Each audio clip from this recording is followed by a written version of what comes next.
Subscribe for more videos.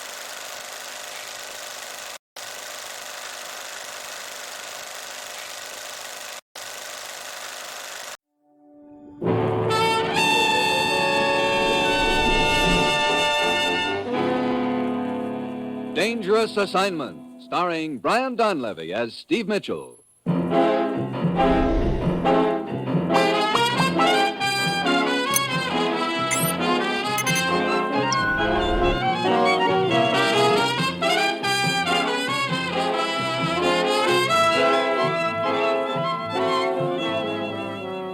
Yeah, danger is my assignment.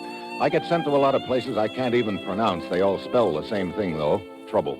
But when I walk into the commissioner's office, I don't realize this assignment's going to wind up with me staking my life on a bluff, and then finding out, much to my surprise, that I wasn't bluffing at all.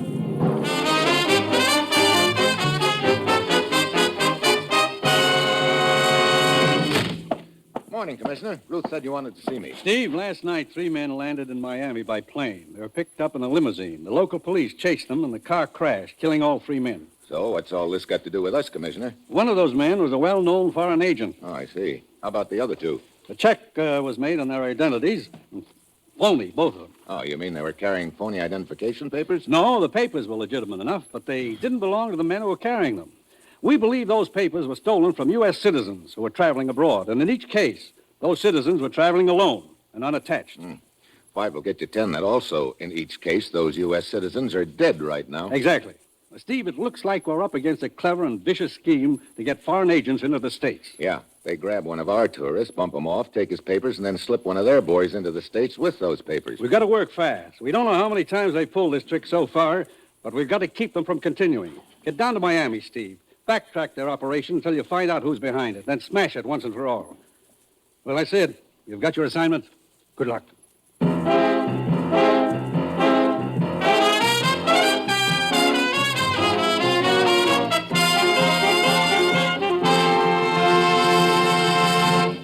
The National Broadcasting Company is presenting Dangerous Assignment, starring Brian Donlevy in the role of Steve Mitchell, colorful, two-fisted government agent.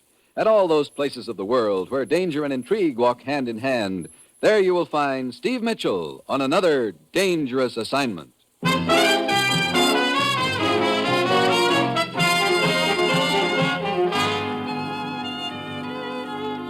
Well, ordinarily, there's nothing I'd like better than a trip to Miami, but from the look on the commissioner's face, I've got a strong hunch I won't be spending my time water skiing through a blue lagoon with a beautiful doll perched on my shoulder.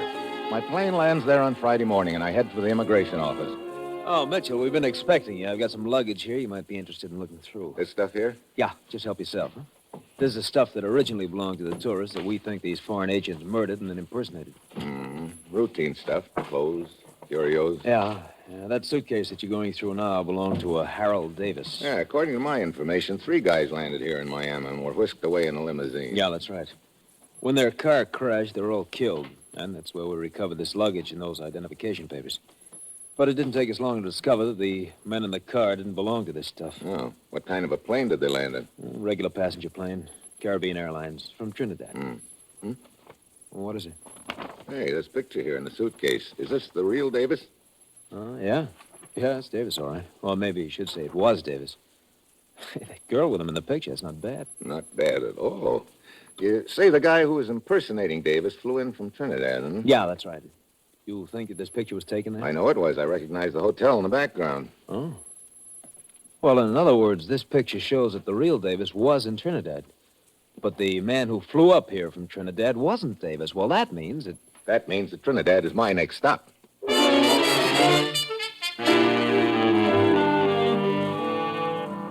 So the trail's warming up. At this point, it looks like Trinidad is the spot where the switch has been taking place. I realize I've got to operate undercover and fast. So far, we've managed to keep that auto crash in Miami a secret, but it's only a question of time before the outfit that's running the racket finds out we're on their trail, and when they do, they'll drop their quaint little habit of bumping off tourists and concentrate on bumping off the guy who's after them, namely me. My plane lands in Trinidad the next afternoon. As usual, it's hot, but I've got an uneasy feeling that before I wind this one up, it's going to get a little hotter. I scout around to find the office of the Caribbean Airlines. Back of the counter, a tall, skinny gent is sleepily fanning himself with a travel folder. Oh, good afternoon, sir. Are you the ticket agent here? Yeah. What charming and delightful spot in the Caribbean do you want to fly to? You sound bitter. Well, this morning I didn't get a job I was counting on back in the States, and I also didn't get a raise here. Instead, I got a heat rash. I should be happy. Courage, Camille. Thanks, old man. Now, where do you want to go, or did you just want to browse through some rare travel folders? I'm checking on a friend of mine, a guy named Harold Davis. Oh? What about him? Oh, I owe him some dough, and somebody told me he left Trinidad by plane the day before yesterday. I thought you might be able to check it for me. Okay. Davis. Yes. Harold Davis took off for Miami night before last, Flight 17. Wonder why he decided to leave here. This is something we don't ordinarily ask our customers. Well, did he make the reservation in person? Oh, no, it was handled through Interocean. Interocean? Mm-hmm. Travel agency here in Trinidad. I see. You happen to have their address? Yeah, here's their card. It's just down the street. Thanks. What's the matter? Nothing. I won't keep you up any longer. So long. What snapped me into action is a girl walking along the sidewalk outside the airline office. I only get a brief glimpse, but it's enough to tell me that that's the same girl who posed with the real Davis in that picture I found in the suitcase. I go outside and follow her down the street. A few doors down, she turns into an office, and that's where I get my second surprise, because there's a sign on the door, Interocean Travel Agency, the outfit that's been booking passengers on Caribbean Airlines. Now I know the trail's heating up. I follow her inside. Hello. Hi. What can I do for you? Well, that's what I came in here to find out. You run this travel agency? Sort of. I'm Miss Gray. Susan Gray. You a tourist here? Yeah, sort of. Sounds like you're a little at loose ends right now. Matter of fact, I am. Maybe it's just that I'm running out of places to go and things to do. Can't your wife suggest something? I'm not married. I see. Traveling alone? Yeah. Well, I'd be very happy to suggest any number of interesting little side trips. Good. That is, if you're not on any fixed schedule. What I mean is there anyone in the States who's expecting you back at any particular time? No, I'm what you might call completely unattached. Oh? Well, in that case... Yeah, that's what I was thinking. I could sure use someone to show me around Trinidad. That is, if you happen to have any spare time. I think that could be arranged. Steve Mitchell. Okay. Tell you what, Steve. I'll try to line up a little trip for you. Then we can talk about seeing some of the sights around Trinidad. Where can I reach you? Hispaniola Hotel. I'll be hearing from you then, Susan. Yes, you will, Steve. And very soon.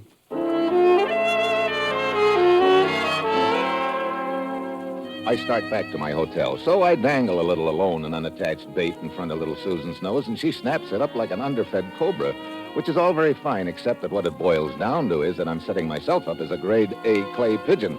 Then, as I'm walking down the street, I pass a bar, and I hear a very familiar voice. I shove open the door and go in. It's my old friend, Lord Byron, the calypso singer. Come to the Trade Winds Bar for your drinks. The price is right and the food, it's good too. And Lord Byron spots me at the bar, and his face lights up like a neon sign. Oh, once was a brave man, Steve Mitchell, he, the best ever came to Trinidad colony. He made a friend of Lord Byron, that's me, and both of us went sailing out to sea. We ran into bad men in diving suits and had much trouble, you can bet your boots. But when all the fighting was over and done, the bad men had lost and Steve Mitchell had won. Steve Mitchell. Hello, Lord Byron. Hey, look, thanks for the free publicity, but I just assumed that nobody knew I'd ever been to Trinidad before. But why, Steve? At present, I'm making like a typical tourist. Oh, you're after someone again, Steve? That's right. Why don't you give it up, Steve? Huh? Always you look for bad men.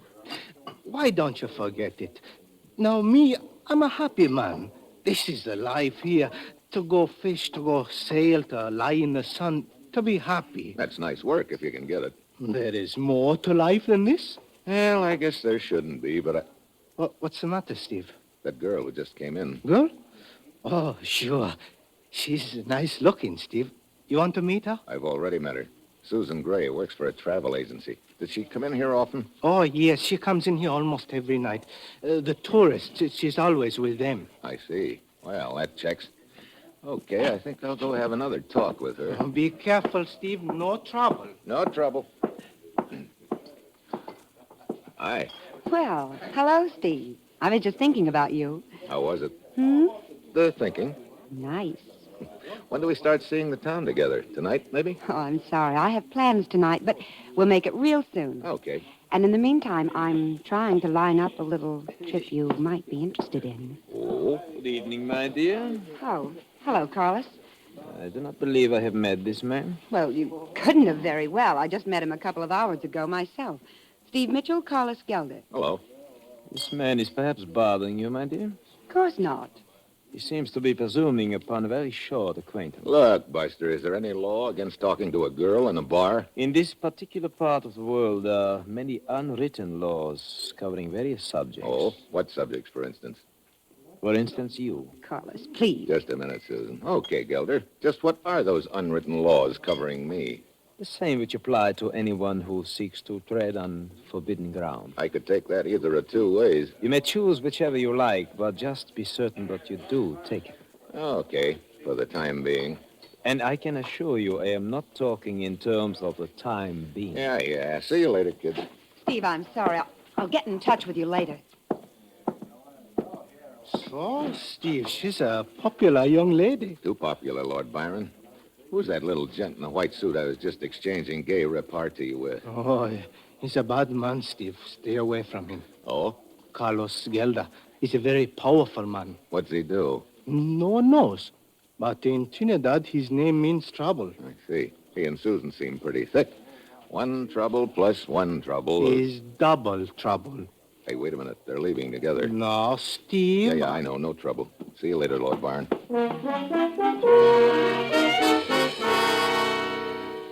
By the time I get outside, Susan and Gelder are nowhere in sight. I start along the sidewalk, and suddenly there's a guy walking beside me. A grinning native. I speed up.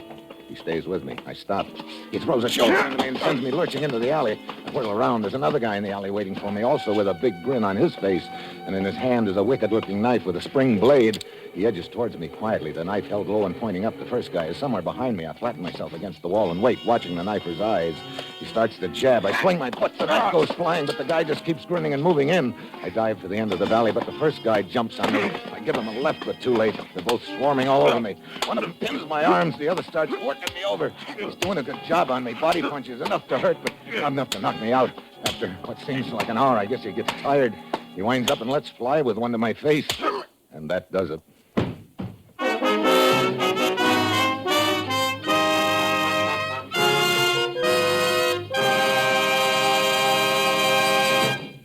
Here's a word about another NBC Chime favorite returning to the air this fall. It's Chester A. Riley, played by William Bendix in the hilarious Life of Riley.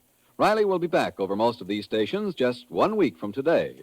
Chester may not be the combination of lady killer, star athlete, and mental giant he thinks he is, but Mom, Babs, and Junior love him anyway. And you'll love them all, even the friendly undertaker, Digger Odell, when The Life of Riley returns just 1 week from tonight. The Chimes are your invitation.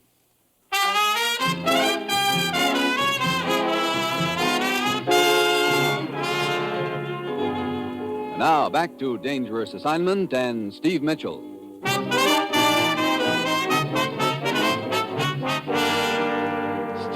Steve. Oh. Steve.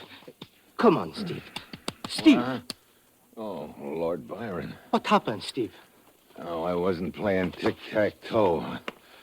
I don't know. Steve, it's no good. Someone was giving you a warning. Oh, come on back into the bar with me. I could use a drink along about now. Look, did Susan and Gelder come back into the bar after I left? No, I didn't see them. Steve, Lord Byron is your friend. He gave you good advice. Yeah, I know. It's trouble. I'm afraid it's a little late in the game to back out now. Come on, let's go on over to the bar. So just then this other guy sticks his head out and says, now get this. He says, okay, wise guy, How are you gonna get back? Yeah. Don't you get it? How are you gonna get back? Yeah, that's the trouble. You guys just don't appreciate a good American joke. Scotch and soda, bartender. Hey, another American. Huh? Oh, yeah, another American. Clay's the name, friend. Abner H. Clay. Put her there. Hi. Mitchell's mine. Here, let me buy you a drink. Thanks, but I... I insist, friend, I insist. Okay, thanks. Well. It sure is good to run into another traveler from the blessed land. Huh? Yeah. Now, don't get me wrong, friend. I'm having a whale of a lot of fun on this trip, but I just haven't seen anything that compares with a little old hometown, good old Milwaukee, Wisconsin. Yes, sir. Say, I got a great idea. Why don't you and me do this town up together? Thanks a lot, but no thanks. Oh, come on. Say, I can show you places you never even dreamed about. And girls? I suppose you've even got a chicken inspector badge, too, huh? What? Skip it. Oh. Come on, friend. Let's make a night of it, huh? What do you say? After all, it's my last night here for a few days. I want to make the most of it. What do you mean, your last night? Well, gonna take a little boat trip around the islands. We shove off first thing in the morning. We? Just small party. About 3 others, I think. Just a minute. Are you, by any chance, traveling alone, Clay? Alone? I sure am. You know, tell you how it happened. I was sitting there in my office in Milwaukee 3 months ago, and I suddenly said to myself, Abner, my boy, what you need is a vacation. So, here I am. I see. And this little boat trip you're leaving on in the morning, mind telling me who arranged that for you? Not at all, my friend. Inter-Ocean Travel Agency, right here in town. Hey, there's a little lady there who is just... Susan? Yes. You know her? Slightly. Oh, she's sure been mighty sweet to me. I don't doubt it. Oh, come on, friend. Why don't you change your mind and make the rounds with me tonight? I just did change my mind. Let's go, friend.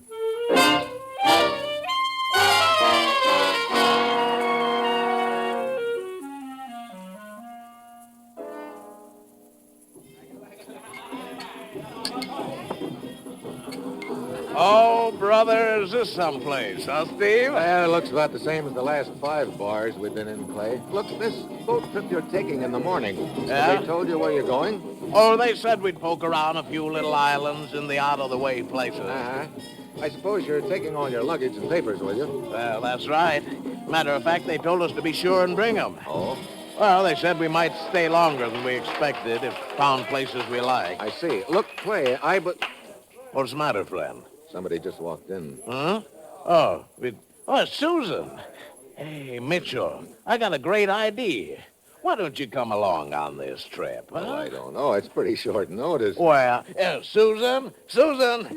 Oh, well, it's Mr. Clay and Steve. Hello, Susan. I'm glad I ran into you again. Where's your boyfriend, Gilder? Oh, we had a quarrel. I'm awfully sorry about that scene he caused at the Tradewinds bar. I collected a few lumps in an alley right after that. What? But I don't suppose you or Gilder would know anything about that. Of course not. I don't understand, Steve. I'll skip it. Oh, say, Susan, I just had me a great idea. What is it, Mr. Clay? Well, Steve and me, we gotten to be old buddies, and I was wondering, why couldn't he go along on this boat trip in the morning? I was working on a trip for Steve a little later on. I'm afraid the one tomorrow is pretty well booked up. Oh, well, I'll bet you could change that little lady. Yeah.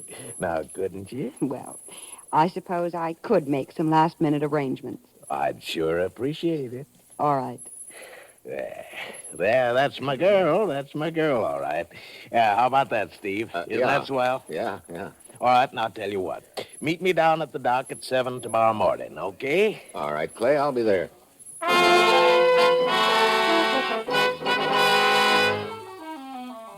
Well, things are turning out a little differently than I'd bargained for. I'd figured on having more time to find out a few things about the Inter-Ocean Travel Agency before I took one of their little trips. But now here I am, scheduled to sail in the morning. I'm not sure I like it, but I don't have any choice. To back out would probably arouse their suspicions, and besides, looks like I'm stuck playing nursemaid to the happy American tourist, Clay, who's looking for all the world like the pigeon of the same name right now. The next morning, I take my luggage down to the dock at 7 o'clock. Susan and Clay are already there beside a small motor launch. Morning, Mitchell. Hi. Come on board, Steve. Okay. Yeah.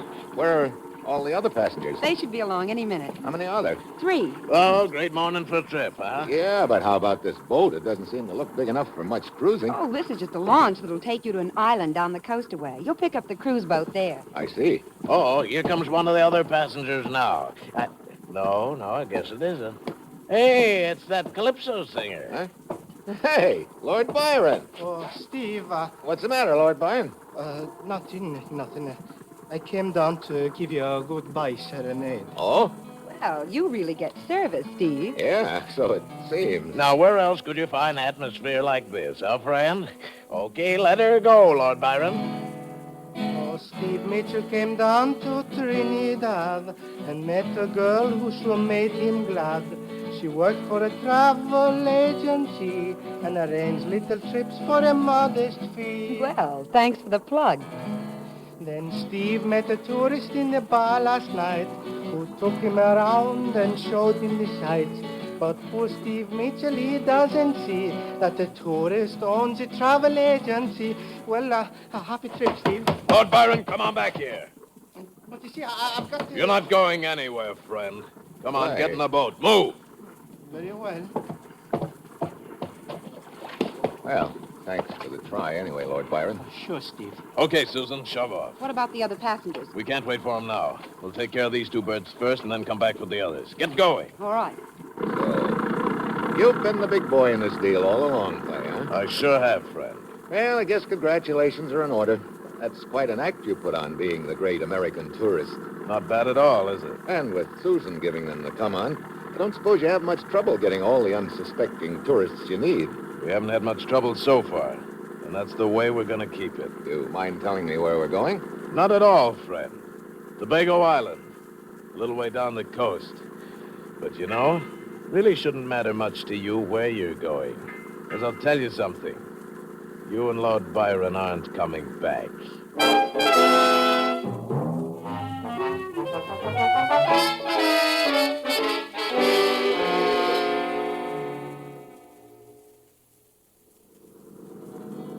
Oh, Steve and Lord Byron got big troubles now. They're locked up in the cabin of a little scow. The bad man tell them they're holding the sack. They go to an island, but they don't come back. Hey, look, will you lay off? It's bad enough being cooped up in here waiting for the axe without you making a musical comedy of it. All right, Steve.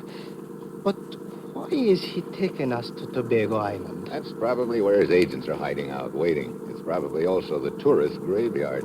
Incidentally, where is Tobago Island? We've been cruising about 2 hours. There's another hour left to go. Well, wait a minute. We're turning and slowing up. I'm going to take a look out the portal. Hey, I thought you said it was another hour to Tobago Island. That's right, Steve. Well, don't look now, but there's a little island right in front of us. What? Yeah, and we're heading toward what looks like a little abandoned dock. Let me see. It's not Tobago Island. It's San Miguel. Wonder why the switch. You familiar with this island? Sure, Steve. Deserted island. I was here once. All right, friend. I'll on deck. I thought you said we were going to Tobago Island, Clay. We were. But Susan and I got to figuring. Maybe you were a little wiser to our operation than you've been letting on. I still don't get you, Clay. Maybe you already knew Tobago Island was our rendezvous point. Maybe before you came down to the dock this morning, you arranged to have a little help show up there. All right, come on ashore. Seems to me you're giving me a lot of credit, Clay. I figure it's always safer to overestimate the opposition than underestimate them. So Susan and I spotted this little deserted island and figured it'd be a convenient place to stop for a while. I will lead the way. There is no trail. Just don't get too far ahead of us. You've got the whole deal figured out, haven't you? I sure have, friend. Look, it seems to me you're taking care of Lord Byron and me the hard way. You could have tied us up and thrown us overboard. No. There's always a chance your bodies would start drifting around and be discovered. Much better to have you safely buried in the ground. I see. Just like you did with the other tourists, huh? You catch on quick, Mitchell. This underbrush is pretty thick. Follow closely in my tracks and you will have no trouble. Say, he's an obliging guy all of a sudden, isn't he? Yeah, I don't get it.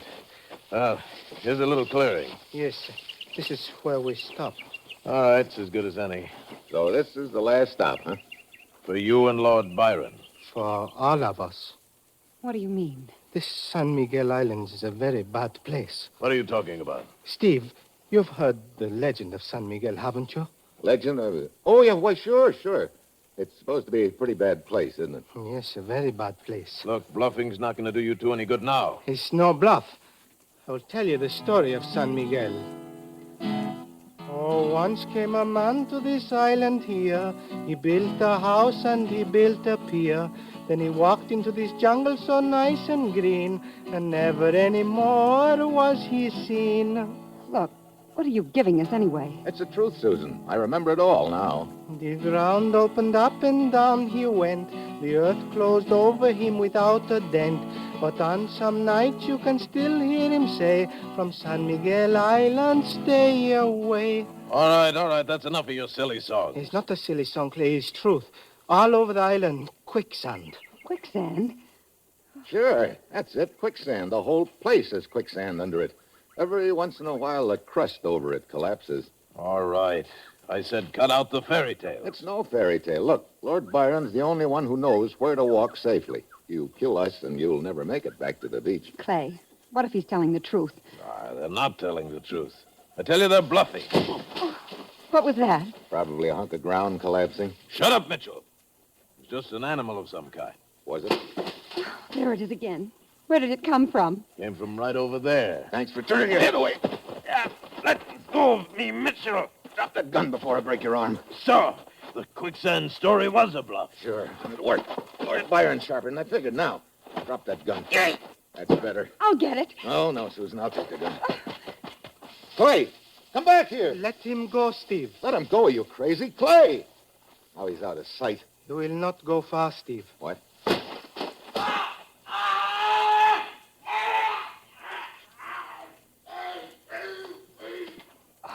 Clay. What happened? Don't move anyone. But what happened to Clay? He's gone. Quicksand. What? Quicksand, but I thought you... I was telling the truth.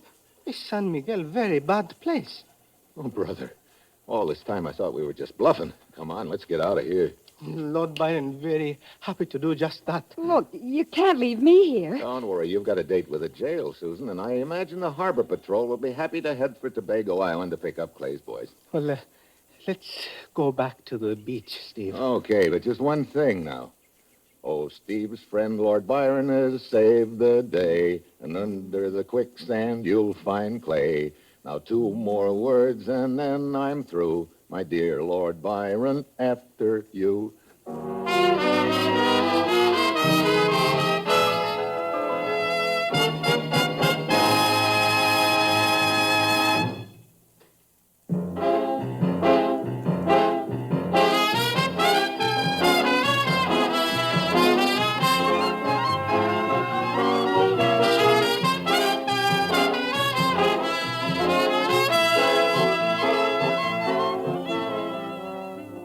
Dangerous Assignment, starring Brian Donlevy as Steve Mitchell, is written by Bob Reif and Adrian Jandot, with music by Basil Adlam, and is produced and directed by Bill Karn.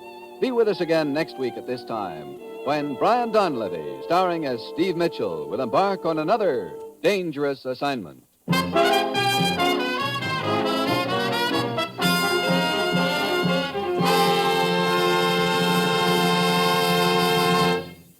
3 chimes mean good times on NBC. Saturday night chimes mean Dennis Day and Judy Canova. Dennis Day will be back on Saturday, October 7th, just 1 week from tomorrow, with more songs and merry, mischievous mix-ups. The Judy Canova Show returns on the same day. And when Judy and her pals get together, it's 30 minutes of mountain-style music and mayhem. The chimes are your invitation to Dennis Day and Judy Canova. And now, stay tuned for Dimension X on NBC.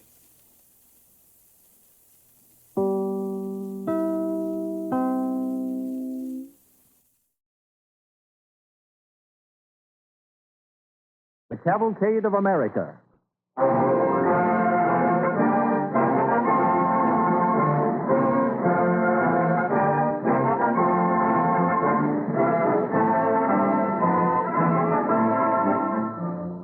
At the start of this evening's episodes in the DuPont presentation of the Cavalcade of America, may I quote from the latest issue of the official publication of the Women's National Radio Committee.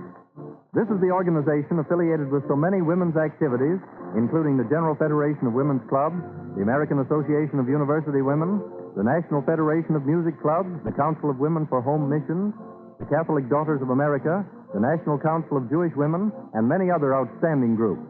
The Women's National Radio Committee feels that it's time to cheer when such a program as this blazes new trails. Their review continues, quote, "The story of America's progress is drama as absorbing as fiction, and on this half hour it's particularly entertaining. Don't let the word educational fool you, for this program will hold your interest from start to finish.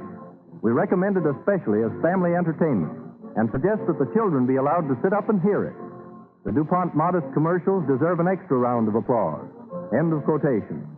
The sponsor of this program is grateful for these words from such a distinguished group and invites you to send your own comments on this series to DuPont, Wilmington, Delaware, or to your own radio station. Your expressed opinion is the sponsor's only guide as to whether this series represents the type of radio entertainment that you, too, are glad to welcome into your own home.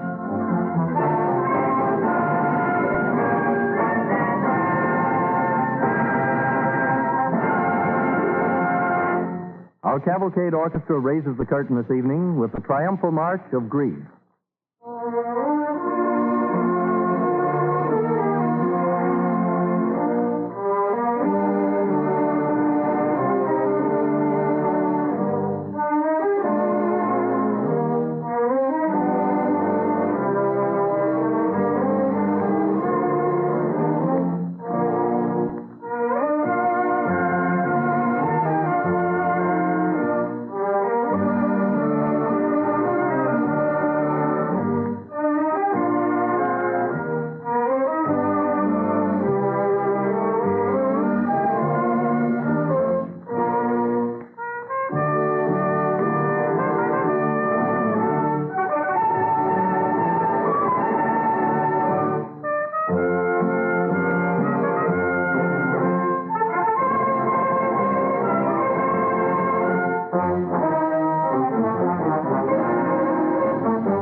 Each one of us has at some time or another said in his heart, "I wish that I might do something for the world, something that will make it just a little better place to live in for the generation to come."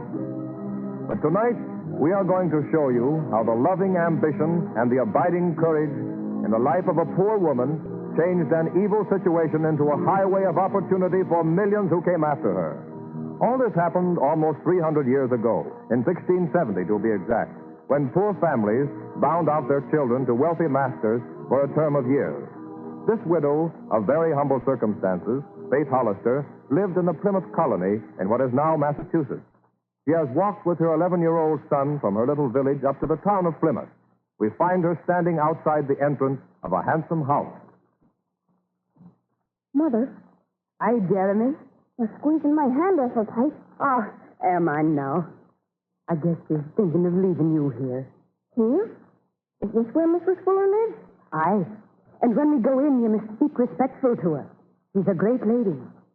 Have I got to stay here, Mother? I just see what a great big fine house it is to live in, Jeremy. Yes, ma'am. And the fine curtains at the windows, Jeremy. And there'll be soft carpets. And Mother, Aye? how long will I be bound out? Mistress Fuller told Pastor Williams she'd be pleased to have you for 7 years, if you're satisfied. 7 years is a long time. But, Jeremy, don't you forget that you are going to school. I'll not have you an ignorant, stupid lout, I'll not. And that's what you'd be if you stayed home with me. Now, perk up. Here, let me smooth your hair down before I knock on the door. Hold still, Jeremy. There. Ah, you look splendid, you do. Now I'll knock. You suppose there'll be some other boys my age at school? Of course there will. Oh, you'll have a fine time, son. Somebody's coming. Well? Your pardon, sir. But would you be telling Mrs. Fuller that Jeremy Hollister and his mother are awaiting at the door? This is the boy Mrs. Fuller is expecting? Aye. I'll show you to her at once. She left orders. Follow me. Come along, Jeremy. Here's the boy and his mother, mistress. Oh, indeed. Well, show them in. That'll be all, Edward. Aye. You may go right in. Thank you, sir. I presume this is Goody Hollister and the boy. Aye, Mistress Fuller. Mr. Fuller, Jeremy. I see the boy hasn't yet learned his manners. Oh, yes, he has, Mistress Fuller, but he's that frightened that... Oh, it's no matter. We'll soon see that he learns them here. Now, the letter from your pastor told me you were quite willing to bind the boy over for 8 years. Oh, your pardon, ma'am, but for 7 years. You see, he's 11 now. What's the difference of 1 year? He'll be well taken care of here. But I want him freed when he's 18. You want the boy to lose the chance for a good home over a little matter of a year? Do you? No. And it would be a good home. Very well. Then you agree. Pastor Williams told you in the letter about Jeremy's being sent to school so he could learn to read and write. Aye, he mentioned that. Oh, you'll promise to that, Mrs. Fuller, because that's the only reason I'm having him bound out. You can rest easy on that score. The boy shall have schooling. Thank you, ma'am. Then I'll agree to the terms. Here's the indenture. If you'll sit down at this table, there's ink and a quill. You can just sign it. Oh, your pardon, but I can't read. Would you mind telling me just what's in this paper? Oh, just the usual thing. The sum of £25 in hand, board and food and clothing for a period of 8. Well, I'll change that to 7. 7 years. You agree to let me have the boy for such services as I may require from him. Just the usual thing. But the schooling? Is that in the paper? Surely you can take my word for that, can't you? Aye, ma'am, I think so. But it means so much to me. I'd rather I knew for... there. That's my mark. Very well.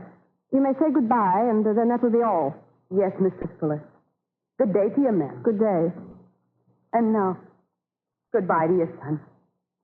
I'll be a good boy, Jeremy. Oh, Mother, don't leave me. Please take me home with you. Jeremy, don't, son. It's hard enough the leaving of you. I do want to stay here. But you belong here now, Jeremy. I don't think of now, son. Think of the days ahead. Of the time when you're a man grown that's read books and are doing fine in the world. I'll be so proud then, Jeremy. And so will you. No, I don't want to stay. I don't want to stay. Stop that noise. He's taken his leave of me. That's upset him, Mrs. Fuller. Please go quickly. Aye, Mrs. Fuller. I'll be going. Boy, silence. Let go of me, Jeremy. Goodbye. Mother, take me away. Don't leave me. Edward. Aye, mistress. Take that boy to the servants' quarters and see that he has nothing but bread and water for 3 days as a punishment for this unseemly conduct.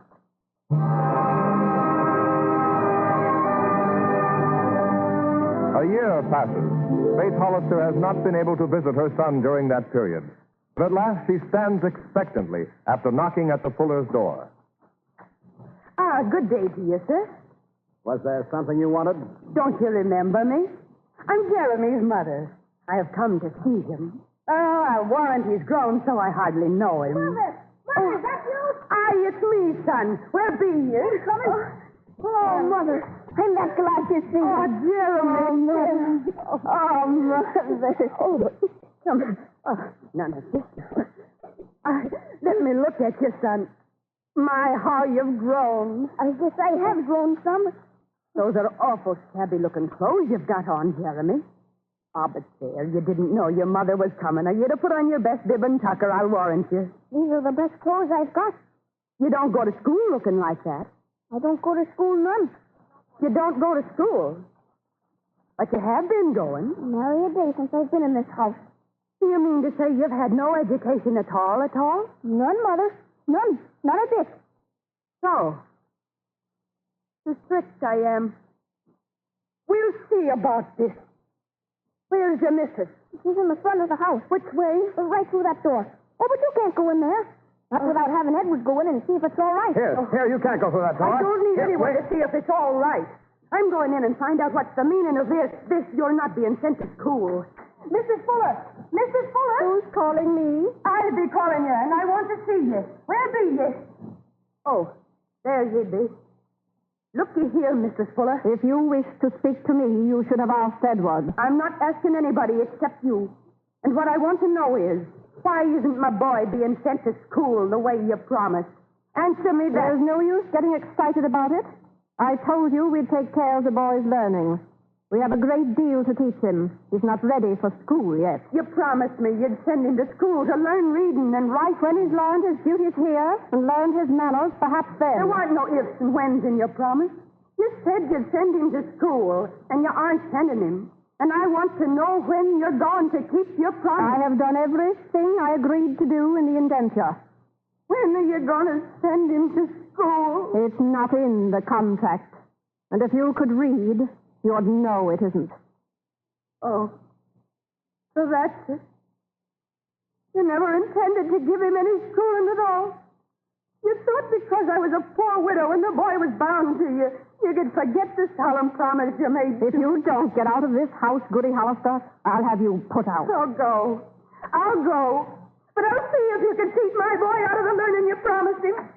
I'll have this to a magistrate. I'll go to George Story. He often speaks for folks before a magistrate. He'll help me.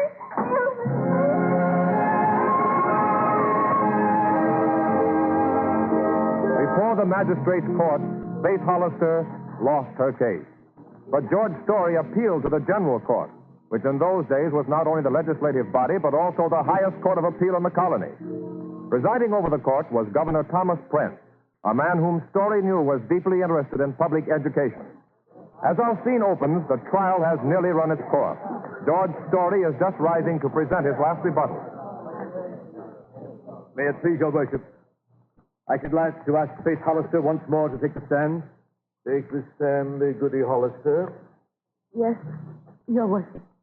I should like to have you tell the court why you, a widow with only one son, consented to part with him for 7 years. I wanted he should grow up with learning, like his father had before him. And there weren't no school where we live. So you bound him out where he could be sent to school? Aye. But I wouldn't have bound him out for anything if I suspected for a minute that he weren't going to get schooling. Thank you. That's all. Aye, sir. Your worship and honorable gentlemen of the court, no eloquence of mine can add to the plea you've just heard from the lips of this good woman. Whether or not she misunderstood the speech of Mr. Fuller is of small moment. She wanted an education for her son. She thought that was what she was getting. If Mr. Fuller has denied this honest mother her dearest wish, and it's within the province of the court to grant it to her. Our case, sir, is before you. This court stands adjourned until high noon tomorrow. What do you think they'll do, Mr. Story? It's out of our hands now. We'll know tomorrow.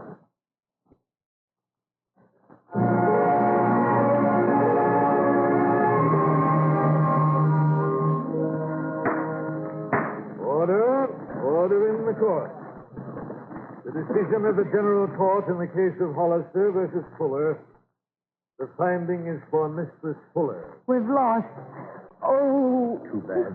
But in view of the peculiar circumstances of the case, the court declares that the indenture shall be null and void, and a new indenture drawn up. What does all that mean? Just a minute, we'll hear. Such new indenture to provide for not less than 2 years of schooling for the bound servant, Furthermore, as the governor of this colony, I declare that hereafter all parents and masters shall be made culpable under the law, unless their children and servants be trained in reading and the fundamental laws. It is so ordered. Court is dismissed. Oh, Mr. Story, all I wanted was for my boy to have some schooling. What does it all mean? It means just that. Your son and countless other children shall have the opportunity for an education.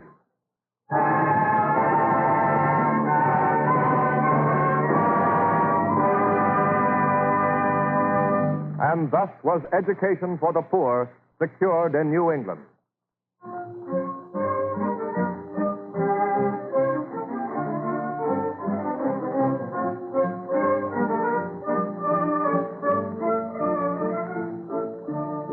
The American cavalcade moved on. The fight for education went on. Although schools were started in all parts of the country, they fell into a truly dreadful condition in the quarter century following the American Revolution. Many of the teachers were illiterate and cowardly, the punishments inhuman and cruel, and the lessons repetitious drudgery. In one of these schools, in the town of Franklin, Massachusetts, in the early 1800s, a boy of 14 named Horace Mann is sitting at his desk during recess on the second day of the fall term. His schoolmate, Jasper Goodman, comes bursting into the schoolhouse. Hi, Horace. Hello, Jasper. Well, come on out and play ball. There ain't enough without you. Just a minute, Jasper. Just as soon as I finish my lesson. Oh, come on. Old Nosey don't care whether you read it or not. He'll lick you anyhow. Maybe, but... Oh, what do you want to read for anyway? Well, I just kind of like to know things. Don't you like to know things, Jasper? Well, what good does it do you? Oh, I don't know. It might be handy when you grow up. That ain't what my pa says. He never went to school but 6 weeks in his whole life. He figures this here schooling is all foolishness. And Pa's the richest man in town. He pays the most taxes. Say, we're going to have some fun this afternoon. Tom Carson's coming to school. Why, Tom's too old to come to school. He must be 20. Well, he's coming just the same. And maybe he won't have fun with old Nosey. Oh, old Nosey isn't so bad. He's better than that one we had last year. No, he ain't. He can't hit near as hard as that one could. Yes, recess is over. Here he comes. Horace? Jasper? What mischief are you two up to? We ain't doing nothing. I was just reading. Don't you talk back to me. You're up to some mischief. After this, stay outdoors till recess is over. Yes, sir. Recess is over. Come on in here. Hurry. Quiet now. Quiet. Not a word after you come into the classroom, or I'll put you in the dark closet. Take your seats quietly. Class and spelling, come to the front. That's us, Jasper. Horace, will you stop that whispering? Jasper, move over. Let Ephraim stand there. All right, now we're ready to begin. Hello there, schoolmaster. Why, good day, sir. Are you a member of the school committee? Oh, that's a good one. Me, a member of the school committee. Quiet, children. I'm Tom Carson. Well, what is it you want? Can't you see I'm in the middle of a class? Well, I come here to get a mite of learning, too. What? Ain't this a free school? Well, no doubt. All right, then. Learn me something. Silence! I'll thrash the hide off on the next pupil that laughs. That's right, teacher. You keep 'em quiet, Chip, and start learning me things. Well, come on. Spelling class dismissed. I'm afraid, Mr. Carson, that I'll have to ask you to stop smoking that pipe in here. Oh, you don't like my pipe, huh? Well, I'll just empty it over here. Then. Oh, no, stop. That's my hat. Hey, you've ruined it. It's a fire. It's burning. The pump water. Oh, that's good, Tom. Oh, I ain't started yet, Jasper. Wait till I get going. Here, Horace, let me have your slate. I got some arithmetic on it. All right, I'll write on the other side. What you doing, Tom? There. Read it. Nosey is a big coward. Now, I'll just put that in the old boy's desk. Oh, don't do that, Tom. You'll think I wrote it. You better go get it, Horace, before Nosey gets back. Yes. I'll get it right now. Hey, don't touch that slate, Horace. Oh, but, Tom, I got to... Horace, what are you doing at my desk? Why, What do you got in your hand? Why, my slate. Give it here. I said give it here. Oh. No, so that's it. I'm a coward, am I? Wait till I get my strap. I'll show you who's a coward. Hold on, Nosy. Leave that young'un alone. Huh? What? Horace didn't write that. It's on his slate. I wrote it. And what are you going to do about it? I'll tend to you after school, Horace man. Oh, no, you won't. You big coward. There ain't going to be no after school when I get through with you. Because there ain't going to be no schoolmaster left. Why, You hear me? You can either pick up what's left of that hat of yourn and get out of town as fast as them legs can carry you, or I'll wipe up the floor with you. I'll go, Mr. Carson. Then skedaddle. Yes, I'm going. And don't you come back. Good work, Tom. Without a schoolmaster, there won't be any school, and my father won't have any school taxes to pay. I guess I fixed him, mate. Jasper, you tell your old man I'll be around for that $5 he promised me for closing up the school. I'll tell him. You mean, Tom, that Squire Goodman is going to pay you for what you did? You bet he is, Horace. And he's getting off cheap, too. Oh. That doesn't seem right somehow. It seems to me that folks who want to go to school ought to have the chance.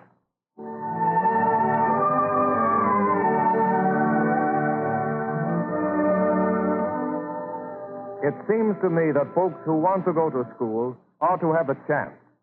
Those words, spoken as a boy, became for the growing man a deep-dyed conviction. Years passed, but still Horace Mann is struggling to attain the privilege of education. Mother, there's a new schoolmaster in town. Another one? No, not just another one. This man seems different somehow. Oh, a young man, 20 years old. Shouldn't expect anything from the district But, school. Mother, this new teacher is really educated. He knows literature and history. That's probably the schoolmaster now. Don't let him hear you. Open the door, Horace. Come in, sir, won't you? Good evening. Good evening, ma'am. I'm Samuel Barrett, the new teacher. I stopped by to see if you had any children, school age. I'm afraid Horace here is too old for the district school. But I haven't had much schooling. Not more than 6 weeks in all. What studies do you teach, Mr. Barrett? The classics, philosophy, literature, preparing men for college. How old are you, Horace? 20, sir. That's the age for college. How would you like to go to college? Mr. Barrett, do you think that's possible? Why not? You're anxious to learn, and I'm anxious to teach. But, Mr. Barrett, when can we start? Tomorrow? Tonight? Now?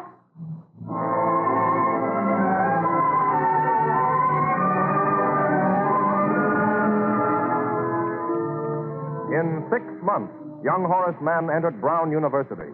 There he was graduated with honors and later took up the study of law.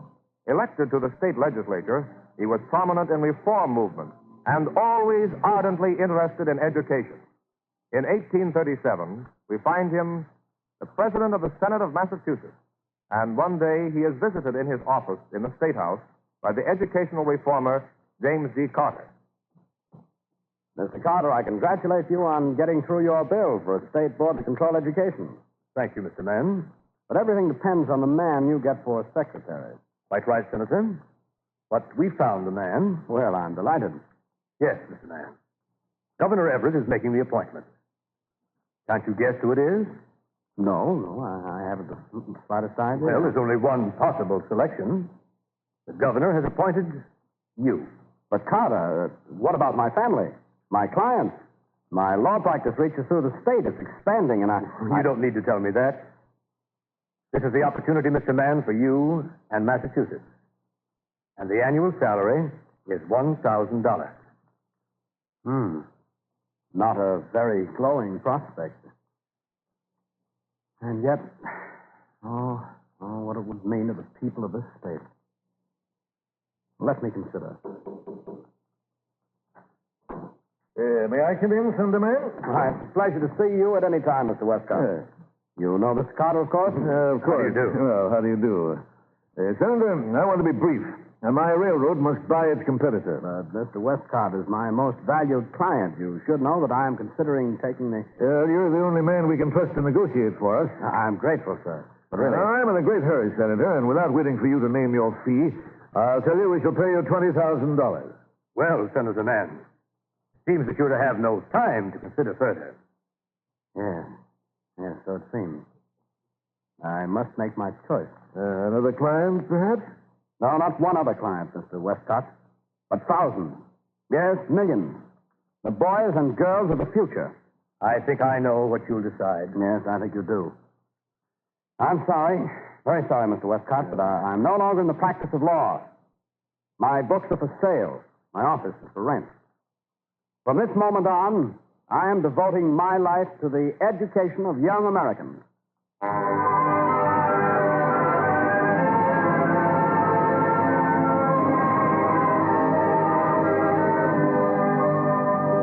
With that decision, Horace Mann turned his back on a prosperous career at the bar and devoted the rest of his life to education. So, all honor to the poor widow of colonial days whose demand for schooling for her son led to the first laws of universal education. And all honor, too, to Horace Mann, the father of modern education as we know it, and whose work has inspired the countless other teachers who have come after him in the cavalcade of America.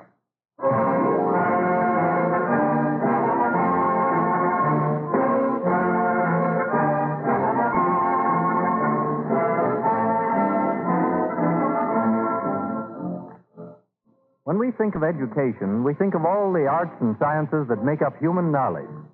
Chemistry is one of the most important of the sciences contributing to modern life, for it underlies nearly every industry and serves human needs in countless ways. This week, thousands of people are flocking to the automobile show here in New York to see the 1936 model, and other thousands throughout the country are thinking about new cars for themselves. The automobile might well be called a chemical factory on wheels, for the very power that drives it along the highway comes from a chemical reaction, the combustion of gasoline. And even this fuel has been vitally improved by the addition of certain chemicals. Chemistry also enters into the manufacture of almost every part and item of equipment. Metal parts are made stronger and hence safer with heat treating and case-hardening chemicals. Tires give longer mileage with greater safety because of rubber chemicals. Windows and windshields are made shatterproof by sandwiching sheets of transparent plastic between sections of ordinary glass. For many years, up to 1921, in fact, cars were finished with slow-drying paints and varnishes just like the old-fashioned buggy. DuPont research chemists set out to find a finish that would cut the drying time down from days to hours. The result is now well known. Duco helped usher in the era of faster production, which makes it possible for you to buy better cars at far less money than before. DuPont chemists are still working to cut time and save costs in the automotive field. One of the newest finishes they have developed is Dulux, a worthy companion to Duco. And in whatever field they're working, DuPont chemists are striving towards the goal of better things for better living through chemistry. Again, may we suggest that you who have been listening tonight send your comments in a letter or postcard to DuPont, Wilmington, Delaware, or to your radio station. Next Wednesday evening at this same time, the leading part will be played by that distinguished star of the theater, Fay Bainter, when DuPont again presents The Cavalcade of America.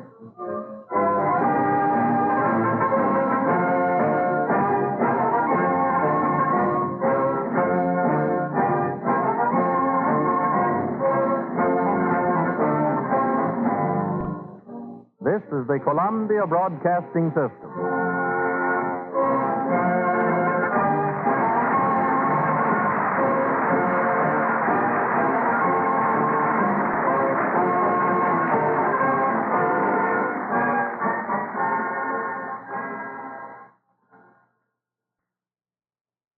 WABC, New York.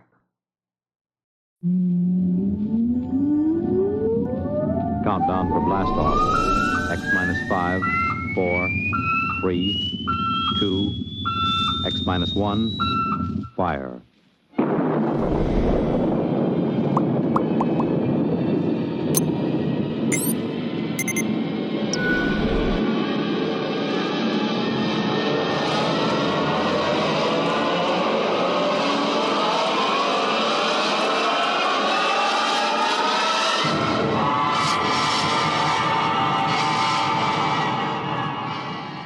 From the far horizons of the unknown come tales of new dimensions in time and space. These are stories of the future, adventures in which you'll live in a million, could be years, on 1,000 maybe worlds. The National Broadcasting Company, in cooperation with Galaxy Science Fiction Magazine, presents X minus 1.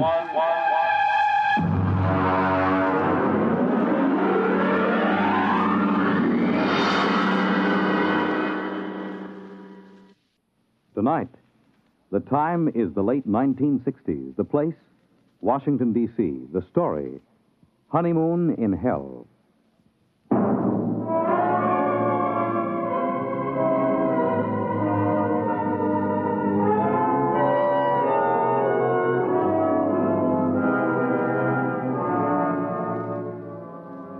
My name is Carmody. I'm a Grade 1 cybernetics man at Western Alliance headquarters in the Pentagon. Used to be a rocket pilot, but they retired me at 27 after I made the third successful flight to the moon. As a Grade 1 cybernetics operator, I get to work with Junior. Let me tell you about Junior. He was built in 1962, and he's the world's finest electronic brain, with the possible exception of Ivan, the Eastern Alliance brain, which was built on stolen plans and modeled after Junior. There are only 4 men in the country permitted in the same room with Junior because the data we feed him is so secret. One of those 4 is the president of the Western Alliance. The other 3 are myself, Charlie Mazer, and the chief. Ray? Oh, yes, Chief. Have you got Junior running a problem? Well, I just fed him the hourly data for probability of H-bomb war with the Eastern Alliance. He's ready. Hold it. According to the data just received, the probability of a hot war between the Western and the Eastern Alliance is 99.930 in favor of such a war breaking out within the next month. Oh, it doesn't sound good, Chief. Yeah. Well, I'll scramble the data and send it to the Joint Chiefs of Staff. Meanwhile, here's a priority C civilian problem to run off. Oh, what's this stuff? Well, it seems on September 17th, a statistician in the Birth Record Department of New York City noticed that out of 813 births reported that day, 657 had been girls, and only 156 had been boys. Well, that sounds impossible. Well, that's what this statistician thought. So they phoned some other cities, and the same trend is being shown, not only in other American cities, but in Western Europe. Sunspots, maybe? That's for Junior to figure out. He's the brain here. Okay, I'll feed him. Give me the results on the intercom. I'll be in my office. Right.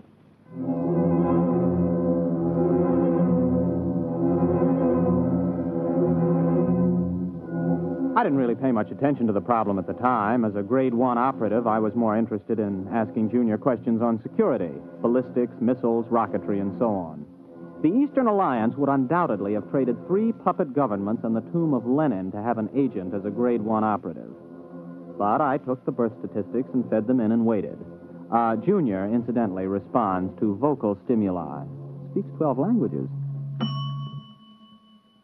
Got the answer, Junior? I have. Okay. The present statistics, if the trend is projected for another day, indicate a definite, dangerous imbalance. If the trend is irreversible, unless new methods of reproduction are developed, the population of the United States and Western Europe will die out in 1 1/2 generations.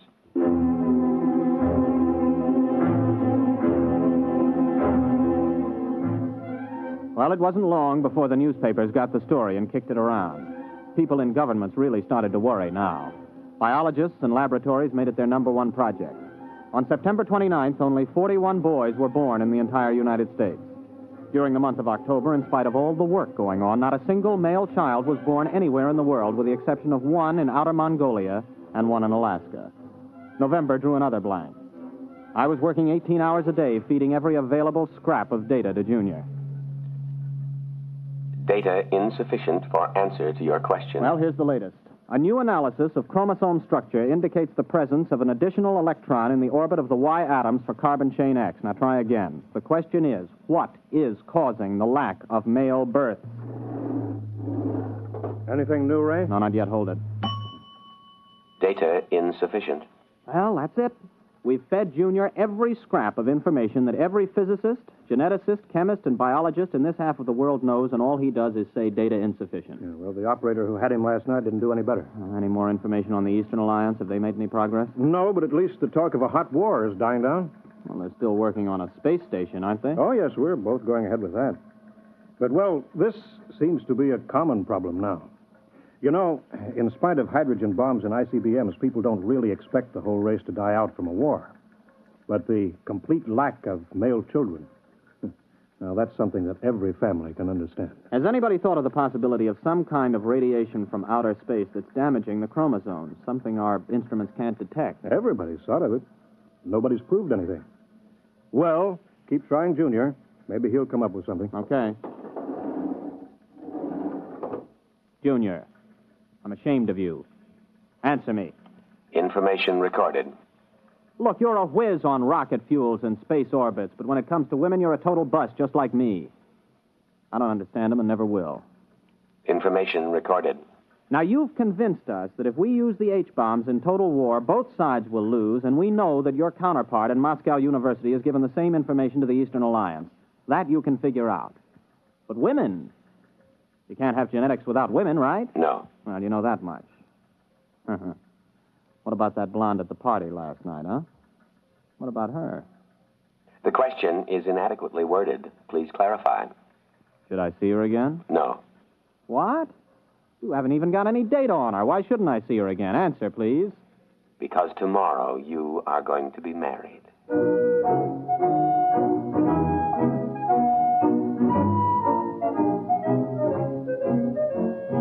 Well, I almost jumped out of my chair. Junior had gone stark raving mad. Besides, Junior never made predictions unless he had some definite data. There wasn't a woman on Earth I had the slightest interest in marrying. I was a confirmed bachelor. So, unless somebody else had been feeding phony data into Junior, which was almost impossible since he already had enough data to check any flaw, well, I figured he'd blown a transistor. Come in. Oh, Chief, I was just going to tell you Oh. Ray Carmody, this is the president of the Western Alliance. Captain Carmody, Mr. President. Glad to meet you, Captain. Oh, I'm very honored, sir. The president came here specifically to talk to you, Ray. To me? Captain Carmody, you have been chosen to have the opportunity to volunteer for a mission of extreme importance. Now, there's much danger, but not as much as on your previous trip to the moon. Previous trip, sir? And this involves another? The flight to the moon, Captain, will be the least important part of your mission. What's at stake here is the survival of the human race. Chief, perhaps you'd better explain the rest. Mm-hmm. Well, you know the problem, Ray. Last night when Mitchell was on, we fed Junior some new data, and we asked some new questions. For example, we asked if the lack of male birth could be due to some extraterrestrial enemies of man. Well, Martians? Possibly. We established that it's possible that Martians have landed somewhere on Earth and set up radiation that causes all children to be females. Junior said it was possible? Definitely. So we asked him the next question. How could we correct such a situation? Mm-hmm. What did he say? Junior suggested that a married couple spend a honeymoon on the moon and see if circumstances are different. Oh, I see. You want me to pilot them there? Well, not exactly, Captain. Oh, good grief. You mean you want me to... Well, Junior wasn't crazy after all. You asked Junior? He said I was getting married, but... Well, how do you know it was me they'd pick? He was asked the qualifications for the bridegroom. He recommended a rocket pilot who had already made the trip successfully. Well, there are 4 other pilots who've made that trip. You're the only single one. And since the woman must be a qualified pilot also, and none of the wives are pilots, well... I assume I'm going to be married before we leave. Well, naturally. Oh. And, just how long do we stay on the moon? Until a child is conceived. Brother. Well, Captain, do you volunteer? I suppose so. Well, wait a minute. Who's the other pilot? I mean, the girl. She was flown in by fast rocket an hour ago and is waiting in Chief Reba's office. Now, shall we go?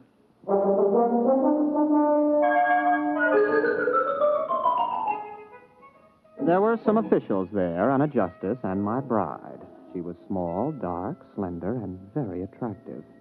I was so busy looking at the way she filled out her uniform in just the right places that I almost overlooked the fact that she was dressed like an Eastern Alliance pilot.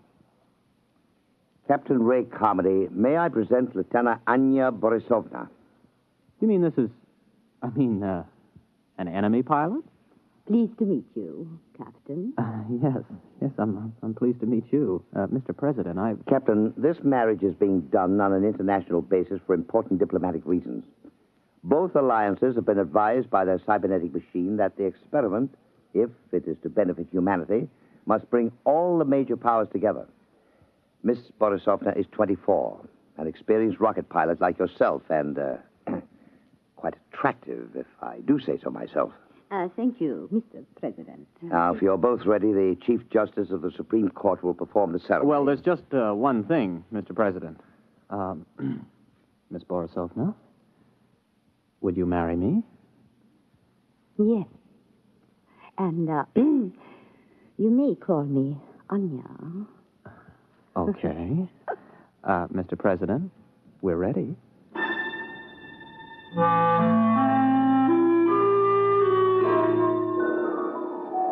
I didn't even get a chance to kiss the bride. We were rushed over to the labs for a pre-flight physical. Then the chief took me aside for a private pre-flight briefing. Congratulations, Ray. Sit down. Thank you. Now, 0 hours at 10 o'clock. Only half an hour? We've known about this for several weeks now, Ray. Ship is ready. We've already fired 11 supply rockets and observed that they landed on the moon near where you're supposed to put down. One of them contains a heat-proof, airtight, collapsible shelter where you'll live. Uh-huh. Oh, what's the ship like? R-26, much better than the R-24 that you flew there. Last time, Ray, you took 4.5 Gs for 7 minutes. This time you'll get by with 3 Gs and have 12 minutes to accelerate to Brenchless. Now, you'll have enough fuel for the trip there. One of the supply rockets has your return fuel. Oh, yes. We put in a case of scotch and a case of vodka, just as an icebreaker. Before we go, Chief, what would you have done if I'd turned this job down? The cybernetics machine predicted that you wouldn't. Besides, we could have had 100 volunteers an hour after seeing Anya Borisovna. That gal is moonbait. Careful. You're speaking of my wife.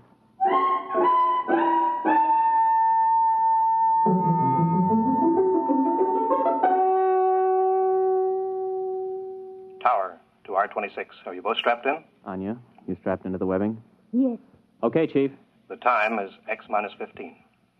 I have a message from the President. Quote, "The people of the world are watching. Don't fail them. I have messages from the Soviets, the Chinese, the British, the Indians, all wishing you well. You are the hope of mankind, and all mankind unites as it has never before united in giving you its blessings. We await your return anxiously." Unquote. X-5. 4, 3, 2, X-1. Blast off.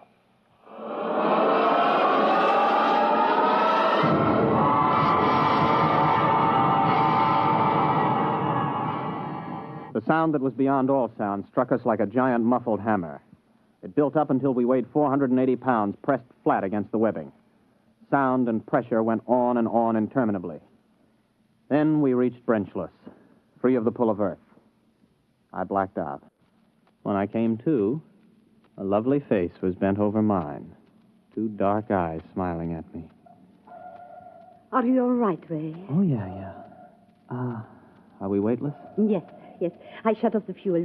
We won't need it until we land. Oh, thanks. If you would teach me, I could help you land the ship. Oh, I've never been to the moon. Well, sure. Just slide over here to the control panel. All right. Like this? Oh, that's fine. We've got about 4 hours Earth time to get acquainted. Have you known many women? A few. Have you had any boyfriends? 1 or 2. Well, I was never really serious about anybody. Oh. You have a family? Yes. In Magnitogorsk. Oh. I'm from Brooklyn. How long have you been a rocket pilot? Oh, since I was 18. I'm 27. I'm 24. I learned rockets when I was 18 also. Oh. Well, we better concentrate on the ship just now. Later on, we can talk about ourselves more. Meanwhile, though, I hope you're not sorry. I mean, about this business. I guess it isn't very romantic. I'm not sorry.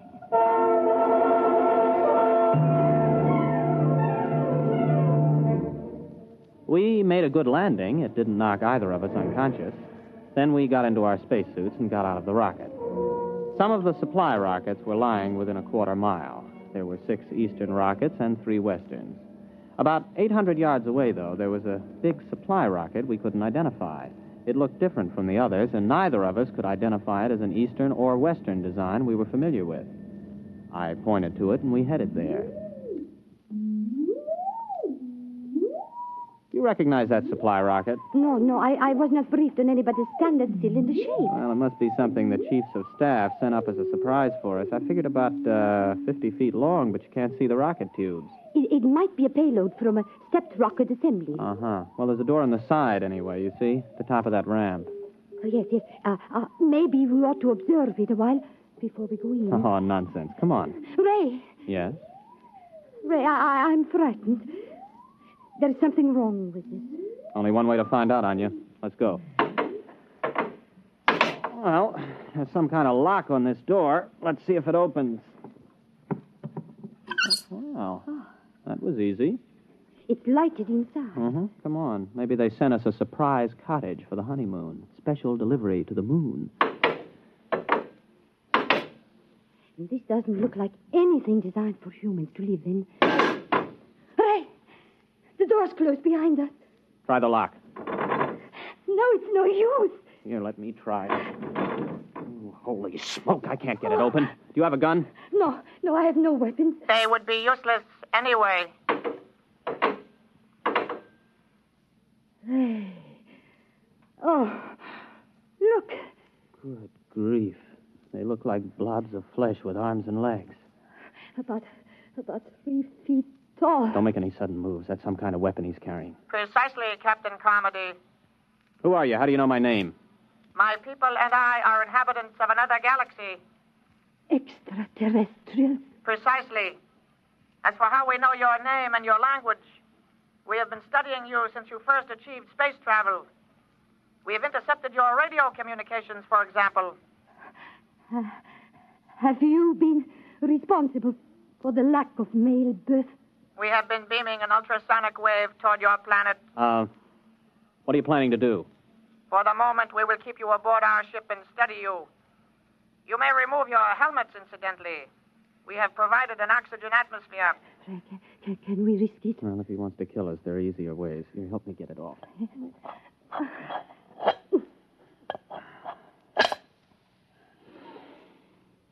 Well, it breathes pretty good. Keep your helmet with you. You may make yourselves comfortable. We will bring you food and liquid from your supply rockets. Do not attempt to escape, please. It could be most unpleasant.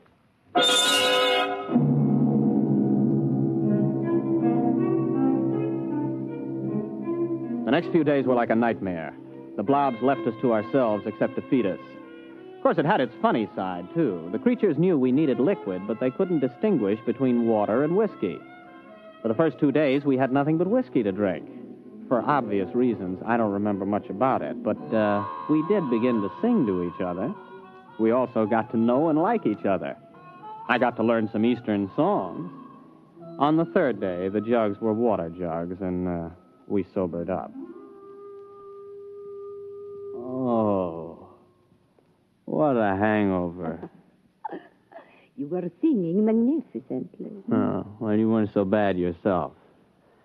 How long was I asleep? About 8 hours. Ray, while you were passed out, I discovered how we can escape. What? I've been studying the blobs. They seem to have a 5-hour sleep period when there is no sound in a ship. I've tried banging on the wall with my helmet during that period, but apparently they're almost completely unconscious during others. Mm-hmm. 5 hours sleep. That means a planet with approximately a 20-hour rotation. The Joint Chiefs will want to know that if we get back. And more important, we are much stronger physically than they are. I can actually bend the metal of the door lock. Well, now, what are we waiting for? Let's put on our helmets and get out of here. Are they in the sleep period? Yes, for about 3 hours. Ray, do you think we can risk it? We don't have much choice. I'll go ahead. If we get out of this ship, you run for our rocket and start to refuel. I'll keep an eye on the blobs. All right. All right, but Ray, please be careful. Don't worry. Before you put on your space helmet, Yes? you realize I've never even kissed the bride? Yes. Oh, Ray. Good luck, Mrs. Carmody.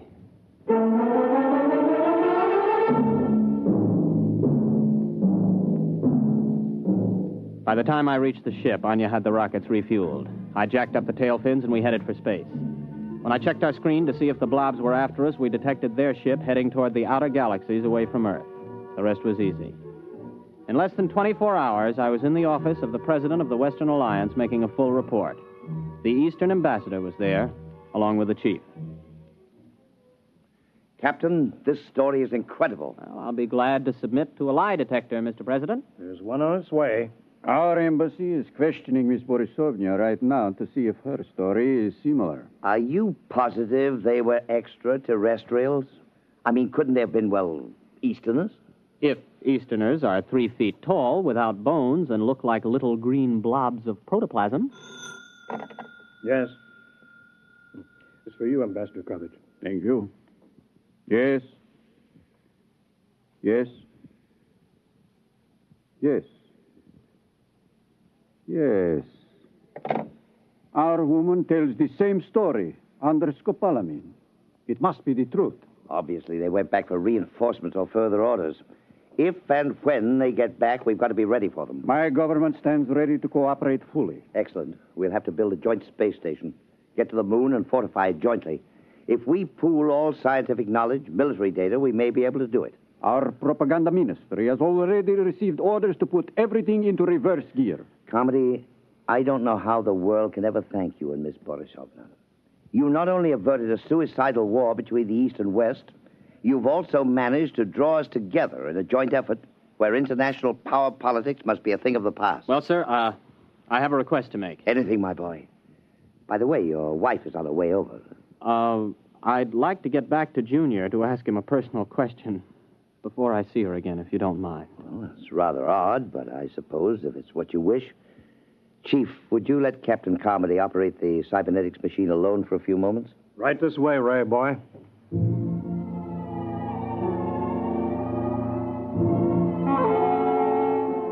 I waited until I was alone with the big cybernetics machine. One green dial glowed malevolently as if the instrument was aware of my presence. I opened the input channel and spoke. Hello, Junior. This is your old friend Ray. Give an appropriate answer. Hello, Ray. Now then, you remember Miss Borisovna, the girl who was selected for me to marry. Item 1, she's going to rejoin me in a short while. Item 2, I've fallen in love with her. Item 3, before we actually live together as man and wife, I want to know something. Question. Does she love me? Yes. Oh, that's my boy. Now then, just one more item before I say so long and take a honeymoon. Tell me, Junior, why do I have a hunch that those blobs from outer space will never be back? Answer, please.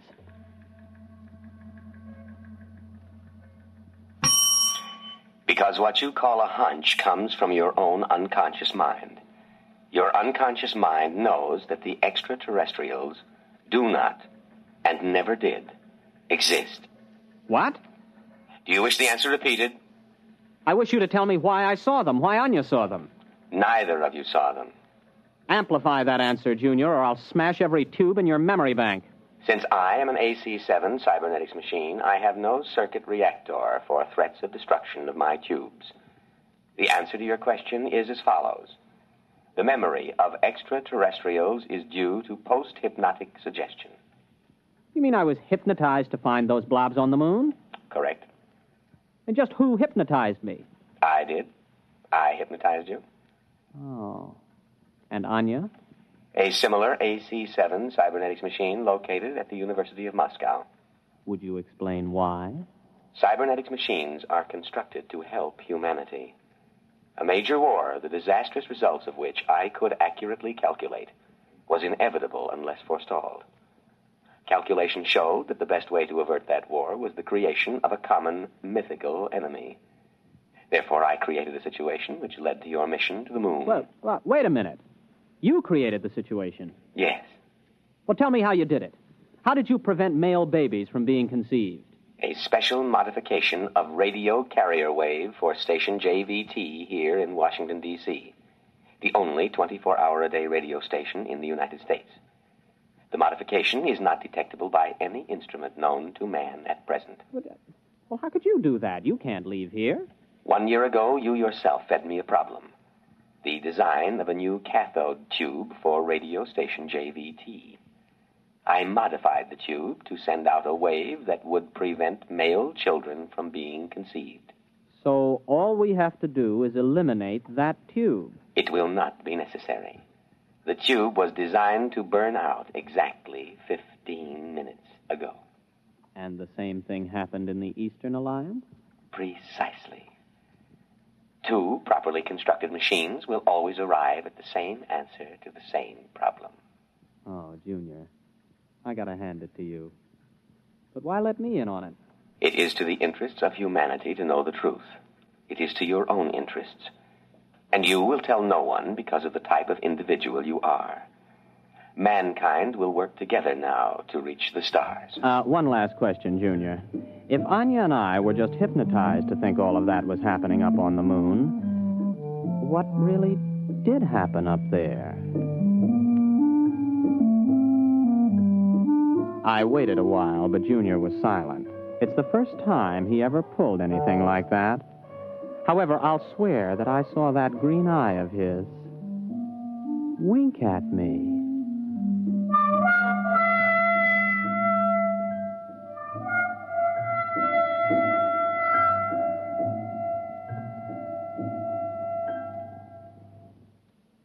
You have just heard X-1, presented by the National Broadcasting Company in cooperation with Galaxy Science Fiction Magazine, which this month features Butterfly 9 by Donald Keith. The story of Jeff, who needed a job, and a man with a job to offer. One where giant economy-sized trouble had labels like fake make, bumsy, and peakage. Galaxy Magazine on your newsstand today. Tonight, by transcription, X-1 has brought you Honeymoon in Hell, a story from the pages of Galaxy written by Frederick Brown and adapted for radio by George Lefferts. Featured in the cast were William Redfield, Vilma Curer, Wendell Holmes, Charles Penman, Leon Janney, Roger de Koven, and Jack Grimes. Your announcer, Fred Collins. X-1 was directed by Daniel Sutter and is an NBC Radio Network production.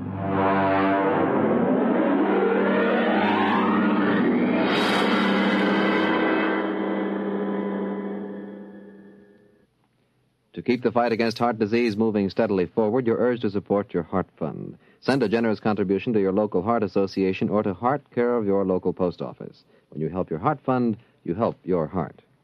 Hear the latest up to the second news with Frank Blair, weekday mornings on most of these stations.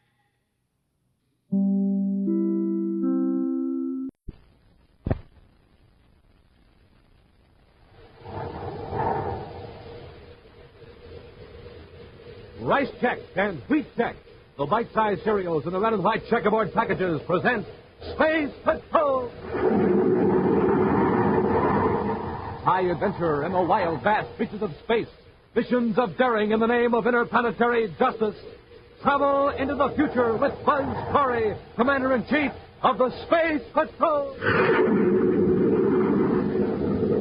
In today's transcribed Space Patrol adventure, Buzz and Happy are trying to get out of a huge castle on the planet Venus, where Polidor is holding them prisoner. The 2 space patrollers are struggling to open a heavy door. Oh, it's locked.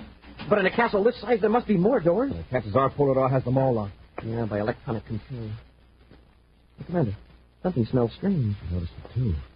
No, my eyes are burning. We've got to find Polidor and take our chances. He's flooding the castle with poison gas. We'll return in just a moment with today's exciting Space Patrol adventure, The Robot of Vorkena. Hi, gang. Captain Dick Tufeld and The Man from Mars, reporting to you on The Man from Mars Totem Head with Magic Forehead Vision. And, gang, this is the very last time we can offer you this terrific totem head on Space Patrol. So you better hurry. Get your box tops and quarters in the mail right away. Space Patrollers, this is Cadet Happy. Alias the Man from Mars. And Smoking Rockets, get yourself a totem head. Put it on, and you can be a man from Mars, too. With magic forehead vision and two faces, one in front and one in back. Play neat tricks on your pals with magic forehead vision. You can see them, they can't see you. Works like a pair of X-ray eyes. With those two faces, you're coming and going both at the same time. And jumpin' Jupiter, the totem head is more than 12 inches high in real Martian colors. Red and yellow, green and black. Fantastic ears, nose, teeth, and a swell pointed head. But remember, this is the last time we can offer it. So send for yours today. Cadet Happy, the Man from Mars, is right, Space Patrollers. So for every totem head, send a Rice Chex or Wheat Chex box top, together with your name and address, to Space Patrol, Box 686, St. Louis, Missouri. And don't forget your 25 cents. That's Space Patrol, Box 686, St. Louis, Missouri. And now today's Space Patrol adventure, the robot of Borkenna. The Secretary General of the United Planets has just sent a spaceophone message from Jupiter asking Commander Corey to deliver some important documents to the Secretary's daughter, Carol. Right now, Buzz and Happy are in the Secretary General's home on the man-made planet Terra. The commander hands the sealed pouch to Carol. Since you're going to Jupiter in your own ship, Carol, I think it'd be a good idea if I assigned a Space Patrol agent to go with you. Surely no one but Father, you and Happy know that I'm carrying the papers, so what's to worry about? Lately, a lot of things we thought were secrets turned out to be otherwise. He means Polidor, Carol. Oh, Polidor. I'm sure he's after more important information than what I'm taking to Father. Carol, there's information in this pouch that could be worth millions of credits. And Polidor isn't the only crook who'd like to get his hands on it. Buzz, you sound too serious. I just want you to realize that with those papers in your ship, it's no longer a pleasure trip. It's government business. Of course. Well, don't worry. I'll get them to Dad at the governor's conference. Buzz, did Father suggest a bodyguard for me? No. If you had, there'd be one aboard your ship, and no argument. I suppose an escort would be a tip-off if this is an official trip. Yes, it would, since you usually make space trips by yourself. That's another reason I'm not insisting. Well, Hap and I'd better be going. Oh, do you have to? It's getting close to 2200, Carol. Isn't that when you were planning to blast off? Oh, Moses, I had no idea it was so late. I still have some last-minute packing to do. Of course. Come on, Hap. Yes, sir. Have a nice trip, Carol. Oh, thanks, Happy. Goodbye, Carol, and be careful. Goodbye, Buzz. And thanks.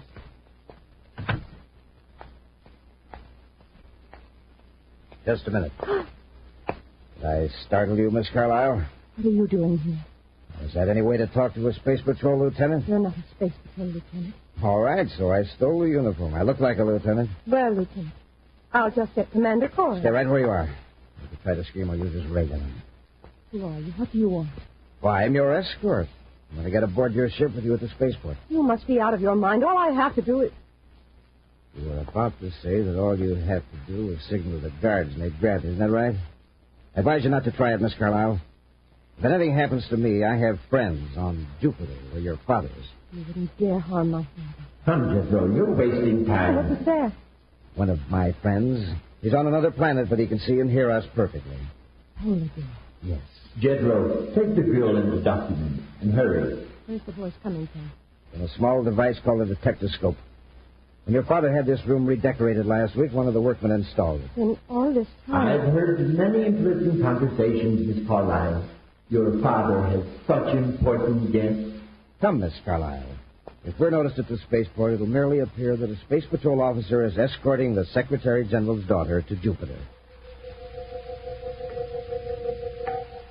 Elsewhere, in the Coronine Mountains of Venus, hundreds of miles from the nearest city, stands the Castle of Borkenna.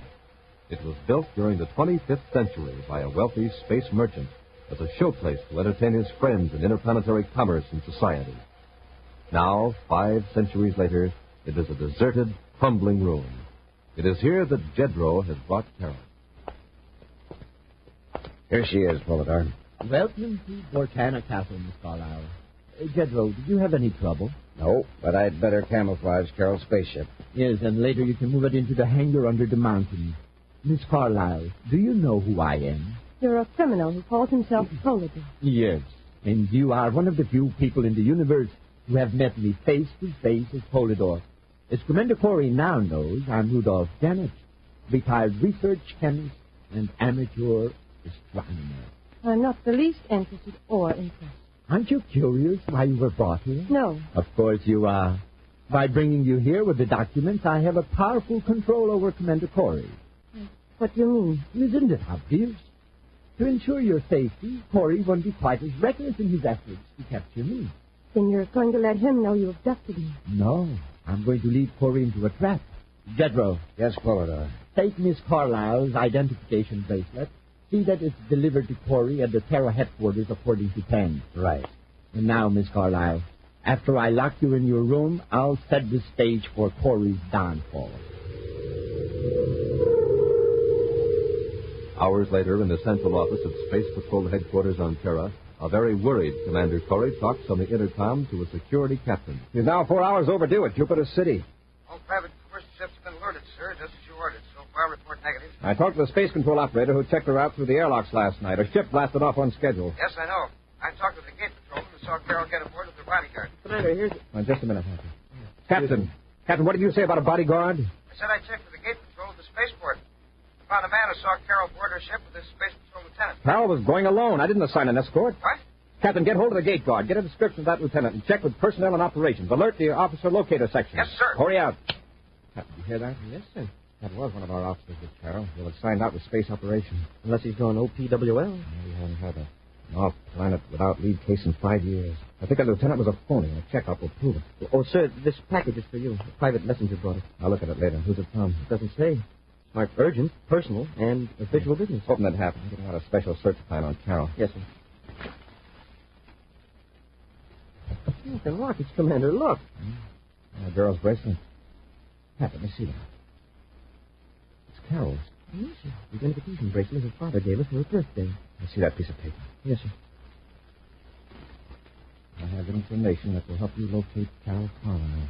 Through a set of circumstances, I was able to obtain this bracelet without the knowledge of her actual abductors.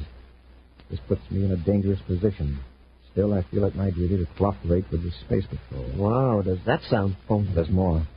If you, Commander, will land on Jupiter Moon number 6 at exactly 1900 hours Universal Start Time, I will give you what facts I have. I regret being forced to use this indirect method, but to contact you openly would cost me my life. He just happened to find Carol's bracelet. Does he think you're going to fall for that? Under the circumstances, there's only one thing to do. We're blasting off for Jupiter number 6. At 1900 hours Universal Start Time, Buzz lands the Terra 5 on the airless surface of Jupiter's sixth moon at a point directed in the anonymous message. Moments later, a small private cruiser arcs in and hovers until Buzz and Abby step out of their ship in their spacesuits unarmed. The cruiser settles slowly down to the rocky satellite and cuts rockets. For long minutes, the space patrollers wait. Then, slowly, the cruiser's hatch opens, a ladder is lowered, and Buzz and Happy stride forward. I'll go first, Hap.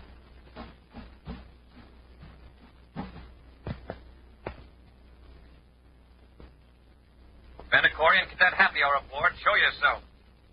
Proceed forward. Come on, Happy. Sure is dark. They light this ship. Fireflies? That's close enough, gentlemen. Stand right there.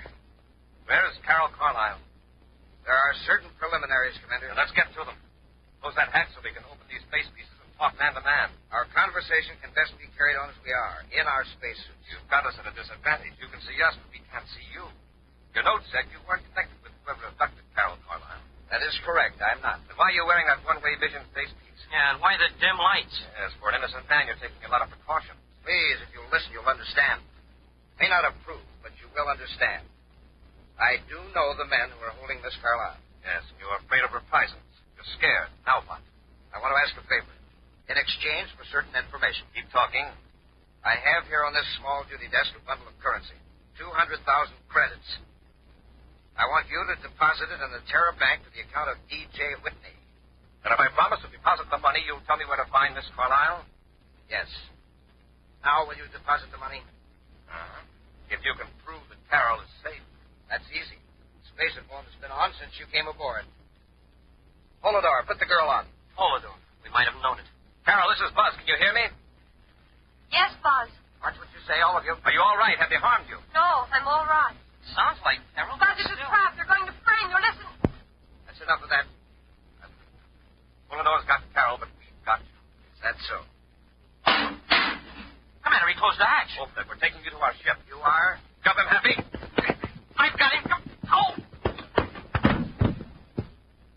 That takes care of the cadet. Now, Commander, you're next. I'm going to open that base piece of yours and give you a... That's your match this time, didn't you, Corey? I'll just pick you up, slam you against the bulkhead. Just like babies. Now I'll haul you boys back aft and blast off for peace. We'll return to Space Patrol in just a moment. Totem poles, and more totem poles.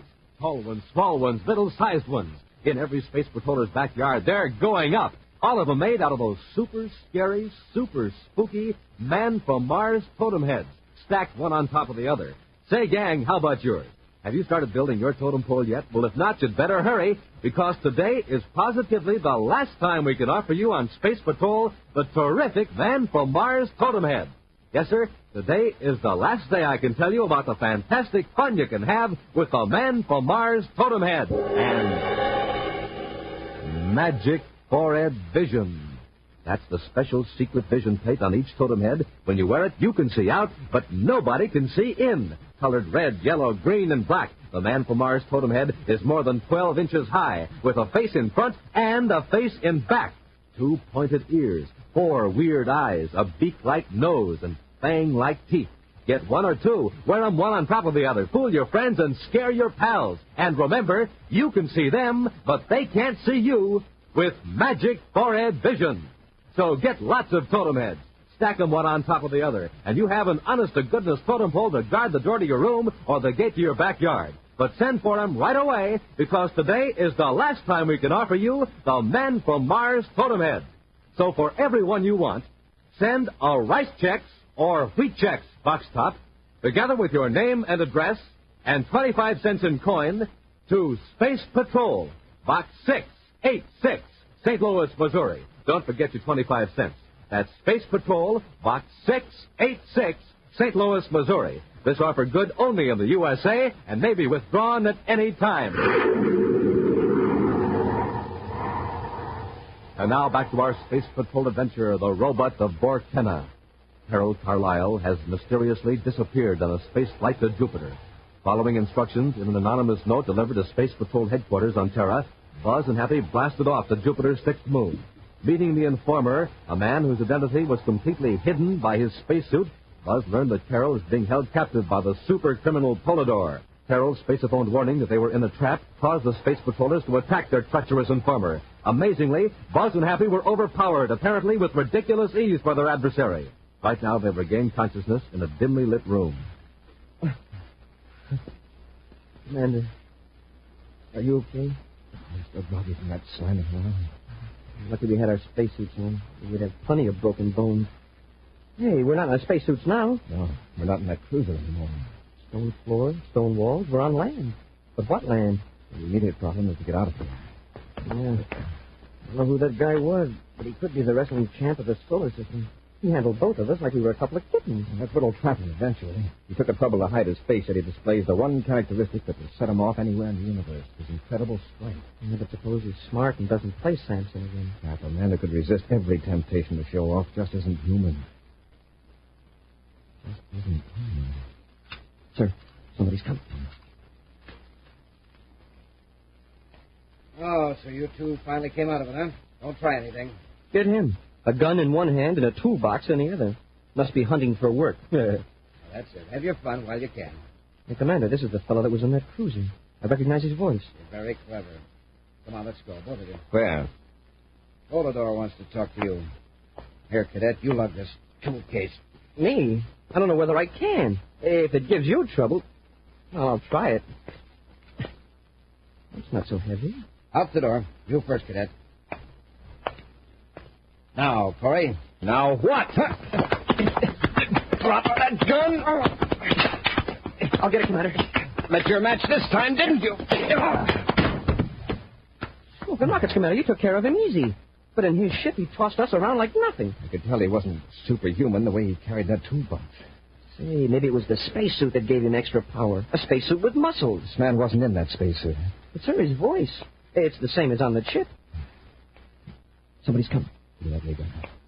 Stand back. Commander, look. A robot. Shut the door. Try to keep it out.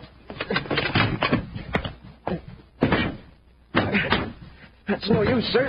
He's stronger than both of us together. This is what licked us before, the robot. It's coming after us. I'll try the ray gun, but I don't think it'll work. Never even phased it. Hand over the weapon, Commander. Polidor's voice coming out of the robot. The gun, Commander. Or do you want the robot to take it away from you? That could be quite painful, you know. Okay. Catch. He caught it. No, testing the robot's reflexes, weren't you, Corey? Like his strength, they're superhuman. What have you done with Carol? You are going to see her in a moment. She's in the other part of the dungeon. Dungeon? Of course. You're in Bortana Castle on Venus. Now, since you have knocked my friend out, the robot will escort you to Miss Carlisle's suite. So, the robot was wearing the spacesuit. Now I don't feel so ashamed of getting licked. Jedro was here in the castle all the time. You heard his voice through the detectoscope on the robot's head. The robot piloted the ship from Jupiter's sixth moon here to Venus. Yes. The robot is quite clever, provided he's controlled by a clever man. Out the door, gentlemen, and left to the corridor. Let's go.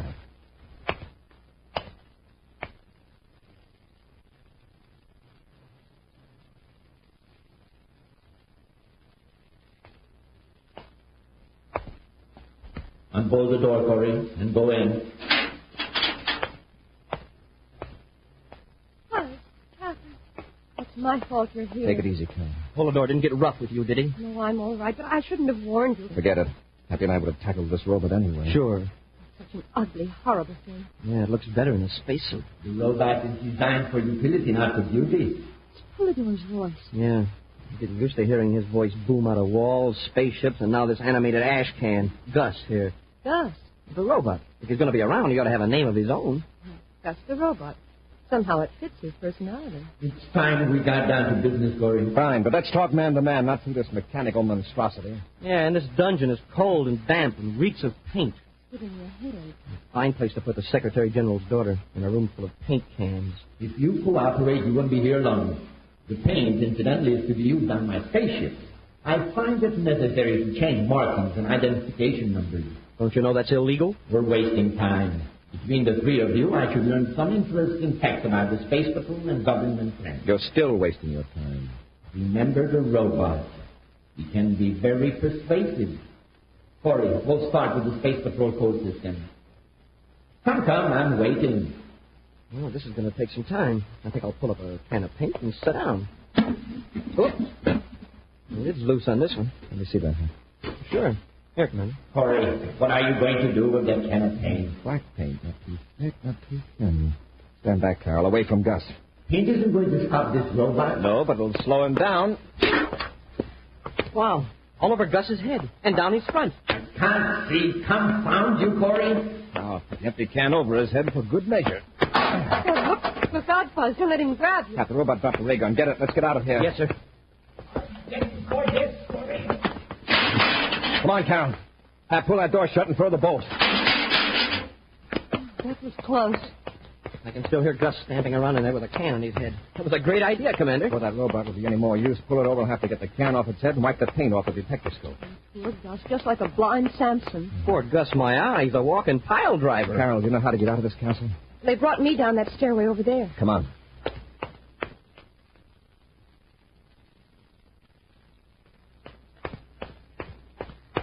Try the door hatch. That's locked. A castle this size, there must be more doors. The chances are Polidor has them all locked. Yeah, by electronic control. I was hoping to get Carol to a safe place and then search this castle till we found Polidor. Buzz, something smells strange. I noticed it too, sir. My eyes are burning. Polidor's flooding the castle with poison gas. Now we've got to find him. Buzz, Carol, and Happy rush through the bleak corridors of the huge castle. They try door after door. All are locked. And each moment the toxic vapor becomes more and more unbearable, burning their lungs, making them gasp for breath. Right now, they're painfully groping their way down a dimly lit corridor near a winding stairway. Even if we do run into Polidor, how are we going to handle him? I can hardly see. He'll be in the same fix we are. Probably shut himself up in an airtight room waiting for the gas to finish us. The coward. He knows we've got a gun now, so now he won't... Listen. Somebody's up the stairs. It's the central stairway of the castle. It goes up to the tower and down to the dungeon. Say, if we go up, we can get away from this gas. Yeah, we've got there. About 4 flights. There are 2 of them. They're wearing spacesuits. Polidor and Jedro. So that's how they're avoiding the gas. Door up there leading outside. Yeah, I saw a shaft of light. If they don't lock it, we can follow them and get out of here. Look, something's wrong with one of them.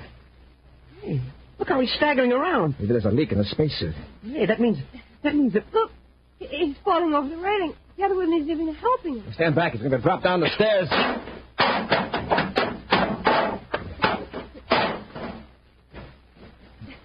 Pat, you stay here with Carol. There isn't much chance he's alive, but we can't leave him there. Sure, sir. Listen. Someone's coming up the stairs.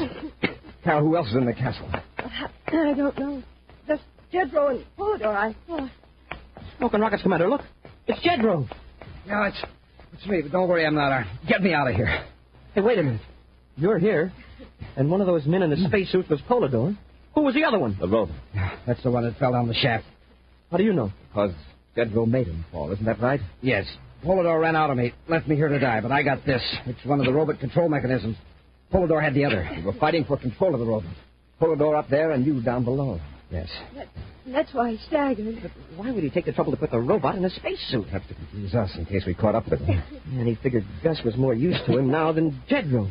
Come on. Let's go up the stairs and out that door. You can't.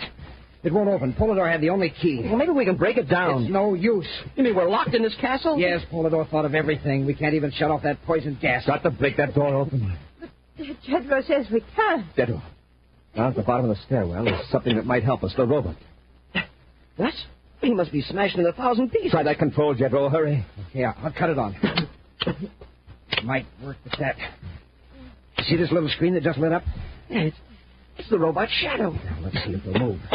Oh, his arms are moving. See if you can get him on his feet.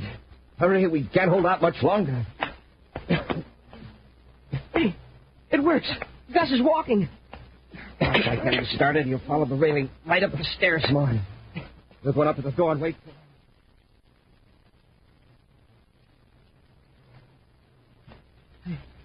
Oh, Gus is still coming. Try the door just in case. It's no use, sir. I feel faint. Keep fighting, Carol. Jedro can get any more speed out of that robot. There he is, coming up the last flight. He's hardly damaged at all. It's a big dent in the helmet, but outside of that, he's all right. Stand back and give him room. Go ahead, Jedro. Yeah, sure. Commander, catch him. I've got him. What a time for him to pass out. I've been watching him work the controls. Let's see if I can operate, Gus. That's it. He's raising his arms. Here goes. Keep out of the way. He's going to start swinging. Attaboy, Gus. Give it all you've got. Hooray. Good boy, Gus. We're free. Have you take care of Jedro. Take him out into the air. Come on, Carol. You'll be all right in a minute. Oh, I'm fine now, Buzz. That air. Hey, all we got to do now is go down these steps outside the castle and... Well, come on, Jedro, on your feet. Thanks. Hey, Polidor. He's getting away in a spaceship. Where's the document? No, he hasn't got him. I sneaked him away from him and hid him. Where? Inside the robot. That's why I tried to get control of it. What a gang of cutthroats. Polidor runs out on you. You double-cross Polidor. And it looks like the only decent guy in the outfit is Gus. Hey, Commander, did you work the robot control just then? No, why? Gus moved. Maybe he's got a short circuit from the fall. He's holding out his right arm. Oh, Happy. You just paid Gus a compliment. I think he wants to shake hands. Huh? Well, put her there, Gus.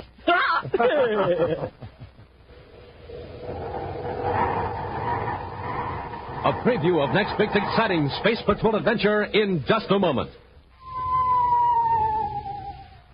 The last of the spook from outer space. The last of the walking, talking totem pole. Yes, Space Patrollers, this is the very last time I can tell you about the fun you can have with the Man from Mars Totem Head with Magic Forehead Vision. Wear one and you're the spook from outer space. The Totem Head is 12 inches high from head to shoulders. And with Magic Forehead Vision, you can see out, but nobody sees in. Wear two, and you're the walking, talking totem pole. You really look just like an honest-to-goodness totem pole, too, because each Man from Mars Totem Head comes in honest-to-goodness totem colors. Red, yellow, green, and black, with honest-to-goodness looking totem ears, nose, eyes, and teeth. And man, oh man, just wait until you get yours. But you better not wait, because you've got to send for yours right away, because this is the last time I can offer you the Man from Mars Totem Head with Magic Forehead Vision. Now, for each one you want, send a Rice Chex or Wheat Chex box top, together with your name and address, and 25 cents in coin, to Space Patrol, Box 686, St. Louis, Missouri. Don't forget your 25 cents. That's Space Patrol, Box 686, St. Louis, Missouri. And now, a preview of next week's exciting Space Patrol adventure. Buzz and Happy, dressed as prospectors, are tramping across the great Martian desert toward Polidor's hideout. Getting closer. That must be the hideout right over that dune. Can't expect to sneak up on him. Surprising. Best we can hope for is that we can get close before he recognizes us. Uh-oh. I see him. He sees us. Just keep walking. Can't tell whether it's Polidor or not, but he's got a gun. Oh, what do you want? Our car's back in the desert about 2 miles. That's too bad. You won't be needing it anymore. He's got a blast gun. Be sure to join us next week for the thrilling story, Trial by Terror, when Rice Chex and Wheat Chex again present Space Patrol. Space Patrol, created by Mike Moser, starring Ed Kemmer as Commander Corey and Lynn Osborne as Cadet Happy, was written by Lou Houston, produced and directed by Larry Robertson, executive producer Mike Devery. Other players were Virginia Hewitt, Bela Kovac, and Norman Jolly. Dick Tufeld speaking. Now, don't forget to tune in next Saturday and every Saturday when Rice Chex and Wheat Chex again present exciting action on Space Patrol. Be sure to see another exciting Space Patrol program on your local ABC television station. Consult your newspaper for time and channel. This program Thank you for joining us for another thrilling episode of Space Patrol. We're excited to have you as part of our audience. We invite you to return tomorrow for an all-new set of episodes that will take you on even more unforgettable adventures. Get ready for a journey to the outer reaches of imagination as we dive into Inner Sanctum, our next featured program. Get ready for chilling suspense as you delve into a tale of psychological intrigue and spine-tingling horror that keeps you on the edge of your seat. We're always eager to hear from our fantastic audience. Your feedback fuels our passion for delivering the best in vintage entertainment.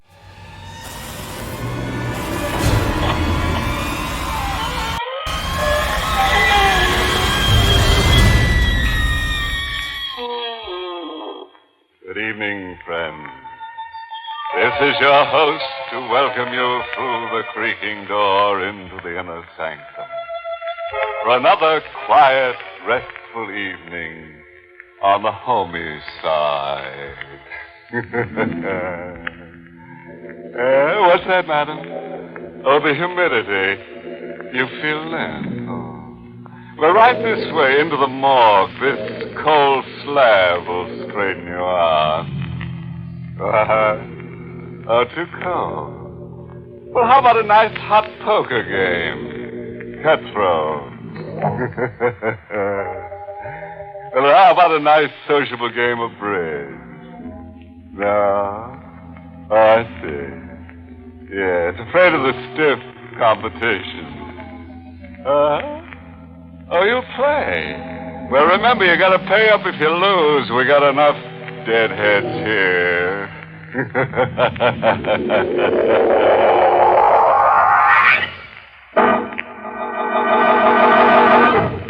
Tonight's Inner Sanctum mystery, Deadly Fair, was written by Henry Warner and stars Larry Haynes in the role of Angelo with Everett Sloane as Philip.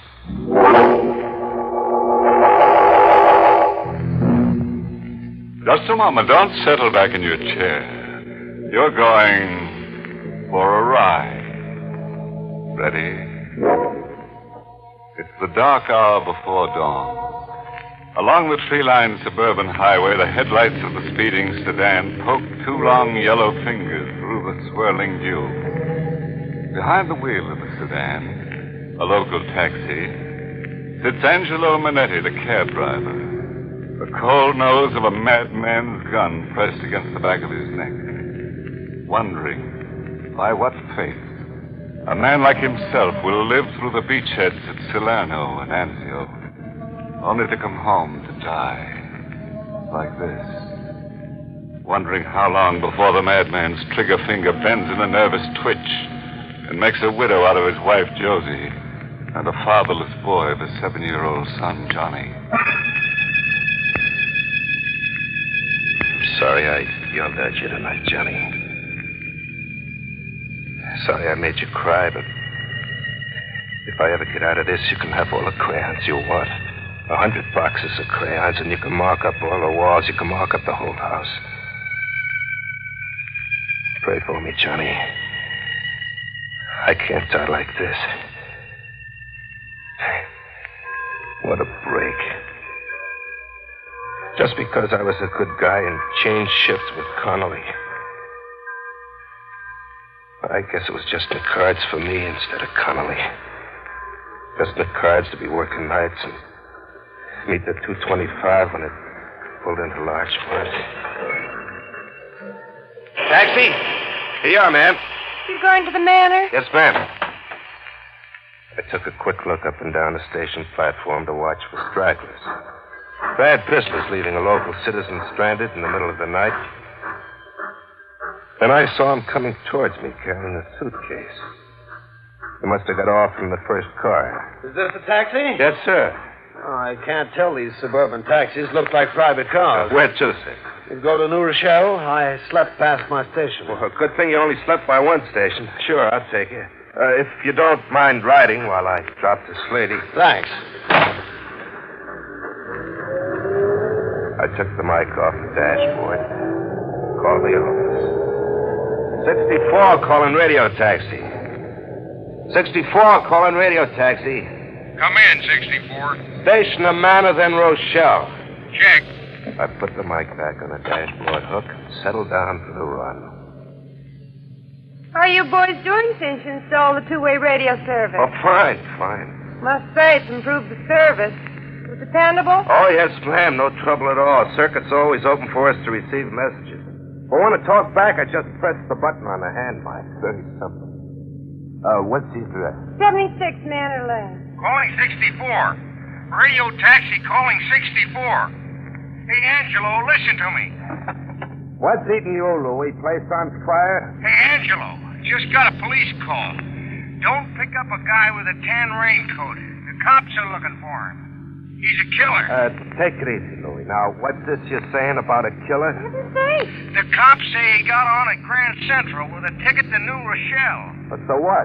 But listen, Angelo, the guy didn't get off at New Rochelle. You pick up someone with a tan raincoat? I didn't dare turn around to look.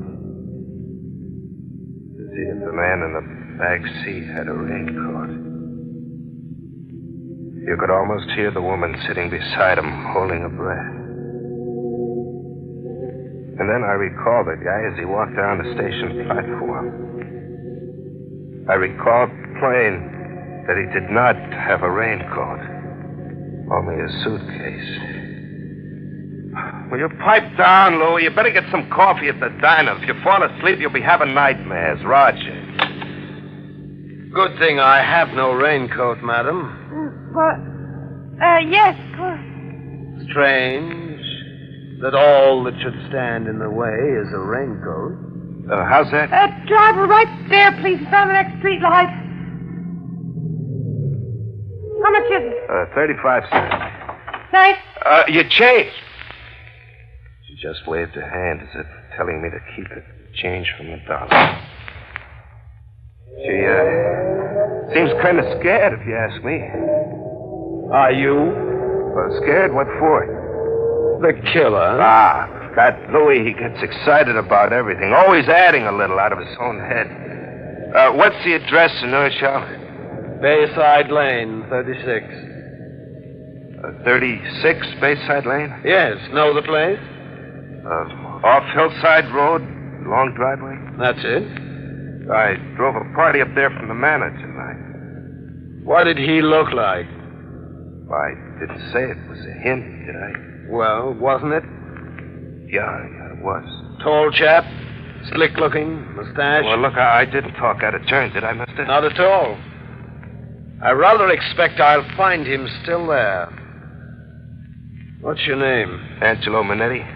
Mine's Baker. But don't let me embarrass you, Angelo. It's quite all right. That party you drove to my house is seeing my wife. Isn't that what you think? Oh, you got me wrong, mister. I don't think nothing. Don't you really? Lots of others think so. Rather common gossip, as they say. But I'm not angry. Not at all. I'll take care of everything once I get home. Calling 64. Radio taxi calling 64. Hey, Minetti. Come in, Louie. Got some more dope on that killer. He got into Grand Central on the train from Albany. Porter in the club car told the cops a guy was making cracks about having a gun and taking care of the wife and the boyfriend. Well, so what? What are you bothering me with it for? Go call the Daily News or the Mirror. Oh, wait a minute. Now, here's what I want to tell you. The cops at Mamaroneck got on the train and found the raincoat hanging on a hook in the first car. Conductor thinks it was left by a guy who got off at Larchmont with a suitcase. How about that fare you picked up? There was a gun in my fare's hand. And the gun was at the side of my head. His finger was on his lips, warning me. You did say Rochelle, didn't you? I could see the trigger finger bending. And his head shaking from side to side to tell me to say no. No, Louie. I had two. One to the manor, the other to Rockdale. Not Rochelle. I didn't get it right the first time. Forgot to call you. Also, he didn't have a suitcase. Oh, that's a relief. Say, how's about coming back to the shack so I can get a bite at the diner? Yeah, sure thing. Soon as I'm free. This guy wants me to wait for him, take him back to the station. Roger. Nice work, Angelo. I got a wife and kid to think of, mister. So want to go to 36 Bayside Lane? That's right. Better slow down. There's Bayside Lane right ahead. All right, this'll do. I wouldn't like it if they heard us coming up the driveway. It'll be $1.25, sir. Get out, Angelo. You want me to get out? That's right. You're coming in with me to be my witness. Witness? What for? Divorce, maybe. Oh, please, Mr. Baker, that's not right. I can't afford to get mixed up like this. Ruin my taxi. Get out. And don't slam the door. Yes, sir. Carry my bag, please. He steered me with the gun in my bag. Slowly picking each step in the dark, across the lawn shielded by a high hedge, and around to the back of the house, to the kitchen. The lights were on, and we could see his wife and the boyfriend making themselves some bacon and eggs. All right, Angelo. Pull open the door. What? Hello, Doris. God. Hello, Walter. What are you doing with that gun? Please, Philip. Excuse me while I close the door, Walter. No use waking the neighbors. Oh, Doris, this is Angelo. Walter, Angelo. The introductions were polite, all right, but deadly. And he looked like he was enjoying it, a big joke. But there was nothing funny about that crazy grin on his face and the way he kept waving the gun around at the three of us. Well, Walter? Philip, please, you frighten me. Walter's not frightened. He never was. Of me. Isn't that so, Walter? Well, why don't you answer? There's nothing to say. Doris, do you love Walter? Come now. Of course. And you, Walter, do you love Doris? Yes. You dirty liar. Please. He's lying, Doris. I know he's lying. He wouldn't go around bragging how he sees you every time I go out of town if he really loved you. That's not true. We're going to be married. Oh, married? Not until you become a widow, Doris. I'll never give you a divorce. Or are you planning to divorce me? All right, Philip, you found me here and you have a witness. What are you going to do about it? I came back from Albany tonight to kill you. Philip! But I'll give you just one more chance. If I ever hear that you're trying to see Doris again behind my back, I swear I'll kill you. And Angelo here can be my witness that I warned you. Remember that, Angelo. Yes. You got me wrong, Philip. Sure, I've been seeing Doris, but I never went around talking about it. Don't come any Only closer, tonight Walter. I said to Doris, let's tell it. Give me that gun. Let go. Let go, Give my me that gun. Philip, please, stop it. Stop! Doris! The three of us stood there, paralyzed, looking down on the still body of Mrs. Baker, her eyes glassy and blue, her blonde hair soaking up the blood from the hole in her head. One look was enough for the three of us to know that she was dead. You killed her, Philip.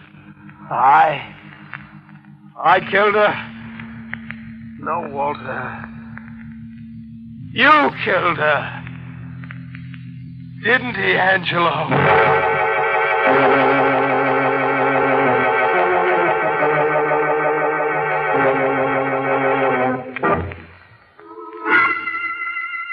The two of them stood there, glaring at one another across the body of Mrs. Baker. Yes. You killed her, Walter. The gun was in my hand, but you killed her. If you hadn't tried to take the gun away from me, where are you going? Phone the police? Police? Yes. Put down that phone. Put it down! Don't you think you ought to put that gun away now? He's right, Mr. Baker. I don't think he even heard me. He kneeled down beside the body of his wife and stared at her tenderly. Suddenly his mouth started to move like he was choking for air, and his face twisted in angry pain and hate as he looked up at Walter. I could see Walter sensing it, too, realizing that Mr. Baker was going out of his mind. There was a heavy glass ashtray by the phone. I could see Walter slowly reaching for it. Mr. Baker looked up and jumped back as Walter threw it. You won't stop him! You stay out of this, Angelo! Don't shoot! Don't!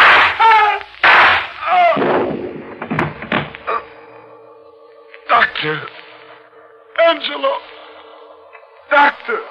You're going to die, Walter. Die like Doris. Angelo! Help me. Doctor! Don't bother, Angelo. He won't need a doctor. Stop it! No, don't do it. Mr. Baker, give him a chance. Please, give him a chance. Doesn't need a doctor now, Angelo, does he? Go on. Bend over him. See if he needs a doctor. He's dead. Yes. Now they're both dead. Both dead. What do we do, Mr. Baker? Do? What is there to do? The police. We ought to call the police. They'll take me away from Doris. I don't want to leave her. No, I mustn't leave Doris. No, please. Please, Mr. Baker, won't you give me the gun? The gun? No. No, I got the gun to protect myself from Walter. But I'm not afraid of Walter anymore. He's dead. Walter's dead. That's right. Doris is dead and Walter's dead. We can't leave them here. We must take them away to a nice, quiet place where they can be alone forever. We take them away in your car, Angelo. My car? Yes, Angelo. You must do as I tell you. It will be their funeral car.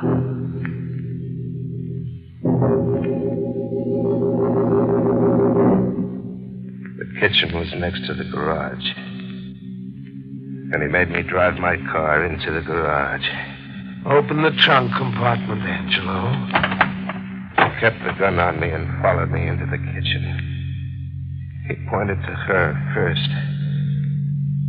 I picked her up and carried her. Tried not to look at her. Telling myself I ought to grab the jack handle in the trunk compartment and swing it on him, but I didn't do it. I was afraid. I was afraid I'd never live to see Josie and Johnny again. I placed Mrs. Baker in the trunk gently. And then he made me go back for the other one. Push him in, Angelo. Or his coat will stick through the door when you close it. That's better. Very good. Close the trunk.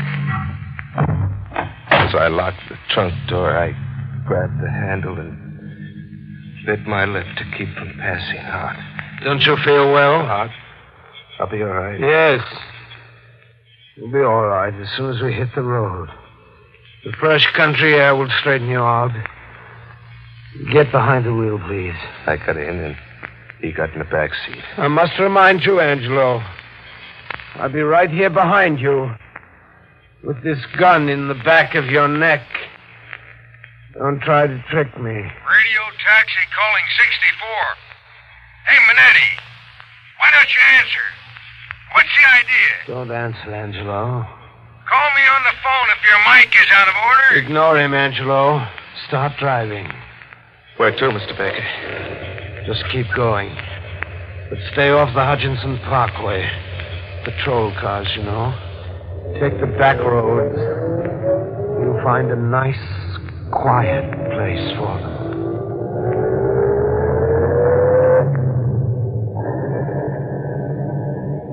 We went north on the post road. Louis' call breaking in on us every minute or so. Calling 64. Radio taxi calling 64. Persistent fellow, isn't he? Well, he's sorry. Expect me back to relieve him so he can go down to the diner for a bite. Pass me that cigarette lighter on the dashboard. Don't you hear me? I want the cigarette lighter. Oh, it's not working. You got any matches? In my pocket. Well, let me have them. I reached into the side pocket of my jacket, fumbling through my handkerchief and keys for the pack of matches. And then my fingers touched the crayon. A small piece of black crayon, no bigger than an inch long, with a paper wrapping. The small piece of crayon I'd taken away from Johnny after I yelled at him and made him cry for marking up the wall. What about those matches? Yeah. Here you are. I handed over the matches. But the piece of crayon was in my palm, concealed and held tight by my little finger and the one next to it. He lit his cigarette. Want a cigarette, Angelo? No, thanks. There ever was a time in my life I needed a smoke, it was then. But I was trembling with an idea. An idea to make my microphone stay open so Louis could hear me without Mr. Baker getting wise. But I had to hold on to the crayon. I couldn't take a chance reaching for a cigarette. I might drop that crayon. I waited for Louis to call me again. Calling 64. Hey, Minetti. You all right? Call me from the phone if you can hear me. Say, Mr. Baker, maybe I'd better answer him. Why? Well, he might think I'm in a wreck and he'll have the cops start looking for me. Yes. Yes, you're quite right. Very well, talk to him. But be careful what you tell him. I picked the microphone off the dashboard with the hand that held the piece of crayon. 64 calling radio taxi. Where the heck you been, Angelo? Let me explain, Louis. He's sitting here without a relief. Fine pal, depending on you. Get back here. I'm going down to the diner. I kept gabbing to Louis and forcing the crayon into the button on the mic, right into the hole that housed the spring button, hoping the paper wrapping on the crayon would wedge the button and keep my sending circuit open. Louis, I'm fixing a flat. Must be a loose wire. I didn't hear you until just now. I'll be back as soon as I can. Roger. I put the mic back on the dashboard hook, praying the crayon wedge would hold. As long as that button was wedged on, Louis couldn't talk to me. As voice came through, I'd know the crayon had slipped out. I waited. Seconds seemed like hours. No word from Louis, so the wedge was holding. I raised my voice so it would carry the 2 feet between me and the mic. Mr. Baker, are you gonna kill me, too? Kill you? Yeah, like you killed Mrs. Baker and Walter? I've been thinking about what I ought to do with you, Angelo. Oh, don't kill me, please. I gotta wipe the kid. I'll play dumb. I swear I will. I'll never tell anyone that you killed 2 people.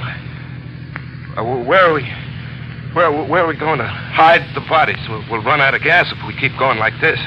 I know where we'll go. Lake Hatoma. Doris loved Lake Hatoma. We used to go there weekends long ago. Where is Lake Hatoma? About 40 miles from here. 40 miles? I knew I had to find some way to stall them. The range of my cab's transmitter was about 30 miles. If I ever got out of range, I was done for. I had no way of knowing whether Louis had left the office or if he caught my first words telling him about my danger. Do you know how to get to Lake Hatoma from here, Mr. Baker? Roughly, I know we used to go past White Plains. Well, I got a map. Good. Stop the car. Take a look at it.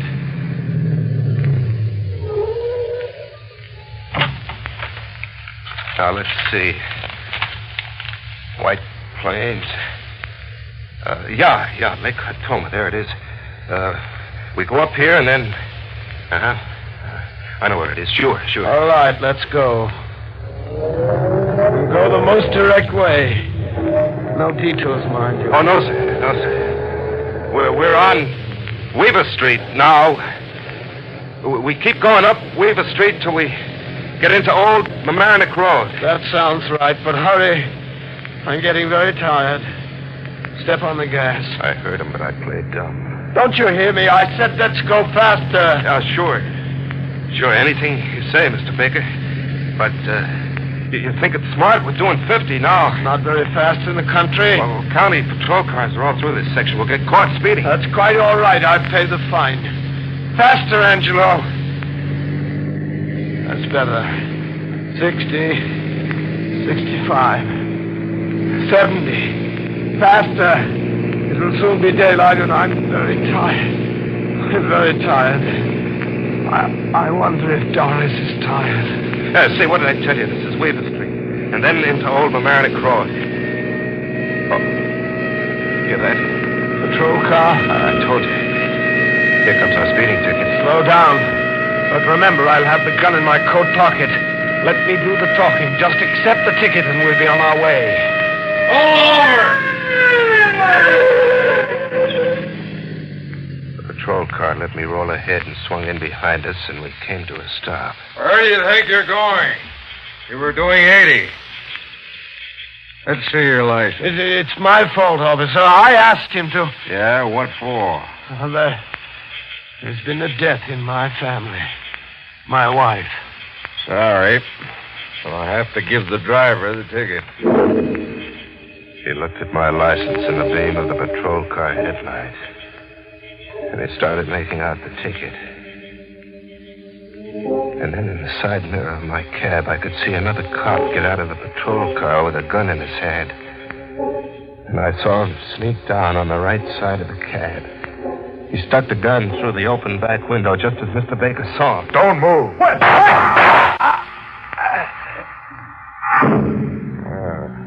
Too bad we couldn't take him in. Oh, it held, Johnny. It held. Say, how come this guy didn't get wise? Your microphone circuit was open. You want to know? You really want to know? I'm leaving the house to go to work, see? In the hall, my kid, Johnny's marking up the walls with crayon. I yell at him and I make him cry. I take the crayon away, and that's what kept the mic open. Here, look here. You see? The crayon's still holding the buttons down. Hey, you got any kids? Yeah, why? You think I done right? Yelling at Johnny?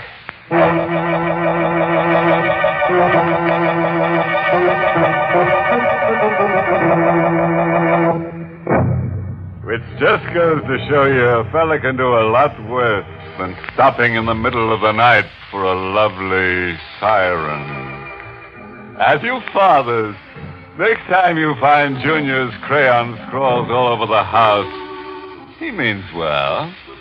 Just trying to show you the handwriting on the wall. Oh, this reminds me of a fellow I know who's crazy about baseball. When the warden asked him what he wanted for a last request, he said he'd like to watch a game from the scaffold. But they called it after the sixth, so he could enjoy a seventh-inning stretch.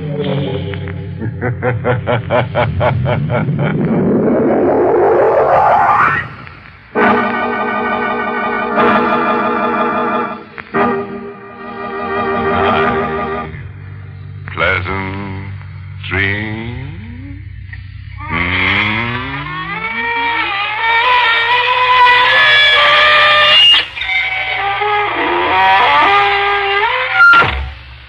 Inner Sanctum was heard in the United States over CBS, the Columbia Broadcasting System, and has been rebroadcast for servicemen and women overseas. This is the United States Armed Forces Radio Service, the voice of information and education.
Tired of the everyday routine?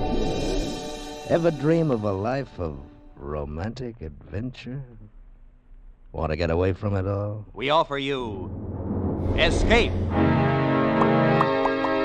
Escape, transcribed to free you from the four walls of today for a half hour of high adventure. You are standing on the rolling deck of a pirate junk in the China Seas, and facing you is the sinister figure of the most feared man in the Orient, a general who has just doomed you to death.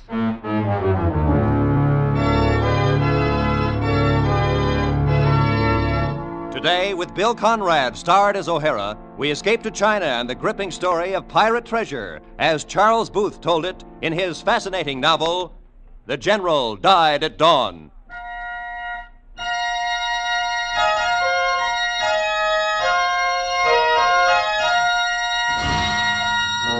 Yeah, China was spitting me out like a cherry pit.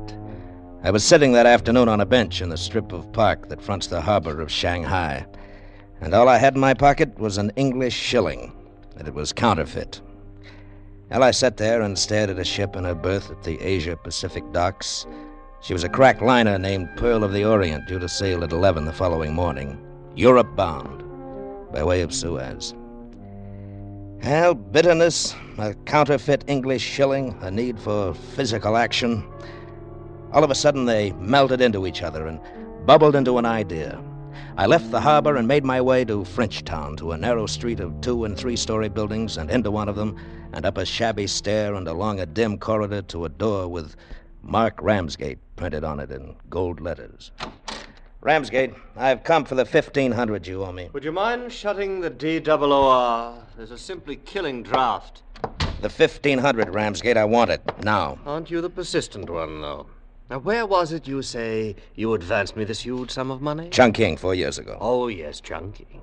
I was in a nasty mess with the police, and you simply flew to my aid as a fellow American. Isn't that it? Delicious.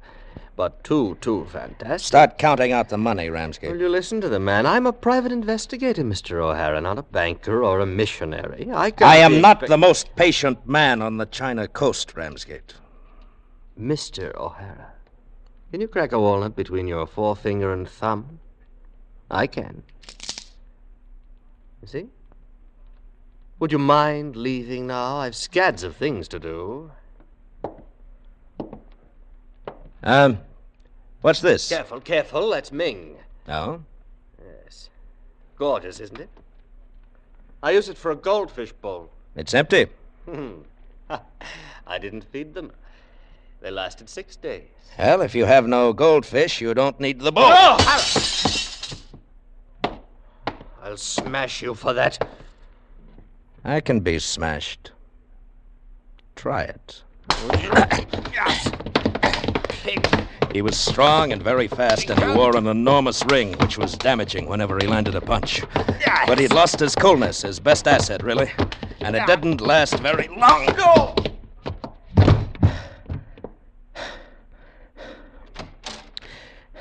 Do you treat all your visitors like that, Mr. Ramsgate? Huh? Oh. Hello. Come in. Shut the door. Have a seat, Miss, Mrs. Mallory. Irene Mallory? Why, yes. May we speak privately, Mr. Ramsgate? Well, my friend on the floor is fast asleep. What can I do for you? I came to ask you to locate someone for me. A man here in Shanghai. There's a job to be done, and he's the one for it. Oh? What's his name? O'Hara. Gerald O'Hara. Do you know him? Yes. Who sent you to me? Papa Conti. Oh? O'Hara was at the Hotel Conti this morning, broke, and told Papa he expected to collect some money from a man named Ramsgate. Has he been here? He's been here. I can find him for you, but it's going to be expensive. My fee will be $1,500. Mm-hmm. 5 and 5. 1, 2, 3, 4, 5. Here you are. Thank you. Please work very quickly. Very quickly. Is there anything I can tell him concerning the job for which he is the one? Yes. Tell him it involves General Yang, Yang's business agent, and $500,000 in gold. I'll be waiting at the Hotel Conti, Mr. Ramsgate. All right. Good afternoon. Good afternoon. Huh?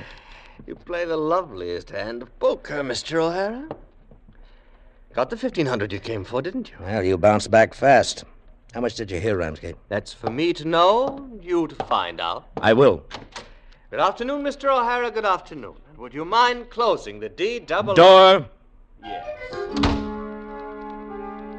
Well, I had what I came for, all right. I would argue the ethics of it with myself when the planks of the Pearl of the Orient were beneath my feet, and I was on my way to an atmosphere that didn't rot a man's brain with the dampness of things dead and done.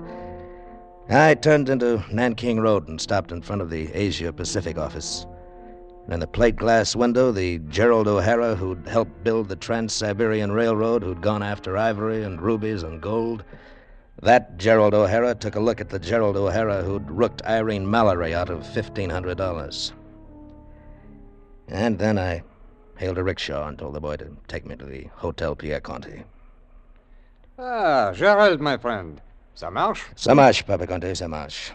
Do me a favor. Will you have Mrs. Mallory paged and brought here and let me use this office for a few minutes? But of course.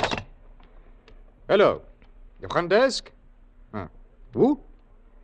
Dio Mallory Conyo Laigo. Saji Lau. Papa, about the money I owe you, I thought I'd have it for you today, but my lead blew up. I'm sorry. He is sorry. We have known each other all these years. You bear the scar of a knife that was meant for me, and you expect me to press you for money? Huh? Gerald. Well, it's a bill, and it's got to be paid. Then let me worry about it. There's no point in us both worrying, huh? Oh, that will be Mrs. Mallory. There's cognac on the desk.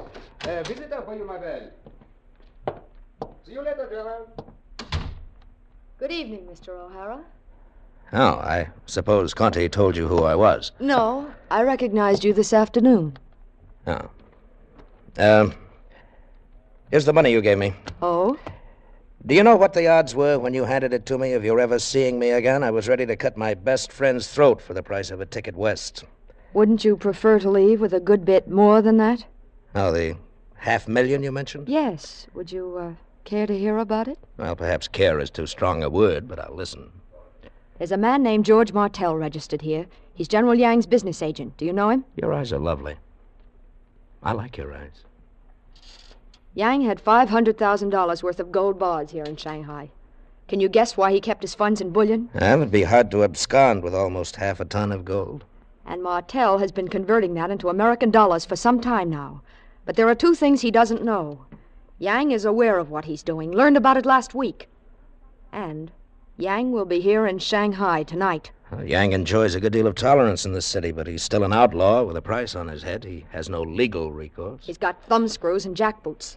Don't you see what I'm getting at? Martel's life isn't worth a grain of rice once Yang arrives. Yang's here now. What? He's here now. I saw Sergeant Wong, his ADC, dressed as a coolie down at the docks this morning. All the better. Unless Martel shares the money with us, we won't help him escape from Shanghai. You could arrange a way out for him, couldn't you? Oh, yes, I know ways, but I'm not the man for the job, Mrs. Mallory. I'm as empty as a sucked egg. I'm tired, very tired. I just want to crawl out of Asia. I'm sorry. No pride? None. Certain? Positive. Not even enough to resent that? Or this? Why, you little... You're hurting my wrist, O'Hara. Come here to me.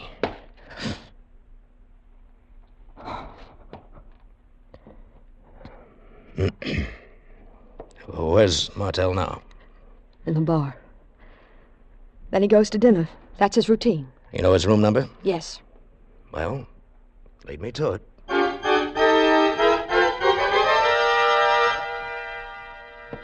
Was that the last valise in the closet? Yes. Well, we know now that Martel doesn't keep the money in his room. That would have been too obvious. Don't ever be deceived by the obvious, my dear. The techniques of hiding and finding haven't changed since Poe stated them in the purloined letter. Our next move... Someone's coming down the hall. No, out with the light. Martel. Shh. Behind the screen. What perfume do you use? It's marvelous. Shh. Well... Oh, what a heavenly room you have, Mr. Martel. My, so comfy. Get to the point, Mr. Ramsgate. What is it you wanted to speak to me about? General Yang and his Shanghai funds, and what you intend to do with them. Have you been prying into my affairs? Just an old busybody, aren't I? Ramsgate? Don't try for a gun. Just don't. What is it you want? All the money you have. And the alternative? I'll tell Yang of the naughty thing you've done. Mr. Ramsgate, I beg you. No. Either give me the money or be prepared to face Yang and tell... O'Hara. Hello, George. Irene, see if Ramsgate has a gun. Okay. George, have you met Mrs. Mallory? O'Hara. Here's the gun. Oh, good. Now see if George has one. Easy, George. Here it is. All right, now put it in your purse. Yeah. George, you know me, don't you? I mean, you know me. Yes, I know you, O'Hara. Were you going to accept Ramsgate's offer? I think that... Wouldn't have done you any good. Yang has a price on your head right now, didn't you know? Oh, yes, Ramsgate would have taken your money and turned you over to Yang anyway. Well, I thought that I'd be able to think of some scheme while Yang was on his way. On his way? Yang's in Shanghai right now. No. Look, now here's our proposition. No. 1/3 apiece to each of us, and I'll help you escape. 1/3? To each of us, 1/3 to you. You better take it, George. Well... But tomorrow morning, Yang will have blocked every exit from Shanghai you could think of. You need us, George. And you know I always fulfill my end of a contract. Help me, O'Hara. Help me, please. You accept? Yes. Good. Now, where's the money? I want it in my hand before I so much as make a move in your favor. It's not here. In the hotel, I mean. It's in the safe in my office in the Rue Montauvergne. Let's go after it, George. Let's go after it.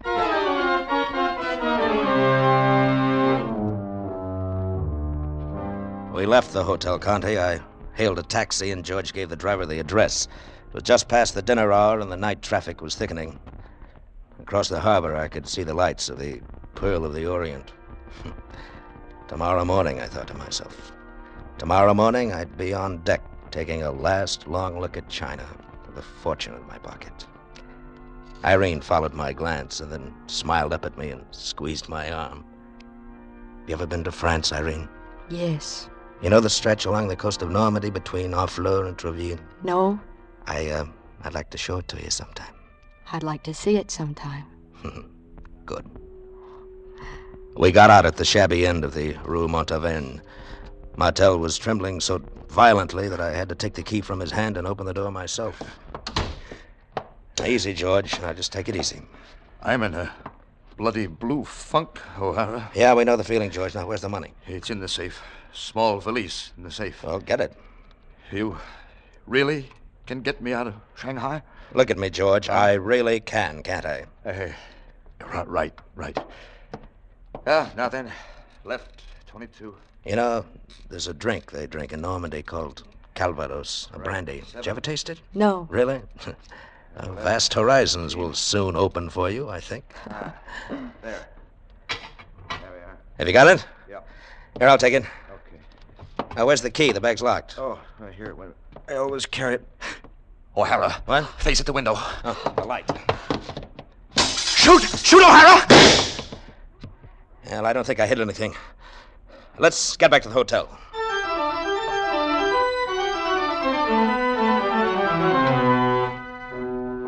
The street was deserted as we left Martel's office. I expected almost anything, but nothing happened. Nothing at all, except that I slipped on the broken glass scattered about the sidewalk and almost broke my neck. And we took a taxi back to the Hotel Conti. No, we won't go to your room, George. Irene, we'll hole up in yours. Do you think we're safe here? Well, it's relative. We're safer in the Conti than any other place else in Shanghai. Not that that's saying much. At least we have an ally here, Papa Conti himself. In you go, George. Thanks. Now, Irene, here's the money. Don't let this valise out of your sight for a moment. Take the gun out of your purse now. You know how to handle it? Some. Sit down, George. Yeah. No, not on the chair. Huh? Sit on the floor, facing the wall. Yeah, okay. Now, look, Irene, you've got a double job. Yeah. Keep George and the money in and everyone else out. Understood. O'Hara, you're not going. Well, I have to arrange your exit. Do you expect me to do it by telegram? Oh, that reminds me. I'll need that 1,500 of yours again. How much do you weigh? 118. Delicious. Here's the 1,500. You'll be repaid out of George's end of the cut. Well, I'll be going now. I'll be back in about, 3 hours at the latest. Lock the door after me. I'll see you soon. Take care of yourself, O'Hara. Right. Wish I could think of something entirely reassuring, but all I can come up with is this. I think we've got a 50-50 chance of making it.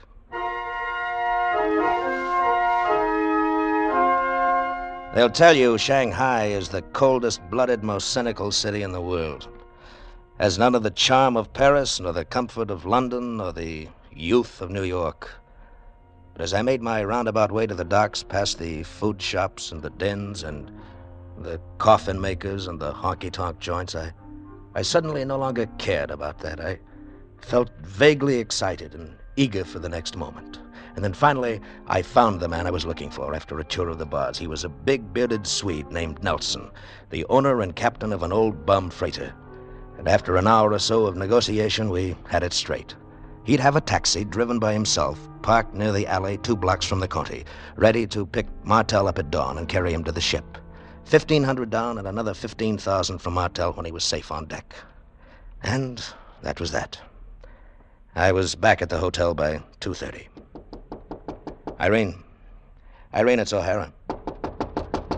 Irene! I put my ear to the door and listened. Nothing. I grasped the knob to shake it, and the door swung open. The lights were on, and the room looked as though a tornado had gone roaring through. Bureau drawers open, clothes flung out, luggage slashed, and Martel lay on the bed, staring at the ceiling, his face ripped badly, his hands and legs tied tightly. I walked over and put my fingers to his neck. He was dead. The small valise lay next to him on the pillow. It was open and empty. Made my way to the bathroom. Irene. O'Hara. Turn off that water. I was trying to stop the bleeding. Give me the towel. Now come on in the other room. What's happened? I don't know. A couple of hours after you left, there was a light knock at the door, and a voice that sounded like yours said, "Open the door." Yeah? Well, don't look at me like that. It was time for you to be back, and I had the gun. I opened the door just a crack, and suddenly a hand appeared, and it turned out the light, and that's all. When I came to, it was the way it is in there, and I had a bump on my head. The money's gone. I know. Have any idea who did it? No, none. It could have been anybody. Could have been you. O'Hara. Why not? You had the chance, and as you say, you had the gun. It could have been you. Yes, and it could have been you, but I don't think it was. Connect me with Mr. Conti, please. O'Hara. Hello, Papa Conti. This is O'Hara. Look, will you come to Mrs. Mallory's room immediately, please? Yeah. What are you going to do? Well, I want to speak to Papa Conte. He's probably the wisest man in Shanghai. Do you think I did it? I didn't say you did. I said it could have been you, and it could have, too. But I ought to talk to Conte. There are things that bother me about the whole deal. I connect it in some way with slipping on the broken glass in front of George's office and George being beaten to death. Now, why should anyone have done that? The money was there and George was tied securely. Why beat him? And something about George's having to depend on me for a getaway. I always considered him a very cautious and careful man. He had the money. Surely he would have planned his own escape long before I ever... Well, that's probably Conte. I'll get it. Gerald, it is I. Come in, Papa. Good morning, Mr. O'Hara. Ramsgate. Get inside, Papa Conte. All clear, General.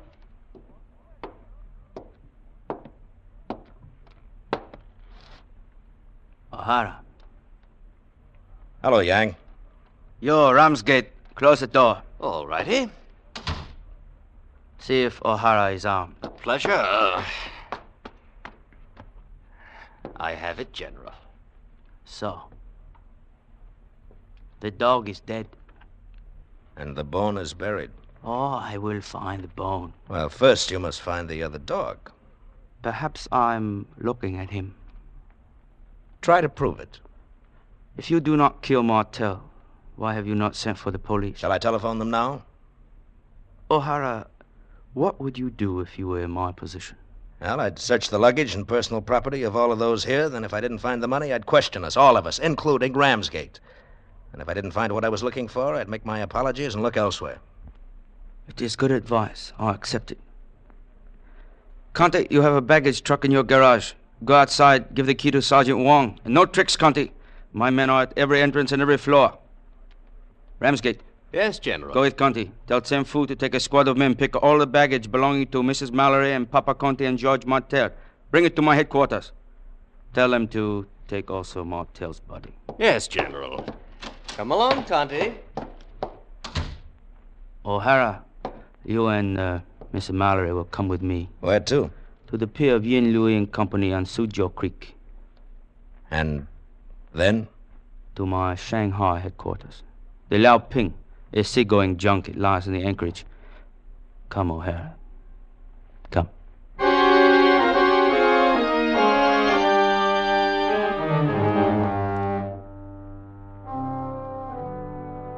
It's almost 4 o'clock. How long do you intend to keep us aboard, Yang? The money is neither upon your person nor among your belongings. I must now persuade you to talk. Will you do so willingly? And if we do not? I will turn you over to my bodyguard. You have heard of them? Who hasn't? What have you heard? Oh, something about your destiny being their destiny and their lives being your lives, and that they would do anything under heaven that you commanded? That is correct. Will you talk, O'Hara? Look, General, I know nothing of Martel's death or the location of the money, as I've already told you. Mrs. Mallory. I can't add anything to what I've already said. Nor can I. And Martel has been silenced. Pity. General, aren't you going to ask Ramsgate? Ask me? Why, the General and I understand each other thoroughly. Don't we, General? It was I who told the General where to find you all. Didn't I, General? What could he possibly ask me? Well, during the past hour, I've thought of one or two things he might ask you. Yang, you've noticed the cuts on Martel's face. Notice them now? Have you noticed the cuts on mine? They are alike. And have you noticed the ring Ramsgate wears? General, Excellency, there's a conspiracy to injure me in your eyes. Let me see the ring. Let me see it. Excellency. Still flecked with blood. You kill a dog. Yes, Excellency, I did, but only to avenge you. Only to avenge you. Where is the money? I don't know. I swear I don't know. You lie. No. When I opened the valise the woman was guarding, it was empty. It was empty. No, General. General, don't touch me. Don't touch me! Yang, look out, he has a knife! Oh, God. Excellency, no, I didn't mean to... No, don't shoot. No, Excellent, don't shoot!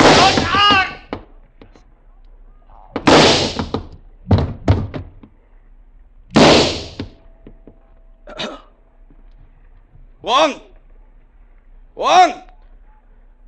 Wang Chun Liao! O'Hara, what is he ordering him to do? Something about killing us. O'Hara! Shh.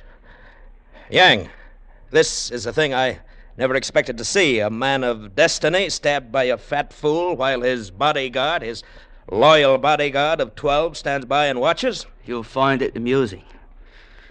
Before I die, you and your friends will be dead. Can you laugh at that also? Perhaps, but not as much as all China will laugh at Yang's loss of face. China will laugh for centuries to come at the story of how Yang was killed while his devoted bodyguard lived. China will not laugh at Yang. My bodyguard will not live. They will have shot one another. At whose command? At my command. It will be their will also. They have lost face too, and unbearably. Can they continue to live? No one will believe that your bodyguard, foolish enough to let you be stabbed, would obey a command to kill themselves. Your name will be a laughing stock. No. They will joke about you in the tea houses. No. Your sons will die of shame. No. And why? Because 12 dead fools with rifles in their hands will be all that you have to speak for you. No, you lie. You lie. I will show you. Wo Dik Bing. Kwai Doi. You Kwai. Toi you Kwai. See how they line up facing each other, 6 to 6. They face each other, but they do not aim at each other. Miao Jin. Do you see how they take aim at each other, O'Hara? They take aim at each other, Yang, but they do not fire. They will. They will when I command. Now watch, and you will see a thing to make you marvel. To marvel again whenever you remember Yang. Kai Po!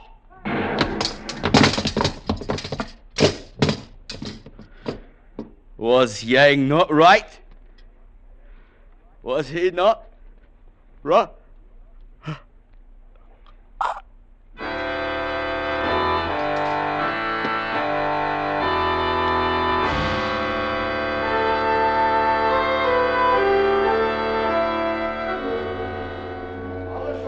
Well, this is it.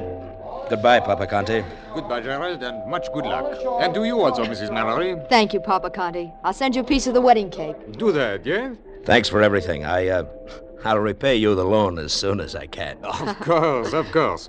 Gerald, Mrs. Mallory, could you stand a rather bitter joke upon yourselves? No? What's that? About the money you two sought. A letter came for Georges Martel this morning. It is from a brokerage firm here in Shanghai. It says, Dear George, this is to confirm our conversation of this morning. Unless you can raise $40,000 additional margin, we will be forced to sell you out. We regret doing this to so good a customer, especially in the light of the $500,000 loss you suffered these last 2 months. But business is, etc., yours sincerely. You understand, Gerald? Yes, I thought it might be something like that. That's why he didn't arrange for his own escape.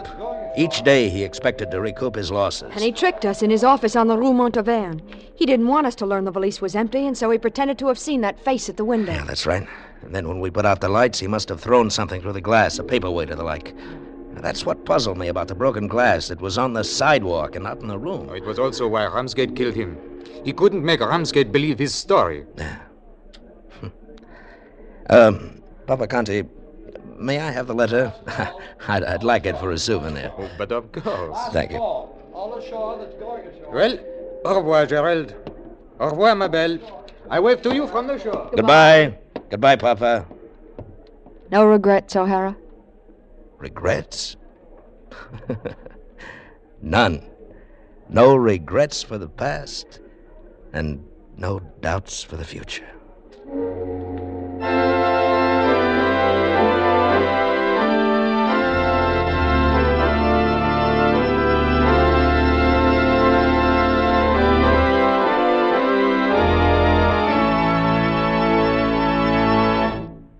Escape is produced and directed by Norman MacDonald.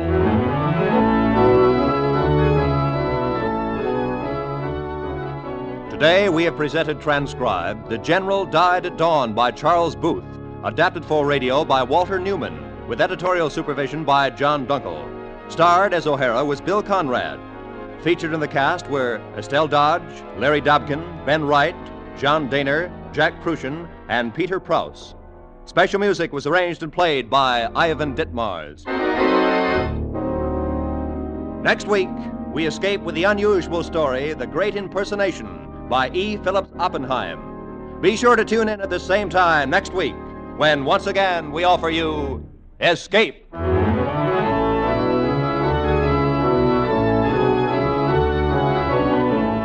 The Adventures of Ozzie and Harriet are now heard every Sunday night on most of these same CBS stations just before The Jack Benny Show. This is Roy Rowan speaking. Now, stay tuned for 5 minutes of the latest news and the Let's Pretend program, which follow immediately over most of these same CBS network stations.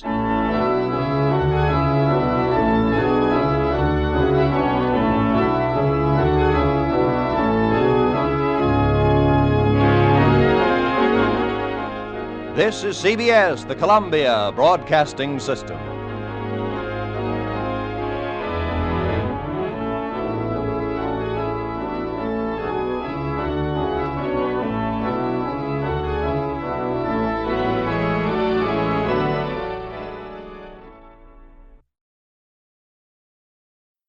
Hollywood, California, Monday, November 16th.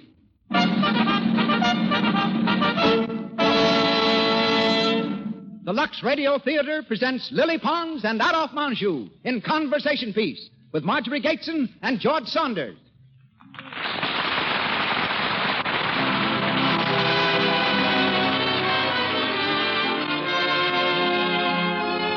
Lux presents Hollywood. Our stars, Lily Pons, Adolphe Menjou, Marjorie Gateson, and George Saunders. Our guests, Peg Murray and Cotton Warburton, film editor and former All-American quarterback. Our producer, Cecil B. DeMille. Our conductor, Louis Silvers. On behalf of our stars, our guests, and sponsors, welcome to another hour in the Lux Radio Theater.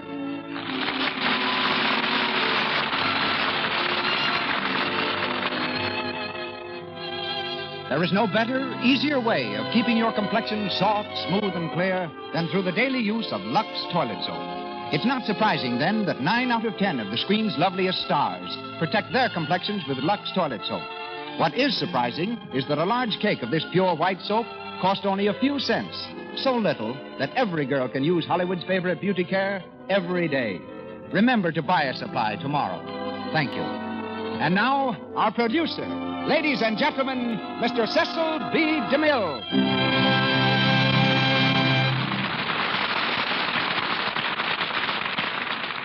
Greetings from Hollywood, ladies and gentlemen.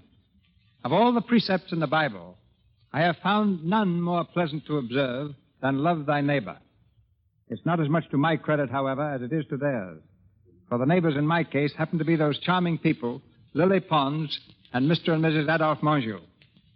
Last year, I rode across the country on the same train with Miss Pons. At that time, her dog was recovering from an operation. Ordinary dogs get nothing more aristocratic than fleas. A prima donna's dog gets appendicitis. As we stopped at each station, the daintiest singer of them all would favor me with a dazzling smile. The result was that I lifted her dog on and off the train all the way from New York to Hollywood. Presenting Adolphe Menjou as Duke Paul is particularly appropriate. For when I first met him, he was known as the Duke, because though he may have owed for board and lodging, his first day's pay from each production went as a down payment on another suit of clothes. A Menjou performance today is as brilliant as a Menjou sport jacket, and that's saying something. Tonight's Lady Julia is Marjorie Gateson, and Lord Shear will be enacted by George Saunders.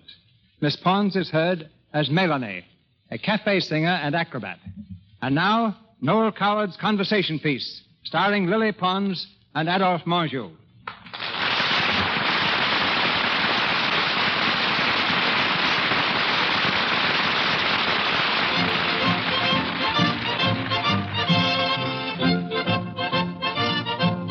Our play begins in Paris during the year 1809. We're in a small, shabby cafe called Le Petit Girondin.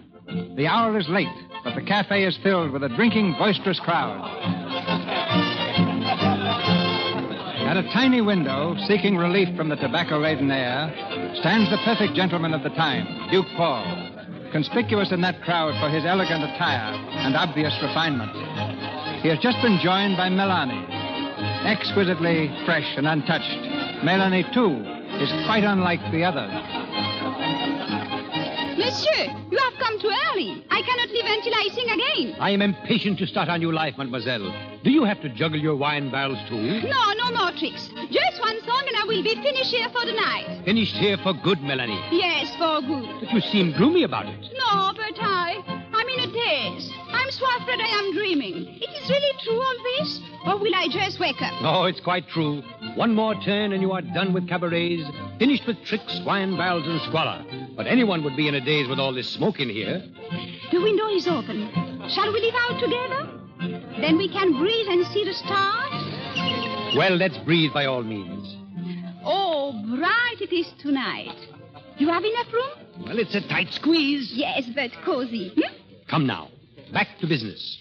You realize that when you sing your last note tonight, Melanie of the cabarets will be no more. Yes. And you will leave here with me as Melanie de Tramont. Who has never been in a cabaret in her life. Exactly. Who was a sweet, fair-haired little girl in an old grey chateau with a wild garden. Yes, excellent, mademoiselle. And whose parents died in the Revolution when she was very young. I will remember, monsieur. You will live for the time being with that nice old lady we called upon. She believes that you are my guardian? Yes. And that I am the doctor of your dear old friend, the Marquis de Tramont? Yes, she suspects nothing. I'm so glad. It is very flattering to be taken for a Marquis' daughter. You must see that you learn to act like one. You must be very careful of your speech, your manners, your whole attitude. I will teach you, and I promise to be as patient as I can. I'm sorry to be so much trouble. It is a question of business, not trouble. As you are now, almost any man would admire you extravagantly.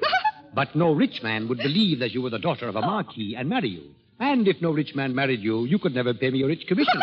Why are you laughing? Because here we are, stargazing, while you dictate a new life for us, and only a week ago we had never seen each other. We are not stargazing. We are talking business.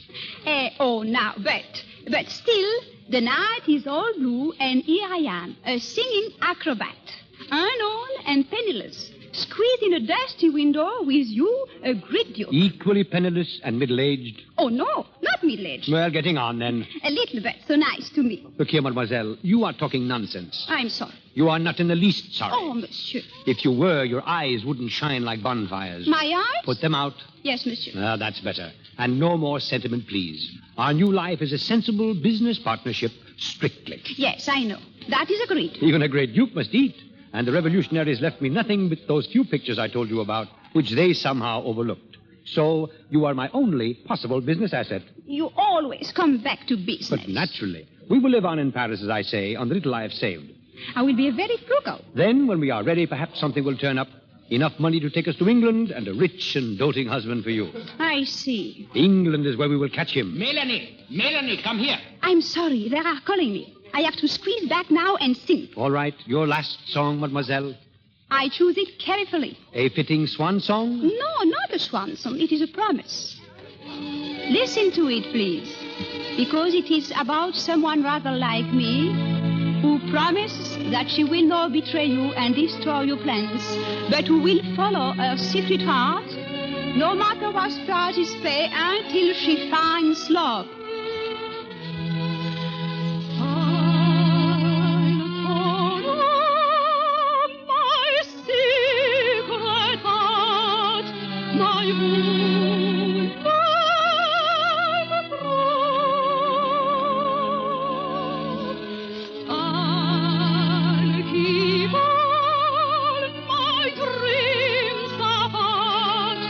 Till one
Melanie!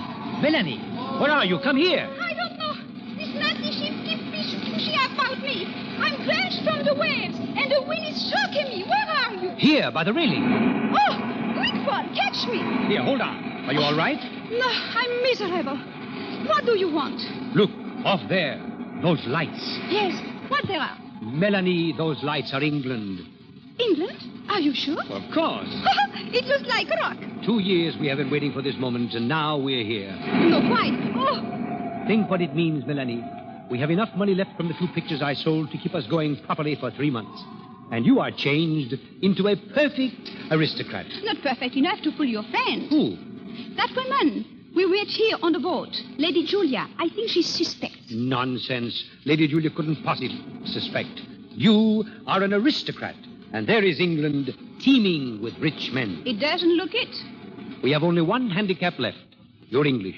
Don't worry. It is coming. Yes, at a snail's pace. Once in England, you will speak only English. Oui, Paul. The solicitor who engaged your little house in Brighton has also engaged a maid for you who cannot speak one word of French. Her name is Rose. Rose? I think she will be a thorn.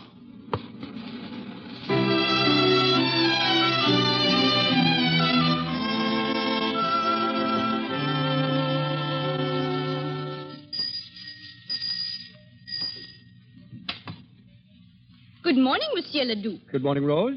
You're bright and early, sir. I told you I would be today to go over Mademoiselle's bills for the month. I have them all ready for you on Mademoiselle's desk.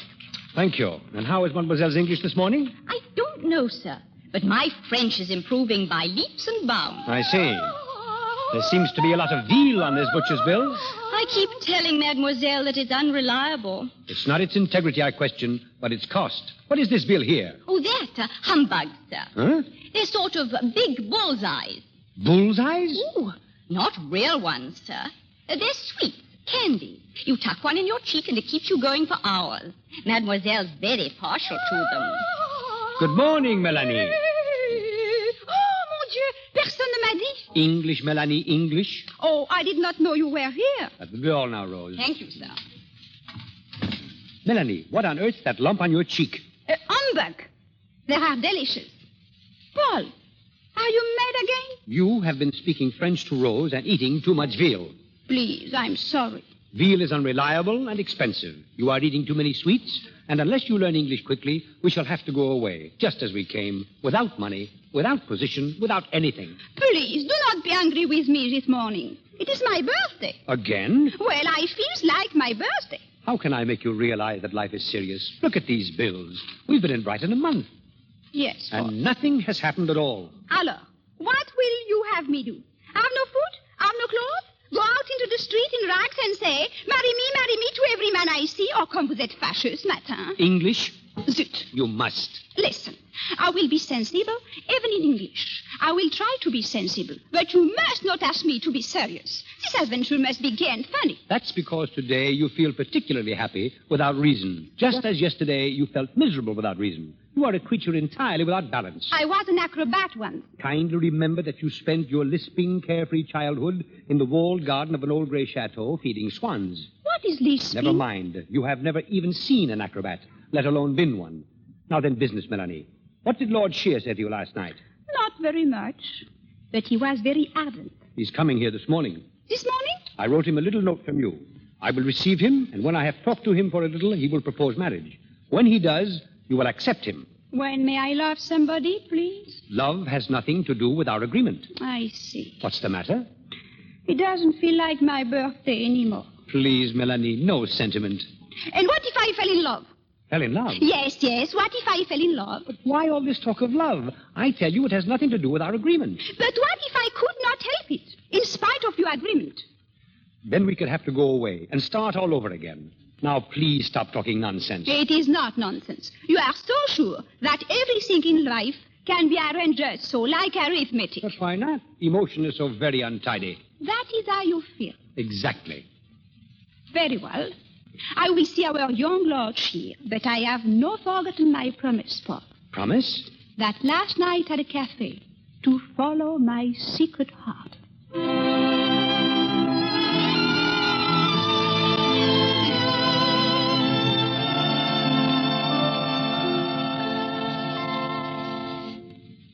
Good morning, mademoiselle. Good morning, Lord Cheer. I've just been having a talk with your guardian. Oh, yes? He said I might see you. Oh, it is very nice day. It is not. Very nice. So pretty. Everything here in England is so fresh and clean. Look out there, out of the window, that little boat. How do you say? Sailboat? Yes, that's a sailing boat. So graceful in the sunshine, like a white butterfly. Yes. Melanie, I had no idea you had a guardian? Yes. He said that he understands I want to marry you. Did he? Melanie, I didn't know. When I spoke to you last night, I wasn't sure of what I wanted. I'm not sure now, but don't you... But you speak too quickly. Please do not speak so quickly. Why do you stare at me?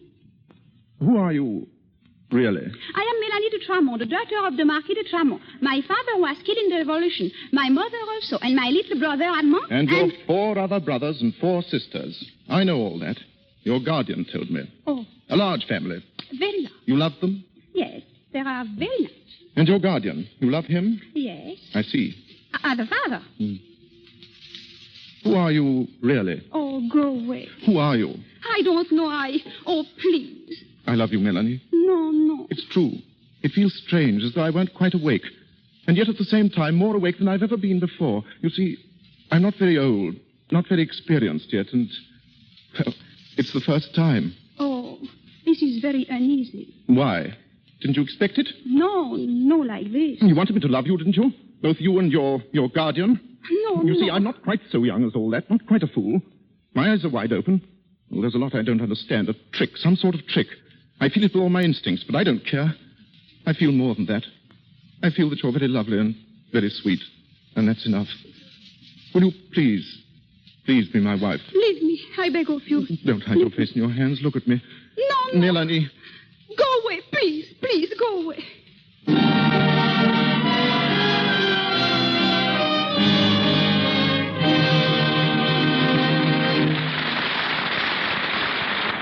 In just a moment, we will continue with Conversation Piece, starring Lily Pons and Adolphe Menjou. Now, let's pay a visit to a typical Hollywood home. The family's sitting down to a 6 o'clock dinner, but we'll go upstairs and tune in on Anne, the pretty daughter of the house. Here she is. Gee, I would get stuck on the lot just when I have a date. Now I'm terribly late. I'm so tired. I hate to go out with Bill when I feel like this. Oh, but 3 cheers. I've got a good idea. Luckily, Anne knows a secret she learned from movie stars. And half an hour later, listen to what she says. I'll say that Lux Toilet Soap Beauty Bath makes a girl come to. I'm ready for a large evening now. I'm dancing on air. And what a fragrance that nice soap has. I feel like a million. Bill's got to think I look it. A Lux Toilet Soap Beauty Bath is soothing, refreshing. Its active lather is so thorough that it removes from your pores stale perspiration, every trace of dust and dirt. That's why it keeps neck and back and shoulders soft and clear. Why it protects daintiness, leaves skin sweet. That's why lovely screen stars like Loretta Young, Carol Lombard, Anita Louise use it. And why you're sure to like it. Try this luxurious, inexpensive beauty bath tomorrow. And now, Mr. DeMille. We continue with Conversation Piece, starring Lily Pons and Adolphe Menjou, with Marjorie Gateson and George Saunders.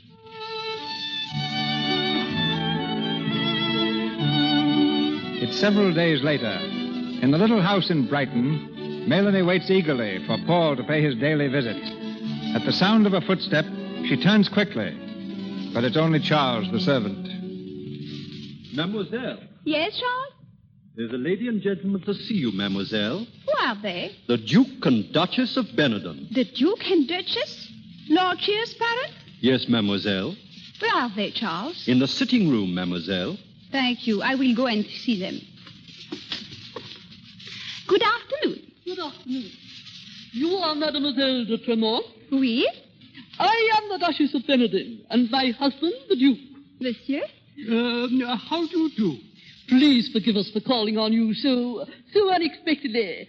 But I believe you are acquainted with my son, Lord Shah. One moment, my love. Don't rush, madam. If you please, Frederick. Yes, my love. Won't you sit down, Duchess? Thank you. As I said before, I believe you are acquainted with my son. You are come to ask a service? Yes, mademoiselle. We have. Then I do not understand, Duchess. Your manner is so impolite. Oh, my wife is upset. Naturally upset. Why? Well, Edward is our only son. Is that not more your fault than mine? It's no use bandying words, Frederick, and wasting time. Mademoiselle, my son is infatuated with you. But he's young, and that infatuation will not last. It must not last. My husband and I are fully prepared to compensate you within reason. Yes. Compensate? What is that, compensate? Money. Money? You will pay me money? Yes, if you will give us your word that you will never see my son again. If I love him, what then? That is beside the point. I think you will perhaps go now. £500. It is very charming, your son, and his eyes are very clear and blue. I think you will be angry. £1,000. I'm tired, madame. I cannot sit down until you go. Excuse me if I ring my maid. I would rather like to make one thing clear to you. Georgiana. Quiet.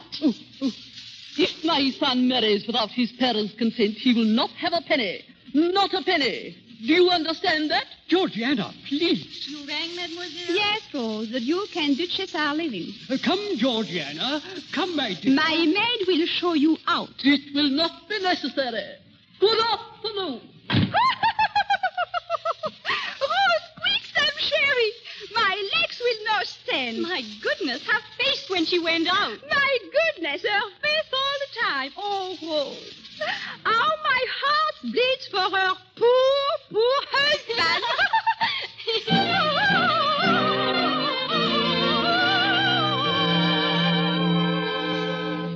I beg pardon, mademoiselle. There's a lady to see you. What? Another one? Lady Julia Charteris. She said she met you on the boat coming over. Oh, that one? I do not wish to see her.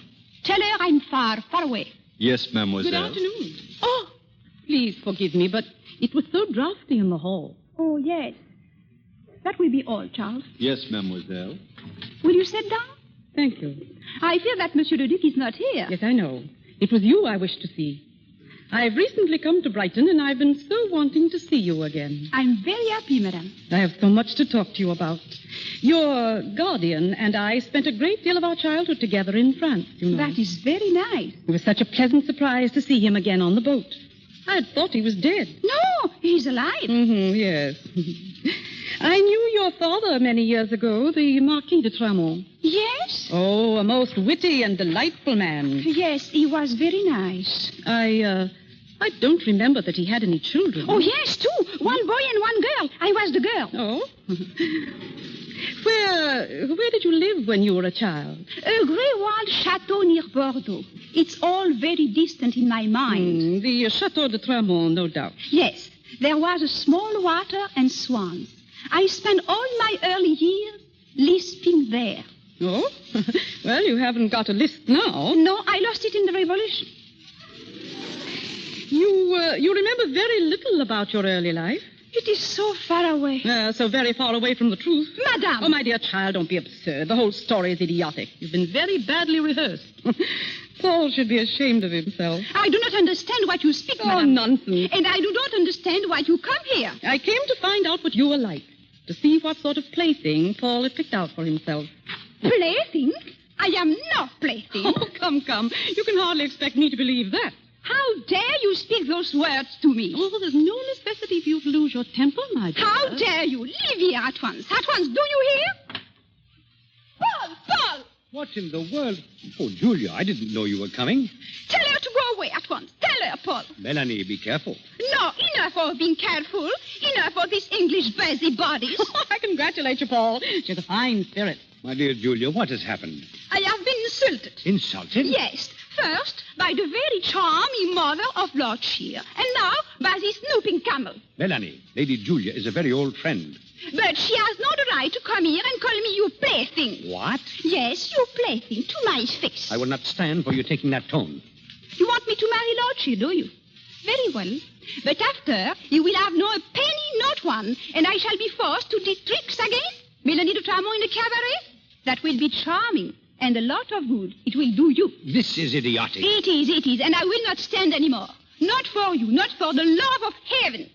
I'm going back to France tomorrow, if I have to swim there.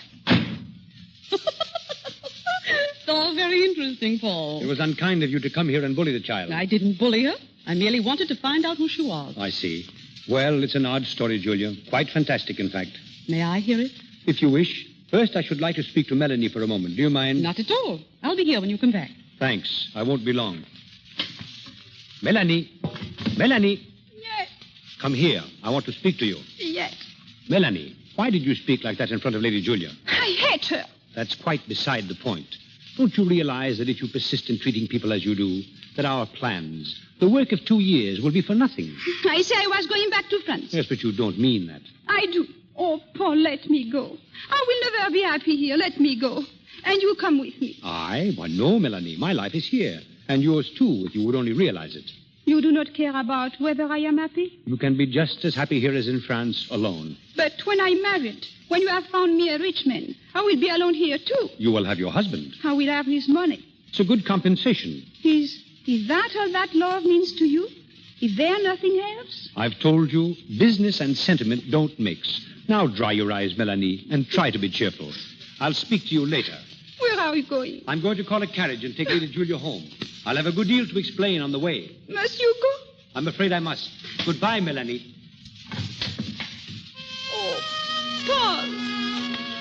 Paul.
Gee up there. Gee up. There you have it, Julia. You see, Melanie is nothing to me. She is my plan, my trick to be played upon the world, my livelihood. Paul, have you gone mad? No. I have merely transformed myself from an effete aristocrat into an unscrupulous adventurer. That sounds faintly theatrical. The murder of my wife and child was theatrical enough. The deaths of my whole family on the guillotine were equally theatrical. My life, from then onwards, as a fugitive, was an endless succession of serio-comic stage effects. I was a baker's assistant, a lawyer's clerk, a tutor. 2 years ago, I found Melanie singing in a cafe. She seemed to me to be better material than my sibling pupils. And 5 months ago, I managed to sell 2 pictures from the old house. With that money, I brought her here. Why? She's to make a rich marriage. And you take the commission? Yes. Well? Well, I think it's a good joke, in very bad taste. Taste is too expensive a social luxury for a poor man. I suppose the poor little thing is in love with you. In love with me? What nonsense. This whole plan has been understood completely between us from the first as a business arrangement. How wise. Will you help me? Well, I'll try. I knew you would. Bring her to my house. When? This evening. This evening? If she'll come. I think she might if I ask her to.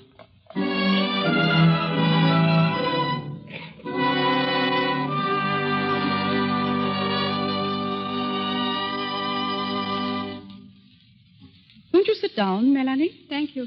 Melanie, I have brought you here for a very good purpose. But first, I wish you would apologize to Lady Julia. No, it's for me to say I'm sorry. I was over-inquisitive, and I jumped at conclusions too hastily. Mademoiselle, I ask your forgiveness. Thank you, madame. I have told Lady Julia everything. She has promised to help us. It's a very interesting story, mademoiselle, and I should like to help to bring it to a happy ending. We can talk quite freely in front of Lady Julia. That is very nice. Oh, well, come now, to business. Business? Oh, yes. In the first place, whom do you know? Not one of importance. Melanie, Lord Shear is our only definite proposal so far. Do you like him, mademoiselle? Melanie, will you kindly concentrate? Oh, I do see how difficult it must be for one so young and so charming to banish sentiment entirely. You are sympathetic, madame, but sentiment is very silly.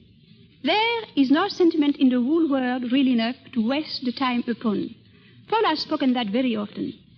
Let us now then make business. I have a number with which to begin. A number? Yes, I make the progress. First, there is the Prince Regent. But he will not marry me. Melanie. Don't be shocked, Paul. That is true. And we are speaking truth. Admirable. Then, there is Lord Shear. He loves me. Excellent. But if we marry, there is not money at all. Oh, that can soon be remedied if your social position is improved. You must first of all be presented, more or less informally, here at the pavilion. But how? Who will present her? I shall, but before that, you must give a little supper party. Now, I'll arrange it and invite the guests. I can never begin to express my gratitude, Julia. Oh, not at all. Old friends must be kept from starving. Now, let me see. Lord St. Mary's must come, and the Duke and Duchess of Benenden, and Lord Shear, Lady Moscrock, and, of course, the Earl and Countess of Harringford. Oh, they're very useful. Are they rich? Have they foolish sons? Melanie. Well, you must have cards and good wine. Perhaps some music. Mademoiselle might sing a little. She has such a charming voice, but I should suggest songs more allied to the classics than the cabaret. A very profitable suggestion. It is not false. Be very sure, madame, that we'll choose my songs with care, and I will be so careful to live up to them, to cheat and lie and pretend perfectly. Oh, yes. I will be so very careful, Paul, to follow Madame's suggestion. And my secret heart. Your secret heart? Yes, Madame. No matter what price is paid, what stars may fade above, I'll follow my secret heart.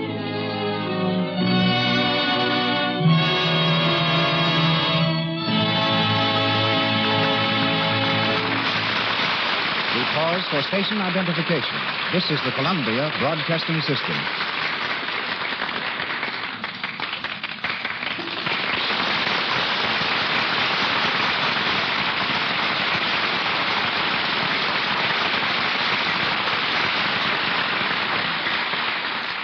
Conversation piece starring Lily Pons as Melanie and Adolphe Monjou as Duke Paul continues shortly from the Lux Radio Theater. When the 1933 All-American football team was selected, practically every sports writer in the country picked Cotton Warburton, the diminutive quarterback of the University of Southern California. Since graduation, he's been at Metro-Goldwyn-Mayer Studios, where he's now a film editor. I've asked him here tonight to tell us something about editing films and scoring touchdowns. All right, Cotton, kick off.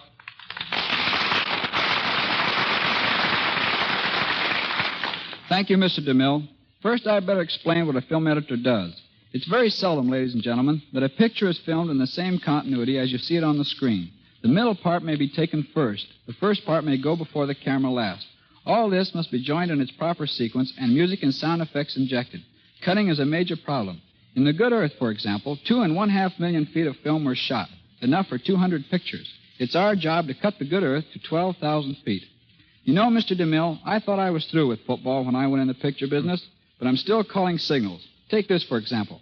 25D, F38762, scene 28A, take 3, date 10-6. Well, let's call time out while you explain that to the audience. We use signals in referring to a certain piece of film. That particular number refers to the third version of a scene from The Good Earth, showing Paul Muni eating a bowl of rice. Those numbers also reveal what sequence the scene is in and on what date it was filmed. But unfortunately, I can't use the same method of keeping my signals straight as I did in college. How did you do it there? I had them neatly written down on my pants. One time, the manager sent my regular pants to the cleaner, and I almost lost the next game. Have you played any football, Cotton, since you received your diploma? No, though I coached a professional team owned by Victor McLaughlin. But since I married and became a papa, I get all the exercise I need walking the floor. Does the baby look like all-American material? Not unless football teams are going to include girls, but she's 100% Lux baby, Mr. DeMille. And then at least she'll have an all-American complexion. Right. I don't know much about the care or feeding of babies, but I figured if Lux soap is pure and gentle enough for the stars, it must be about the best on the market. When the doctor backed me up on that, I felt pretty proud of myself. If you were picking the all-American team for this season, Cotton, whom would you select? From performances to date, my choice would be for ends, King, Minnesota, and Kelly Yale. For tackles, Widsith, Minnesota, and Franco Fordham. For guards, Pierce Fordham and Morrell Navy. For center, Herwig, California. For halfbacks, Heap Northwestern and Urim, Minnesota. For quarterbacks, Smith of Alabama. And for fullback, Patrick Pittsburgh. And before I have time to change my mind, thank you and so long. Good night. We return to our story, Conversation Piece, starring Lily Pons and Adolphe Monjou, with Marjorie Gateson and George Saunders. It's the evening of Melanie's official presentation. In a room fairly glittering with social celebrities, the young girl appears nervous and excited. She's been asked to sing, and as our scene opens, she is just finishing her song.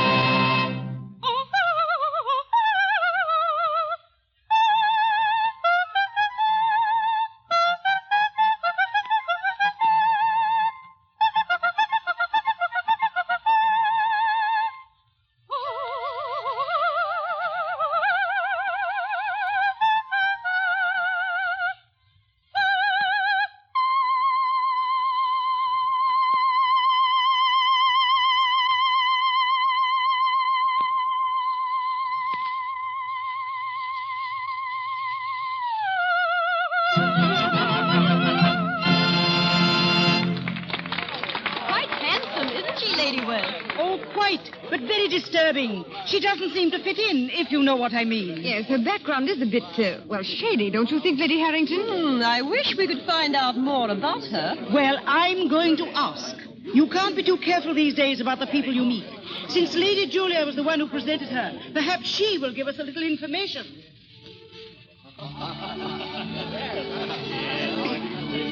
Melanie, you were wonderful. Thank you, Lady Julia. Come with me now. I want you to meet Lady Worth and Lady Harrington. Please, no more. I have met so many people. I am all confused. Confused? They ask me questions. All of them ask me questions. I'm so tired of them. If anyone asks me another question, I shall scream. Melanie, control yourself. I can't. Melanie, what's the matter? She can't meet any more guests. But she must. Then you tell her. I've other things to do. I'm tired, Paul. Let me go. Let me meet some other time. Sometime will happen if you don't. But nonsense. Everyone is captivated by you. You're a success. On the surface, yes. But underneath, they suspect me and they hate me. I can feel it. Be quiet.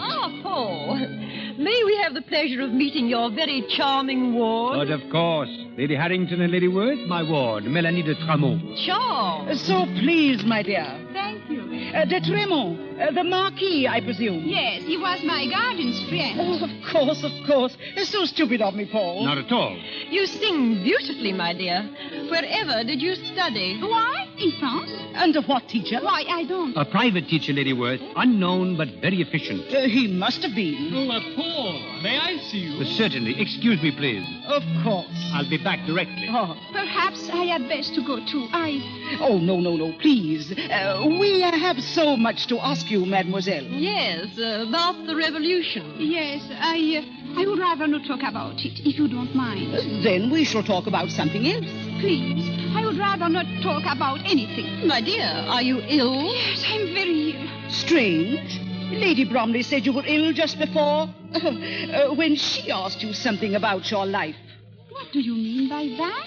We mean, my dear, that you seem to be particularly averse to discussing your past. Lady Harrington? It's true. Yes, it is true. All of you have been snooping so hard to find out something about me. You wish to tell all your friends and make joke. Well, I will explain to you. Listen, I am the daughter of a mandarin in China. He was my first father. My second father was a Turk in Prague. He lived in Spain. I live in Italy. My mother was a slave. My brothers and sister were slaves. No, they were little pigs trying with their big noses to find out things like you, madame, and you. Oh, I never heard it. I am Goethe Snipe. I am the daughter of a witch who was burnt at the stake. Take these tales to your friend, but take these quickly. Because if you don't go away and leave me alone, I will smash your painted face and pull you dead hair by the roots. Oh, I think we have heard enough. I'm only sorry the rest of the company didn't hear it also. They will soon enough. Tell them all, and then get out. All of you, get out, get out!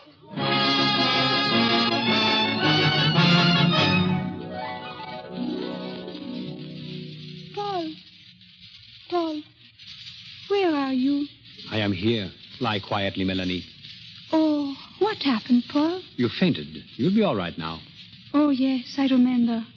All the people. They are gone? Thanks to you, yes. Oh, Paul, I'm sorry. Why did you do it? I don't know. I asked you to let me go. You did it deliberately, didn't you? No, Paul, I swear. You wanted it to happen. All along, you wanted it. Yes, I did. You've ruined everything. I hope you realize that. Yes, but I don't care. Let them go. Let them leave us. I won't want to marry. I don't want. I can't. It's you I love, Paul. What? It's you. I love you, Paul. That is why I have been so happy. Melanie, this is a farce. Is it farce to be loved to me? But there can be no love between us. It's not only a farce, it's madness. Oh, no.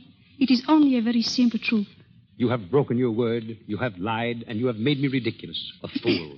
That is the simple truth. And you, in all your clever plans, did you once think of me? Never. All that was understood between us from the beginning. You knew everything, and you agreed to everything. I could not answer for my heart. Your heart? I love you, do you understand? Call me mad. Say it is all stupid romantic, if that will quiet your conscience. My conscience is not troubled. But it's true, and I love you deep. In all my life, no other things have been so deep in me. You were finished with love when your wife was killed. How often you have spoken to me of that. Melanie, I beg of you. And because there was a revolution, you think to scheme over all life, secure. You think to fit everyone to your plans like puppets. But life is real, Paul. It is important, and life is too strong in me to be just a puppet. I was a fool to trust you. I love you. I love you. And you too, deep down in my heart, you love me. Yes, Paul. Everything shouted to me. You think now, because you stand here so bitter, with the door open to go, that you will prove me wrong, that you are secure in your shell. I know that too. But you must not go, Paul. Please.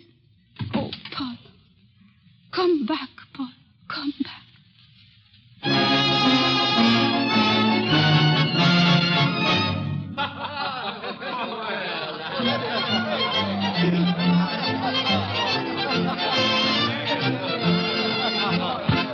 Ladies and gentlemen, it is my pleasure to announce to you the return to Le Petit Girondin of Mademoiselle Mélanie. Mademoiselle Melanie returns with her bewitching voice for your delight and her acrobatic tricks on her elusive wine barrels for your amazement. Tonight, she will first delight you with a little song. She will amaze you later. I present Mademoiselle Melanie.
Melanie.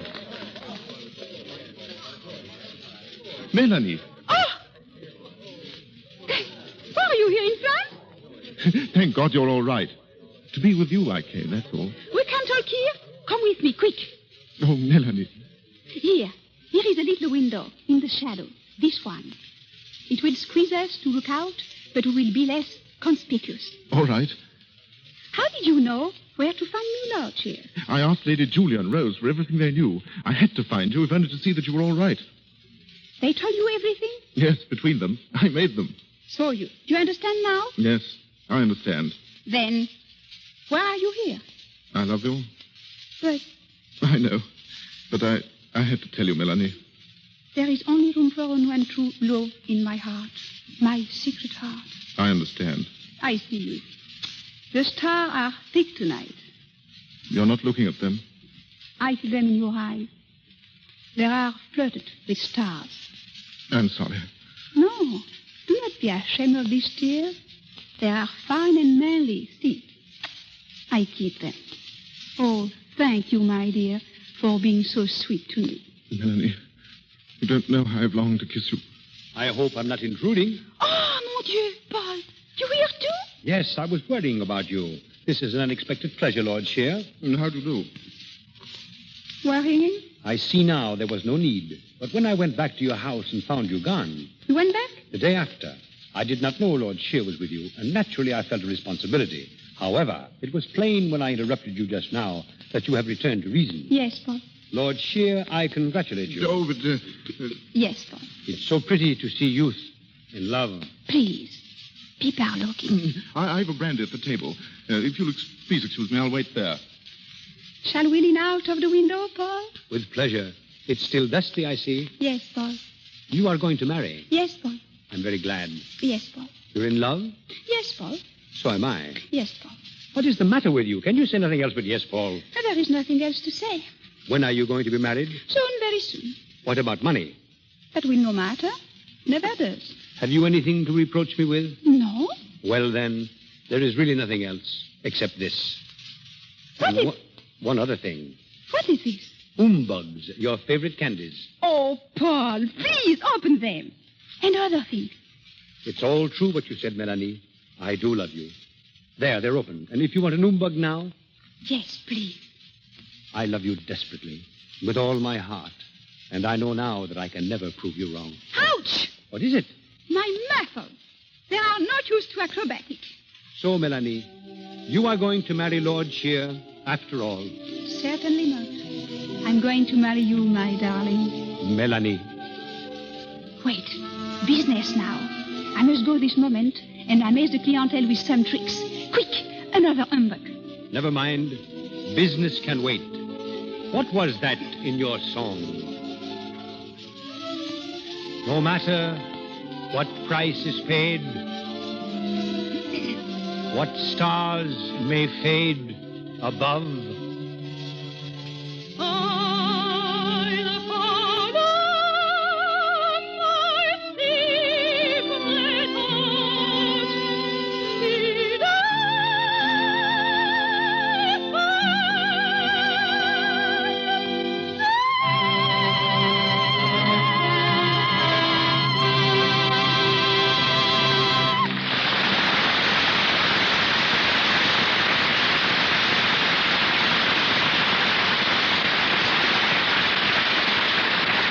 With Willie Pond singing the lovely melody, I Follow My Secret Heart, the curtain descends on Conversation Piece.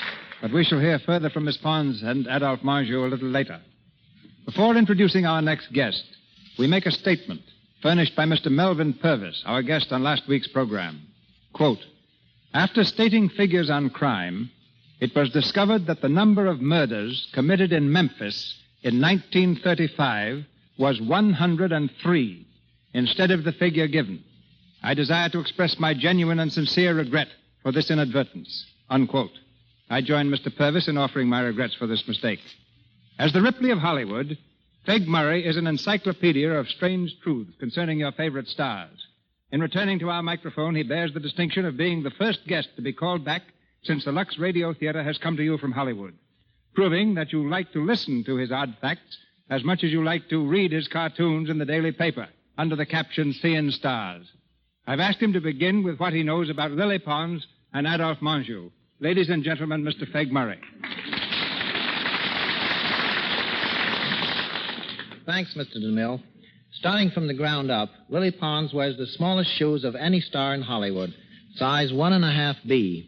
A village in Maryland has been named after her, and she originally took up singing as a means of improving her health. Adolphe Marjou was a captain in the United States Army Ambulance Service in Italy during the World War.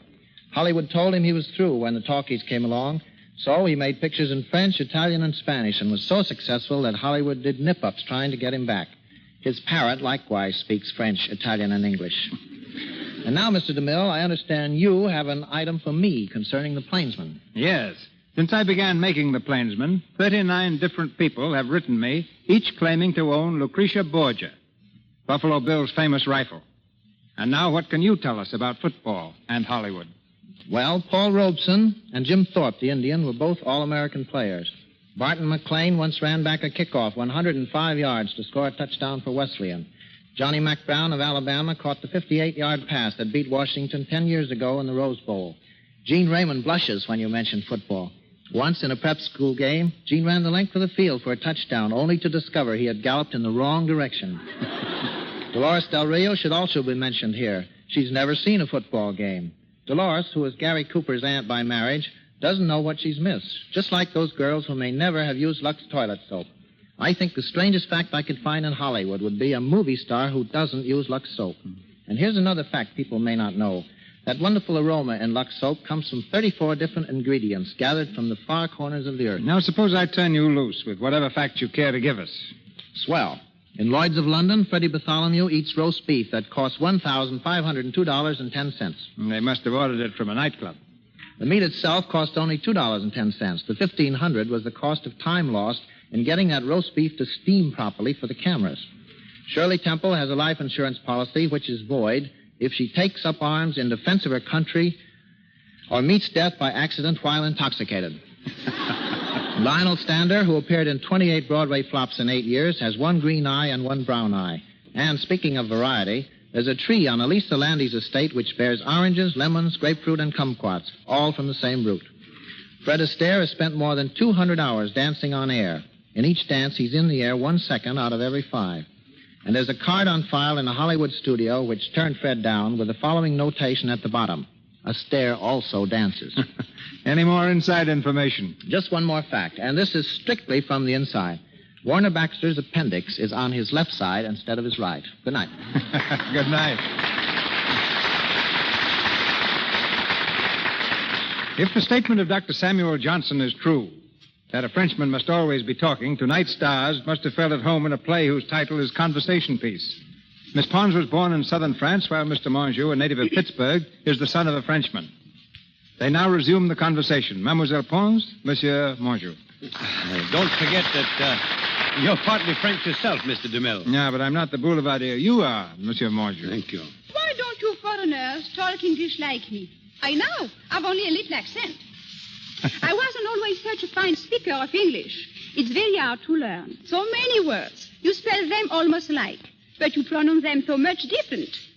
I once made up a poem about it. You like me to recite, Mr. We'd DeMille? be delighted, Miss Pons. Very well. I recite. If L-A-U-G-H spells laugh and B-O-U-G-H spells bow, surely C-A-U-G-H is calf and C-O-U-G-H is cow. If bread is made of substance known as dough, was the steak I have for dinner turf or toe? I still am quite unable, as I got up from the table, to be sure if I was truff or through or throw. Beautiful.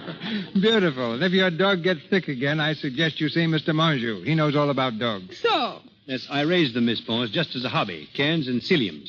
where do you learn about growing dogs? Well, I used to work on a farm. I learned quite a bit about livestock before I got into pictures. Excellent training.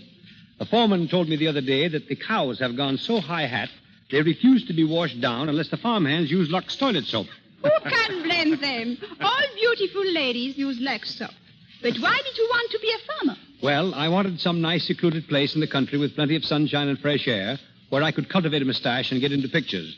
But now, Miss Pons, before the people are sure Dr. Johnson was right about the French, let us say good night. Good night, everyone. I hope you like our play. Good night, mademoiselle. Good night, Miss Pons, Mr. Monjou, our thanks. Ladies and gentlemen, this is your announcer, Melville Ruick. Mr. DeMille returns shortly with news of next week's show. Mr. Monjou's next picture is titled 1 in a Million. Miss Pons appeared through courtesy of RKO Studios, where she just completed That Girl from Paris. Mr. DeMille through courtesy of Paramount, Mr. Warburton Metro-Goldwyn-Mayer, and Mr. Louis Silvers, 20th Century Fox, where he was in charge of music for the new picture Lloyd's of London. And here's Mr. DeMille. The story of Louis Pasteur recently provided the screen with one of the finest and most dramatic films ever made. Its success, however, was largely due to the magnificent performance of Paul Muni in the title role. Next week in the Lux Radio Theater, Paul Muni recreates the character of the great French chemist and humanitarian once again. Our sponsors, the makers of Lux Toilet Soap, join me in inviting you to be with us again next Monday night when the Lux Radio Theater presents Paul Muni in the story of Louis Pasteur, assisted by an all-star cast. This is Cecil B. DeMille saying good night to you from Hollywood.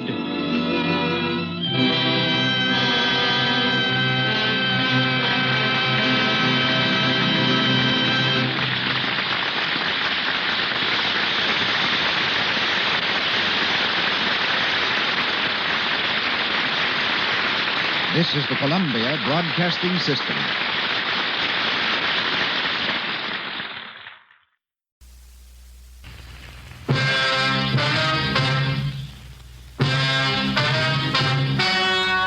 The story you are about to hear is true. Only the names have been changed to protect the innocent. Fatima Cigarettes, best of all long cigarettes, brings you Dragnet.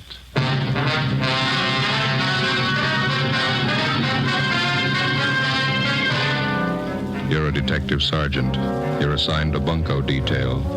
A gang of petty swindlers has set up operations in your city. They're experienced, cunning. They work fast. Your job, get them.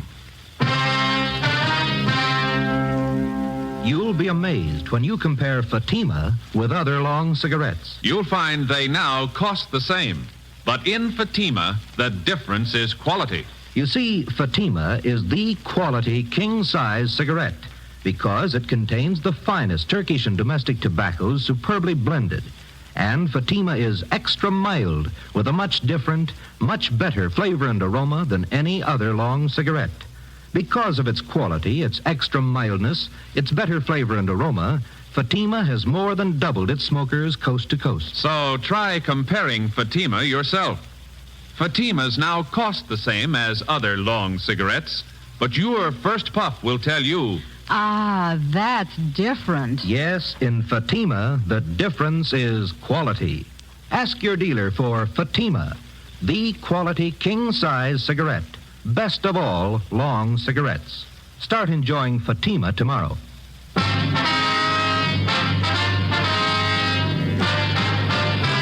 Dragnet, the documented drama of an actual crime. For the next 30 minutes, in cooperation with the Los Angeles Police Department, you will travel step by step on the side of the law through an actual case transcribed from official police files. From beginning to end, from crime to punishment, Dragnet is the story of your police force in action. It was Tuesday, December 14th. It was cold in Los Angeles. We were working the day watch out of bunco detail.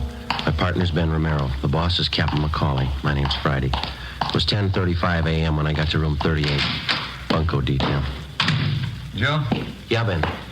Joe, this is Miss Bergstrom. You talked to her on the phone last night? Oh, yeah, sure. This is my partner, Sergeant Friday. How do you do? Glad to know you.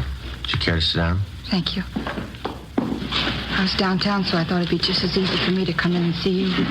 Did you bring those things with you, Miss Bergstrom? Here they are. Wristwatch, pen and pencil set. Mm-hmm. Sure make them look nice, don't they? On the outside, yeah. Let me take the back off the watch for you. There. You can see for yourself, Sergeant. It's junk, not worth 15 cents. Charged me $48 for that watch. Said it was wholesale. He wasn't making any profit on it. Told me he was doing it because he'd known Harry so well. Watch only ran for a day, then it stopped. How about the pen and pencil set, miss? This is bad. Pen's just a shell, won't even write. Same with a pencil. I paid him $30 for them. Mm-hmm. This engraving on the pen was love from Harry. That's Harry's boy I was engaged to. That's how the man got me interested to start with. Came to my house and gave them to me. The watch and the pen and pencil. Said Harry had ordered them as presents for me. See? I just had to cry when he brought them. Poor Harry. When did this man come to your home, Miss Bergstrom? Yesterday morning. Guess I should have been more careful, but I didn't think anybody would do a thing like that. What kind of a story did he give you? Well, he came to the door and told me his name was Spencer. He said Harry had ordered these things as presents for me, and Harry told him to deliver them to my house. Watch looked beautiful in the case. I didn't know anything was wrong. I see. Would you go on, please? He told me it was a special order. Said Harry had written him from overseas a week before. Harry was in the Marine Corps, you know. Mm-hmm. Well, he said he hoped the engraving was all right. The way Harry wrote he wanted it in his letter. I just couldn't take it. I cried. This man, he pretended to be a close friend of Harry? Yeah. That's why I showed him the letter. One from the Marine Corps about Harry being killed overseas. When did you receive that letter, Miss Bergstrom? 2 days before, on Saturday. Harry's name was on the casualty list on Monday. Yes, we understand. What did the man do when you showed him the letter? He sympathized with me. Or he pretended to. I didn't think there was any trick. I didn't think anybody was that low. Pen and pencil set looked a little cheap, but I wanted them no matter how cheap they were. Harry's last present to me, that's what I thought. How did he broach the idea of money? Well, when he was ready to leave, he told me Harry had ordered the things on credit. He said he didn't want to mention it, but he wondered how he could get payment for the watch and the pen and pencil. Well, he didn't show you a bill, did he? An invoice listing the price of the watch or the engraving that was done? No. And I didn't want him bothering Harry's mother or father at a time like this. I borrowed some money from my dad and paid him. Let's see, it's $48 for the watch, $30 for the pen and pencil set. Yeah. He gave me a phone number to call if the watch needed adjustment. And when I found the watch was a fake, I called the number. It was a Chinese laundry. They didn't know anything about it. You haven't seen or heard from this man since he left your house yesterday morning? No. Could you describe this man for us, Miss Bergstrom? What he looked like, clothes he was wearing? What? It's right here on this slip of paper, Sergeant. I wrote it all out for you. Thank you. Well, you're not alone, if that's any consolation. There's an Army widow out in Hollywood who was cheated on the same kind of deal last Friday. It's so cruel using a dead person's name to cheat you. Yes, ma'am. How can anybody get lower than that? They keep trying. Ben and I took Miss Bergstrom's crime report. The phony watch and pen and pencil set were booked as evidence. In the past 2 weeks, we'd received a half a dozen identical complaints from relatives or friends of lately deceased persons. The swindler, or con man, as he likes to be called in his trade, gets the names of lately deceased persons from the obituary column or the military casualty list in the newspapers. Then he fixes up some cheap article of merchandise with appropriate engraving and calls on the friends and relatives of the deceased. He pretends to know nothing about the death of the person whom he claims placed the order for the merchandise. In almost every case, the friend or relative agrees to pay for the articles at some exorbitant price. For the con man, it's a lucrative racket. For the public, a vicious one. Wednesday, December 15th, Ben and I looked up an informant, a former con man. What do you think of it, fellas? Been in business for 2 months, doing fine. What do you think of it? Looks great, Judge. Nice setup. Finest baby laundry in South Los Angeles. That's why I advertise. Hey, you don't think that's too broad, do you? No, I don't think so, Judd. You got some nice equipment here. Baby laundry. How'd you ever get started? Father-in-law set me up with a loan. Says he got tired of me trying to sell him bum watches. Well, that's a good break for you, Judd. Say, you got a couple of minutes? We'd like to talk to you. Sure thing. Come on back here. Okay. Fine, thanks. Yeah, it's squared away, living a solid life. Not bad at all, you know. It surprised me. You ever see any of the old gang, Judge? Not much, no. Some of the old grifters look me up now and then, try to touch me. No go. Hey, here you are.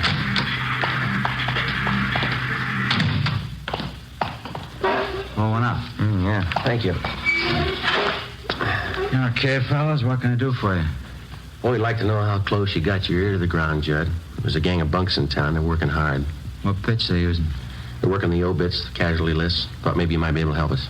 I don't know. How long you been going? Last couple of weeks. Had half a dozen reports on them. That's one thing they never could tab me for. Obituary racket. Lousiest racket there is. Can you do anything for us? I heard one little rumble about it.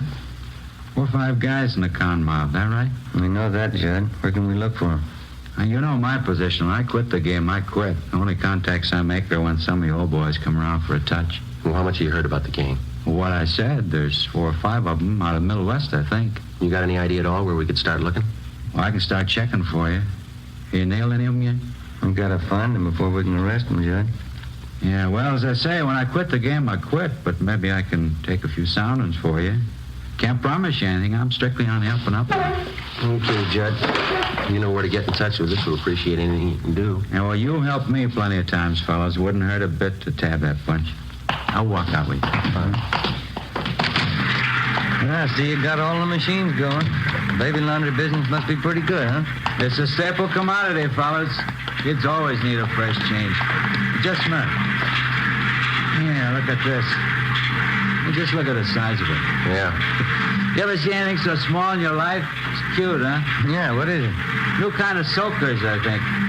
Let's see the label here. Yeah, Mother Greg Super Soakers. Kids things, they sure give me a wallet, you know.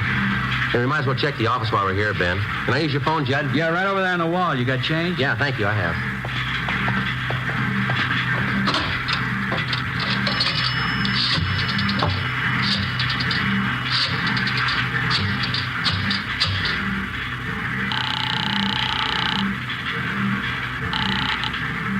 City Hall. 2572. 2572. Bunco fugitive, Bryant. Joe Friday, Tom. Anything doing? Yeah, Joe. Think we might have a lead on those bunks working the obituary racket. What do you got? They reached a woman in Highland Park. Where are you? Baby laundry. Oh. Well, it's a Mrs. Westerly. Her daughter was killed in an auto accident. Last night they came around and sold the woman a watch her daughter was supposed to have ordered. Also a necklace and pen and pencil set. $250. Usual junk. Did you talk to this Mrs. Westerly? Yeah, we took the report. The man's description, his M.O., the rest all match up. What's the lead? She watched the man when he left her house. Yeah? He got in a taxi cab. 10:30 a.m. While Sergeants Bryant and Ullery got out a broadcast on the suspect, Ben and I drove to the offices of the cab company where we contacted the special agent. He helped us check the way bills for the preceding night. On the way bill for cab 213, we found the trip listed. Starting point, the intersection nearest the Westerly home. Destination, a hotel on South Flower Street. We went to the hotel and interviewed the desk clerk. From the description we gave him, he identified the man as Fred G. Norris from Minneapolis. At least that's the way he'd signed the hotel register. The clerk told us Norris wasn't in. We had him show us Norris's room. In his suitcases, we found quantities of dime store costume jewelry, monogrammed, and 24 cheap wristwatches and wallets and handbags done in poor quality imitation leather. Also a portable engraving set.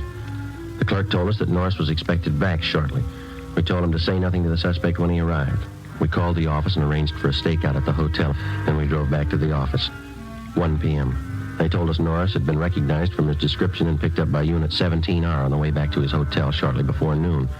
Ben and I joined Sergeants Ullery and Bryant in the interrogation room where they were questioning the suspect. He looked about 40 years old, white, male American, about 6 feet tall, 170 pounds. He would admit nothing. Bryant kept questioning him. You're wasting our time on your own, Norris. Face it. You were playing a rough game and you lost. Now, how about it? You're going to feel pretty silly when you find out you got the wrong guy. Who do you work for, Fred? You can do what you want about investigating me. You haven't a thing to hold me on. There's no use wasting any more time. You got that list of victims? Yeah. These are the ones that tabbed Norris. Thank you. A couple more here, Joe. Thanks, Ben.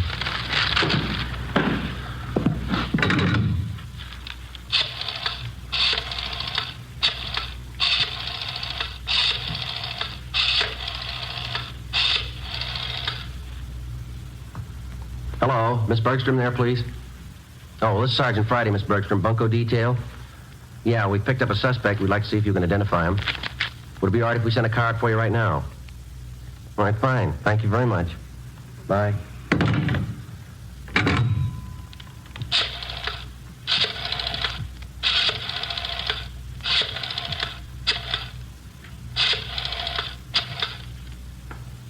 Look, I can't sit here all day. I have business to attend to. Quiet, Norris. He's on the phone. Hello, Miss Cronin there, please. This is Sergeant Friday calling, Miss Cronin. Bunco Detail? Yes, ma'am, that's right. I'm sorry to disturb you, but we have a suspect in custody down here. Yes, ma'am? Hey, Sergeant. Could you come down to City Hall right away? Sergeant. Would you hold on just a minute, please? Thank you. Yeah, Norris? You got me. 2:58 p.m. We informed the victims that the special show-up had been canceled. And we called in a stenographer and had her take Fred Norris's statement. In addition to listing the crimes he committed, he also told us that there were 6 men in the Bunco gang besides himself. He gave us the names and descriptions of each one of them. He stated that they'd been operating in Los Angeles for the past 4 months. Norris said that none of them had ever met the leader of their Bunco gang. The only contact they had with the leader was through one of the older gang members, a man by the name of Wesley Fisher. Before Norris was taken to Central Jail for booking, he gave us the address of the house where he had been living with the other gang members. Norris's information on the suspects was checked through R&I. We got one mate, Wesley Fisher. He had one prior arrest 2 years before on a grand theft charge, but he'd been released for lack of evidence. 3:15 p.m., together with Sergeants Ullery and Bryant and 2 men from Metro Squad, we drove out to the address given us by Fred Norris. Turned out to be a neat-looking bungalow in the West Hollywood area. Let's go.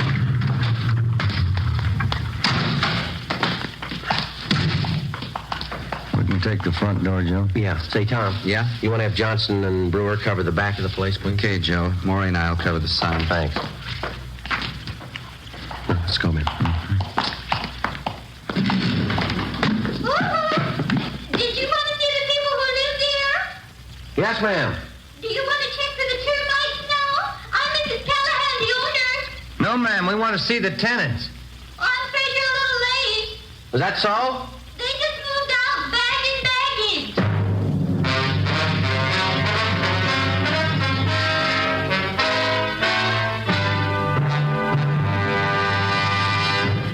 You are listening to Dragnet, authentic stories of your police force in action. You'll be amazed when you compare Fatima with other long cigarettes. Buy a pack. You'll find Fatimas now cost the same. Light a Fatima. Ah, that's different. What a difference. Yes, friends, in Fatima, the difference is quality.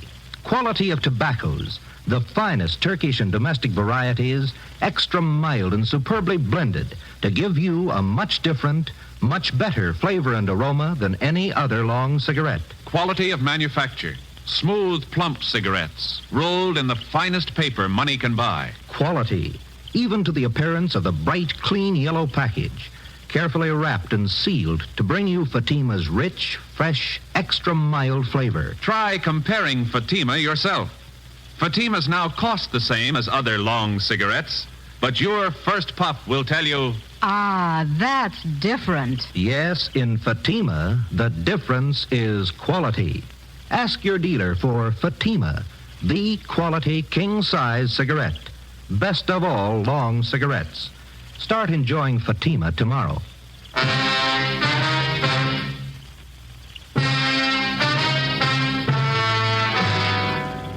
Wednesday, December 15th, 4 p.m. We made a thorough check of the house, which the 6 suspects had just vacated. We found nothing that would help us. We talked to the owner of the house where the suspects had been living.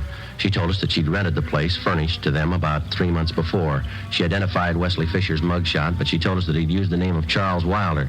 She also recognized each of the other gang members from the descriptions that Fred Norris had given us. She told us that while they were living there, the men seemed to keep odd hours and that they had a car. She told us that she'd taken the license number of the car the day the men moved in. The number was checked with DMV. It was registered in the name of Wesley Fisher, 1008 California Street. It was a transient hotel. The manager told us Fisher had moved about 9 months ago. There was no forwarding address. We got out an all-points bulletin on Wesley Fisher requesting that all occupants in his car be held for investigation of grand theft. Thursday, December 16th, 8 a.m. Oliver Ray Bryant, Ben, and I met with Captain McCauley. Where are they getting all this junk they're palming off? Where's their source of supply? The guy we picked up, Norris, told us they brought a good supply of it out with him from the Middle West. That hotel room Norris had downtown, they were using that for a warehouse. They didn't want to keep the stuff at the house they were living in. How are they hitting? Any possibility of stakeouts? No, not unless we cover every name in the columns. You might have to try it. Something's got to be done. Look at these. 2 more this morning, straight out of the obituary column. Took one family for $90. Another one for $60. How about that last run through the stats office? Help you any? They pulled some more mugs for us. We're going to show them to the victims this morning. How about this Norris? You think he's come up with everything? We were up talking to him again at county jail yesterday. Didn't have anything new, Skipper. We dropped in at the sheriff's bunco detail. They've got one new case, same M.O. Description comes close to one of the guys. The victim was the father of a Navy flyer lost overseas. They sold him a gold watch chain that his son was supposed to have bought him for a present. Solid brass. The sheriff's men got anything new? We've been working pretty close with him. Nothing new. Excuse me. Bunco fugitive, Captain McCauley. I talked to Joe Friday. Oh, yeah, hold on. You, Friday. Oh, thank you. Yeah. Joe, this is Judd. Can you meet me out at my place? What do you got? The name Wesley Fisher mean anything to you? 8:30 a.m. Ben and I drove out and met with Judd at his home. He was still in his bathrobe when he met us at the door. He told us he had an important appointment downtown at 9 o'clock and he was in a hurry. We talked to him while he shaved. Hope you fellas don't mind. Can't miss this date, lining up some new business, you know. It's all right, Judd. Go right ahead. Yeah, I gotta move fast on these things before they cool, you know. Well, works the same with us, Judd. What's the story? Well, I don't know what it's worth. Brother Max called me this morning. You remember my brother Max, don't you? No, I don't think so. I works the Pink Parrot Bar in South Main. When you were in to see me the other day about those grifters you want, I gave my brother a tumble on it. Told him keep an eye open. Hand me that towel, will you? Oh, yeah. Here you go. Thanks. They're all steamed up. What'd Max come up with? Well, he's night bartender at the Parrot, you know. Now, last night he spotted a couple of guys at the bar. Handsome day-old newspapers. Uh-huh. They were sitting there with the papers turned to the obituary column, checking off names, writing down addresses. Max is pretty sharp that way. He spotted them right off. Lousy razor. Does Max know these two men he spotted? No, not by name, but he knew that one of them lived in the hotel next door to the bar. When the hotel night clerk come in for a beer, and Max asked him about it. He tabbed one of the guys as Wesley Fisher. Did he have anything on the other man? No, the clerk told Max he doesn't live at the hotel, but he spends a lot of time there with Fisher. Well, had he seen Fisher and this other guy at the bar before? Yeah, Max says he's been in before. Got lashed up a couple times. Mm-hmm. Say, would it be okay to contact your brother at his home, Judd? Sure. We don't want to contact him at the bar. Yeah, sure thing. Get you the address as soon as I'm finished here. He just moved. I see. I don't know. Hope I didn't get you guys out here for nothing. We appreciate it, Judd. Looks good. Seems to fit. Had a hotel down there. It's a hang-up, con man. Angles are all there. Let's hope Fisher is.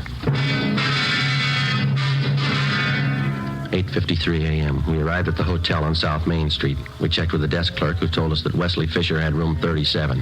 As far as he knew, Fisher was in his room. We got a pass key from the clerk and went up to room 37, where we found Fisher and another man. He identified himself as Raymond Breen, one of the gang members identified by Fred Norris. We also found a small supply of cheap watches and pen and pencil sets in Fisher's car. It was parked near the hotel, was impounded. We took both suspects back to the city hall. We questioned them separately in the interrogation room. Breen was first, but he refused to answer our questions. He was taken back to the squad room, and Wesley Fisher was brought in. Sit down, Fisher. Thank you. Guess you know why you're here. No, I haven't the least idea. All right, then we'll show you.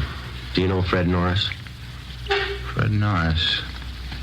Name sounds a little familiar. Can't quite place it. He places you pretty well. He says he worked with you and Breen up till a couple of days ago. That's so? Yeah. Says he lived with you in that bungalow out in West Hollywood. That's so. Norris, West Hollywood. When was that? 2 days ago, Fisher. Your landlady identified your mug. She even had the license number of your car. What's it prove, gentlemen? Proves you're lying. You and Breen worked together. You did work with Norris. You're part of one of the filthiest rackets going. Gentlemen, you're making a bad mistake. No, there's no mistake, Fisher. Your picture's been identified by at least a half a dozen victims. Now, you can go on playing coy all you want, but we can prove that the pen and pencil sets that you sold some of the victims are identical to the ones we found in your car. I haven't any idea what you're talking about. Believe me, that's the truth. You wouldn't know the truth if it followed you, mister.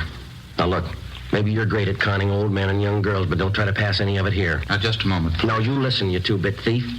I couldn't begin to tell you off for the rotten things you've been pulling off in this town for the past 3 months. That young girl who lost her boyfriend overseas, that widow out in Hollywood, the old man in Highland Park whose wife passed away. You must have felt pretty sharp cheating them out of a few bucks. Maybe you don't remember, mister, but we do and they do. And you're going to pay for them.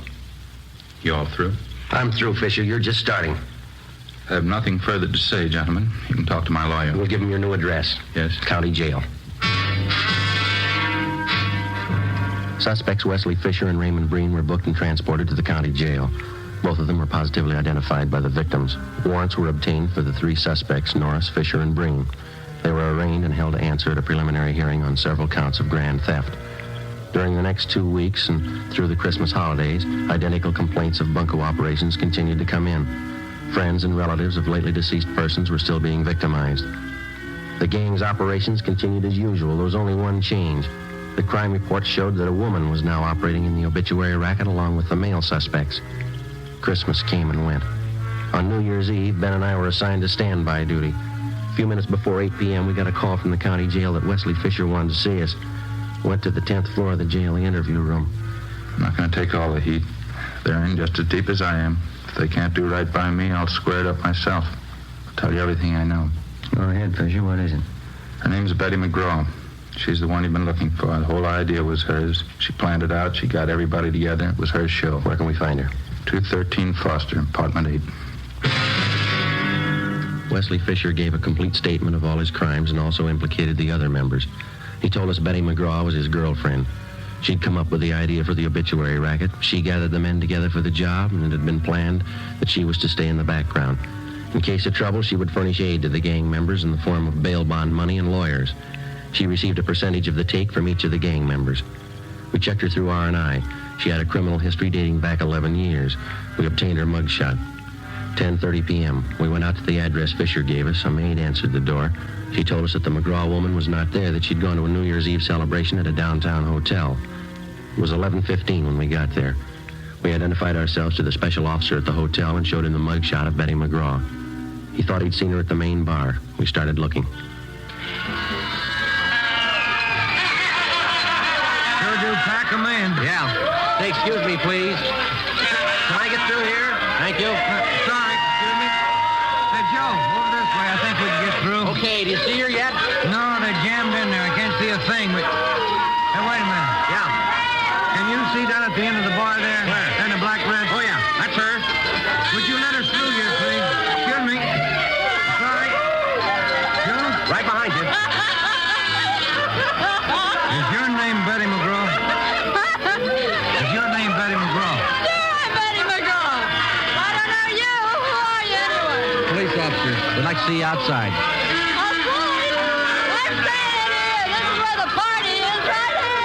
Let's go, lady, outside. Is there a bar outside? I didn't know there was a bar outside. Okay, Ben. Come on, lady. I don't know you at all. I'm not going with you. There it is. Happy New Year! Happy New Year! No use trying to get through this. We'll have to wait. Yeah. Well, Happy New Year, Joe. Yeah, same to you. Maybe next year we'll have it off.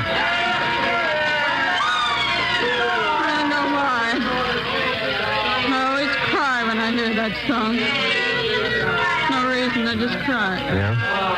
Every year, they play it and I cry. No reason at all. You got one this year, lady. Come on.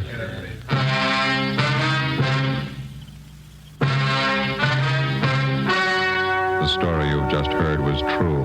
Only the names were changed to protect the innocent. On March 28th, trial was held in Superior Court, Department 93, City and County of Los Angeles, State of California. In a moment, the results of that trial. Now, here is our star, Jack Webb. Thank you. In the past few weeks, I've asked you to send me the names of cigarette dealers who are out of Fatimas. You see, the demand for Fatimas is so great that I want to make sure that all of you can buy them. So keep your letters coming. If you find a dealer fresh out of Fatimas, let me know and we'll have something done about it. Write your dealer's name and address on a card and mail it to me, Jack Webb, Post Office Box 951, Hollywood 28. That's Jack Webb, Post Office Box 951, Hollywood 28. Now for you, Mr. Dealer. The coming holiday season will find new thousands insisting on Fatima quality. So step up your order for Fatimas tomorrow. Get in on the increasing demand for the quality long cigarettes.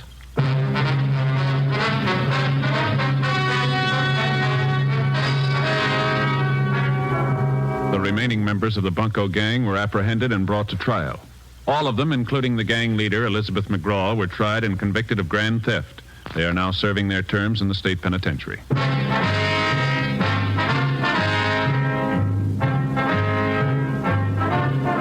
You have just heard Dragnet, a series of authentic cases from official files. Technical advice comes from the Office of Chief of Police W.H. Parker, Los Angeles Police Department.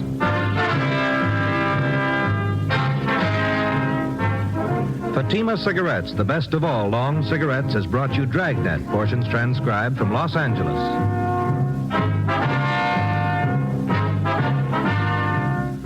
Coming up, We the People, then Screen Directors Playhouse on NBC.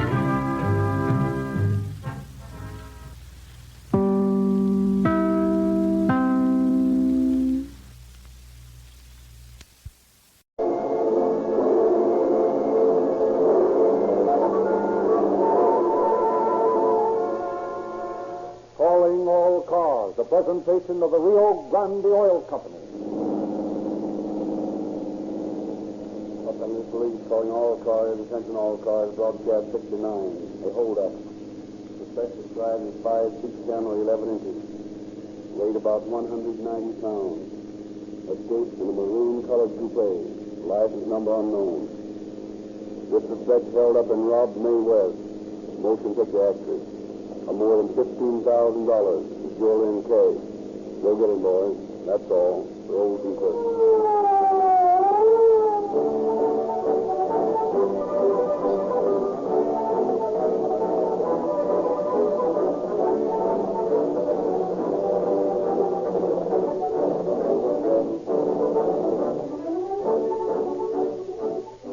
Many listeners tonight have already read the story of the May West diamond robbery in the March issue of Calling All Cars News. Over 300,000 motorists have already driven to Rio Grande service stations and asked for their free copy of this unique publication. But this isn't the only free gift you get from Rio Grande. If you fill up with Rio Grande cracked gasoline, you get extra speed, extra power, extra energy for emergency, extra fast starting. And all these extras are free because you pay no more for Rio Grande cracked gasoline with tetraethyl than for uncracked gasoline which lacks these extra features.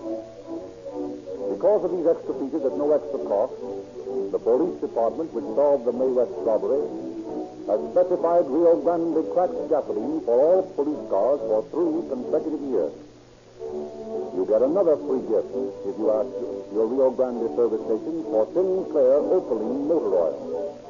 It comes in oversized cans, a quart for a quarter, with 2 extra ounces free. You save when you buy Sinclair Opaline, yet you get complete motor protection. Sinclair Opaline motor oil enjoys a worldwide sale and is world famous for quality. The price is lower because the sales are larger. You see, the independent service stations selling Rio Grande cracked gasoline and Sinclair Opaline motor oil are actually giving you better values for your money.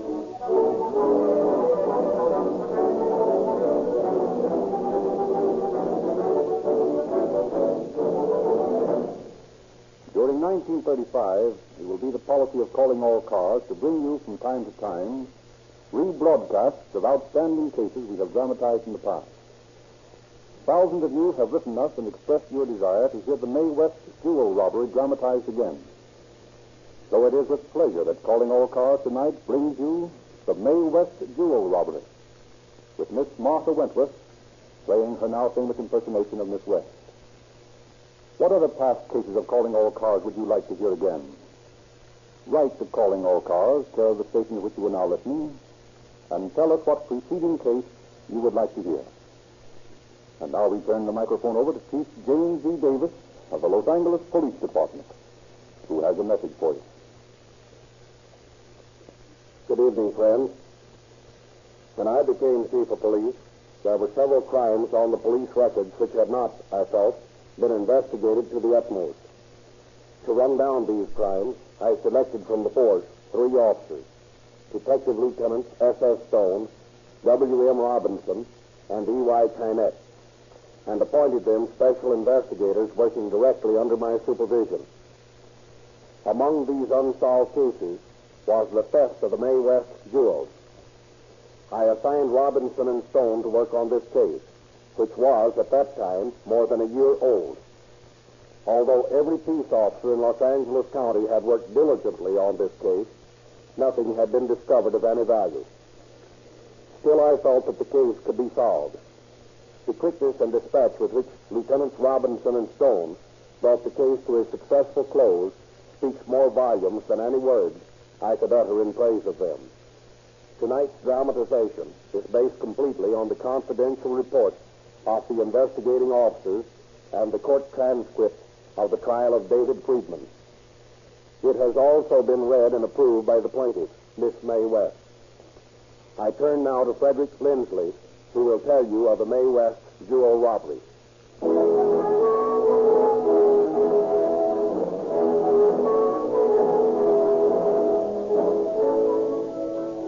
In the latter part of September 1932, Mae West's automobile is damaged in an accident. She is seriously inconvenienced by the lack of a car. And we find her in her apartment on North Throckmore, talking the situation over with her manager, James Timoney. Oh, tell you, Jim, it's a nuisance being without a car right now with this new picture starting. Yeah, you can rent a car. Yeah, and put your life in the hands of any palooka they send along to drive it. You could use cabs. Oh, it's just as bad. And anyway, there's never a cab around the studio when you want one. See who it is, will you, Jim? Sure. Hello, it's West Department. Who? Just a minute, I'll see. There's a Mr. Brennan in the lobby. You in? Oh, that's Dave. Sure, tell him to come up. Send him up, please. Hey, who's this guy? Oh, you heard me speak of Dave Brennan. His wife and I were good friends in the big town. Oh, yeah. Seems to me I do remember the name. Well, he looked me up at the studio today. Just isn't in town. I told him to come up and sing her sometime. Oh, Revolver, what's the matter with you? Hey, Jim, this monkey looks hungry. Did you feed him? Yeah, right on his throat it's heaven. Oh, okay. What is it, fella? What are you trying to tell me? You know, Jim, the Revolver here, he has more sense than any man I've ever met. Except in you, of course. Well, thanks for the exception. If you're all on your manager, and that does require some sense. Yeah, I guess it does. Well, that must be Dave, Jim. I'll let him in. Oh, Dave. Good to see you again. Good to see you, man. Well, I didn't have a minute to talk to you this afternoon. Come on in. Oh, tell me, how's Marge? Fine as silk, May. Wants to be remembered to you and everything. Oh, gee, that's swell. Oh, Dave, this is Jim Timoney, the manager. I don't think you ever met. Jim, this is Dave Brennan. How you do? Hello, Jim. I'm glad to know you. Sit down, Dave. Have a cigarette? Thanks. Gold tip, huh? You're all right, ain't you, May?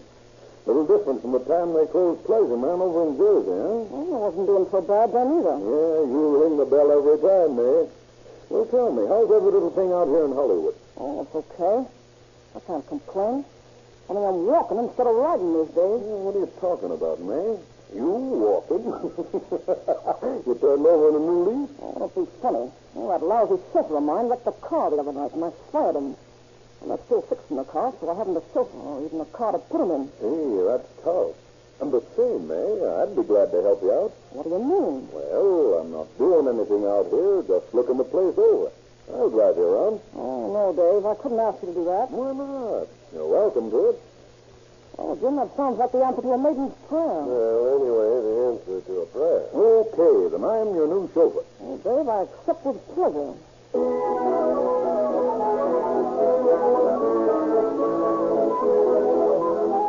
So Dave Brennan, friend, serves as Miss West's chauffeur.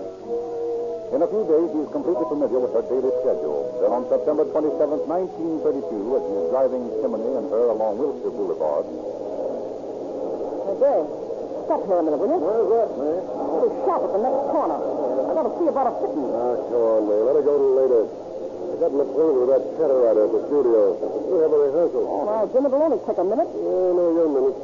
Means a couple of hours. Listen, you eggs. I'll give you each $1 for every minute I'm in here over 10. That's a bet.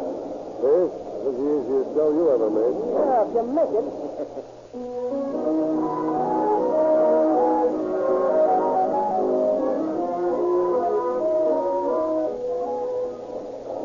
Well, here she comes at last. Yeah, and look at all the buns. Yeah, what'd I tell you? What's the place out? Oh, there, boys. That wasn't long, was it? Yeah, not much. Spent 26 minutes in there. 26 minutes. Oh, you're through it. Oh, man, that's right. 26 minutes. So you owe us each $16. Oh, it was worth it. I found some of the loveliest lines. Never mind what you found, May. Come on, pay off.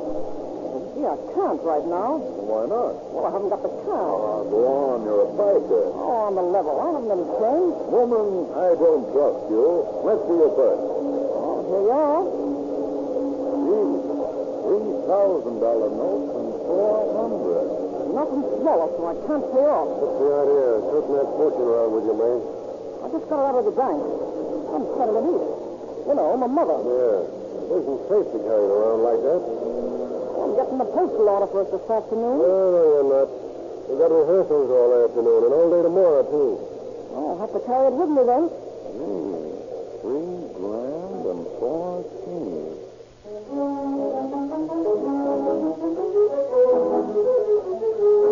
The next afternoon, Dave Brennan makes a date to meet a friend of his at the corner of 6th and Rampart. Hello, Dave. Hello, Ed. This is a pal of mine. Shake hands with Sammy. He's one of the boys. Oh, yeah? Yeah. What's on your mind, Dave?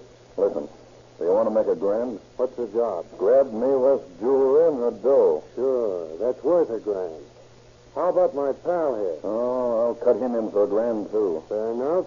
How about it, Sammy? Well, fair enough. Okay, hop in and I'll take you out to the joint and give you the layout.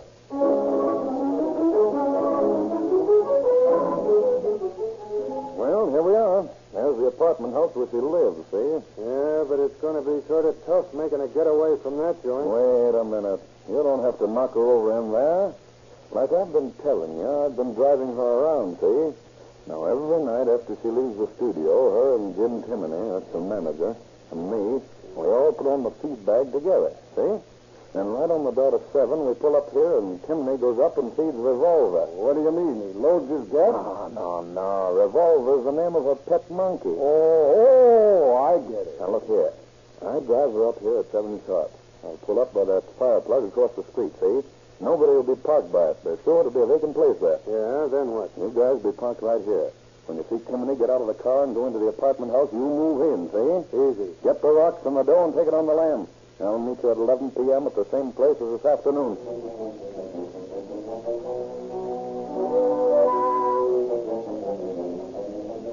That night, as is her custom, Miss West returns to her apartment house at 7 o'clock and requests Timoney to feed the monkey. She waits in the car, intending to go on to the fight.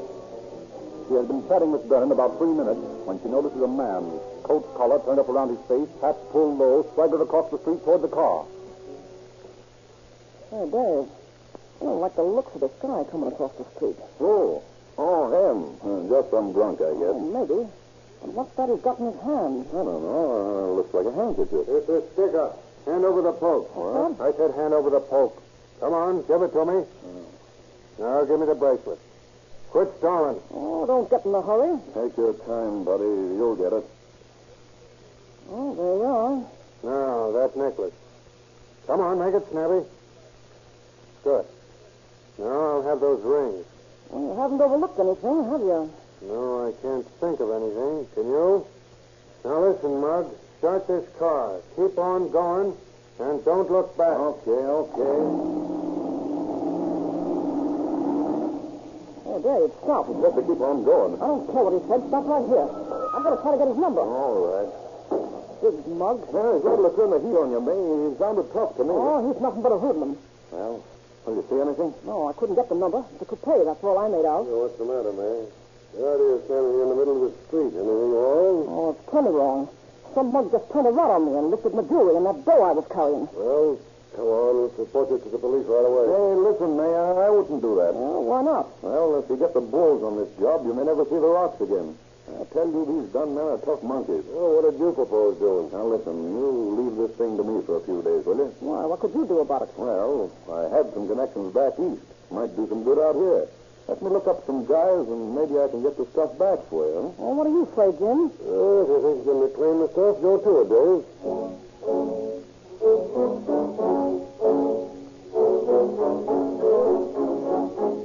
4 hours later, Dave does reclaim the stuff for himself. Well, boys, that was one of the neatest jobs I ever saw pulled. Nothing messy, you know. Clean from start to finish. Thanks, Dave. Here's the stuff. Let me see. Swell. Wait a minute. What about our cut? No, I'll pay you off in a couple of days. Yeah, well, why not now? You got $3,000 notes there. Hey, you don't want to try to change a $1,000 bill with every bull in town looking for them the way they may be, don't you? Well, no. Now, I'm trying to stall May from reporting it to the cops, but she might jump out of line. Now, you fellas just leave this all to me, and I'll pay you guys off day after tomorrow. Okay, Dave. Say, Dave. What? Hadn't you better return the ice? Why? Look, Dave, those rocks are her business. She looks like a good dame to me. We got $1,000 a piece of her dough. Ain't that enough? Yeah, but there might be another $10,000 in sparklers there. Hey, you don't expect me to turn that back, do you? Look, Dave, it's none of my business.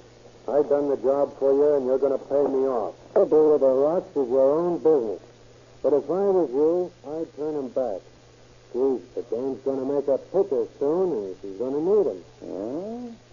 Well, maybe you're right. Sure I am, Dave. Give him back to her. Okay, pal. I will.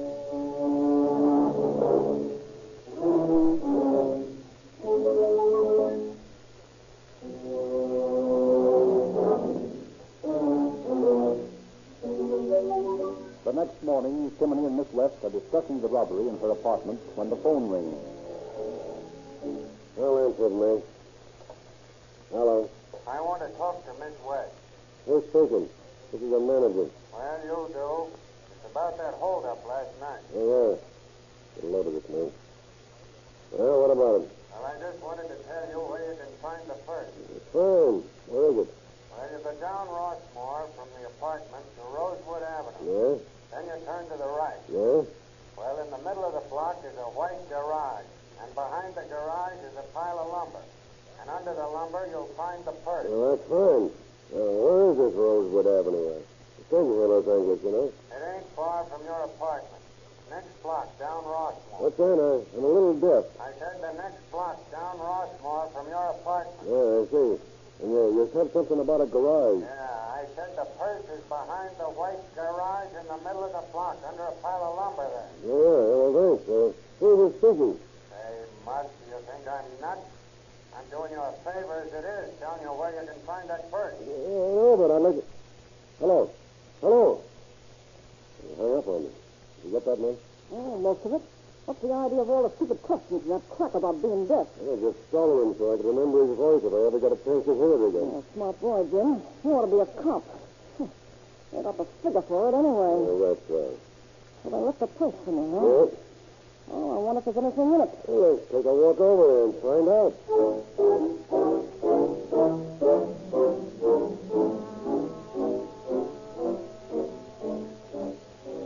Miss West and Timony follow Friedman's directions and recover the purse under the lumber pile, but it is empty. 2 weeks pass, and Burns daily promises to contact the jewel thieves come to naught. Finally, Miss West, advised by friends in New York, contacts Lieutenant F.L. James of the police gangster squad and makes a confidential report of the holdup. James devotes weeks of his time to the case. The sheriff's office and the district attorney's investigators also work on it, but no substantial clue is discovered. Months pass.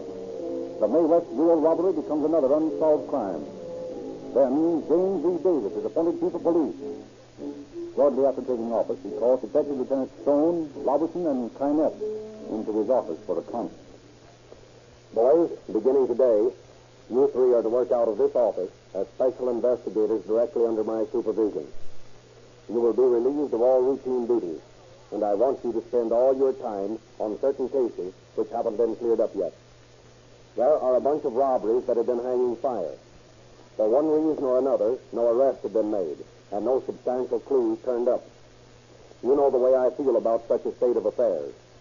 I have yet to see the perfect crime. There is no case that can't be solved. It's up to you boys to prove that I'm right. The first case I want you to go to work on is that May West jewel robbery. Go out and get the men that did that job and bring them in here. We'll put them away for a while where they can't bother anyone.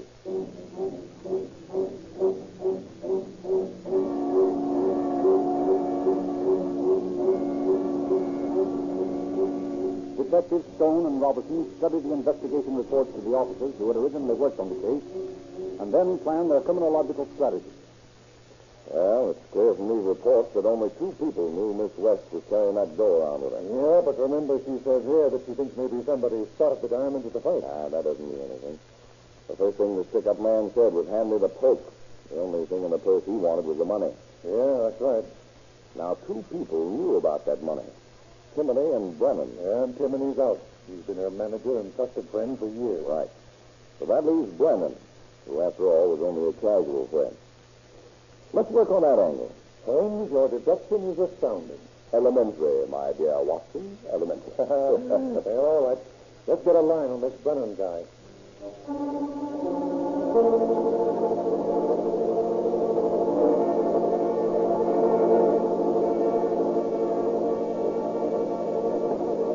The investigation of Brennan's acquaintances limits itself finally to Edward Friedman as the man most closely resembling the general description of height and weight given in Miss West's report.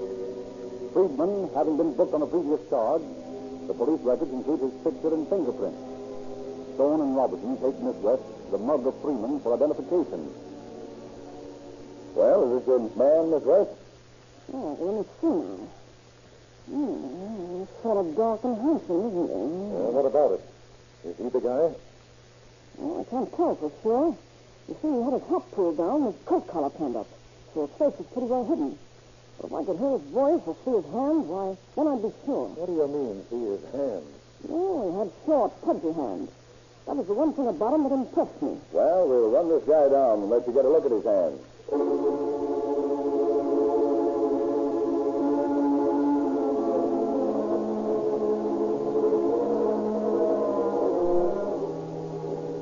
Stone and Robertson set out to run down Friedman, but they are blocked when they discover that he's out of town. A couple of weeks pass, and then an anonymous telephone call informs them that he's returned. For several days, they cruised the neighborhood of 6th and Dunsemuir, where Friedman lived, without spotting his car. Then, on Thanksgiving Day, accompanied by their wives to avert suspicion, they once more visit the place. This time, they are successful in locating Friedman's coupe parked on 6th Street.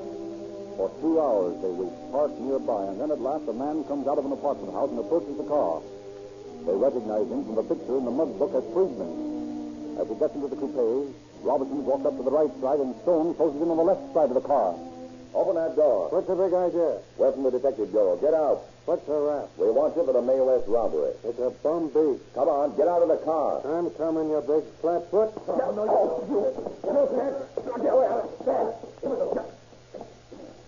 All right. Yeah. All right. I'll go. Put the brakes on, Bill. Okay. All right, let's go.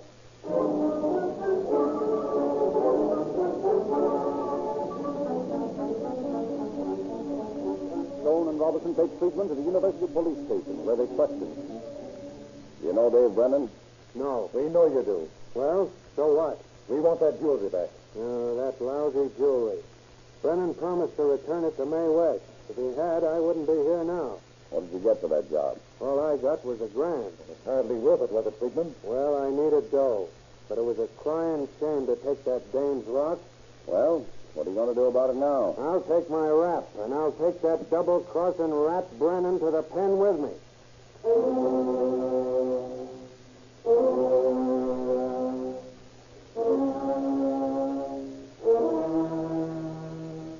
Having obtained Friedman's full confession, Lieutenant Stone calls Miss West and informs her that they have a suspect in custody who has confessed.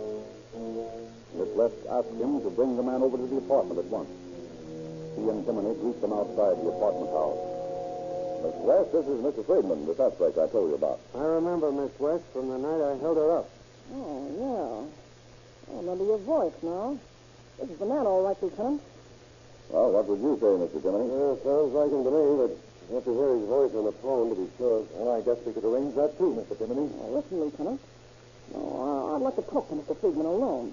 Mind if we get into the car? It's kind of cold standing out here. Sure, go ahead. Thanks. Well, here, Charles. This was a big idea. Listen, Miss West, I'm sorry about the whole thing. I really am. If I'd known you were so regular, I never would have agreed to do it. Well, it's all very nice to hear, but how about them diamonds of mine, huh? I don't know where they are. I got $1,000 for the job, and I was through. Brennan took the rock. Oh, so Brennan was in on it, eh? Sure. Oh, that's the limit. And I call that guy a friend. I guess I'm just a chump. I made Brennan promise to return the diamonds. Well, you're good at moving mountains, too. I wanted to come and tell you about it a lot of times. If I could have gotten the jewels back for you, I would. Well, you're not a bad guy, Friedman. I don't know, but I feel kind of sorry for you. With that double-crossing Brennan, if I could get my hands on him... You and me both.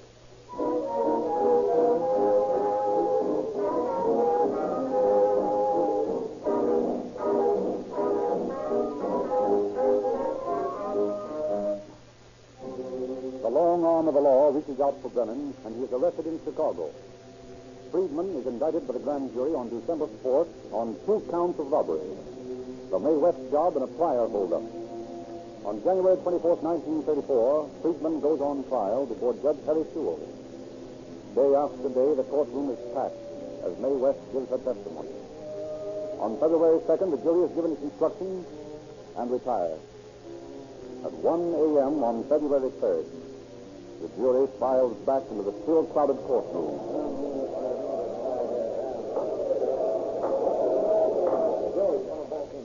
Gentlemen of the jury, have you reached a verdict? We have, Your Honor. Read the verdict, please. We, the members of the jury, find the defendant, Edward Friedman, guilty as charged in the indictment of robbery in the second degree. What's supposed to be the matter, Jim? Friedman's fainted. Oh, a pep tie, huh? Just a poor hoodlum. He can dish it out, but he can't take it.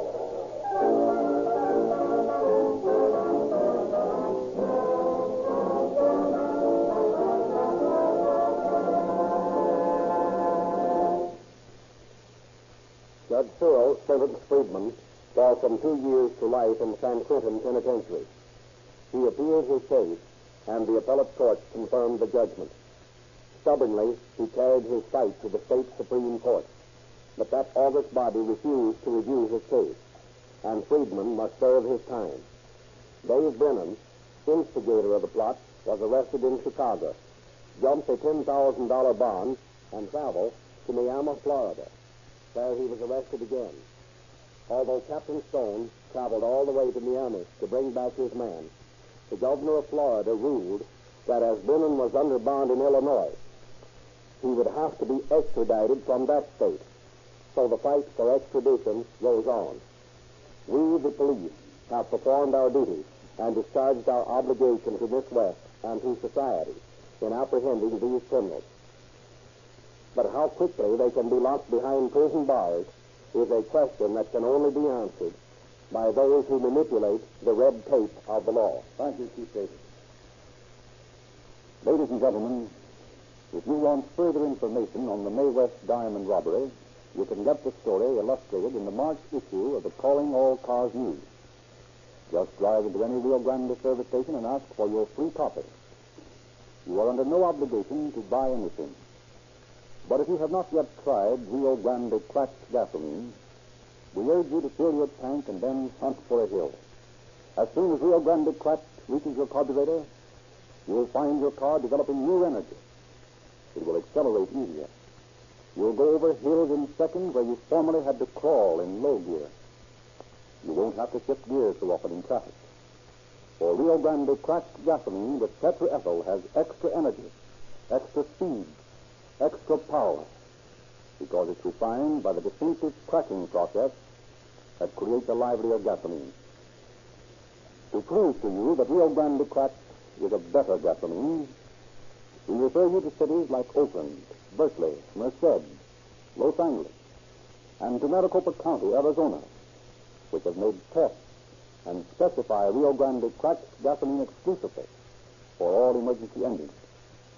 Wherever it is sold, Rio Grande cracked gasoline powers more police cars, ambulances, fire engines, and other emergency equipment than any other brand.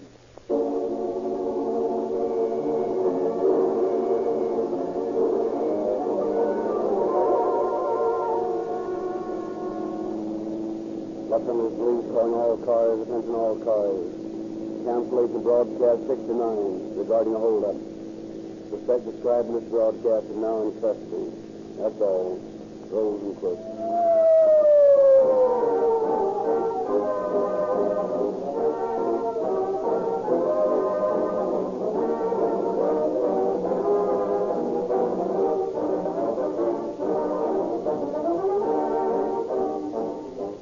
This is your narrator, Frederick Lindsley, bidding you good night for the Rio Grande Oil Company.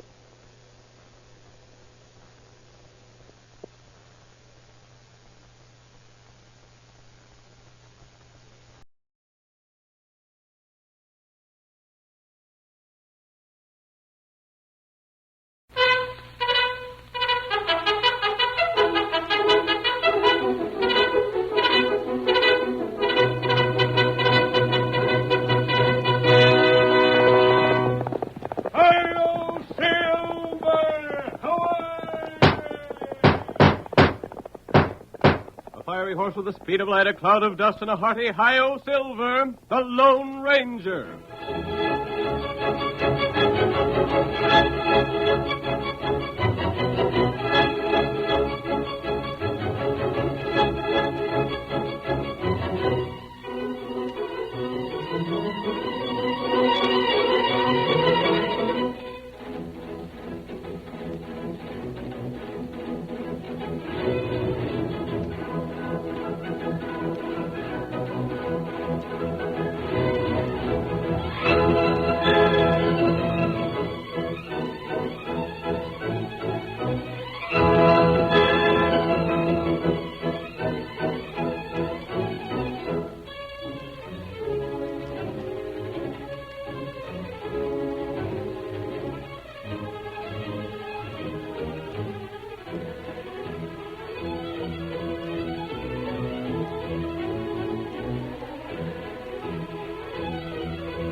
record of the Lone Ranger's thrilling fight against outlaws and crime will not be found in the written pages of American history. However, the exciting stories of the mysterious phantom figure of the plains, his great horse Silver, and his faithful Indian companion Tonto are as vivid today as they were in the pioneer days of the West. Adventure returns as silver-shod hoofs thunder down the trails of long ago. The Lone Ranger rides again. Come on, Silver, old fellow. There's work to be done in Los Palmas County. We must hurry. Hi-yo, Silver!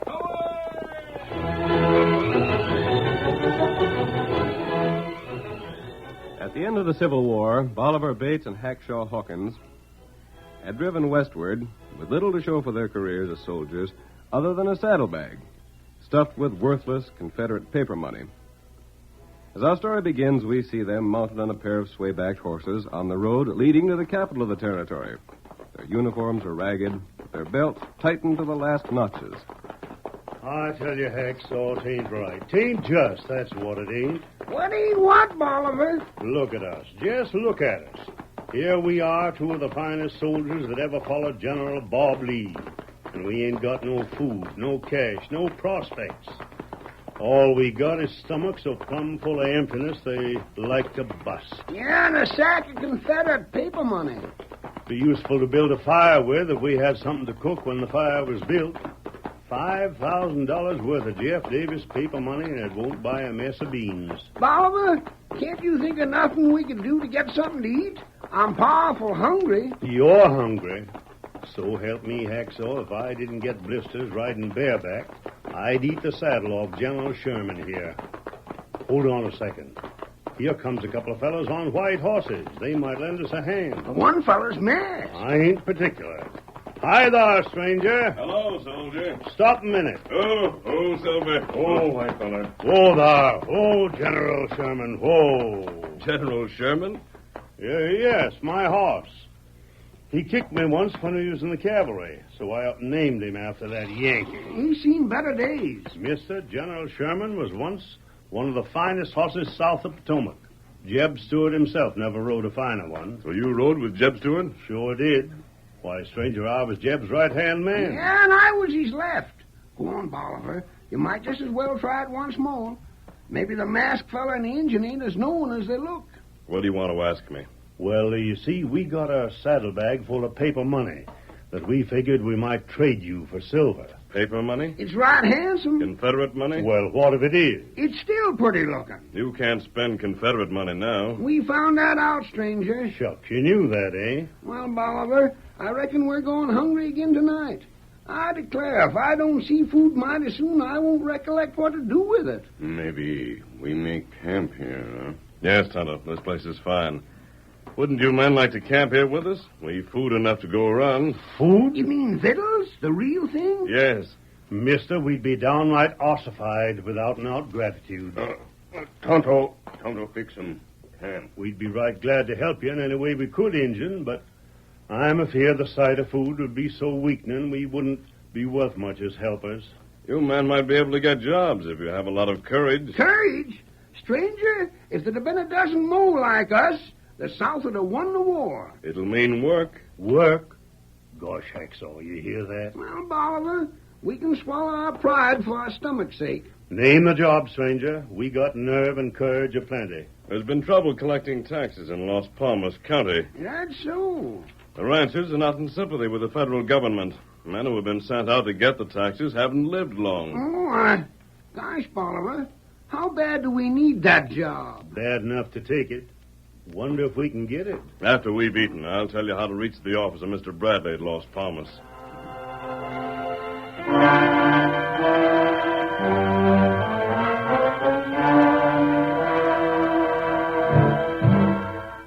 The Lone Ranger fed the two old veterans, then directed them to Clint Bradley. The masked man and Tonto mounted and rode ahead. That evening, they went to Bradley's home and took cover in the concealing shadows outside, watching the two old men as they meet the tax commissioner. Yes? Your name, Bradley? Yes. Well, shake the hand of Bolivar Bates. That's me. And Hacksaw Hawkins. That's him. Glad to know you. What can I do for you? Well, it ain't what you can do for us. It's what we hanker to do for you. We aim to collect the taxes. What's the matter? You want to leave this world? We need jobs. Most Palmer's people don't like paying taxes to the government. Take a look at what's left of our clothes, Bradley. Maybe we can talk the same kind of language them folks talk. Confederates, eh? And proud of it. Say, you wouldn't want to change some shin plasters for cash, would you? No. If you're really serious about collecting the taxes, you're hired. Come inside, and I'll give you the list of names and what each man owes.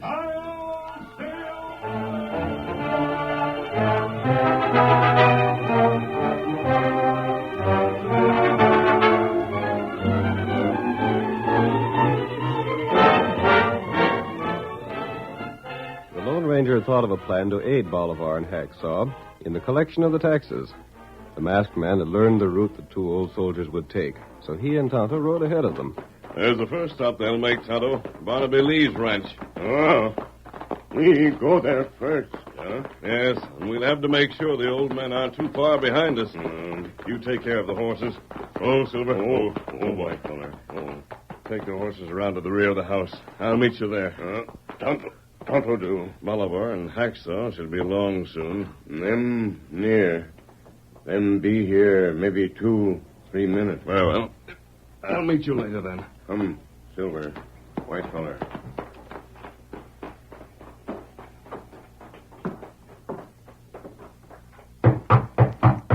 Who's there? Open the door, Lee. I want to talk to you.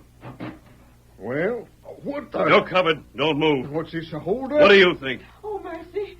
Bobby, what's the masked man want? Stay right where you are. Bring out your gold and silver. A robbery. Hurry. You mean... Money. You have money here. You've refused to pay your taxes, so you must have money. I'll relieve you of it. Now, hold on. Let's talk this I've no over. time for talking. Bring out the cash. I better get it, Barnaby. There ain't no sense in trying to talk him out of robbing us. Yeah, you better get it. General Sherman. Someone coming here. Maybe they'll save us. Listen to me, Lee. I'll be at the rear of the house. I'll keep you covered while those men are here. Betray me, and you can guess what will happen. Oh, my sakes alive. Come on, Hacksaw. Here's the first stop, and the door's wide open. I'm right with you, Bolivar. Get rid of those men as soon as you can. Remember my warning. Barnaby, they're soldiers, southern ones. Yeah, I see that. We aim to walk right in, being as the door is open. If your name is Lee, we hanker to make some talk. Well, I'm busy today. Yep, and so are we busy. That's why we don't hanker to spend much time here. Lee, you owe the government some tax money. Oh, and here's papers signed by Mr. Bradley, which gives us the right to collect that same. There's the amount you owe. And here's my old persuader to see that you pay up. You two are tax collectors? Southerners? Yes, so, Lee. And we fit as hard as any 10 men again the Yankees. Now, if we can stomach the collecting of the taxes, by thunder, you can stand the paying of them. Yeah. Sure. I'll pay him. Huh? Here's the cash right here. Yeah, we'll pay the taxes, and doggone glad to do it. Well, fry me for a side of bacon. Take the cash. Take it all. Pay up my taxes for the next few years in advance. Now, don't you try no skin game. Aye, take the cash and welcome. Just give me a receipt for it. I'll mark my X right here, showing I got the cash. You fill in the amount yourself. My eyes ain't good. Hacksaw, pick up that cash. Sure enough. There. Now I'm paid 4 years ahead.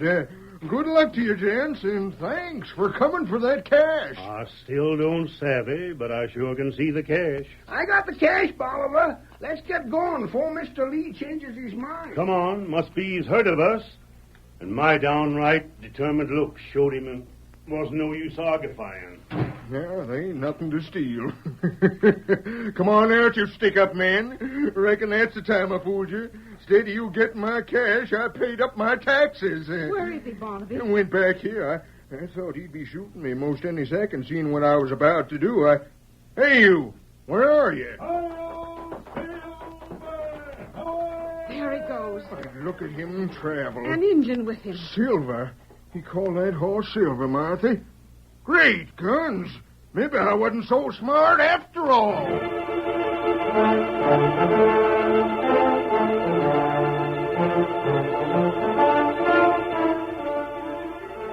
The masked man carried on with his plans. He raced away from Lee's ranch only to join Tonto and ride to the next place where Bolivar and Hacksaw would call. There they again posed as robbers. Don't make a move. Bring out your savings.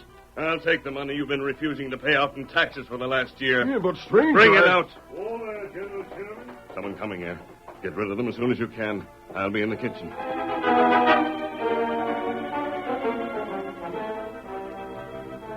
Sure, I'll pay my taxes. There's the cash right there. Doggone it, Bolivar. There's something wrong about this, but I'll be a six-legged calf if I can settle what it is.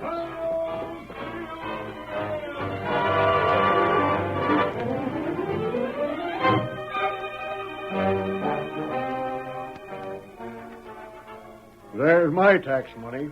Take it and welcome to it. Thanks for coming. Hacksaw. I've never seen the like of it.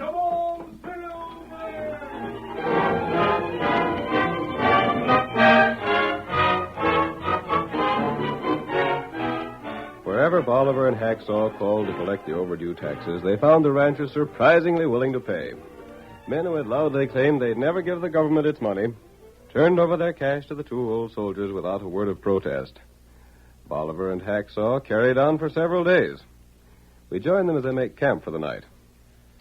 $950, $60, $70, $80. $980. Now, Dad, ain't that something magnanimous? Sure something. Why, shucks, Bolivar.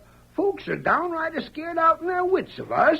Must be the steely look I get in my eye. That ain't it, Hackshaw. It's the ring of determination in my voice that gets them. I never seen folks pay up like they've been doing. We better get this cash back to Mr. Bradley before it gets too heavy for General Sherman to tote. Bolivar, I've been having notions about that cash. What do you mean, Hacksaw? Wishing it was ours. Shucks, we ain't cut out to be outlaws. I know that, Bolivar, but all the same... Besides that, our horses ain't built for fast travel. Wonder if we'd have to be outlaws. We got paper money, ain't we? Eh? What's the matter with hiding the silver summers and taking the Confederate shin plasters to Mr. Bradley? I wonder if it'd work. Tell him that's all the Las Palmas County folks had, so we had to take it. Hacksaw, maybe you got a notion that it'd work. We had to take Confederate paper, didn't we? Sure we did. Why should we get stuck with it when we can pass it on and keep the silver for ourselves? By thunder, Hacksaw, we could do it. And we will. Bradley can't catch us because he won't never know. And none of the folks around here will be speaking to him. They wouldn't have reason to. They're too far away from his office. Besides that, they don't have no use for him because he's a Yankee. Hacksaw, we've been honest men all our lives, but right here and now is where we change. We get dishonest and do it so slick we won't never get catched.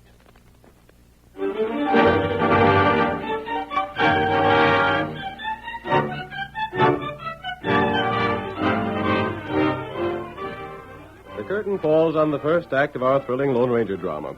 Before the next exciting scenes, please permit us to pause for just a few moments.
And now to continue our story.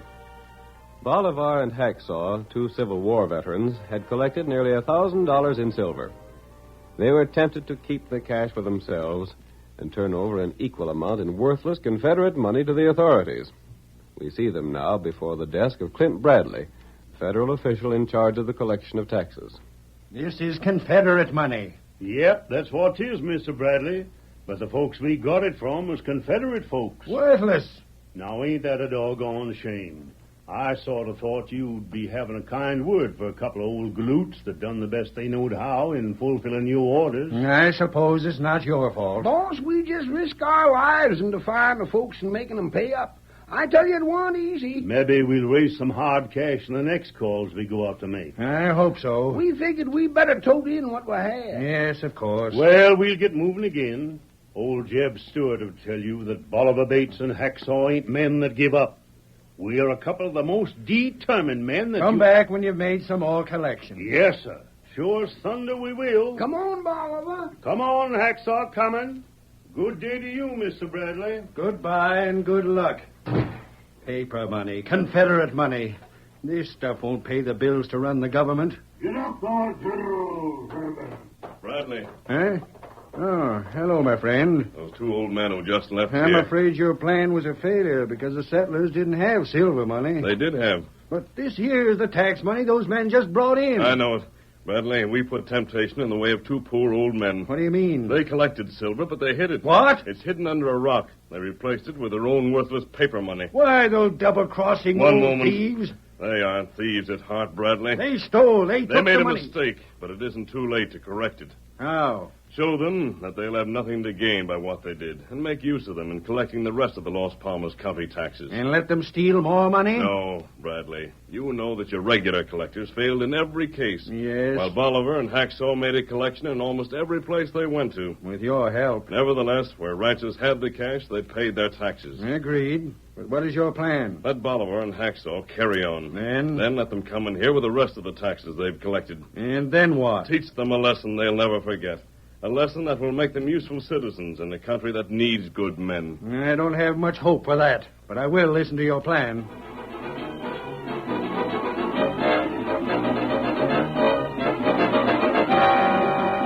When the Lone Ranger left Bradley, he continued his earlier plan. He rode ahead of Bolivar and Hacksaw, stopping wherever ranchers owed tax money. Come on, Silver!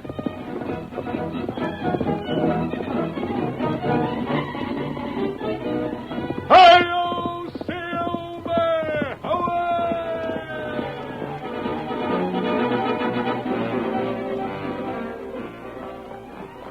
Get along now, General Sherman.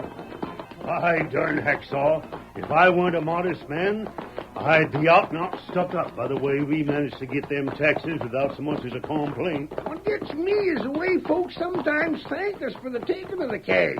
Get up there. Get along there.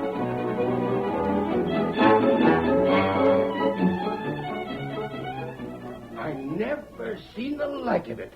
That masked man wasn't no outlaw at all, Ma. He was here for no other reason than to make us pay the taxes.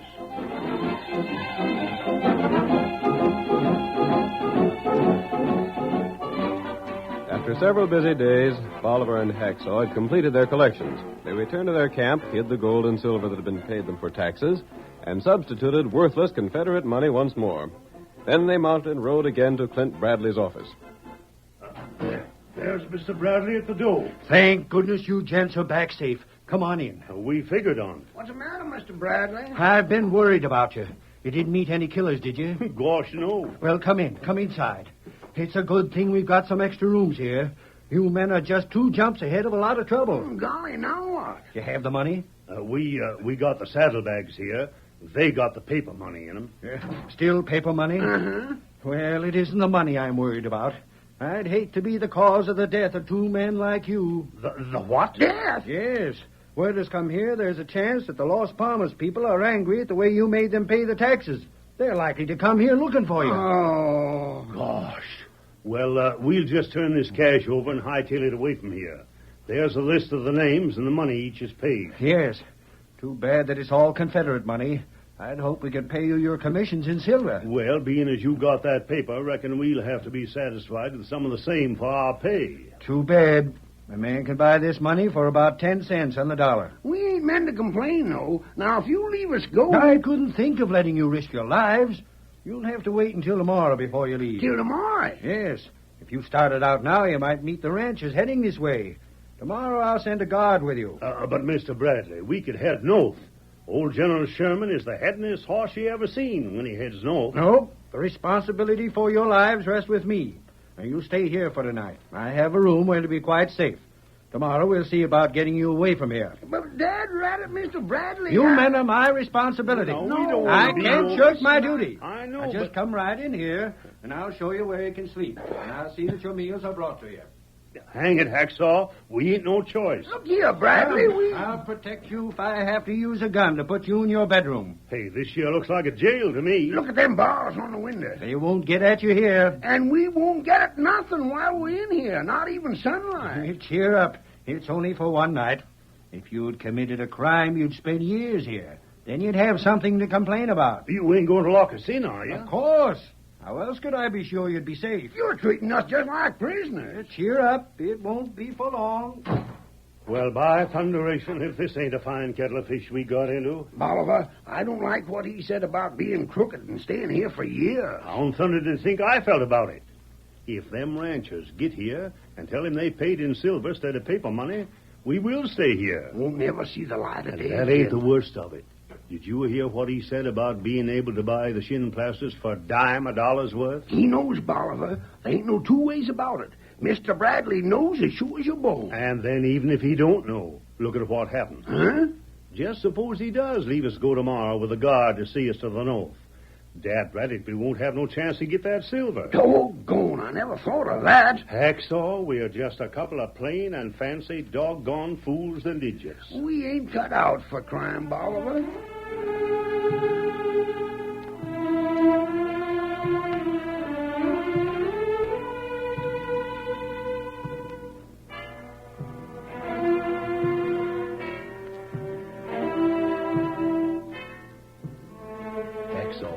Mr. Bradley's opening the door to the office inside. Maybe he'll have grub first. Crackety bread and water'd go all right with me. Here he is. Morning, gents. Did you sleep good? When we slept. But we slept darn little. I never slept a wink. These jails are awful. Well, step out. Your horses are ready and you can head north. You mean that? Sure. I guess that was just a scare about the ranchers.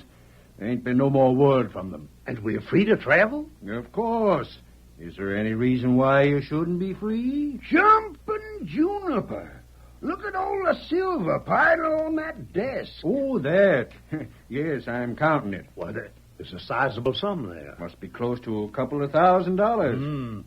Where'd it come from? Just an affair of the government, that's all. Oh, there's that redskin. Hello there, Tonto. Oh. He brought some of that silver in. Oh, where'd he get it? Now, gents, don't get curious about the business of the government. You got your commission on the tax collection. In paper money. That's what you brought me. But, Mr. Bradley, it's no good for spending. I know it. But you and those who gave you the tax money in paper expect the county bills to be paid with it. Well, good luck to you, gents. Reckon we be needing it. Come on, Hacksaw. Coming, Bolivar. Goodbye. Bye. Dad, rat it all, Hacksaw, we still ain't at a man's meal. Let's get for a hiding place as fast as them horses can take us. Yeah, let's travel fast. Get along now, General Summers. Get along.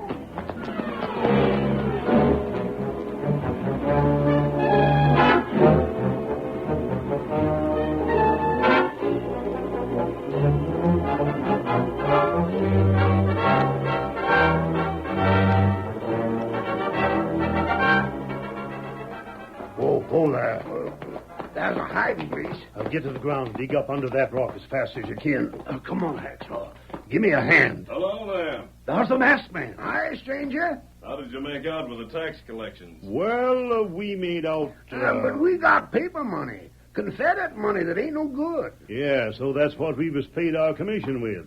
And Dad rat it all, mister, we still ain't got no cash to spend. Are you sure you were paid in Confederate money? Well, I once heard of tax collectors who thought they could put one over on the government. Huh? They hid the silver they collected and turned in Confederate money. They did? Yes, but they were sorry for it. There are several kinds of men in the world. What do you mean by that? Sometimes men turn crooked without being crooks at heart. Those men can be made to see their mistake and changed into worthwhile citizens. The West needs that kind of men. Yeah, I reckon so. Other men are naturally bad. They don't take advantage of the second chance that's given them to make good.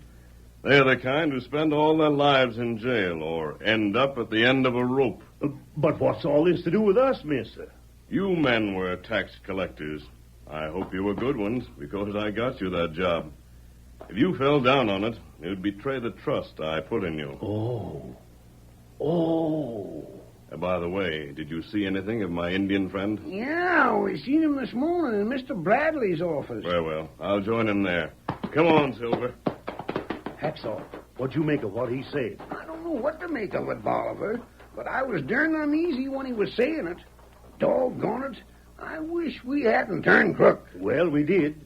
And we better get that silver cash and head north. Come and help me load it. Yeah, Hacksaw, what's the matter? it's gone. What?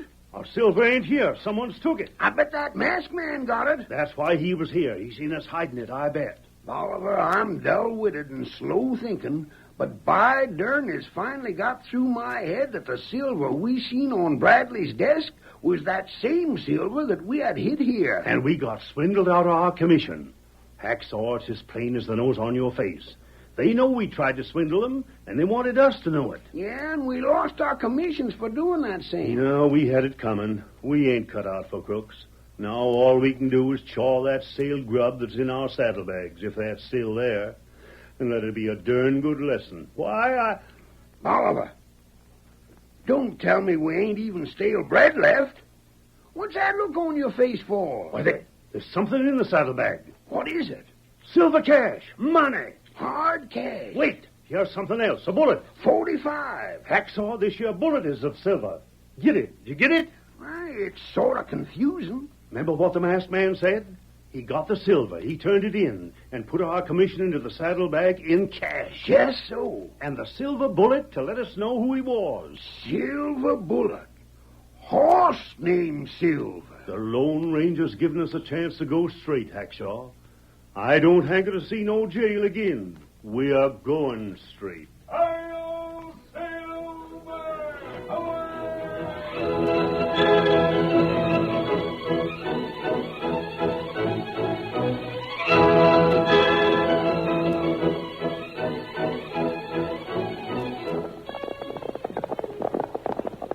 Come on there, Silver, old fellow. There's trouble ahead.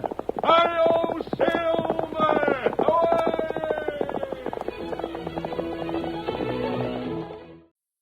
The National Broadcasting Company presents Joel McCrea in Tales of the Texas Rangers. From Hollywood, another authentic reenactment of a case transcribed from the files of the Texas Rangers.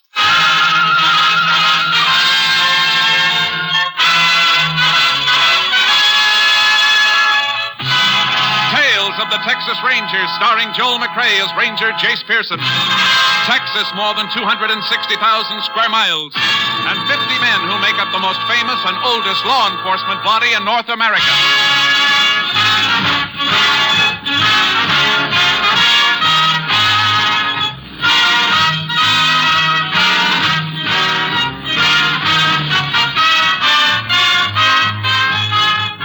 Now, from the files of the Texas Rangers come these stories based on fact. Only names, dates, and places are fictitious for obvious reasons. The events themselves are a matter of record. Case for tonight, Wild Crop.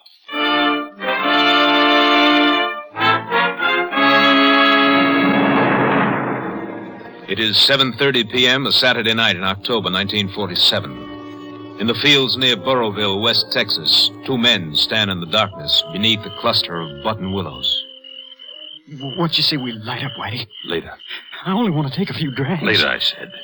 Stick that button matches back in your pocket. All right, Whitey. You don't have to get tough about it. Then don't make me tell you things twice. What time is it? How do I know? You got my watch, along with everything else. You act right tonight, and I may give it back to you. You sure Jennings comes this way? Of course I'm sure. Path through here is the shortest way from the ranch to my house. What time was your sister expecting him? Between 7:30 and 8. That's when he always comes. We'll make him a little late tonight. We'll make him nice and pretty for her. You can't keep him away from her, but maybe I can. Fat lot of good is going to do you. What do you mean by that crack? She don't like you. You know it. She liked me well enough before Jennings drifted in here. What's so high about a stinking cowpoke? Don't ask me. Ask Sis. You getting smart, Bud? I'm just telling you. Well, maybe you better stop telling me, unless you want to give up smoking. I can get it someplace else. From who? You not only don't know where to get the stuff, you wouldn't have the money to buy it.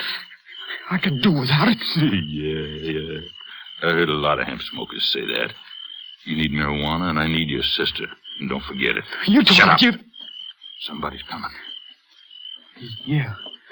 Jennings? It must be. He's the only one who comes this way, I reckon. Other hands go the other way, to town in the ranch pickup. Remember what I told you. Just do like I said. Hey, what are them things you're putting on your hands? Brass knuckles.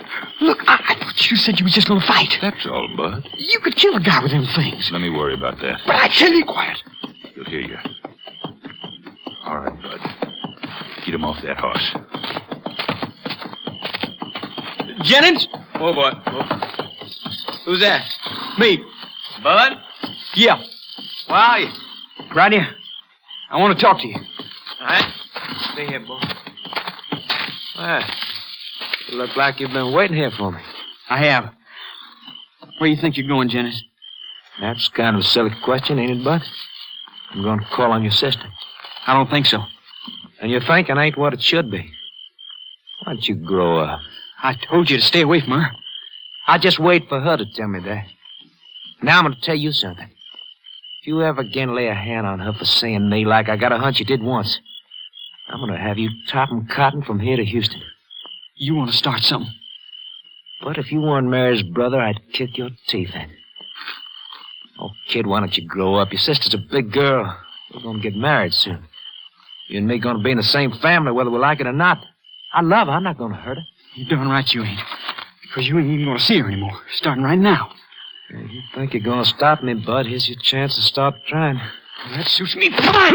Oh, you sneaky little... No! You lousy!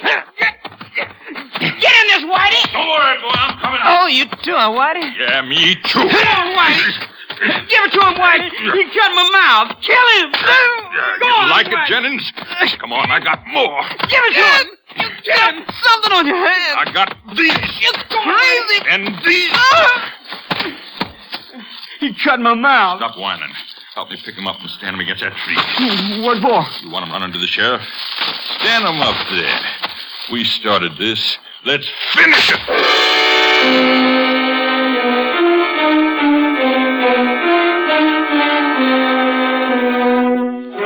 The body of Pete Jennings was discovered the following day when other ranch hands started a search for him after finding his horse grazing while fully saddled.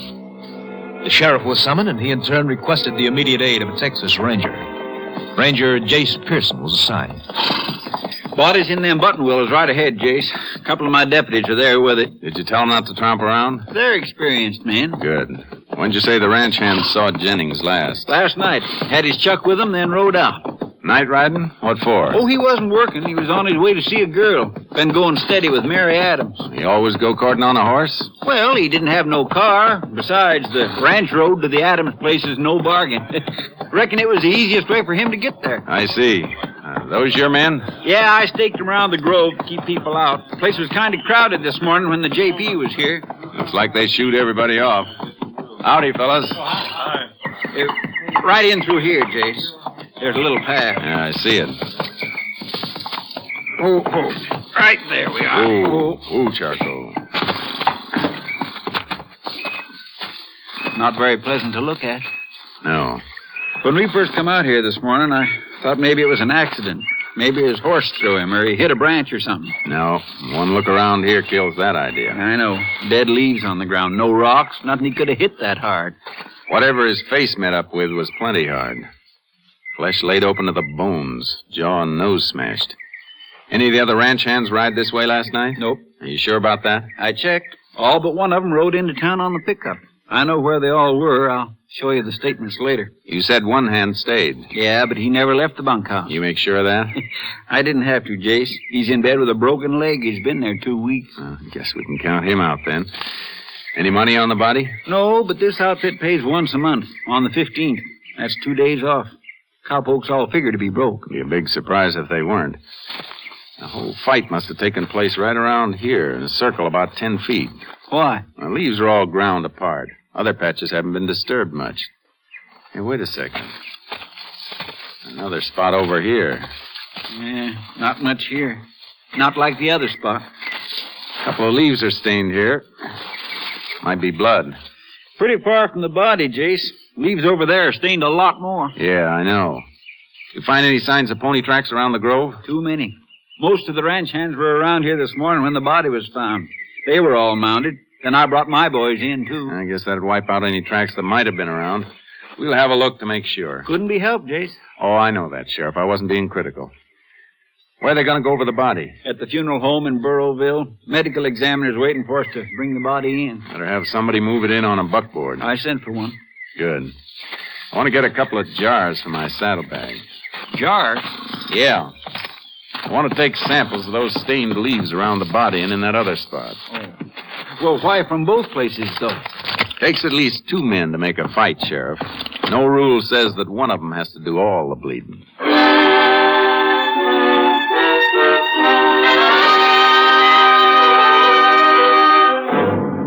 I packed the samples of bloody leaves and got them off to the Austin lab by plane. The medical examiner's autopsy on Jennings' body showed that Jennings had been beaten to death with an object or objects of metallic hardness. The sheriff and I left the examination room, and we came around the side of the funeral home. We looked through the glass window. 2 people were in the waiting room, a man and a woman. The woman was crying. Who are they? Through the window there. Mary Adams and her brother Bud. She the one you said Pete Jennings was on his way to see when he got killed? Yeah. You want to talk to her? Might be able to give us a motive for the killing. We need one badly. She looks pretty broken up. I know, but this can't wait. Murders like this cool off too quickly unless you stay right on them. I can't fight that. Come on. Oh, sis, please, you got to get a hold of yourself. Howdy, Bud. Mary. Oh, howdy, Sheriff. This here's Ranger Pearson. Jace is Mary Adams and her brother Bud. Howdy, ma'am. Hello. Like to ask you a few questions, ma'am. Look, I know you got a job to do, Ranger, but do you have to talk to her now? You think I would if it wasn't necessary? Well, you see the shape she's in. Pete Jennings isn't in very good shape either, Bud. Mary may give us the help we need to get the man who killed him. She can tell you what you want to know later. No, it's all right, but I might as well talk to them now. Thank you, ma'am. When can I see him? Why do I have to wait here? Well, it'll be a while yet, Mary. The doctor had to look him over first. Maybe you better just talk to us and then go on home. No, I want to stay here. What do you want to know? Pete Jennings have any trouble with anybody you know about, ma'am? I mean, was there bad blood between him and anybody? Pete? Well, no, he was a quiet fella. He ever in any trouble with the law? Anything like that? No. You mean not that he ever told you about it? Don't you start that again, Bud. Just a minute, ma'am. What do you mean by that, Bud? Nothing. Then why'd you say it? Talk up. I told you it was nothing. He just never liked Pete, that's all. Well, he's dead now. Why can't you leave him alone? I had nothing against him. I just didn't want him hanging around you, that's all. Maybe you'd better Excuse me, Sheriff. Maybe this isn't the time to talk to Miss Adams after all. We'll wait until later. All right. If you say so, Jay. Sorry to bother you, ma'am. Come on, Sheriff. Now, what was the idea of that, Jace? Thought you wanted to talk to her. I think I'd rather talk to her brother. Bud? Yeah. He seems to know something that she can't or won't tell us. He might talk more freely if she isn't around to argue with him. He's looking up now. He sees us out here. Signal him to come out. Right. He got it. He's coming now. Let's walk down a ways so she can't see us.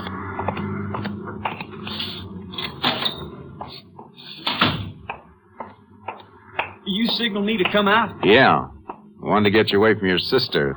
Keep from upsetting her any further. I appreciate that. What were you going to say in there about Pete Jennings? Oh, I don't know. He's dead. Don't seem right to talk about him. Must have been some reason you objected to him seeing Mary. Would you want your sister taken up with a strange cowpoke that just drifted in from nowhere? Cowpokes are always drifting. That doesn't mean there's anything wrong with them. Whitey Talmadge was a cowpoke. You didn't beef when Mary used to go out with him. I know Whitey. He's okay. You never heard of him getting in any trouble, did you? Well, no, why? You keep suggesting that Jennings had been in trouble, though. All I know is he sure could have been. You got a reason for thinking so? The way he acted. He always seemed scared. About what? How should I know? Scared, that's all. A few times he asked me if I'd ever seen a tall, dark fella around town. Stranger. He ever ask anybody else about that? I don't know. That all there was to it? Why'd he ask you especially? I don't know, I tell you. I guess it was because, well, I work on and off at the paint store near the Continental Trailways Depot. Maybe he figured that I'd notice people getting off the buses. You think he was afraid somebody was after him? Is that it? You figure it out. That's why I never wanted him around Mary. There was something wrong. You ever tell him how you felt? Yeah, I told him. What'd he say? He told me to mind my own business. Well, did you? Wasn't much else I could do, was there? I reckon Mary's old enough to pick her own bows. You and Jennings ever have a fight? Of course not. Where were you last night? Between 7 and 8 o'clock. Me? Well, let me see. I was at Whitey's place. I thought you said this fellow Whitey was a cowpoke. He got a place of his own? Yeah, Jace. He stopped punching cattle about a year ago. Bought a small place way out by Rocky Mesa. Land out there isn't worth much. Still, he must have saved his money. No, he just hit it lucky once, gambling. Look, I told you all I know. I better get back to my sister. All right, go ahead. You boys take a set of fingerprints from Jennings' body, Sheriff? Yeah, why? I want to shoot a copy of them through to Austin. They're at my office. You think Jennings might have had a record? Might have. Whether he had one or not, we'll have to check back on him as far as we can. Looking for what? The tall, dark man that Bud says Jennings was so worried about.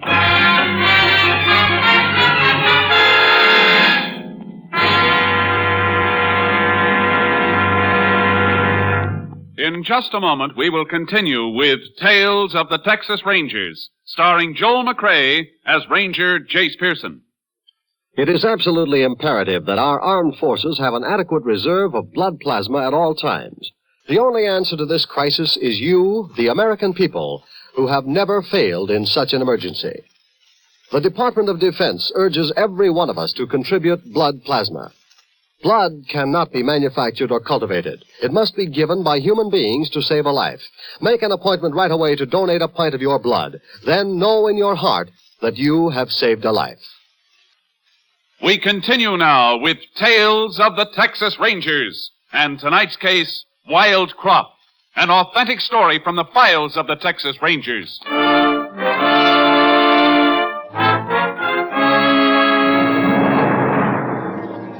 I spent the next day drifting around the countryside asking questions about Jennings. Anybody who'd known him had the same answer. A nice, quiet fella.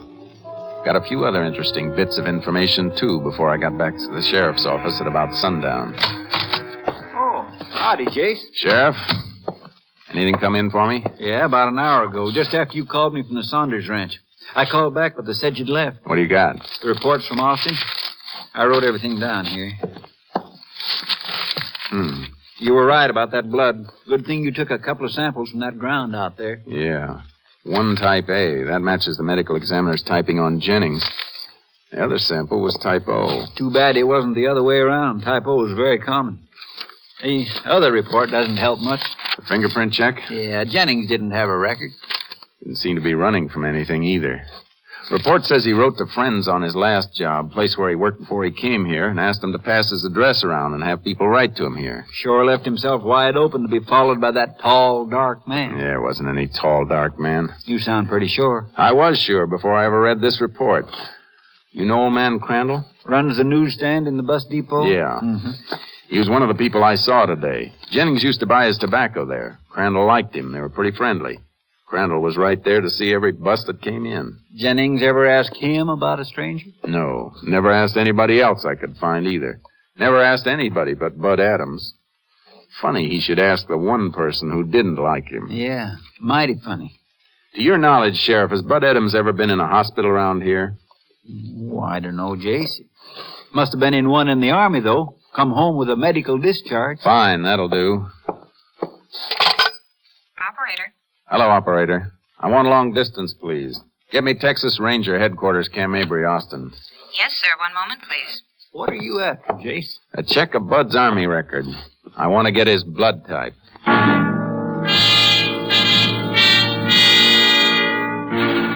Austin dug up the answer in an hour. Bud Adams was blood type O. It fit. It wasn't enough to grab him, but it was enough to take us out to the Adams place for a few more questions. Mary Adams was there, more composed than she'd been at the funeral parlor. And somebody else was there, too. Whitey Talmadge. We were introduced. Glad to meet you, Ranger. Thanks. Your brother around, Miss Adams? He went out to the shed and back a while ago. I don't know what's keeping him so long. Oh, he said he had something to fix. Oh. Reckon you want to talk to these people, Mary. I just stopped by to tell you how sorry I am about the way things turned out for you. Thanks, Whitey. Don't rush off on our account, Whitey. Bud's the one we want to see. Sure, stay put. Well, you can go through the house and out the back. Fine. Come on, Jase. Oh, Whitey, Mr. Talmadge. Yeah? Understand you used to be a cowpoke. Yeah. You ever ride in the rodeo up at Abilene? Abilene? No. I kind of thought I saw you up there once. A fellow named Whitey rode for a ranch from this section. Looked something like you. Wasn't me. Understand you got your own place now. Yeah. I bet it beats riding for somebody else. It sure does.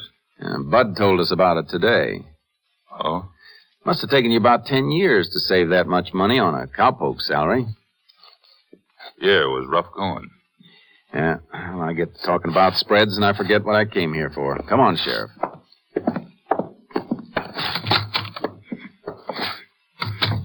Oh, you flushed something there, Jase. Maybe not. Bud said Whitey bought his place with gambling money. We're lawmen. Maybe Whitey didn't want to admit that to us. Then what'd you rope him for? If he used to go with a girl, he's moving back into the picture mighty fast. Here's the old carriage shed.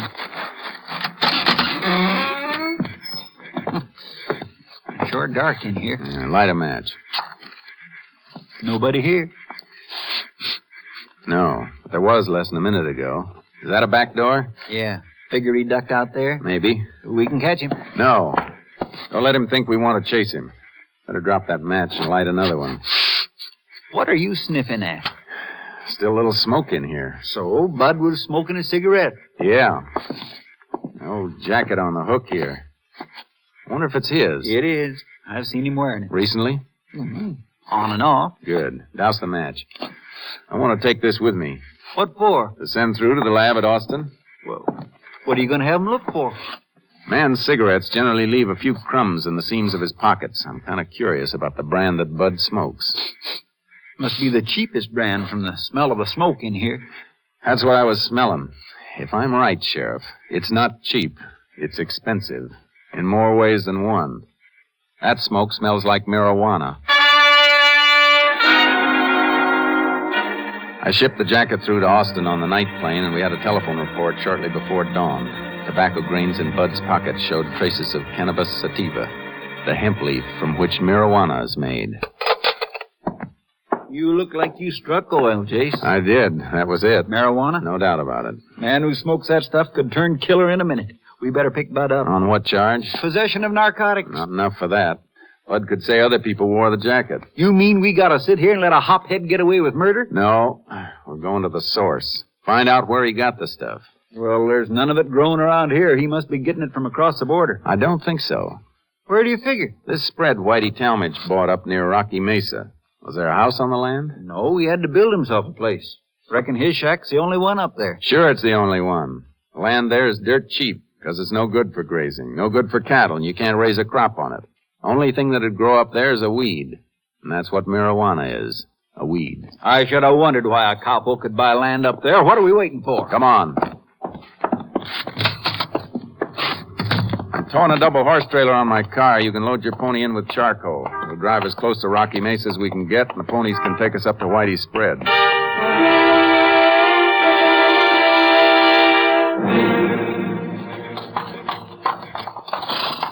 Watch where your pony steps, Jase. This is rough country. Which way's the place? I don't know. We'll have to comb for it. Ride around the mesa. It's near the base someplace. Must be over there. Where? Off to the right. See the smoke coming up? Yeah. Whitey must be home if he's got a fire going. We ought to be just in time for breakfast. And he won't feel much like feeding us. Hey, cut over this way. It's like better footing for the pony. Right. Get up, Sheriff. Get over there. Sheriff. What, Jase? That's no cooking fire. Look at all that smoke. Yeah, there's a regular cloud of it.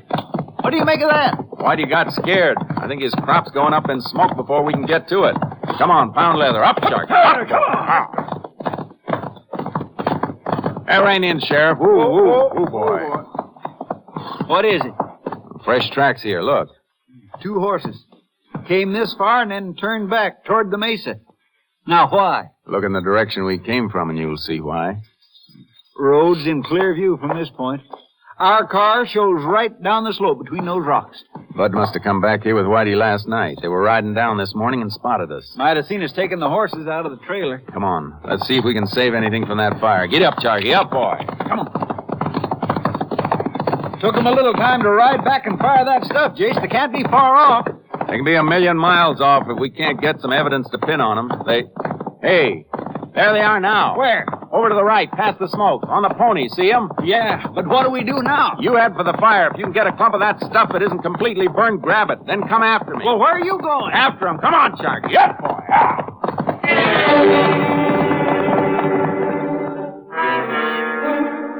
They saw me coming and they split up. I had to make a fast decision. I had a feeling they were both in on the murder of Jennings, but all we had on them was a marijuana charge. I cut after Bud. He was my best bet for one reason. Growers like Whitey Talmadge might not smoke the stuff, but I knew Bud did, and the ones who smoke it are the shakiest.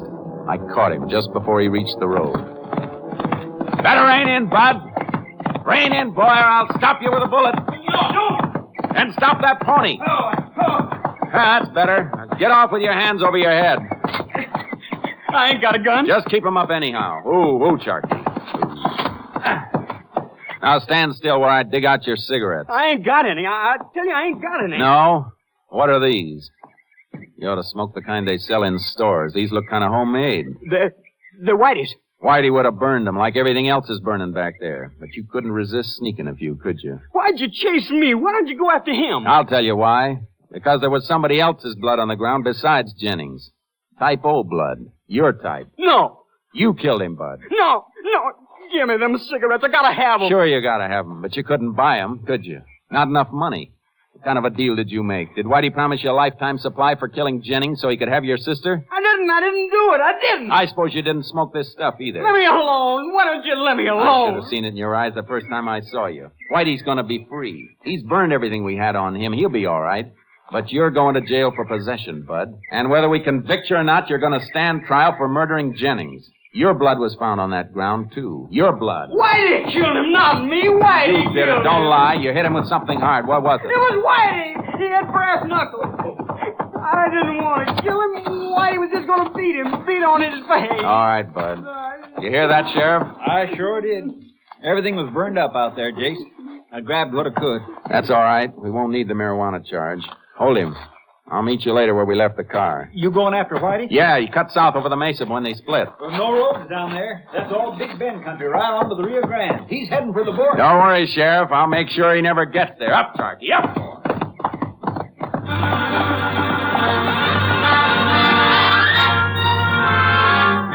It was up to the horses, and I had the best. I raked charcoal all the way once I picked up the trail. A clear trail in the mixture of alkali and sand. In less than an hour, I had a dust cloud to follow. Then I saw Whitey and his pony through the haze. The pony stumbled, almost fell. Whitey went off. He ran for a clump of mesquite and dropped behind it. Whoa, boy. That's smart, Ranger. You gotta stay there. Whitey, if you're smart, you'll surrender. Listen to me, Ranger. I'll make you a deal. Try it. I got some dough. Almost $2,000. Maybe you found a little evidence back there, and maybe you didn't. Take the money and let's call it even. You're forgetting another little charge, Whitey. You killed a man. Why so quiet? Don't you want to make a deal on that one? You're bluffing. Am I? Bud spilled it all. Brass knuckles aren't going to do you any good now. Take the money, Ranger. If I killed one man, I got nothing to lose killing another one. Is it a deal? I'll tell you. As soon as I deliver you to the warden at Huntsville or the county morgue. Now take your pick, Whitey. Because I'm coming for you. I'll take this.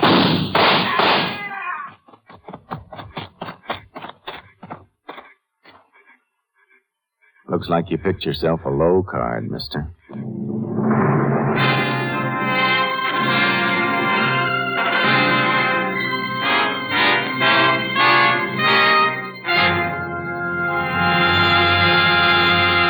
With Whitey Talmadge dead, Bud Adams entered a plea of guilty of murder in the second degree.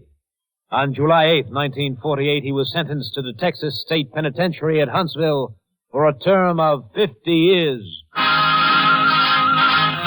Next week, Joel McCrea in another authentic reenactment of a case from the files of the Texas Rangers.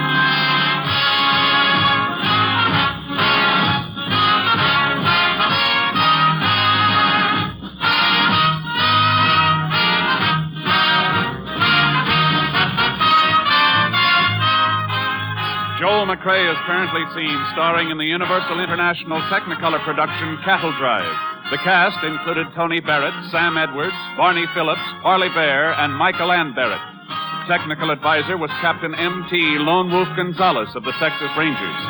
This story was transcribed and adapted by Joel Murcott, and the program was produced and directed by Stacy Keach. Hal Gibney speaking.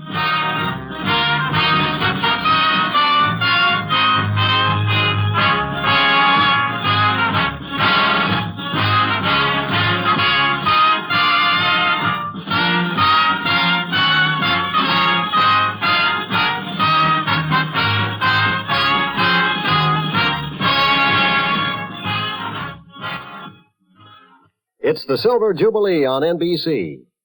Next, hear The Big Show with guest stars including Fred Allen, Maxine Sullivan, Jack Pearl, Yul Brynner, Gertrude Berg, Portland Hopper, and your charming hostess, Tallulah Bankhead. Then enjoy mirth and music with Phil Harris and Alice Faye. Later, Theater Guild on the Air features Claudette Colbert and Gregory Ratoff in 20th Century. Yes, for the best in radio programming, stay tuned to NBC. The NBC radio network is now entering its second quarter century as a great entertainment medium. Next, it's The Big Show. All this and Tallulah, too, on NBC. Now we present Herbert Marshall as the man called X, the Friday night feature on NBC's five-show festival of comedy, music, mystery, and drama. Brought to you by Chesterfield, always milder, better tasting, cooler smoking. Plus, no unpleasant aftertaste, and that's the biggest plus in cigarette history. By the makers of Anacin for fast relief from pain of headache, neuritis, neuralgia. And by RCA Victor, world leader in radio, first in recorded music, first in television.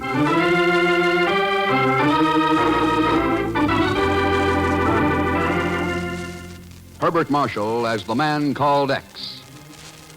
Wherever there is mystery, intrigue, romance, in all the strange and dangerous places of the world, there you will find the man called X.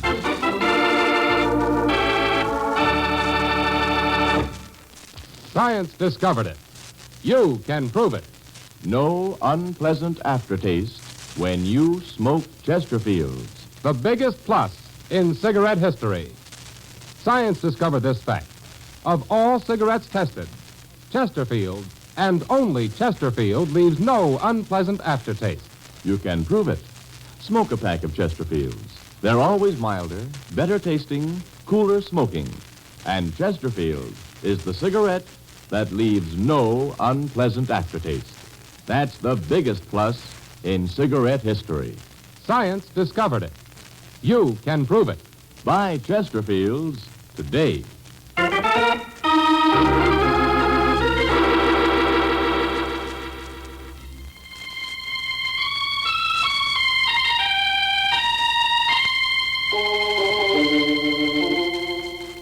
India, long a land of mystery and enchantment, one-time center of oriental splendor, is still upon occasion a place of violence and danger. And especially is this true when man's great enemy, hunger, walks the streets. For hunger breeds death.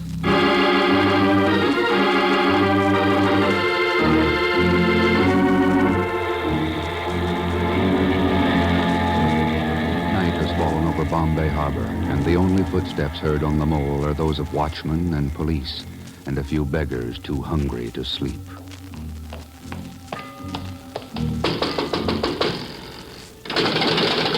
Watchman? Watchman? Now, where the devil can he be? What's this? He's been killed. Stabbed to death. Another one. I wonder if they took the grain in the warehouse. 200 tons of wheat for... Never mind the flashlight, Inspector Remy. The warehouse is empty. Roger the color. What are you doing here? A very good question, Inspector.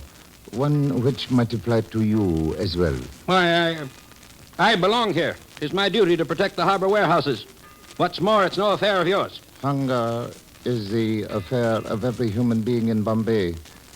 People are starving by hundreds, by thousands. Ah, but no Raja has starved. Remarkable how one never sees a hungry Raja. Is that not so? Hunger is relative, Inspector. And even more remarkable is your singular habit of always arriving just after a robbery. Well, it is impossible for one to be everywhere. How can I know where...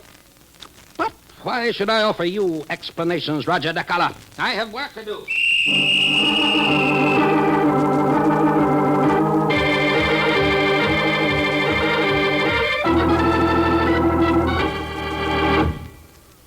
It's pretty much the same story all over India, Chief. But the worst part of all is the Bombay district. Yeah, it seems to be, Ken, judging from these reports. Dozens of warehouses in the harbor area have been robbed during the past few weeks. Black market is running wide open, offering grain and other food at 10 to 20 times what it's worth. People are starving, and the food commit is helpless. That could lead to a bad situation, couldn't it? It's leading to it right now, Chief. When people get hungry, oh, well, you know, anything can happen. And frequently has. All right, if you're trying to convince me it's our job to stop it, I agree. So, where do we go from here? Bombay. Or at least that's where I'm going. Yeah, but what I mean, I Ken... know, Chief. Leads, angles, ideas. Well, I don't have any. What about the Bombay police? I shall find out their theaters when I get there. Well... All right, go to it. One good thing, at least. I haven't seen Zellschmidt around lately. This is one time you won't have him in your hair. Don't be too short of that. Hmm? I'm just talking to Miss Brooks. She says Pagan stopped in last week when I was down in Mexico City. Wanted to know if the Bureau had been getting any information from India. But what for? Why the devil would he be interested in India? Chief, Pagan's an old hand at black markets. If there's one operating anywhere in the world, he's heard about it.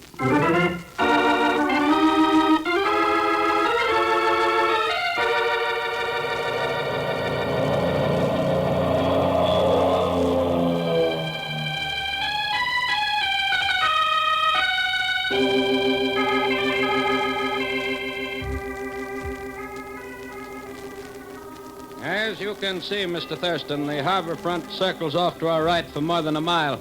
An immense jungle of piers, wharves, storage yards, and warehouses. It is a tremendous problem to guard it properly. And guarding it is your responsibility. Is that right, Inspector Remy? Yes. Perhaps too much of a responsibility, judging by recent events. Ah, it's a busy area, all right. Congested, crowded. Exactly. Without such conditions, the robberies would not have been possible. So, shall we go back to my office? Fine. You need more police, Inspector Remy? India needs more of everything, Mr. Thurston. Food, money, and police. Which makes it worse that food is being lost. Any idea who's back of this black market and relief grain? The same, you would call it gang that steals it, I believe. Gang? Here we are. After you, sir. Thank you. It is only my surmise, of course, that a single gang is responsible, but they use the same technique each time. Make a quick, brutal attack, usually at night, and haul the grain away on trucks. Have there been any arrests? A few peddlers have been questioned, no results. If they know anything, they're afraid to tell it. Oh, well. Maybe the best plan, then, is to start at the top. At the top? Look, Inspector, suppose a big-time operator arrived in Bombay and wanted to break into the black market.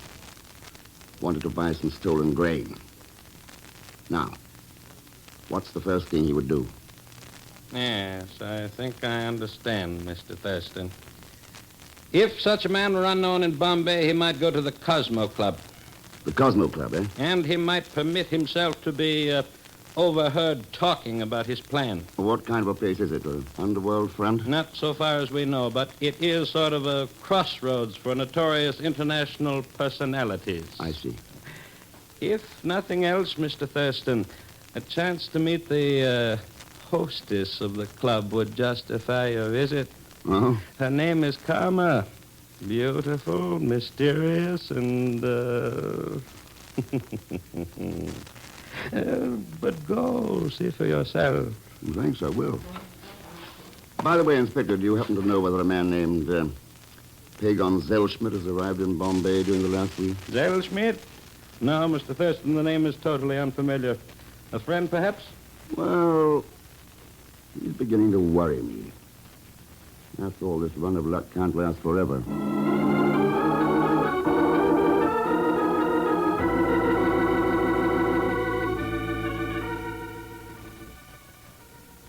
Good evening, sir. Good you? Well, you couldn't be anyone but Karma. Why, yes. How did you know? Oh, I've heard about you. Beautiful, mysterious. Thank you. My name is Ken Thurston. Welcome to the Cosmo Club, Mr. Thurston. Your first visit? Yes, I'm here on business, in a way. I was told that this might be a good place to arrange for the purchase of some grain. How odd. This is not exactly a market or a warehouse. Well, I understand there's more grain outside the warehouses than inside. It's the outside kind that I'm interested in. 100 tons to start with. I'll pay top prices. Mr. Thurston, it's possible, of course, that someone here in the club has what you're looking for. I would not know. I serve excellent food, generous drinks, and I keep silent. That is my rule for staying in business. In Bombay, at least. Well, it's a good rule anywhere. My problem's different, though. I'm trying to go into business, not stay in. I wish you the best of luck. Waiter, if you'll excuse me now, the waiter will take care of you. Thank you. Just step this way now, my good... Oh, Pagan. Mr. Thurston. I knew it was too good to last. Oh, you should talk, Mr. X. You come all the way to India just to louse up my game again. What game? The black market? Sure, as soon as I found out who's the big wheel behind... Oh, what am I saying? Nothing I couldn't have guessed. But I was only joking, Mr. Thurston. Oh, sure. Now, come on. How about a table? I'll give you the best one in the house. Now, come on, follow me. What have you found out about the black market, Pagan? Oh, you could put it in your head, I know. Know anybody who's mixed up in it? I got suspicion of one guy. Here you are, sir. Thank you. He's sitting at the second table from you, the one next to the window. Oh, yeah. It's a big shot around town, the Raja Dakala, or something like that. That's so. Yeah, he's always snooping around asking questions like you are. Probably trying to get started in the black market, like I am. Sure, that's exactly what... What? Waiter, you know where I can buy 100 tons of hot grain? But... That's a great answer. But Mr. Thurston, that I should ever live to see the day. Well, now that you have, suppose you bring me a scotch and soda. Sure, coming right up. By the beard of my father, Mr. Thurston has finally turned crooked. Pardon me for barging in. My name's Blake Kramer. I'm Ken Thurston. Sit down, Mr. Kramer. No, thanks. I'm on my way out. Where would you be planning to sell that grain, Mr. Thurston? Not locally, if that's what you mean. Know where I can get it? It might be arranged. Where are you staying? Alexander Hotel. Fine. I'll get in touch with you. Good night. So long, Mr. Kramer. Ah. There's a phone call for you, Mr. Thurston. I'll plug it in here by the table. Here you go. Do you know anything about that man who just left, the one who was sitting with the Raja? Blake Kramer? Only that he charges everything here and never leaves a tip. Wait. Here's your call. Thanks. Ken Thurston. Inspector Ramey, Mr. Thurston. What's up, Inspector? Another robbery. They just cleaned out the grain warehouse at Pier 39. I'm over here now. Pier 39. All right, Inspector. I'll be there in 10 minutes. So it was, Mr. Thurston. Did you... So long, Pagan. No. Wait.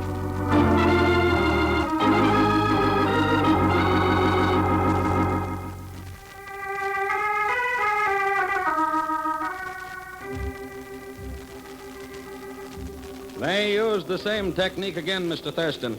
A gang of 15 or 20 men and half a dozen trucks. They cut the telephone wires there at the end of the block, then they slugged the watchman and 2 police guards. Took 30 tons of wheat from the warehouse. And no witnesses, Inspector? To all intents and purposes, no. Well, what do you mean? Some of those beggars there under the lights undoubtedly saw the gang leave, but they regard the whole thing as just a piece of good fortune. Good fortune? What are they doing here, anyhow? A sack of wheat fell off one of the escaping trucks.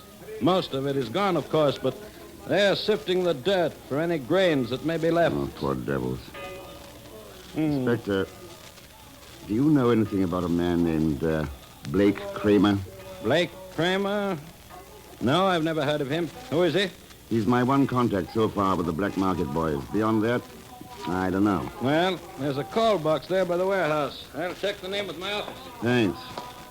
You, Mr. Thurston, where are you? Over here, Pagan. Boy, what a sucker I am. Leaving a soft job at the club and running around the foggy docks. There's only one reason you'd do it, for a buck. Oh, Mr. Now, Thurston. what about Blake Kramer? Well, I followed him out of the club, like you said, and he got in a taxi and told the driver to take him to the Burda. Oh, the Burda. Yeah, it's a slum district over south of the harbor place. Good, good. Now at least we know the general area where... Mr. Thurston. Yes, Inspector? The office has a report on Blake Kramer, all right. A recent one, in fact. Oh, what do you mean? 10 minutes ago in the Burda district. Knifed to death.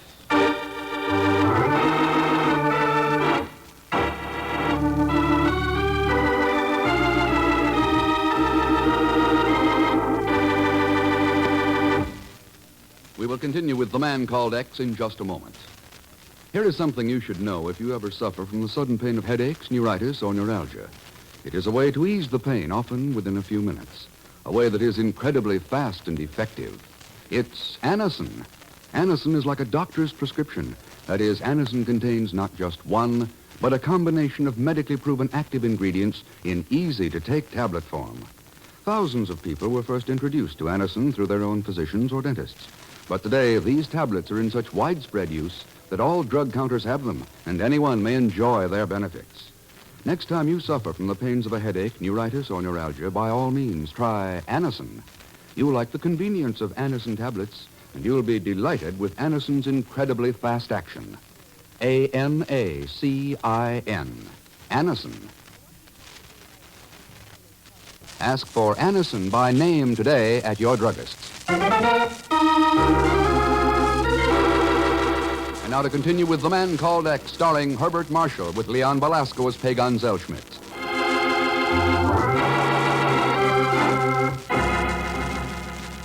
A wave of robbery and terror has swept the harbor district of Bombay, and while people starve in the streets, the stolen grain is sold openly on the black market.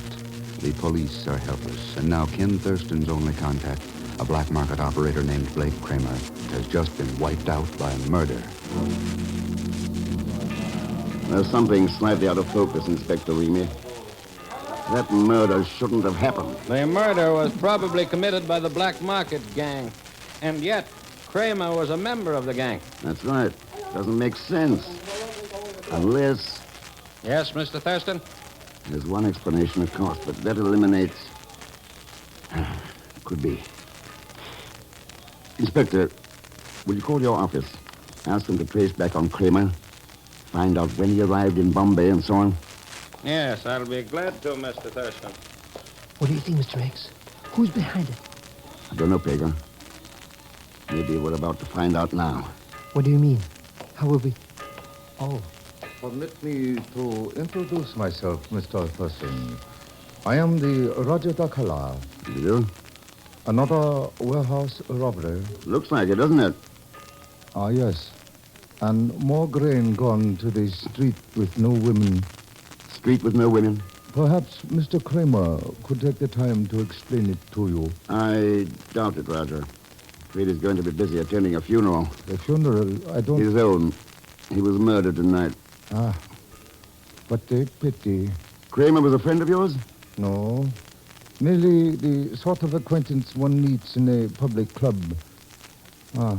But Inspector Remy is returning. It is best, perhaps, that I leave now. Is he another acquaintance, Roger? Do not trust the Inspector, Mr. X. Good night. Mr. Thurston, he knows who you are. It looks like it. Well, what did Raja Dakhala want, Mr. Thurston? Oh, he stopped by to give me a little advice. So? Do not trust him. More advice. Inspector, what I need is information. I do not have it to give, Mr. Thurston. Then maybe I'd better dig up a little. Come on, Pagan, let's go.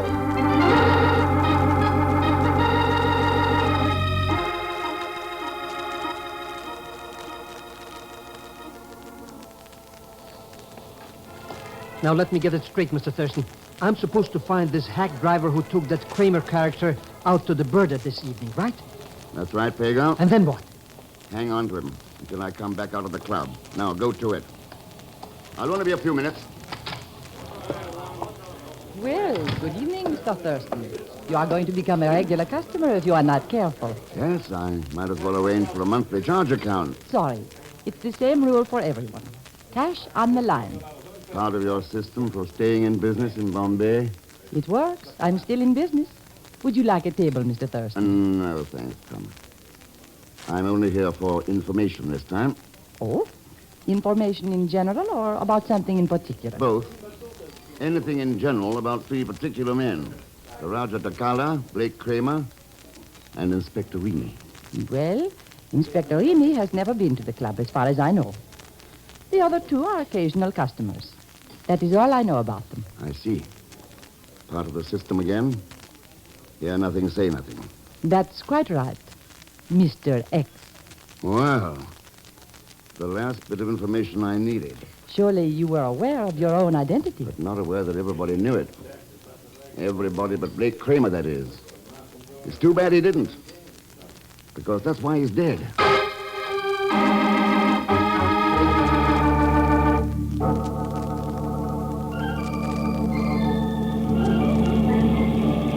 I don't get it, Mr. Thurston.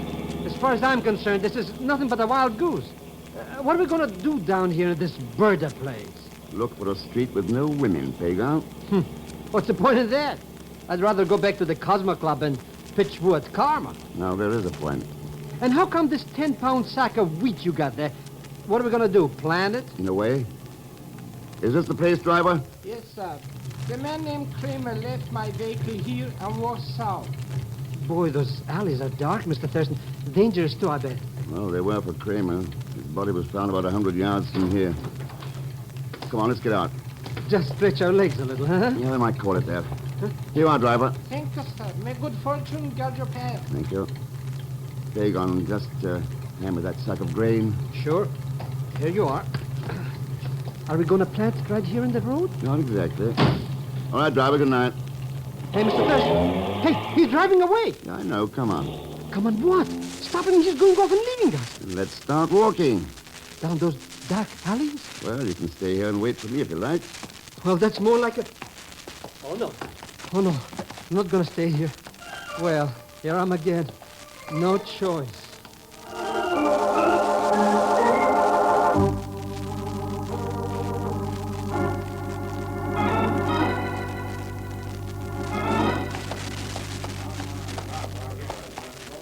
How much farther, Mr. Thurston? I've got cold shivers on my back waiting to get stabbed any minute. Not only that, my feet hurt. Well, you came to India to be a big operator in the black market, didn't you? Who's operating it? And why do we have to walk down 4 dozen alleys to do it? Anyhow, I don't think even you turned crooked, Mr. X. Don't be too sure, Pagan. I'm carrying a 10-pound sack of black market grain. Yeah, but you got an angle of some kind, yeah. Oh, I wish we'd hurry up and find that street without any women. Oh, we've already found that. This is it. Huh? Haven't you noticed in the doorways of these huts? Everywhere else at the Burda were women and children, but not here. But maybe they've gone to bed or something. They hadn't in the other alleys. Oh, sure. Well, who are these guys, Mr. Thurston? The men who live on the street with no women. Yes, but... Keep walking, Sahib. Straight ahead. He's got a gun. Then we better do as he says. Come on. Excellent advice, Mr. X. No sudden moves, if you please. You will enter the last hut on the left. All right, fine. Who are these guys, Mr. Thurston? Grain robbers, hijackers, black market boys. They live here? No. The huts are used to store the grain. What's in that last hut? Probably the head of the black market. The head? Who is it? Good question, Pagan. Who do you think?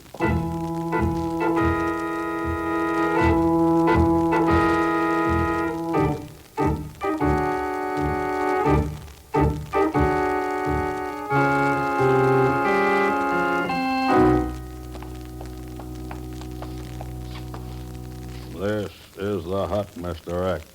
Your gun, please. Thank you. Both of you will enter. I wait here outside. Go on, Pagan.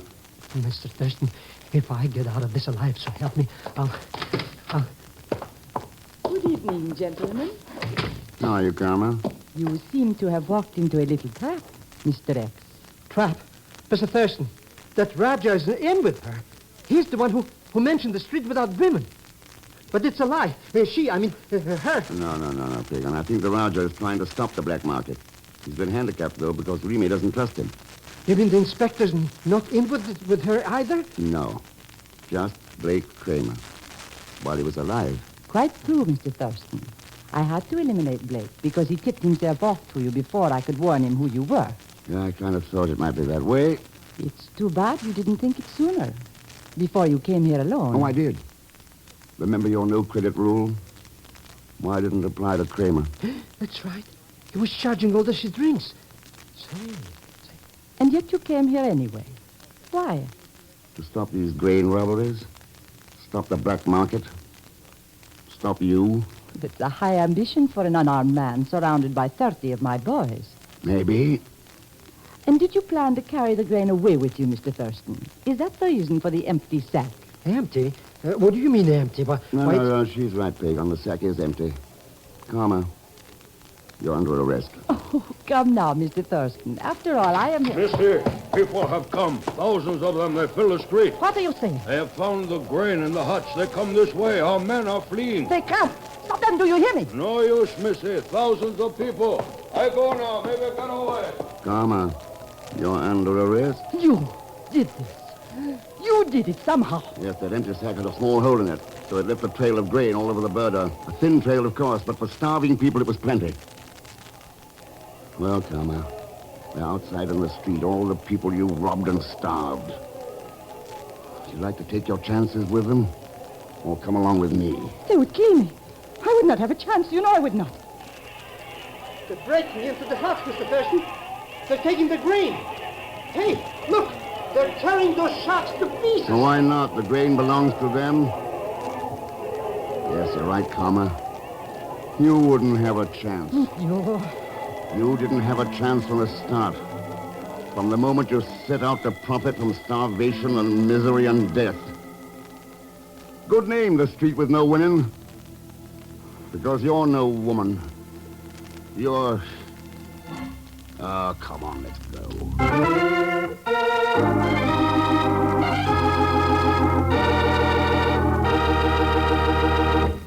Our star, Herbert Marshall, will return in just a moment.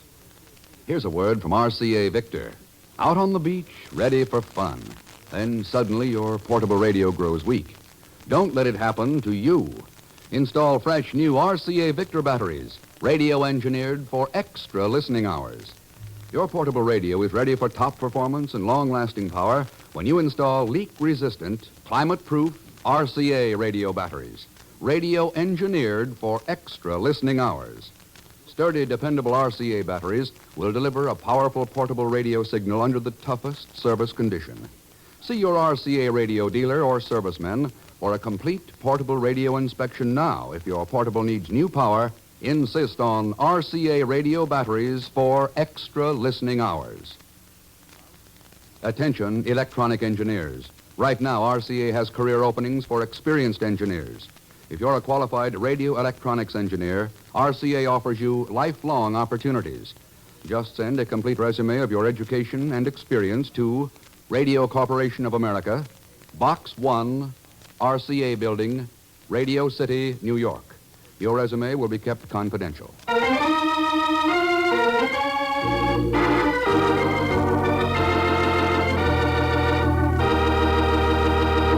Now, here again is our star, Mr. Herbert Marshall. Thanks for being with us. And I do want to express my gratitude to two of my good friends, Van Heflin and John Lund, who did such a lovely job while I was away. My thanks, too, to those in tonight's cast, Will Wright, Gene Tatum, Bob Griffin, Lou Merrill, and Dan O'Herlihy. Next week, the deep, impenetrable jungles of the Amazon River, where Ken tangles with one of the most subtle threats to peace in the world today. Not so subtle, of course, will be Leon Velasquez, Pagan Zellschmidt. So join us, won't you, when next I return as the Man Called X. Good night.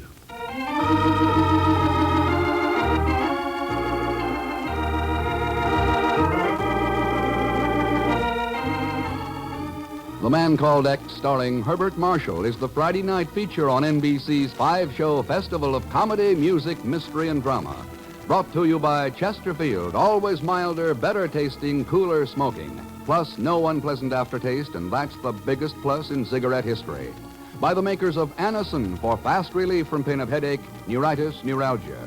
And by RCA Victor, world leader in radio, first in recorded music, first in television. The Man Called X is a J. Richard Kennedy production with music by Milton Charles. Tonight's story was written by Les Crutchfield. All characters and incidents on this program are fictitious, and any resemblance to actual characters or incidents is purely coincidental. Be sure to hear The Magnificent Montague with Monty Woolley, formerly heard on Friday, now brought to you as a Saturday night feature of NBC's All-Star Festival. And until next week, same time and station, this is Jack Latham saying good night for The Man Called X.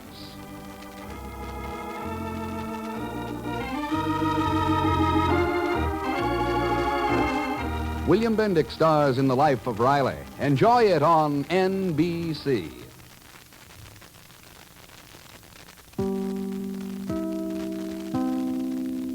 Subscribe for more videos.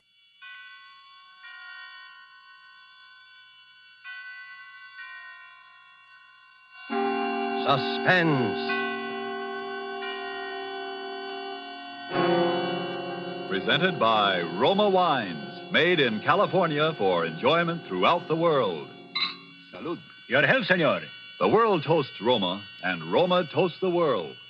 The wine for your table is Roma, made in California for enjoyment throughout the world. This is the Man in Black, here for Roma Wines to introduce this weekly half hour of Suspense. Tonight in Hollywood, we are honored and happy to have with us one of the entertainment world's most distinguished gentlemen, Mr. Cary Grant. The suspense play which stars Cary Grant and which is produced and directed by William Spear is the exciting and tense bestseller by Cornell Woolrich called The Black Curtain. Suspense is compounded of mystery and suspicion and dangerous adventure. In this series, Roma brings you tales calculated to intrigue you, to stir your nerves, to offer you a precarious situation and then withhold the solution until the last possible moment. And so, with The Black Curtain and with the performance of Cary Grant, we again hope to keep you in suspense.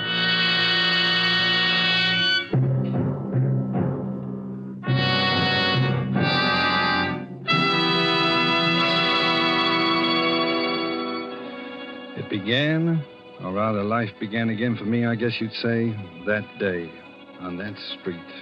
My head was pounding terribly. I could hear all the noise and the people milling around.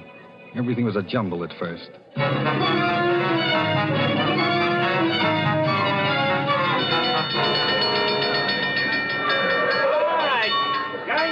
Let the doc through. I seen it happen, Mr. Policeman. He was running. Boy, he really gave himself a clunk on the bean. All right, son. Now get back there. Everybody back there. Oh, my head. His wallet fell out of his pocket, and a big boy grabbed it and ran away. He All went right, now back, everybody. Let the doctor through. Give him air here. I'm okay. No, never mind, Doc. I'm okay. Seems to be not much the matter with you, sir. No, I'm all right. Yes, I can talk to him now, Doc? Oh, go ahead, officer. Just a bad bump on the head, I think. That's right. We can walk all right, can't you? Yeah, I think so. Ah, sure. Here, now let me press you on. Huh? Thanks. Well, I'll be fine. Hey, wait a minute. What am I doing with an overcoat on? All right now, mister. Just so they got it on the blotter. What's your name? Where do you live? Townsend. Frank Townsend. 820 Rutherford Street. You want a cigarette? You're still shaky. No, thanks. I don't smoke.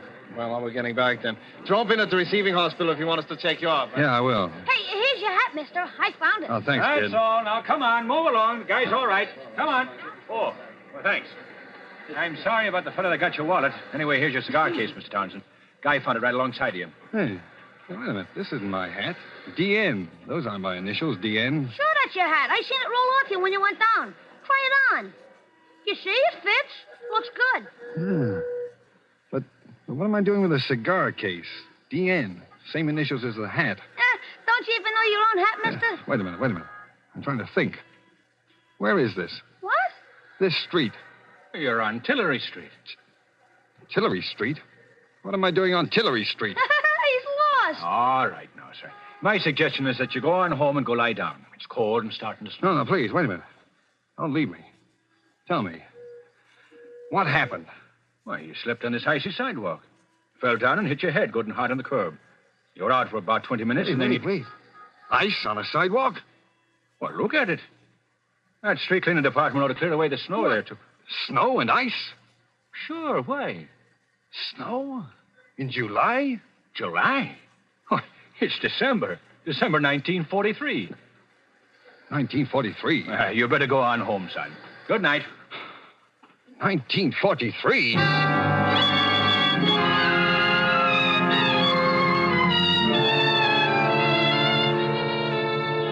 December 1943. The last I remember was July 1940. 3 years just gone. Amnesia. A black curtain comes down over your mind. That black curtain had been over mine for 3 years. Where had I been? Who had I been? I hadn't been Frank Townsend. I'd been someone else. D.N. Someone whose initials were D.N. I walked along Tillery Street thinking about it those 3 years. I could have been married. I could have been a thief. I could have... Something made me turn around on the street for a moment. That was when I first saw him. Gray Eyes. He'd been talking to the cop who took my name. He looked up as I did. And then he started to walk rapidly in my direction. I backed away instinctively. Something about him spelled trouble. He called to me as he came forward. Hey, you, stop! Townsend! Instinctively, I knew I should run, get away from him. Hey, you! I looked back as I rounded the corner. He had a gun in his hand. He raised it. Then I turned, ran for my life.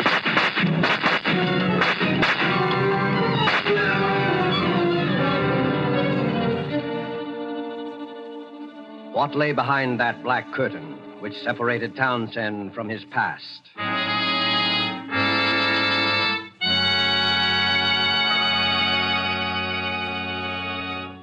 With this remarkable story, and with Hollywood's distinguished Cary Grant as our star, the Roma Wine Company of Fresno, California, tonight assumes the sponsorship of Suspense, radio's outstanding theater of thrills.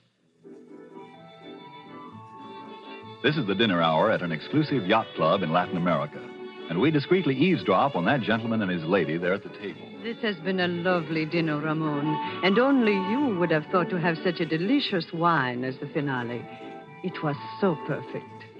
Is it truly a wine from California in North America? Yes, see?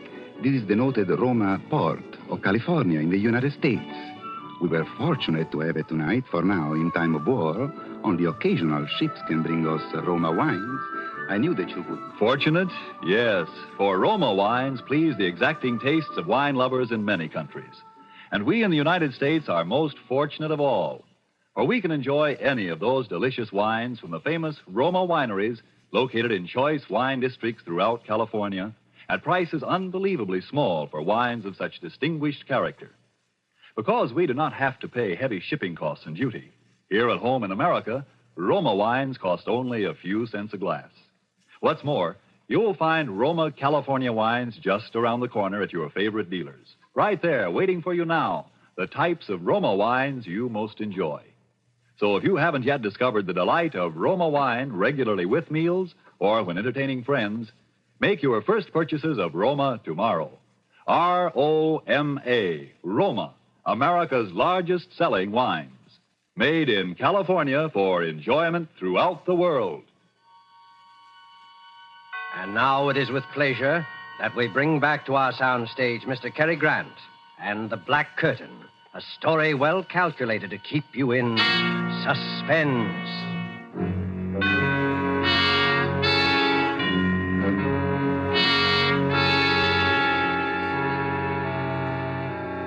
Why was he following me? With a gun. What did Gray Eyes want with me?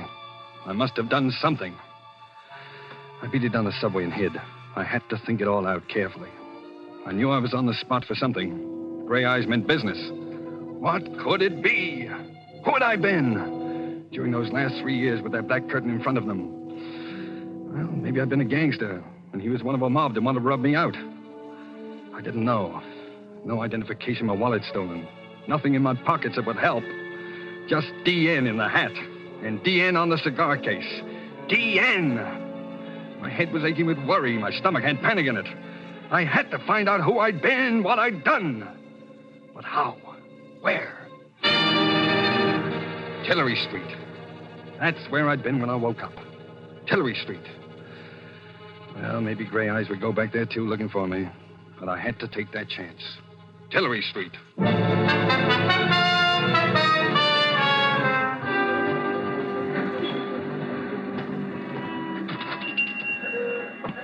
Yes? Oh, good evening, Pop. Oh, hello there. Couldn't see you under that hat at first. Oh, you know me? Sure. What can I get you, son? Oh, well, you got an evening paper I could look at? Nope. Sorry, never read 'em. Too much trouble in the world these days, anyhow. Say, how you been? You haven't been around 2 or 3 weeks. Oh, well, I've been kind of busy. Look, Pop. Yeah? I made a bet with a guy that even though you see so many customers, you'd walk right up and give me my full name. Oh. Well, I'm sorry, I don't know it. I don't think I ever heard your name. Oh. But I know your girl. My girl? Uh-huh. You do, huh? Yeah. Well, now, maybe I can still win my bet if you'll give me her name. Gee, I've heard you mention it. I'd know it if I heard it. You what? Well, see if I can steer you a little. Now, is it Mary? No. Alice? Lillian? Margaret. Huh? No. Wait a minute. Wait. I know. Ruth. That's it, Ruth. Ruth? Yeah. Well, sure, you got it. Now, what's Ruth's last name? Gee, I don't know her. I know where she lives, though. You do? Yeah, right across the street. The Tillery Apartments. Well, it's right. But now, what apartment? What's the number of Ruth's apartment? 3C. Apartment 3C. Say, that's pretty good if I do say so. I was only there once, remember? The night I brought the sandwiches over. Well, thanks. Will you win your bet, mister? What? Oh, yeah, I think I will. What's your name so I'll know it next time? Oh, I'll tell you tomorrow. I hope. So long. So long, Pop. Thank you. I'll be... What's the matter? Nothing.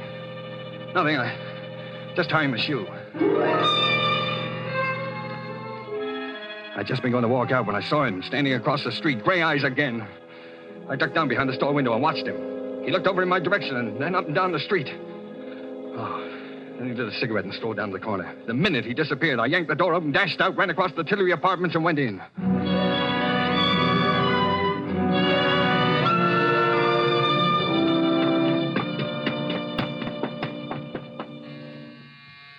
Who is it? Ruth? Yes? It's me.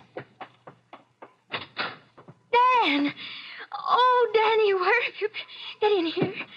Oh, darling, it's really you. I thought you... Hello, Ruth. Oh, Danny, why did you come here? He's been around here twice today. He may be in the neighborhood right now, for all you know. Who? Oh, well, Slattery, of course. Has he got gray eyes? What? Yeah. Did you ever see a detective that didn't? Oh, I see. Sure. Danny, what's the matter with you? You're acting so strangely. Well, I just want to look at you. You seem so different, so far away. You haven't kissed me. Well, that's easily fixed.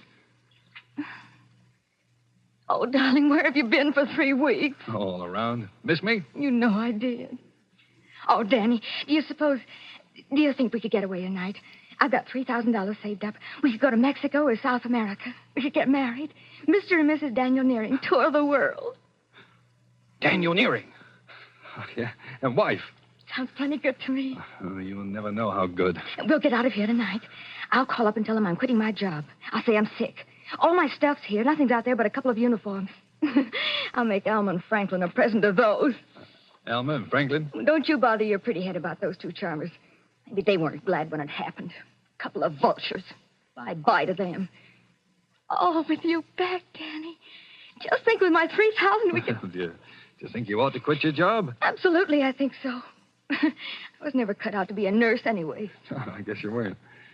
Any more than I was cut out. Any more than you were meant to be a secretary. That's right.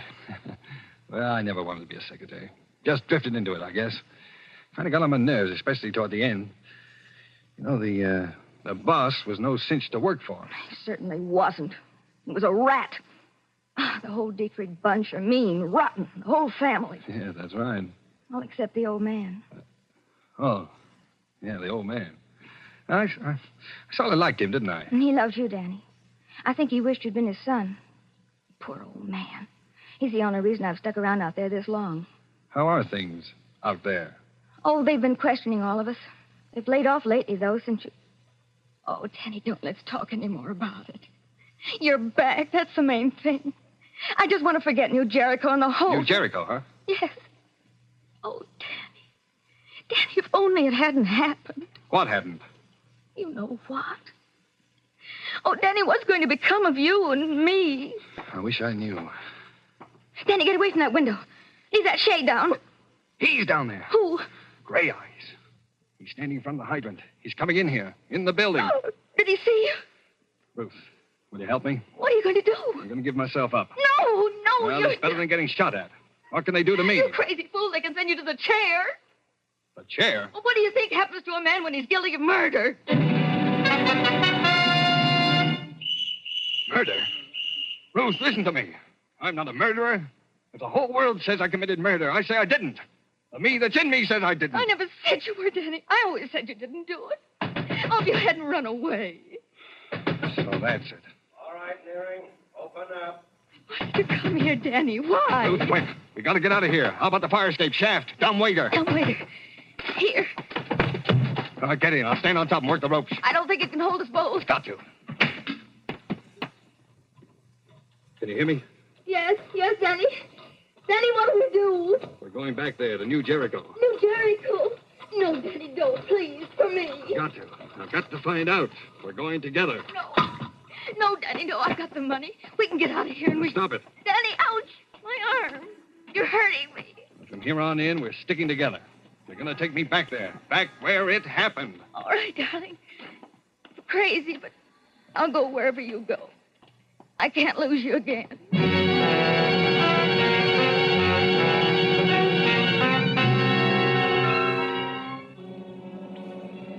On the train, Ruth and I said very little to each other. While I hid in the telephone booth at the Pennsylvania station, she'd bought us a couple of cheap overcoats. I sat hunched up in mine, thinking. Ruth had brought along the newspaper clippings. I looked at what they said for the 20th time, trying to see if there was anything there that would help me. Dietrich Slayers sought, it said. Secretary wanted in brutal slaying at suburban estate. Police are pressing the search for Daniel Nearing, secretary in the employ of the late John Dietrich, 58, member of a well-known local family who was shot and killed in the drawing room of his New Jericho estate on the morning of November the 7th. Nearing disappeared November the 7th, on the morning of which date he is known to have had a bitter quarrel with the deceased. This last was attested to at the inquest by Alma and Franklin Dietrich, widow and brother of the murdered man. Well, I had all the facts now. Wanted for murder.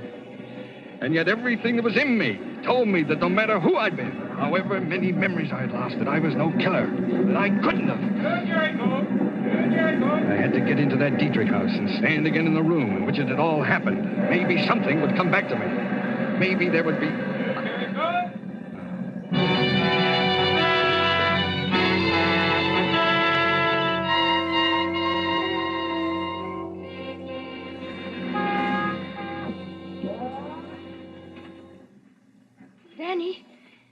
Danny. Over here, Ruth. It's dark. I couldn't see you. Alma and Franklin just left. They drove down to the village. Did they say anything about you being out here on your day off? Yeah. Alma said something, but I said I had nothing to do in town and came out to write some letters. Let's go, then. Oh, Danny, I'm scared. Please, let's not stay out here. You said you loved me. I do, Danny, I do. That's why I'm scared. They're only going to the village. They'll be back in half an hour at the most. Go on, open the door, Ruth. Hurry. I've got to see the inside. That room, the place where it happened. It's wrong, Danny. I'm telling you, you're wrong. They'll find Now, you. open the door, Ruth. Quickly. All right. Now, let's have a look at that room. Please, Danny, please don't. Don't talk about it. So this is where I'm supposed to have murdered John Dietrich, huh? Danny, please. Where was it? Show me exactly where it was, Ruth. I've got to know. It was there. Right there. He was standing by the grandfather's clock when... Oh, are you going crazy, Danny? If they get you, you'll hang. By the clock, huh? You still believe in me, don't you, Ruth? I believe you, Danny, but I'm scared. I love you. Ruth, wait a minute. What's that? Listen. It's only the old man. He's asleep in that room up there. Don't go in there, Danny. You'll wake him. I want to see him. No, don't, Danny. He can't help you. You know he's paralyzed and he can't talk. Turn on the light. I want to see him. There, you woke him. It's me, Mr. Dietrich. Ruth. This is Danny. You remember Danny, don't you? Hello, Mr. Dietrich. See how his eyes are shiny. Yeah. Was he here when it happened? You know that, Danny. Why do you ask such funny questions? He's been in bed here for 5 years. That mirror. On the wall there. The clock. Look. You can see the grandfather's clock in the other room. What are you getting at, Danny? He could see it. The old man could see the murder through the mirror. Oh, if only he could talk. He can't talk. You scare me, Danny. He saw the man who killed John Dietrich. Look. He understands what I'm saying. He's blinking his eyes. Oh, stop torturing him, Danny. Can't you see what you're doing? But he's trying to to say something. Look. His eyes are blinking. He's going to help me. Go outside and watch, Ruth. Go on. Now watch out at the entranceway. Be careful, Danny. Please, they'll be back any minute. All right, leave me alone with him. And I'll call if I hear them coming. Look now, Mr. Dietrich. Don't be afraid. I'm going to ask you a question, and you're going to answer me. Are you trying to tell me something about the murder? Now, blink your eyes. Blink twice if you are. Yeah, that's it. Once. Twice. That's good. Did you see it happen? Here, in your mirror. Blink once if the answer is no. Twice if the answer is yes. Once. Twice. You did, huh? You saw it. Now then, is the murderer in this house? Danny, they're coming. Franklin and Alma, get out of here. Hide. Run, Danny, run. Is the murderer in this house? Blink once for no, twice for yes. Yes, in this house. Danny, they're coming. Wait, I've almost got it. Now, Mr. Dietrich, was it me? Once for no, twice for yes. Was it me? Get out of here, Danny, into the big room behind the curtains. I'll talk to them. Oh, all right. Well, thanks, Mr. Dietrich. I'll be back. Ruth? Ruth, is that you in Father's room? Yes. Are you here alone? Why, yes. Why? No, we thought we heard voices. What are you so jittery about, Ruth? I'm just tired, that's all. May I go to bed now? Father's still awake, Ruth. He'll go to sleep, all right. I'm going upstairs, Mrs. Dietrich, now. Good night, Ruth. And take your flashlight with you. Oh, I'm sorry. It was dark on the road tonight. Good night, Ruth. Good night. She's brought him back here with her. Him, I think. Who? Dan? Oh, Franklin. Take it easy. If he's here, we'll get him. After the evidence we gave against him at the hearing, I'm frightened. Let's get out of here fast. I'll go to the village for the police. Call the police. No, I'll do it. Hello? It's too late. It's dead. The wire's cut. Come on, we'll both drive to the village. But he may be waiting for us out by the car. Oh. What? Yeah. What are you doing there, Franklin? I think I just might need my gun. Come along.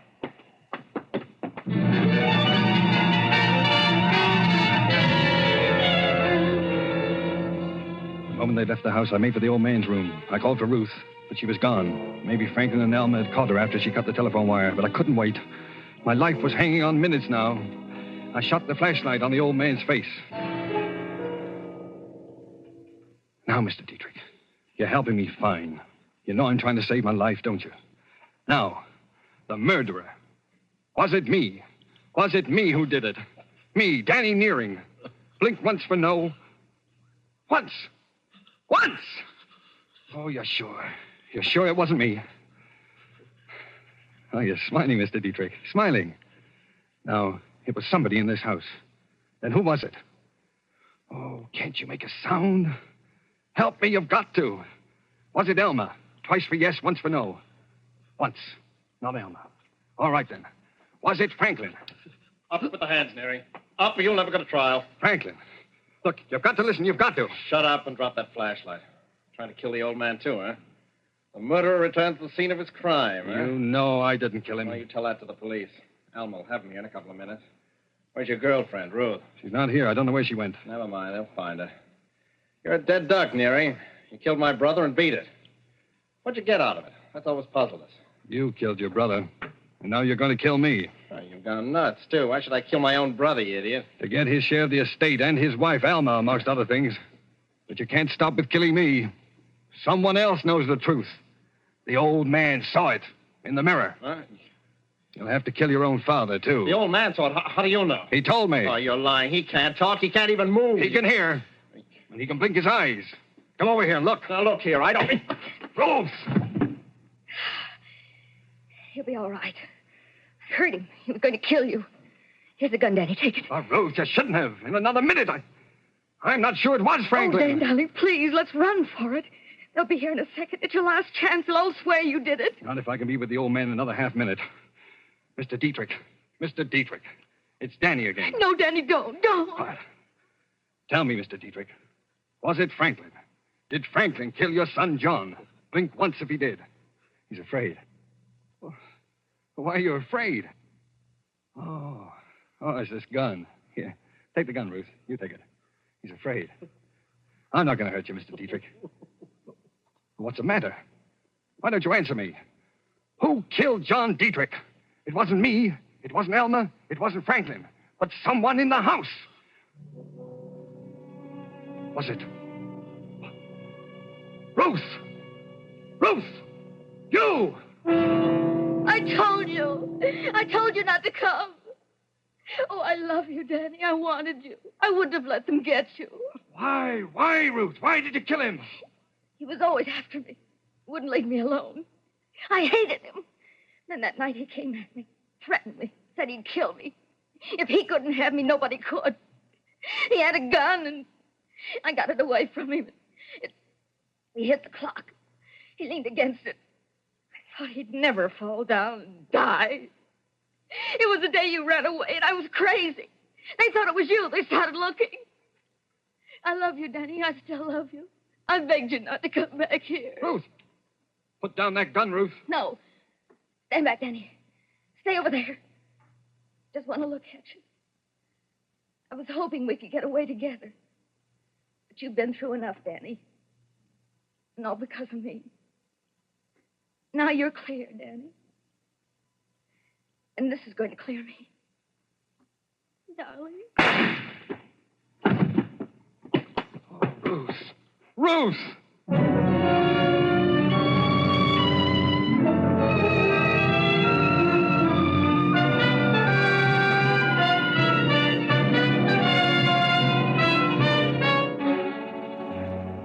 Well, I guess that's about all there is to tell. I tried to put it all behind me, to resume my life where it left off over 3 years ago.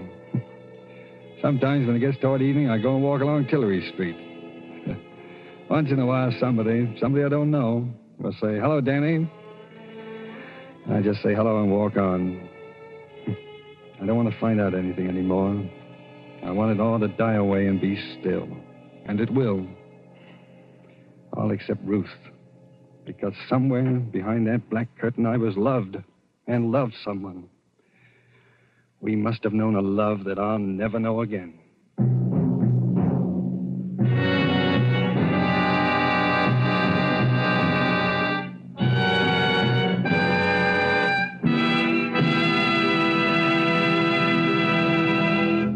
And so closes The Black Curtain, starring Mr. Cary Grant.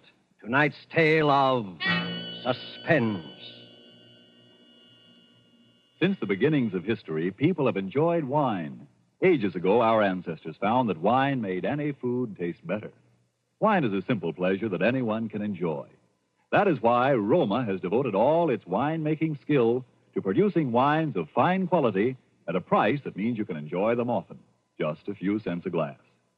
Don't feel that you need fine crystal or a special occasion to serve Roma wines. Next time you have a quick supper, serve Roma wine in plain tumblers with your spaghetti or cold meats. And notice how much more enjoyment and zest it adds to the meal. Serve Roma wine often, cool or chilled. You'll quickly discover why Roma, R-O-M-A, Roma wines are America's largest selling wines. Yes, Roma wines are true to type. Roma wines are faithful in flavor. Roma wines are sound of character. Roma wines are reasonable in cost. Made in California for enjoyment throughout the world. Our thanks to Cary Grant for his suspenseful performance here tonight. And Mr. Grant wants us to say that he will be listening with you next week at the same hour to Mr. Robert Young in the story called The Night Reveals. Don't forget then, next week, same time, for Robert Young in Suspense. Presented by Roma Wines, R-O-M-A, made in California for enjoyment throughout the world. This is the Columbia Broadcasting System.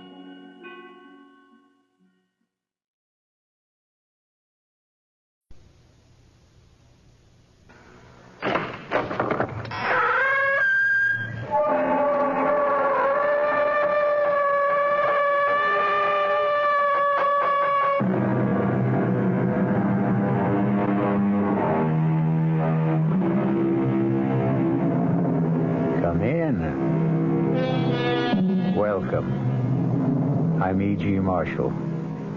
Welcome to the sounds of suspense. Welcome to the world of your own terrifying imagination. So many catastrophic things happen in this world because a lady asks a gentleman a question and then refuses to accept his answer. For instance, the Lady Eve. What great harm could it do if I took just the tiniest bite of that apple? Or the lady named Pandora. Why would it be a calamity if I should sneak just a quick little peek into that box? Now add to the list a charming young lady named Millie. She also has a question. Why can't I have the bracelet, Kevin? It belongs to the temple. Oh, nonsense. It's been lying here in the jungle for at least 1,000 years. Who'd miss it? Its owner, the beast goddess. Oh, come on, Kevin. And you know what she does with people who steal her property. She turns them into animals. Really? Well, it's the local legend, Millie. Now, you just take that little bracelet off your arm and put it back exactly where you found it. Sure. Millie, I mean it. Sure, Kevin. Sure.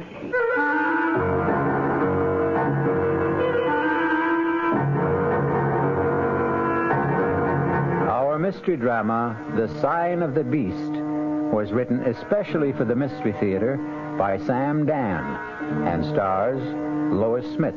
It is sponsored in part by Anheuser-Busch Incorporated, brewers of Budweiser. I'll be back shortly with Act One.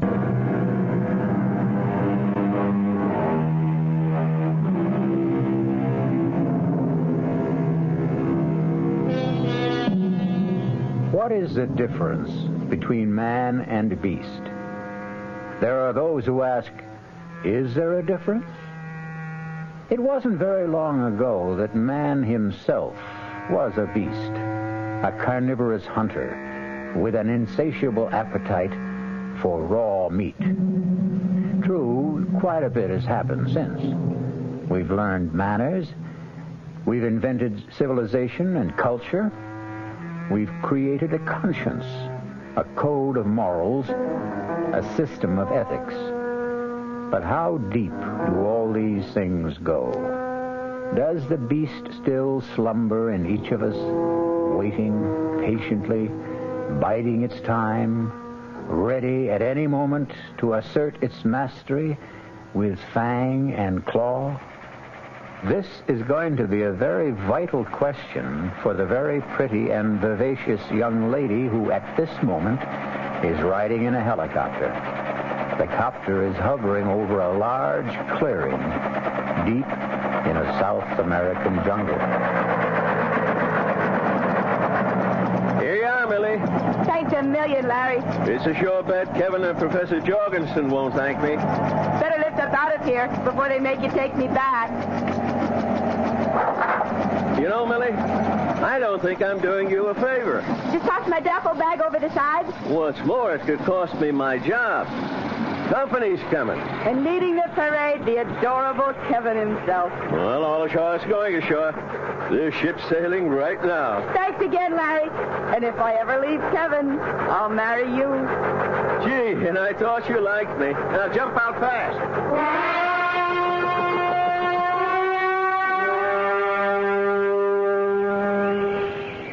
And furthermore, you haven't even kissed me. Look, I'm very angry about this, Millie. You could still kiss me, Kevin. You promised to stay at the base camp. That was last week. But we're moving into the jungle tomorrow. Kevin, we've already been through all the arguments. Category A, danger from animals. Well, I brought the 405 Anson Carteret, and I'm a better shot than you are. Now listen, Millie. Category B, danger from rare, unknown, mysterious, incurable tropic diseases. You have just as much chance of getting one as I do. Dr. Jorgensen will be furious. Your Dr. Jorgensen is my Uncle Bert. I can handle him. It isn't a matter of handling people. Well, it's true, you know. Millie can always handle me. Uncle Bert, I love you. A kiss to see me. Dr. Jorgensen will have to radio that idiot Larry. I'm not going back, Kevin. Won't you make her see reason? I warned you about this, Kevin. Last year, when you said to me, how about an introduction to that good-looking niece of yours, I told you the problems, but you would have her. And I'm worth it. Oh, Millie, it's only because I love you so much. Uncle Bert, why don't we leave Achilles here to sulk in his tent while you show me around the camp?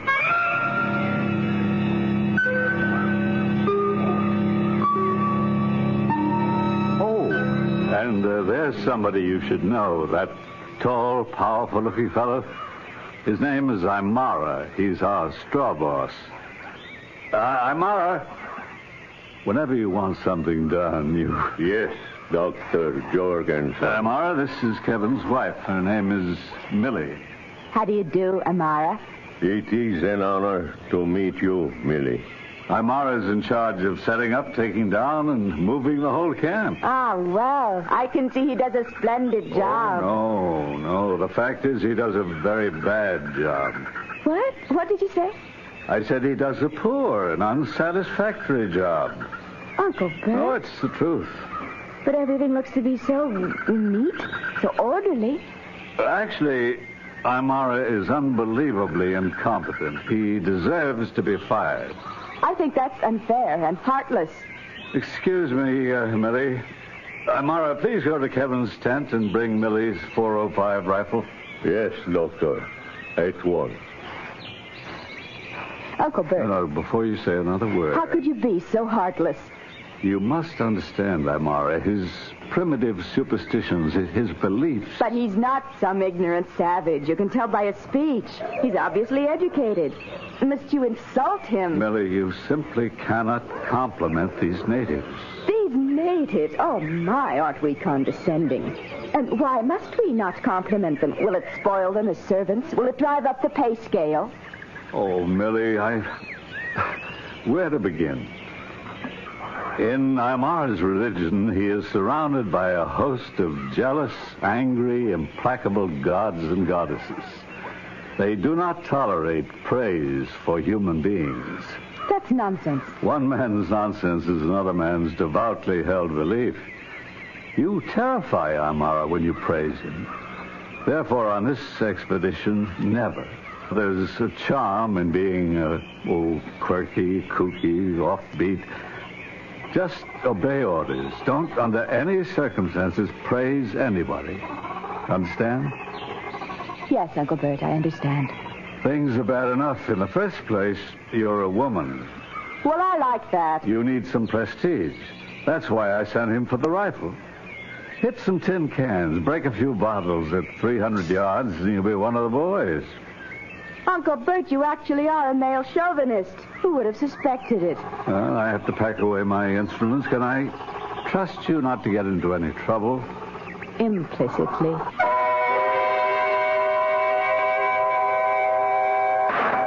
Very bad shot, Millie.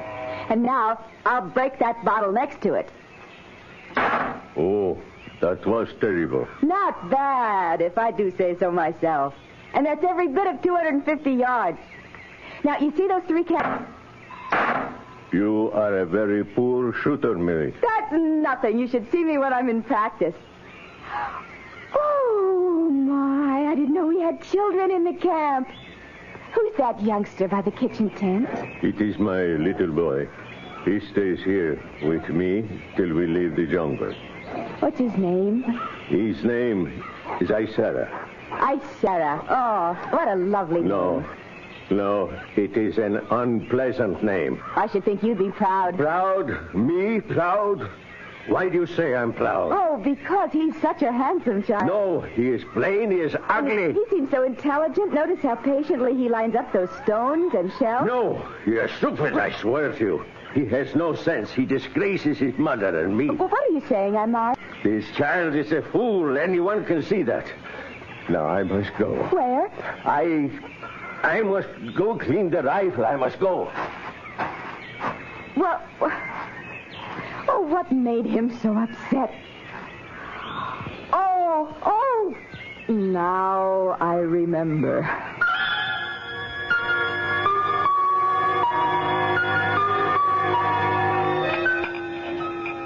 Amira, you may serve the coffee. I know the cuisine has left something to be desired these past few days, Millie. Oh, none of this bothers me. I can live on tea and toast, fruit and vegetables. By tomorrow sometime, we'll come to the ancient temple, the forbidden ground. I have the cameras ready. I must caution you, Millie. We were permitted to come here only because I promised the chief, who is my blood brother, We do have a wild family, don't we, that Uncle we Bert? will not defile the holy grounds. Now, all around you'll see scattered ornaments, bric-a-brac, all sorts of things. Touch nothing. Uncle Bert, I hardly have to be told. We can photograph anything, everything, but it all belongs to the goddess, the beast goddess. It'd be dangerous to touch anything anyhow. You see, dear, this is very possessive. I don't know why I have to be treated like a child and indoctrinated with lessons in basic honesty. I've been on digs with you before, Uncle You Bert. take anything that belongs to the beast goddess, and she'll transform you into a wild animal. What's that, Uncle Bert? Those drums. You get used to it. It's just the native telegraph service. What are they saying? Oh, I never learned to read them exactly. I can just get the general idea. I think it's news of death. Death? Yes, it's someone's death. How can you tell? Well, the basic rhythm speaks of death. And since it's a very beat, it's probably, well, the death of a child. A child? Yes, I'm sure of it. Millie, is something wrong? Oh, I have a headache. I think I'd better turn in.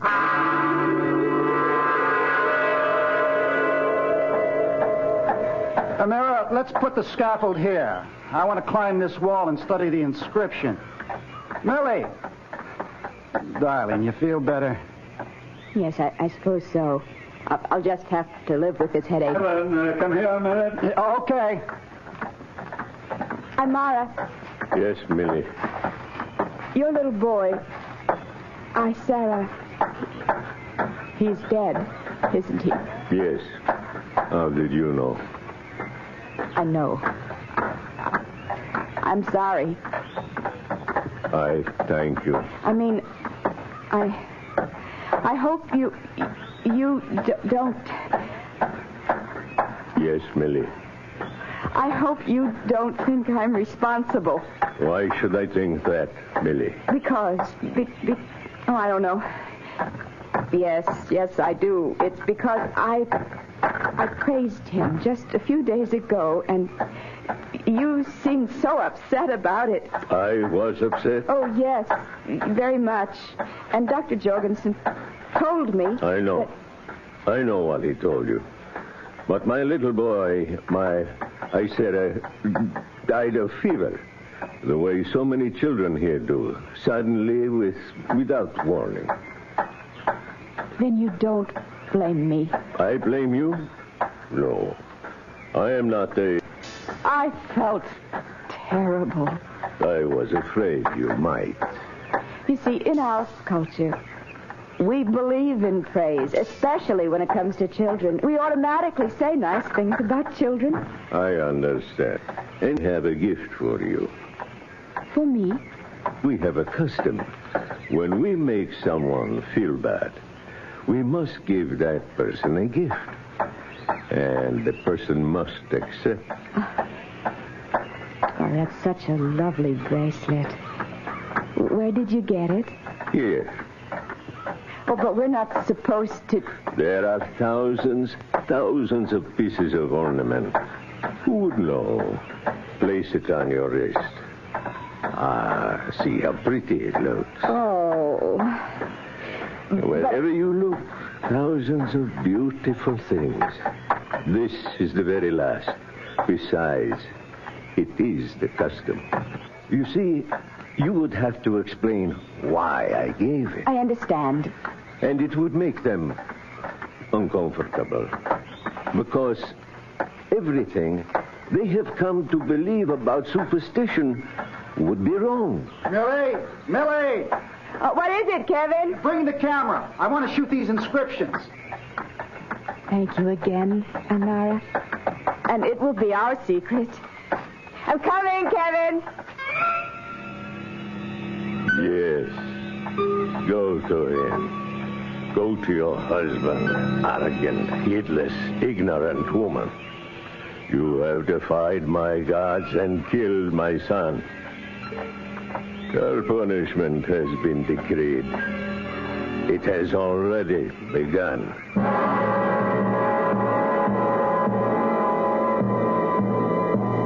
Well, Aymara is obviously a man of parts, and he's already shown us quite a few of them so far. The punishment that has just begun will be expanded and continued when we return shortly with Act 2.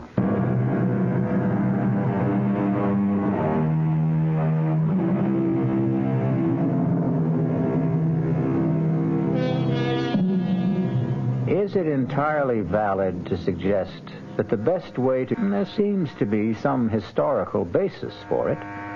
Archaeologist Kevin has ordered his wife Millie not to touch any of the artifacts or ornaments found in his latest discovery. And now, he finds it impossible to take his eyes off her wrist. Is this the section of the temple wall you want me to film, Kevin? Kevin? Kevin, what are you looking at? What's that on your wrist? Oh, well, it's just... Millie, Dr. Jorgensen told you. I told you. Under no circumstances were you to touch anything. Well, you not only touched it, you're wearing it. Look, these silly superstitions. Where did you get it?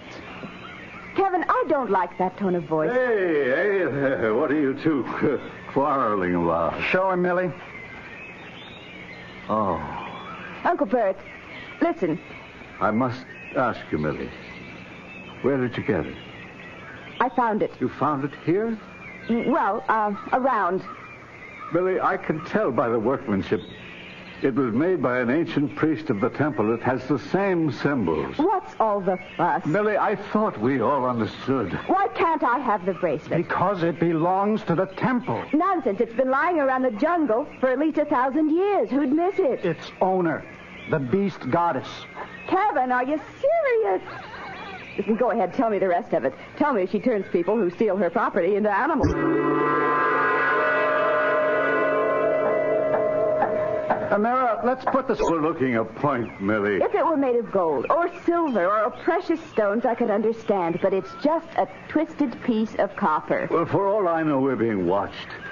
If so, you can expect a poisoned arrow through your throat any second. You know, I listened to the two of you, and I... Millie, your trouble is that you don't listen. Now, let's not have an argument. I gave my word. That's all there is to it. Millie, you will take that bracelet off your wrist and put it back. Put it back exactly where you found it. Sure. I mean it, Millie. Well, sure, Uncle Bert. Sure.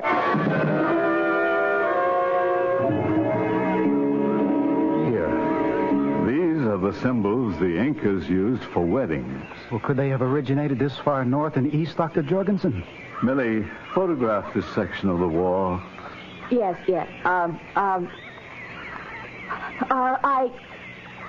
need some more film. I'll be back in a second. Well, you don't have to go. We'll send a mirror. No, it's all right. I just want to stop off at the kitchen tent. I think I need a snack. We just had breakfast. I know, but I'm hungry. Are you sure you feel all right, Millie? Oh, I'm fine. Just a little hungry. That's all. Millie, about yesterday. What about yesterday? The bracelet. Oh, that. Forget it, Uncle Bert. I know that you see so much just lying around. It seems silly to make a fuss over some trinket, but... I'm willing to forget it, if you are.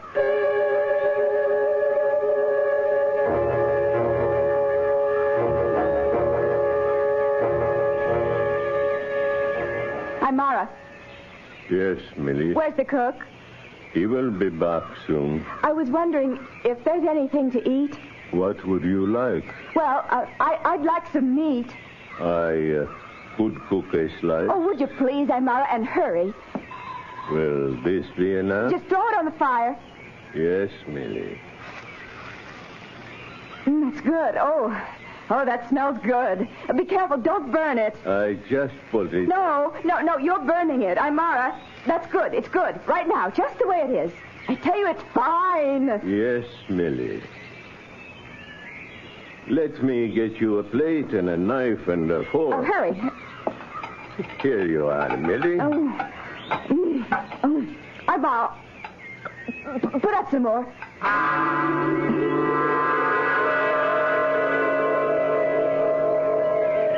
Kevin.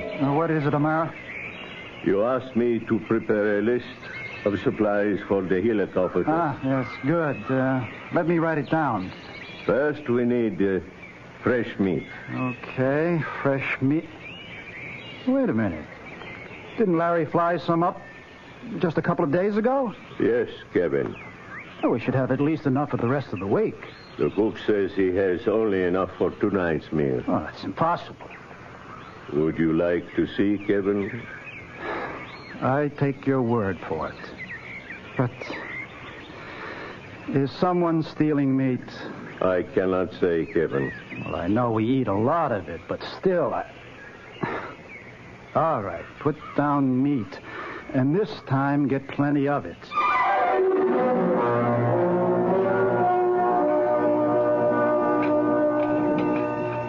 Is there any more meat, Amara? I will go see. Meat since I've known you. Aren't you going to finish yours, Kevin? Well, I've had enough. Let me have your plate. Yeah, out here, I must agree with you, Millie. I'm starved, Uncle Bert. I don't understand it. You must be famished. Honey, you haven't had meat in so long, you've forgotten how to eat it. You have to chew it before you swallow. Excuse me. Here are some chops. Those, take them back. They're too well done. I want some rare. I'm sorry. This is all we have. Tell him to put up some more. There is no more meat. Well, that's right. Larry's due in with supplies in the helicopter. When will he be here? Well, I don't know. Sometime today. Why don't I take the 405 and shoot us a deer or something we can eat? Millie, are you all right? Of course I'm all right. Now, why do you ask? Well, don't snap my head off. Millie, you'd better get some rest here. You're tired. I'm not tired. I'm hungry. Millie, darling, something's wrong. Why? Well, because this isn't like you, that's all. Kevin, I don't know. I have such a pain in my stomach. What kind of pain? Hunger. That's the only way I can describe it. But you shouldn't be hungry. I can't help it. I have this terrible craving for food. Oh, no, not for food, for meat, for red meat. Oh, Kevin, Uncle Bert, I'm frightened. Take her to a tent, Kevin. Take her to a tent. We'll give her a sedative. Oh, yes. Maybe that'll be best. Maybe that pain will go away. Yeah, come on, dear. Now, come on. Kevin, you'll wake me when Larry gets here in the helicopter with the meat. Sure. Promise. Yes, dear, I promise.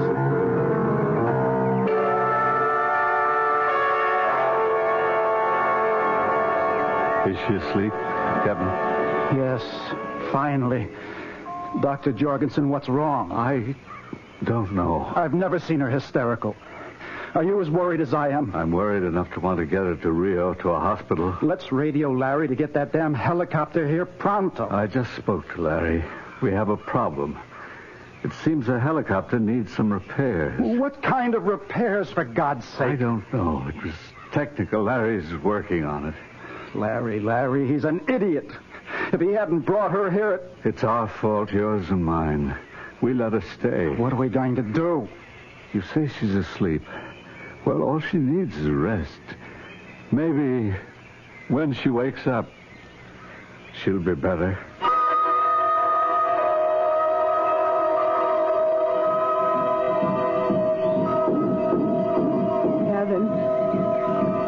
Kevin. I'm here, dear. I'm here. Oh, I was so sleepy. I know. It's dark out. What time is it?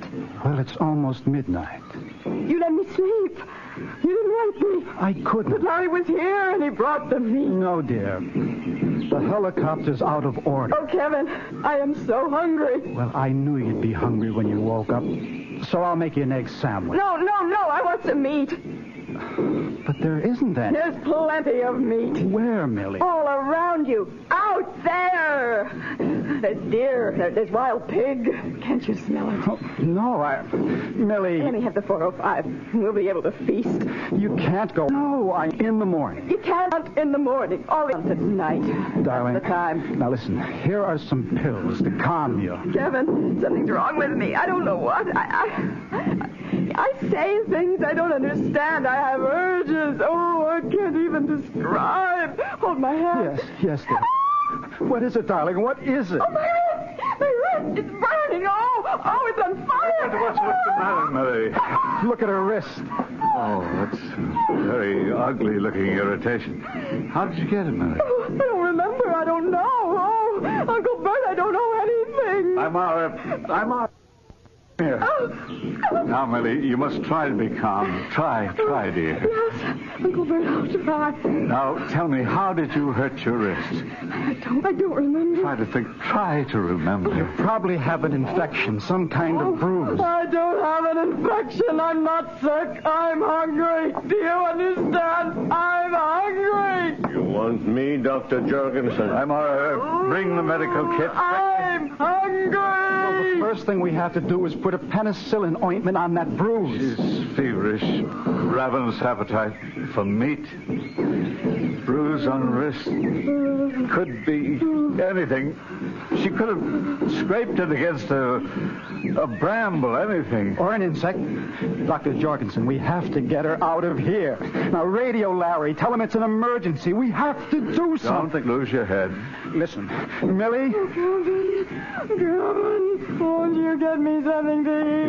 Yes, dear, I will. I have the medicines, Dr. Jorgensen. Good. Oh, Kevin, you don't love me. I think we'd better put her to sleep. Hold your arm still, Millie, dear. No, you want to stab me. I'm going to bleed. Hold her arm, Kevin. No.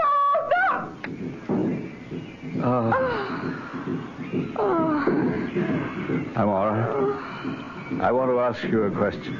Yes, Dr. Jorgensen. Have you ever seen anything like this? Yes. Where? When? Once, it was a man. He had invaded these holy grounds. He had stolen a jewel from the beast goddess. Yes, go on. He then became a beast. He disappeared into the jungle, and he was never seen again. Thank you, Abner. You may leave. This kind of superstition we can do without. Maybe. And don't bite my head off. Maybe there's something to it. Something to what? To what he's saying. Oh, I know. Primitive superstition. But look at us. You and me. Between us, we carry a considerable supply of the knowledge of the civilized world. Between us, we have degrees in medicine, anthropology, chemistry, sociology. Can we explain it? Are you saying the legend is true, that Millie has offended the beast goddess, being punished? I don't know what I'm saying. But look at her. Look how troubled, how agitated she is. She's flushed, breathing rapidly. She could burst through that sedative any minute. Kevin, I'm so hungry. Try to rest, darling. I'm going to get on the radio. The helicopter is out of order. Past all that. I'm going to speak with the hospital in Rio. I'll describe her symptoms. They'll arrange to get her there. My wrist. Oh, my wrist. Oh, Doctor. It's burning. Oh. Look at her wrist. Look at her wrist. Something's on it. Why, it's a design. It's the shape of that bracelet. Kevin, it's your imagination. Is it? Look. Do you see that symbol? It's on every ornament worn by the goddess. The design decorates her dress. It's just a raw, ugly scar with some very wavy lines. But it's her sign. The sign of the beast goddess. The sign of the beast. It could be a coincidence. Do you believe that? Tell me, do you believe it? Kevin, I don't know what to believe.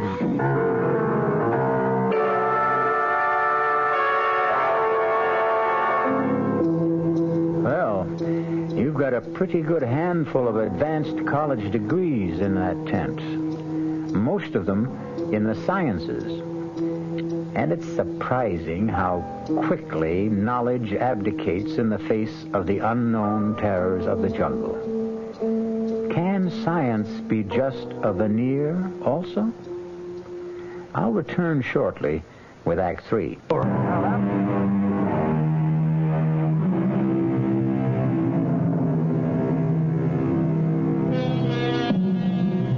Hamlet said that there were more things under heaven and earth than were dreamed of in philosophy.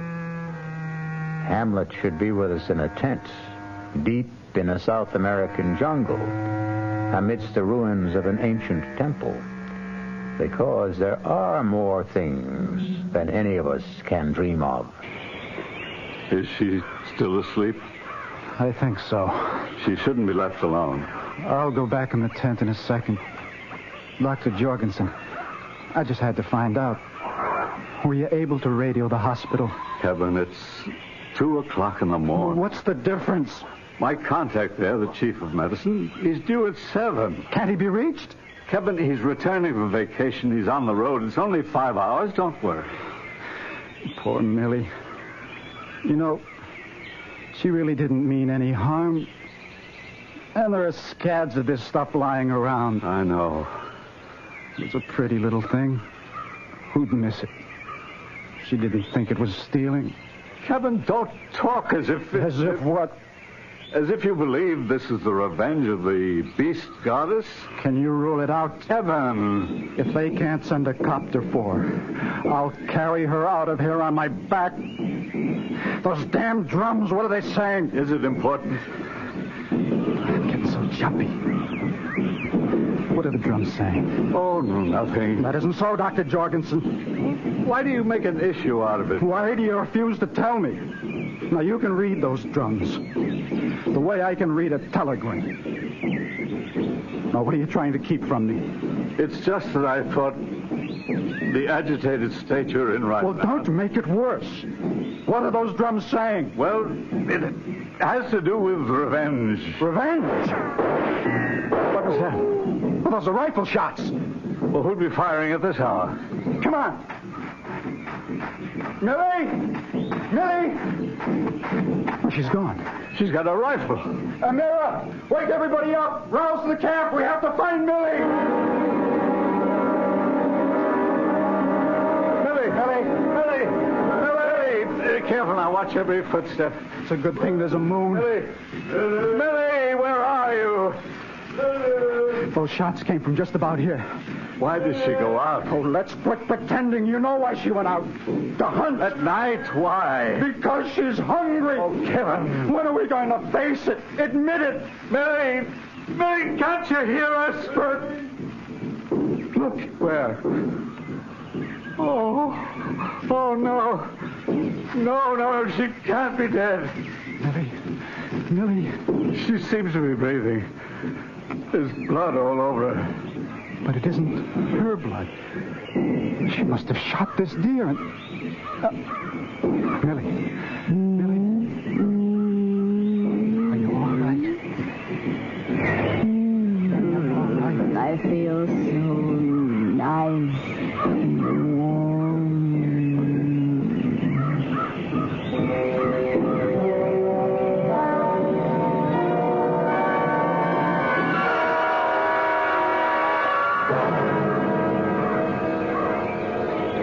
Have you reached the doctor yet? Yes, Kevin.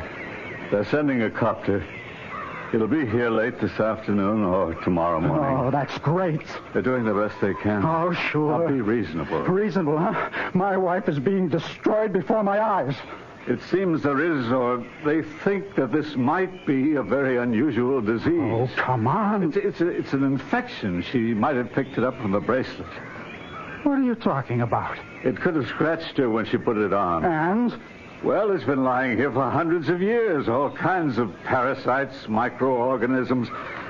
Anyhow, it seems this disease creates enormous cravings for protein. And what does your man suggest? Massive doses of penicillin. Well, do we have enough? I hope so. I'm Abner. Yes, Dr. Jorgensen. Bring me the medical chest. Kevin! Kevin! She's awake. I'm coming, dear. Kevin. No, Millie, now lie still. Don't get up. Oh, I feel so comfy. How's your wrist? My wrist? Oh, it's okay. It only hurts when I feel hungry. And you're not hungry now? No. Oh, you know, I had such a crazy dream. I better not tell you. You've got to. You've aroused my curiosity. You won't believe it. You try me. Don't laugh, promise. I promise. Well, I dreamed I went out into the jungle alone at night. There's a picture for you. Imagine me alone in the jungle at night. Anyway, I dreamed I shot this, I think it was an antelope. Something like that. Yes. And I was so hungry, I ate it right there. What a dream. Oh, you know, I felt so full just before, but just talking about food seems to give me an appetite. How about some tea and toast? Tea and toast? Ooh, how about a nice chop? Or steak? Rare, very rare. Well, Larry's been unable to fly up the supply. Doesn't matter, I can go out and shoot. Later, Millie, later. You're not hungry now, are you? Oh, well, not very, but in a little while. Okay. Then just a little while, huh? Promised. Okay, I promise.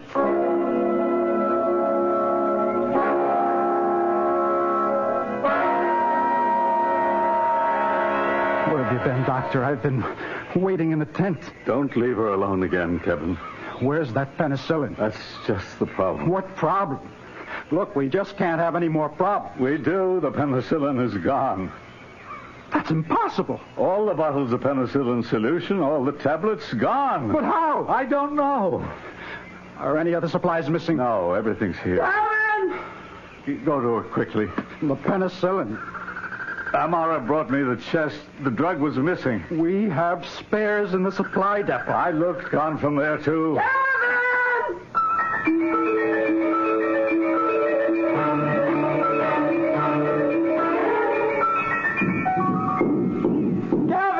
Kevin! I'm hungry! Oh, Kevin, you don't know my stomach hurts! And my wrist, it's on fire! Millie, everything will be all right. Sure, yes! Just let me take the 405 and shoot something! No, Millie, no. Kevin, I'm going! Millie, try to get some rest. I don't need rest! I need food! I need meat! Please, Millie, lie back. Rest. Take your hands off me! Millie!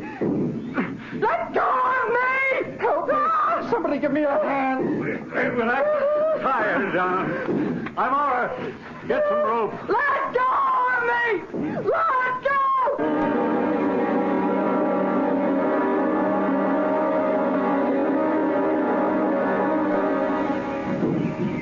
Where's that damn helicopter? He could never find us at night. He'll have to wait until morning.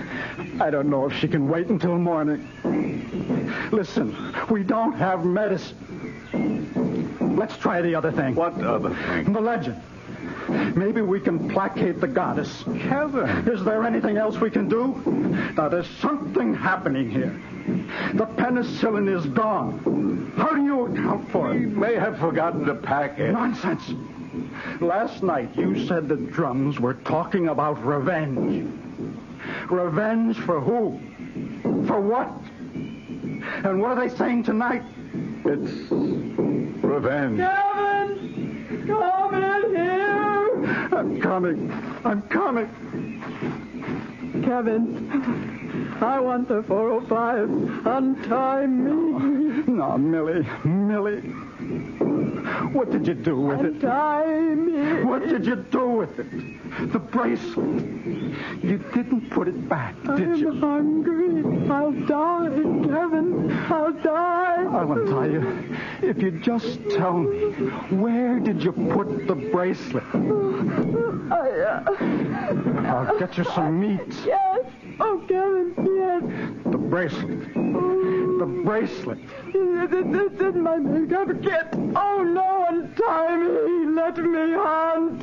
Where did you find the bracelet? You promised to untie me. Where did you find the bracelet? I must go hunting. Oh, Kevin. Where did you find the bracelet, Millie? I didn't find it. Tell me the truth or I'll never untie it. I didn't find it. I'll leave you here to starve. Amara. What about Amara? I promised him I wouldn't tell. What about Amara? He gave me the bracelet. Oh, Kevin, untie me. Please, untie me.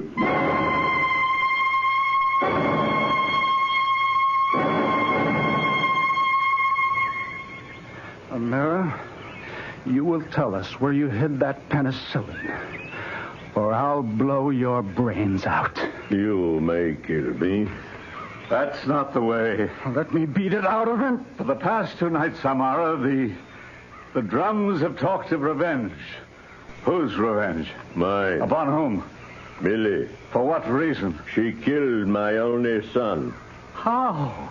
She made the gods jealous. She spoke of his beauty, his intelligence, his skills. The gods were angry. Of course, but she didn't know any better. It made no difference to my son. He died. And your revenge? I gave her a bracelet. I tricked her. I fooled her. I made her take it. Where did you find the bracelet? So that we may return it with a suitable prayer and beg forgiveness from the goddess. I will not say. Stand aside, Doctor. It's my turn. You may kill me. No, he won't kill you. Who says I won't kill him? Be quiet. No one will kill you. But I am a blood brother to your chief. I will tell him that you committed a sacrilege. I will tell him that you stole a bracelet from the goddess for an evil purpose. Now you may go, Amara. What do you mean, he may go? He'll be disgraced for life. His wife, his parents, his brothers and sisters, all will be driven from the village into the jungle. No one will speak to him. Why do you stay here, Amara? We have no further use for you. Oh, I believe we owe you a month's wages. Here, plus 2 weeks' notice. The bracelet. It was taken. I took it from the arm of the statue of the goddess.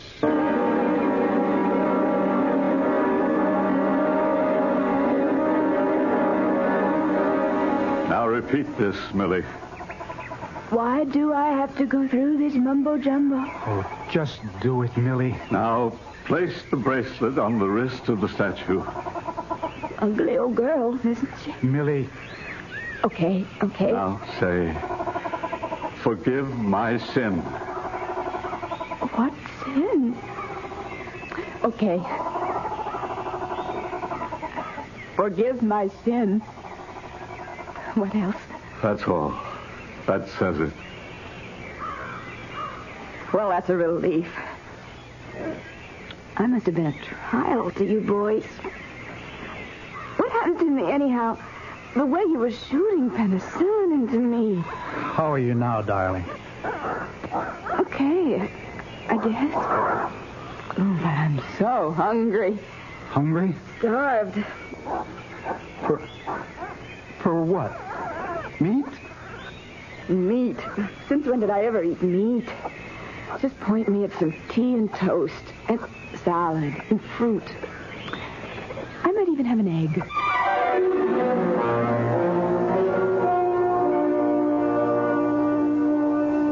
It's always good not to put all your eggs in one basket. Always have another course of action in reserve. What cured Millie? the atonement before the goddess and the return of the bracelet? Or the penicillin? Or both? I'll be back shortly.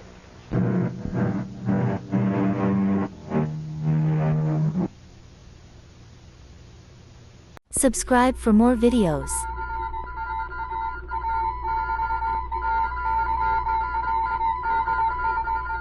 Secret Agent K7 returns.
America's #1 adventurer, K7, former United States secret agent who operated in 22 countries, on land, on sea, and in the air, brings you a story of today. We take you to Secret Agent K7's headquarters. This is K7 speaking. Send in Special Agent B9 for assignment. At once, K7.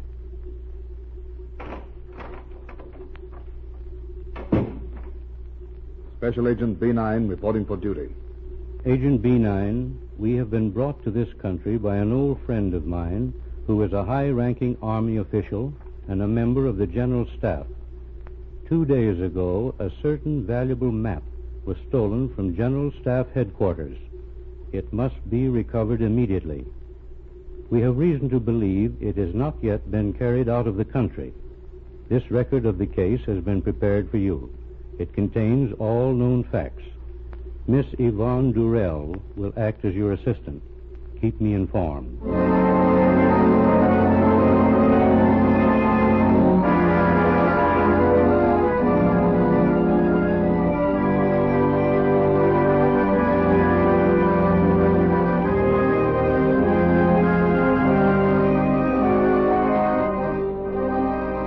Word went out that the case was now to be handled under the direction of K7, famous spy hunter. Within an hour, reports began to come in from intelligence officers in many different cities.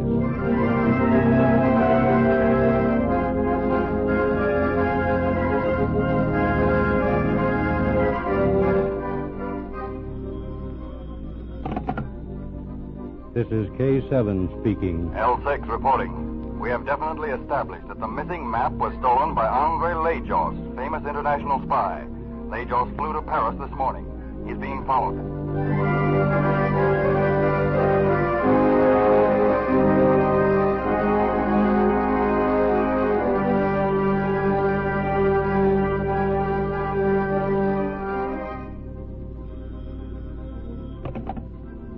This is K7 speaking. This is H41 reporting. Andre Lajos speeding south across France by motor car. Passed through city of Lyon early this afternoon. Has been unreported for 2 hours. We will act at once. Thank you. Contact Special Agent B9. Tell him to fly at once to Geneva, Switzerland.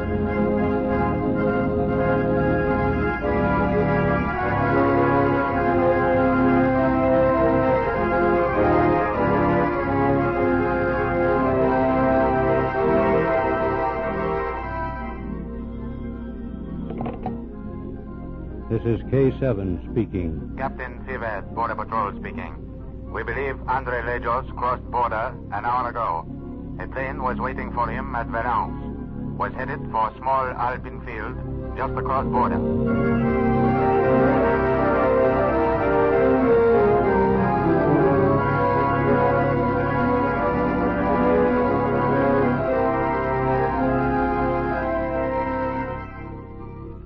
This is Special Agent B9 reporting. I have definite information that Andre Lejos was landed at small Alpine town just across French border.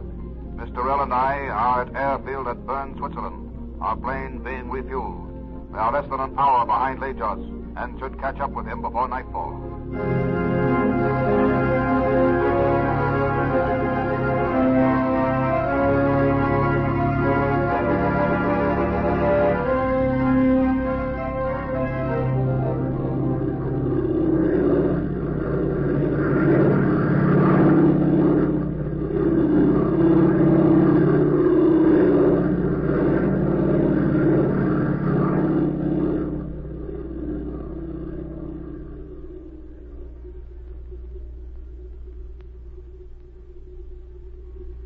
A short time later, Agent B9 and his assistant, Yvonne Durell, landed at a small village high in the Alps.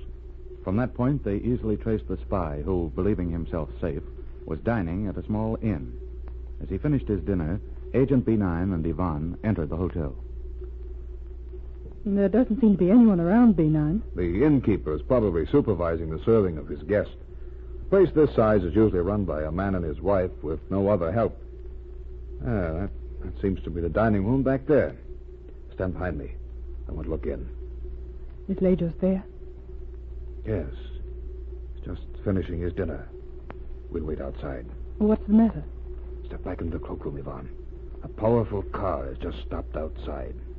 There's an officer coming in. Yes, and unless I'm mistaken, he's coming to meet Lejos. Yes. He's going into the dining room. Now he's walking over to the table where Lejos is seated. Keep back, Yvonne. I want to hear what he says. Senor Lejos, I am glad to see you. Captain Durano, I hoped you would arrive before dark. Yes, we start at once. We are most anxious to see the map which you carry. You had no trouble leaving France? I was followed, but they did not know of the plane waiting at Valence. Well, Captain, you will have time to join me in a cup of coffee. It smells good. Yes, I am dusty from my long drive. Do you think there is a washroom? Oh, yes, you will find it through the rear. Yvonne, we're going to take a desperate chance. I want you to go outside and stand near the captain's car. It's driven by a soldier.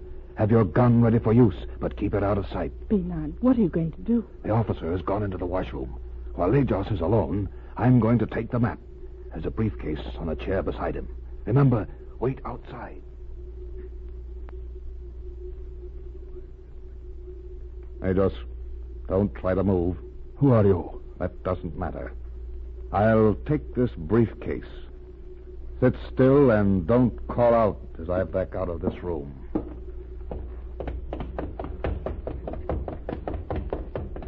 Into the car, Yvonne. Hurry. Driver, start this car. I've got a gun on your back. Hurry. Si, senor.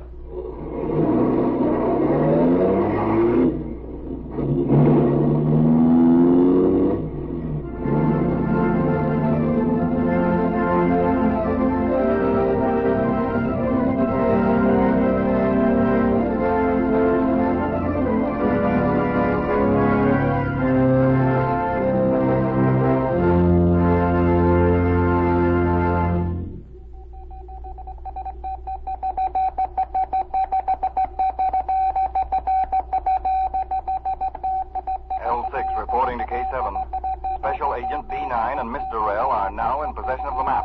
They seized it from Lejos at a small inn. They are both surrounded by the secret police. The border into France is under heavy patrol. It is impossible for them to escape.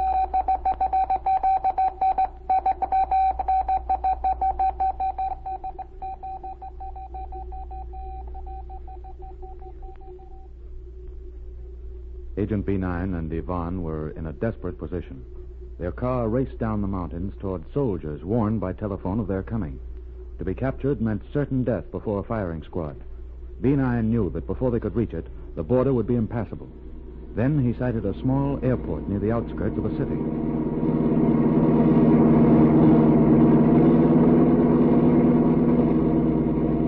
Driver, stop the car near that airport. Si, senor.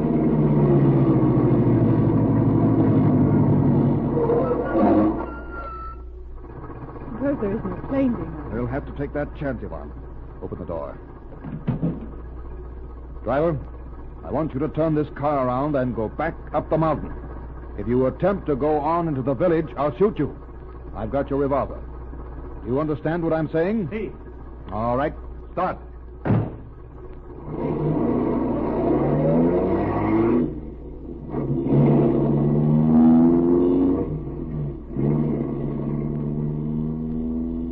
Now, let's see if we can find anyone around here.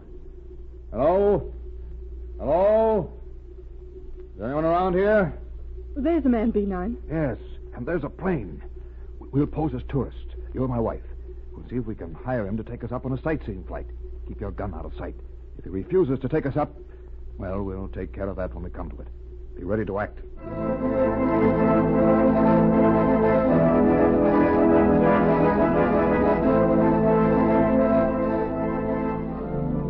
Just before darkness fell, a plane circled the small field and came in for a landing.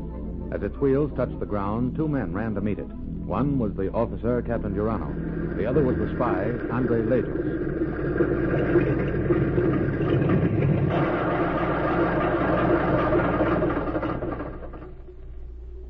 Where are your passengers?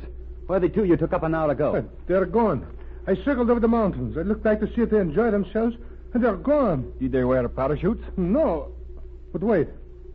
Yes, the parachutes are gone, too. They're under the seat. Did you fly over the border? Yes, Captain. They asked me to. I did not want to. You're under arrest, senor.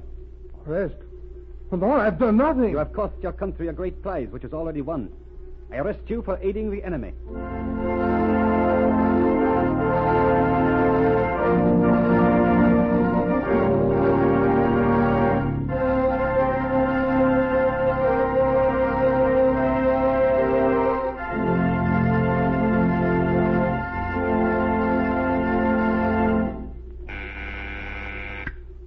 Agent B9 reporting to K7. Miss Terrell and I are again safe on French soil. We have recovered the map which was stolen. Unfortunately, it was impossible to arrest the spy, Andre Lejos. The map will be brought to your headquarters immediately. Assignment completed. It is not unusual for secret agents to risk their lives in the performance of their duty, nor is it unusual for them to report the greatest feats of daring in simple words that tell only that they have been successful. The important thing to Agent B9 was that the map was recovered. He had carried out his orders. Listen for my next story. This is K7 speaking.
Dodge City and in the territory on west, there's just one way to handle the killers and the spoilers. And that's with a U.S. Marshal and the smell of gun smoke.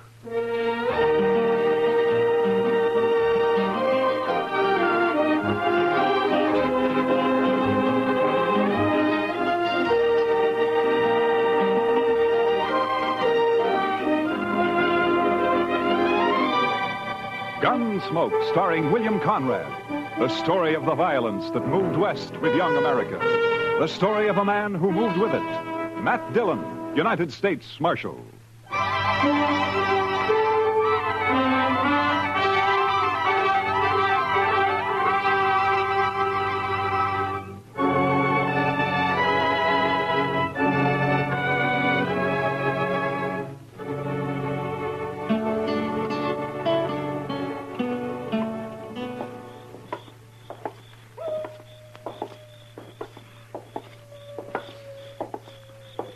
Quiet night, Mr. Dillon. Yeah.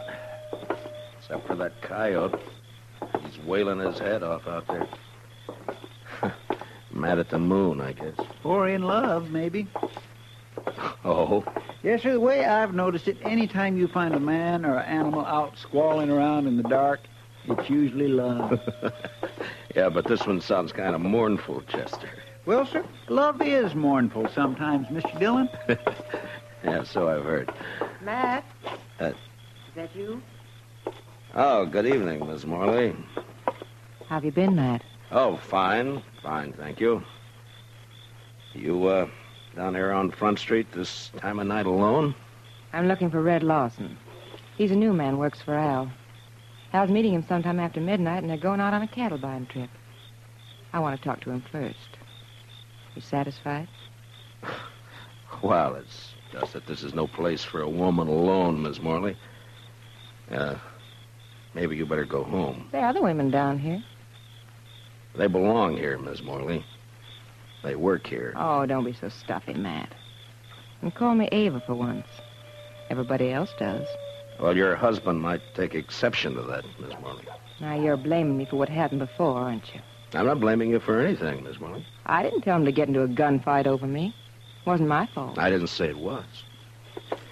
Chester, you better see that Miss Morley gets home, all right? Yes, sir. I can get home by myself.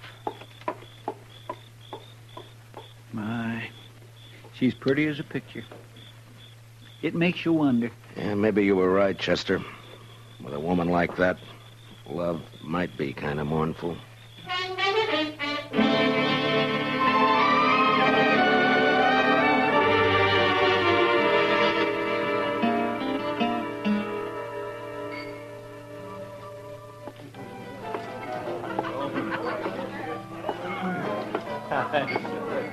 So I just give my rope a couple of turns around that juniper stump, and I jerk back on it. Lawson? Oh, hi, Marshal. I wonder if I could see you for a minute, huh? Yeah, sure. Be right back, boys.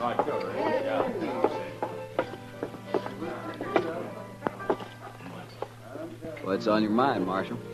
Lawson, I just ran into Miss Morley in the street outside. You did? Yeah, I suggested she go home. She's got no business being down here this time of night. It might be a good idea if you'd tell her that, huh? Seems to me that's up to her husband. Look, you're new here, Lawson. I guess you didn't know Fred Curtis and the Santa Fe Kid.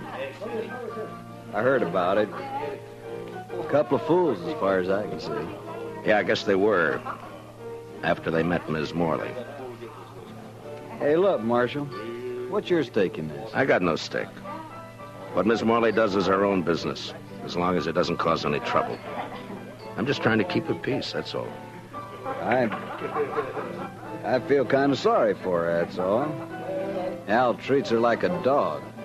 Uh-huh. Fred and the kid used to talk the same way.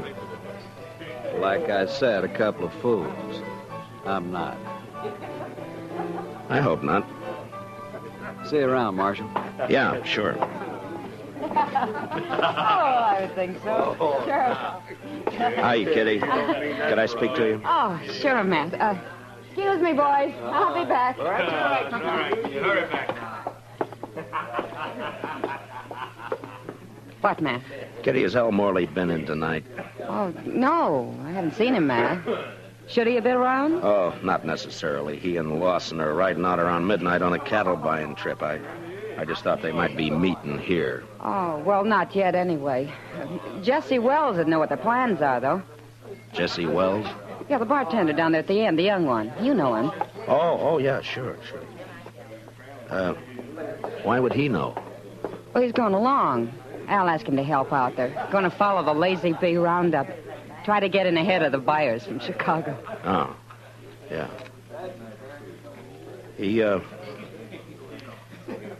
He's a nice-looking kid.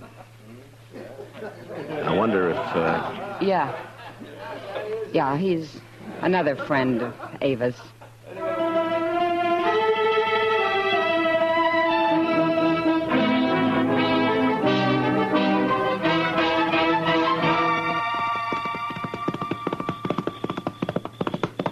Oh, boy. Hold it.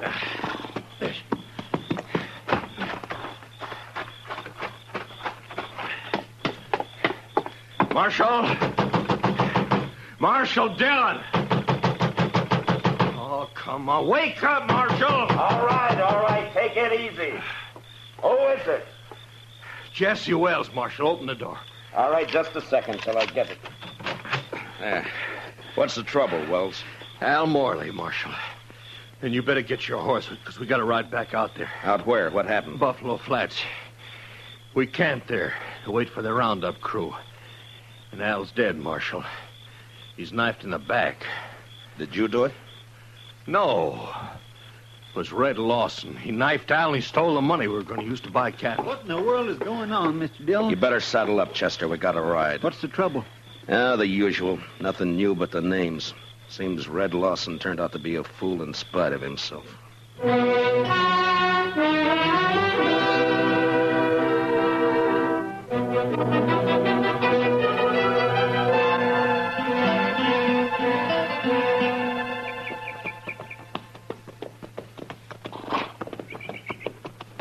Over this way, Marshal.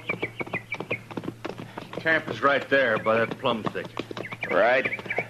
Be daylight in another 20 minutes. Hello, boy.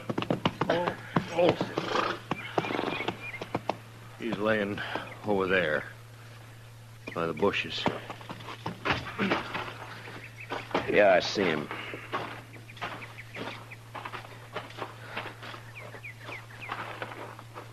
Whose knife is it, Jesse? It's Al's. We were all asleep. We built a fire, made some coffee, and then turned in. When wait for daylight, the Lazy Bee bunch planned to work their stock up this way. I see. Here, Chester. Wrap the knife in something and hang on to it. Huh? Yes, Mr. Dillon. Now, go on, Jesse. What happened? Well, like I said, Marshal Dillon, we were all asleep. I guess it was the sound of the horse's hose woke me up. Mm-hmm. Red Lawson, he was pulling out. I run over to Al, shook him to wake him up and tell him. Then I saw the knife. He was dead. Where were you sleeping, Jesse? Well, right about here, I guess. Red was across the fire over there, and Al was where he's laying now. What about the money? How'd you know it was gone? Well, I thought about it right off, and I figured that's why Red had done it. Al was carrying about $10,000 in a little leather sack he'd stuck under the blanket before we'd gone to sleep. So I went and looked for it. It was gone. You figure Red killed him for the money, then? Well, sure. Of course, I doubt he meant it, though. I think Red was trying to ease the sack out from under the blanket when Al woke up and caught him. Yeah, it's possible. Be light enough to start tracking him in a few minutes, Mr. Dillon. Yeah, sun's poking up over there now. Looks like it's going to be a clear day. Which way'd Lawson head out, Jesse? East. Seemed to be following the wagon tracks. Odds are bad, Mr. Dillon. He's got quite a start on us. Yeah, too much of a start. Well, let's load the pack mule, Chester. I think we'll ride back into Dodge and then take the train from there to Abilene, then work back from the east. Say, that's a good idea. Lawson probably won't be expecting anybody ahead of him. I can't understand it. I just can't understand how anybody could do a thing like this. It sounds like a metal arc, Chester. Yes, sir. He just flew into those bushes. Red seemed to Pretty nice fellow, as far as I could tell. It's a funny time of year for a meadowlark, isn't it? Guess $10,000 was just too much temptation, huh? Oh, some of them hangs around all winter, Mr. Dillon. That sure sounds a lot better than that coyote howling. All right, Chester. Get a hold of his feet. Let's load him up.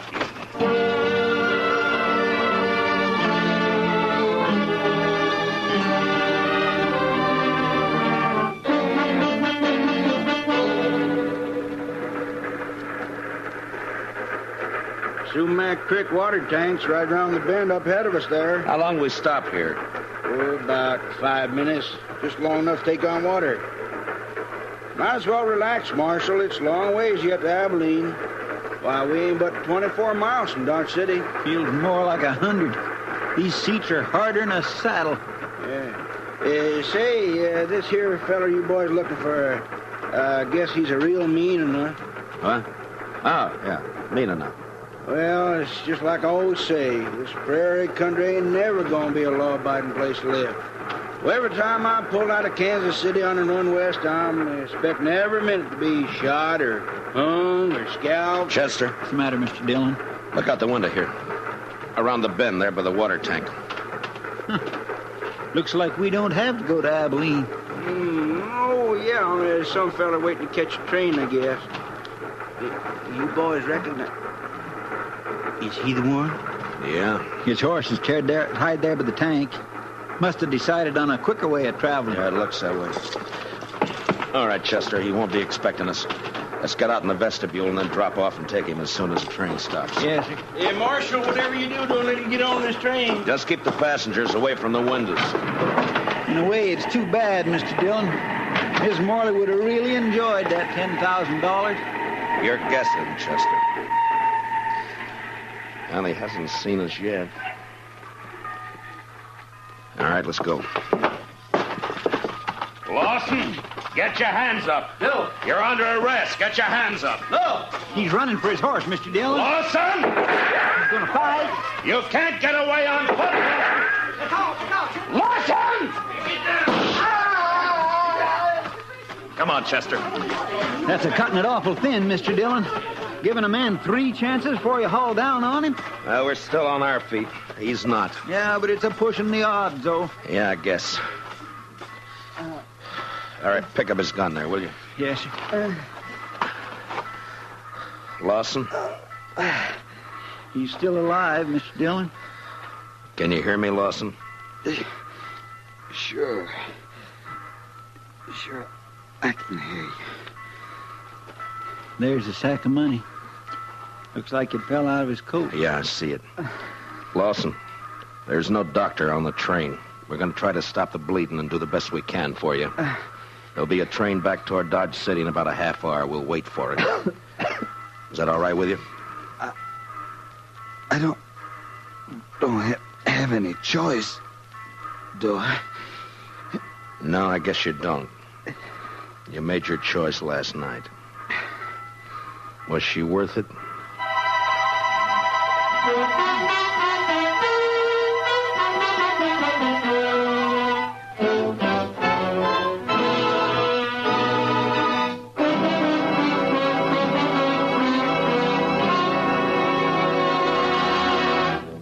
We will return for the second act of Gunsmoke in just a moment.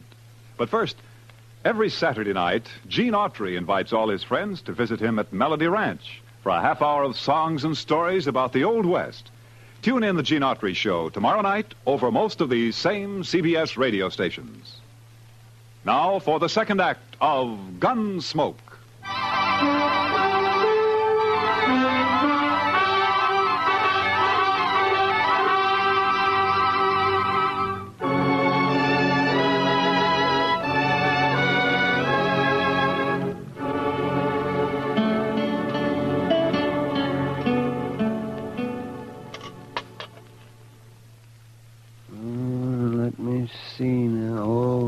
That's a bad one, Matt. Yes, I'd say the bullet's lying right in against his heart. I just tried to wing him, Doc, but we were both moving. You can't always call him, you know. No, I guess not. Well, I'm afraid that's about all I can do for him, Matt. It's not enough, is that it? He won't live an hour. I wish he was conscious. I want to talk to him. Well, the stimulant might take effect, and then again might not. With this kind of a case, you never know. What is it you're after, Matt? Ms. Morley? Accessory before the fact? She could have been. Mm-hmm. Well, I'm a broken down old man, Matt, but if that woman rolled her eyes at me just once, well, I do not know. I just might. Matt. Yeah. Lawson? Lawson, can you talk? Can you hear me, Lawson? Yeah. Sure. Was Ms. Morley in on it? Nobody was in on it. Did she know you were going to do it? She had nothing to do with it. Was she going to meet you somewhere later? She had nothing to do with it. It was my idea. Nobody else. Lawson. Lawson, listen to me. You're dying. Do you know that? Yeah. Yeah, I know. I can feel it. She wasn't in on it. All right. That's the way you want it. At least Al won't treat her like a dog anymore. What do you mean? I mean, a dead man can't bother anybody. Al? You ought to know. You killed him. No. What? He was asleep. I took the money and rode away. And they were both asleep. I didn't touch him. You're telling the truth. I swear I didn't kill him. I only stole the money, and I didn't get... Well, guess I was wrong, Matt. The bullet was closer to his heart than I thought. Yeah. And I was wrong about something myself, Doc. I thought this was the end of it. Now it's wide open again. Wide open.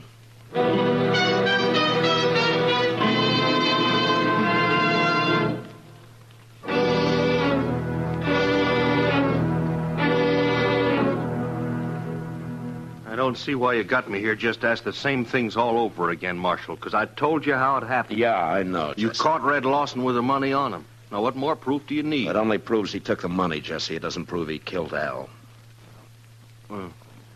What do you mean? Chester, you better punch that fire up over there a little, huh? Does seem to be getting chilly in here. Now, what do you mean by that, Marshal? You killed Al yourself. Didn't you, Jesse? You're out of your mind. You woke up and saw Red steal the money and take off, and it gave you ideas. You slipped over and knifed Al in his sleep. You knew Lawson had got the blame for it. Well, sure. Sure, because he did it. He said he didn't. Dang stove. Well, Marshal, did you expect him to tell the truth? He was dying, Jesse. Knew he was dying. I think he told the truth. I see. His word against mine. Word of a thief. I didn't say I could prove it, Jesse. But you did it, though. We both know that. And sooner or later, I'm going to get you for it. Chester, I think it'd draw better if you'd open the damper.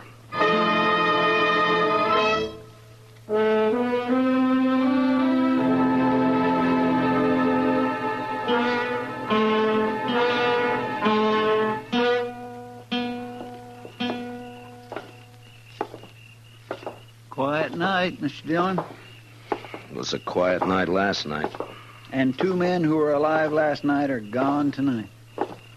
Sure makes you stop and wonder. Well, at least one thing hasn't changed. That coyote's still there. I guess there'll always be coyotes around, Mr. Dillon. What are you going to do about Jesse Wells? Oh, I don't know, Chester. He's guilty. You can see it written all over him, but there'd be no use bringing him in. I haven't got one piece of evidence. I don't know. Yes, sir. She's quite a woman. Mercy. Quite a woman. Yeah, she is that, all right. Matt? Is that you? Good evening, Miss Morley. Who are you looking for tonight? Can't be Red Lawson. He's dead. So is my husband. You forgotten? My deepest sympathy. Don't bother. You know better. I am sorry about Red, though. He was nice. You're the one who did it, aren't you, Matt? Yeah. Yeah, I killed him. For you. I couldn't do anything else. I don't know why you say for me. It wasn't my fault. Yeah, sure, I know. You know. You don't know anything. You don't know how it feels to sit in the house alone with your husband dead. No one in town coming near you. Like he was poisoned or something. Sure, I don't feel sorry about Al, but I would have once. He's the one who changed me, made me feel different. I know it wasn't your fault. And you didn't even come to tell me he was dead. Why not? It's part of your job, isn't it? I didn't come and tell you, Miss Morley, because I figured that you'd... Chester? Yes, sir? Would you mind walking on ahead? I'll meet you on the Texas Trail in a few minutes. Well, All right, Mr. Dillon, if you say so. Well, I get friendly every time. Why'd you send him away, Matt? I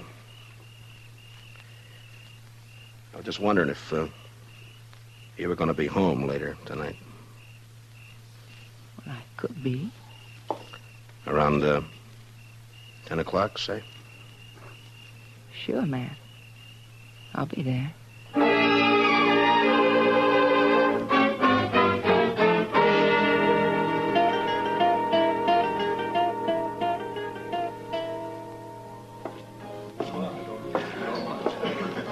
Well, Hiya, Kitty. Chester and I were trying to think of some way to rescue you from Ava's clutches. Only one thing, though, Mr. Dillon. I wasn't sure you wanted to be rescued. Kitty, has Doc been in tonight? Oh, I haven't seen him, Matt. Chester, will you see if you can find him and have him meet me here? Yes, sir. Right away, Mr. Dillon. Kitty, Yeah. I wonder if you'd help me with something. Well, sure, Matt. What? Drop a hint to that bartender, Jesse Wells, that it might be smart to slip out of here and pay a visit to Ms. Morley's around, say, 9:45 tonight. All right. Is it anything you can talk about? I don't exactly know how to talk about it, Kitty. I got a murder on my hands. I know who the killer is, and I can't touch him. So? So I'm going to try to make him touch me. Oh. All right, Matt. I'll take care of it. Will you be around for a while? Yeah. I'll be here till about 10.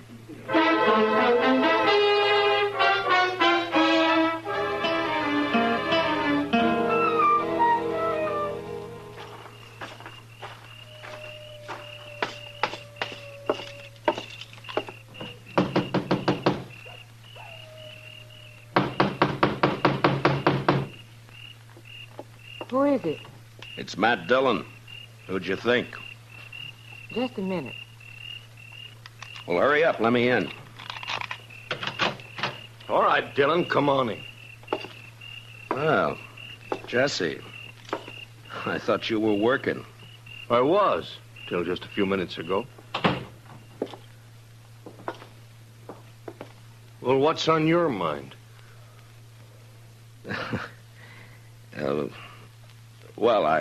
I think Mr. Dillon probably wants to ask me some questions or something. Yeah, I do, as a matter of fact. Jesse Wells, for instance. What? He didn't tell me he was going to be here, Ava. Well, What do you mean she didn't tell you? Wait, Ava, what about this? You were expecting him. You knew he was coming. Of course you knew I was coming. You and Matt Dillon. For how long? And what kind of a fool does that make me? I'm afraid you were born a fool, Jesse. That's why she picked you. She's so wonderful you said if only Al didn't stand in our way. I didn't tell you to kill him. I didn't mention it once. You didn't have to. Just kept dropping hints, leading me on. And all the time you and Matt Dillon. She's too smart for you, Jesse. You should have realized that. Yeah. And instead, I played right into your hands. Both of you. How, Jesse? Killing Al, getting him out of your way, giving the two of you a clear field. You're under arrest for murder, Jesse. What? Oh, you'd like that, wouldn't you? Both of you would. Sit around and laugh about it while you're waiting for me to hang. I said you're under arrest. Now hand over your gun. Oh, you don't, Dillon. You're not going to carry it that far. You're not taking me in for something both of you wanted me to do. Hand over your gun, Jesse. You want my gun, you got to take it away from me. Get away from the door. Oh, sure, I'll get away from it. Hold it, Mr.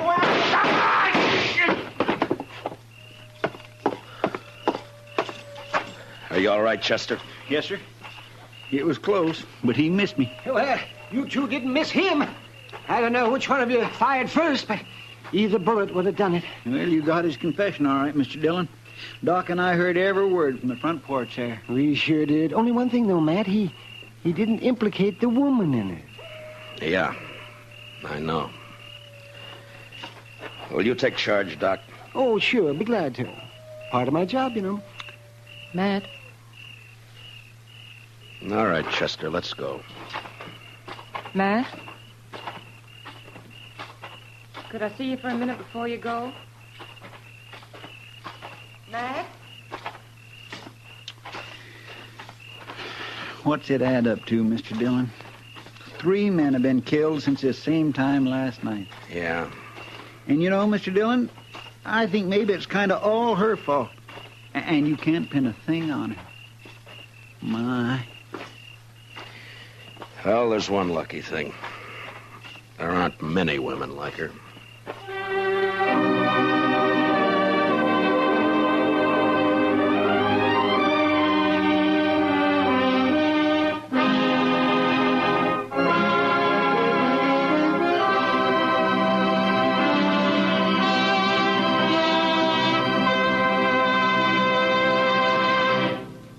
Gunsmoke, under the direction of Norman Macdonald, stars William Conrad as Matt Dillon, U.S. Marshal. Tonight's story was specially written for Gunsmoke by Les Crutchfield, with music composed and conducted by Rex Corey. Featured in the cast were Lillian Bayef, with Harry Bartell, Lawrence Dobkin, and Jack Crucian. Parley Bear is Chester, Howard McNear is Doc, and Georgia Ellis is Kitty. Gunsmoke is heard by our troops overseas through the facilities of the Armed Forces Radio Service. Join us again next week as Matt Dillon, U.S. Marshal, fights to bring law and order out of the wild violence of the West in Gunsmoke.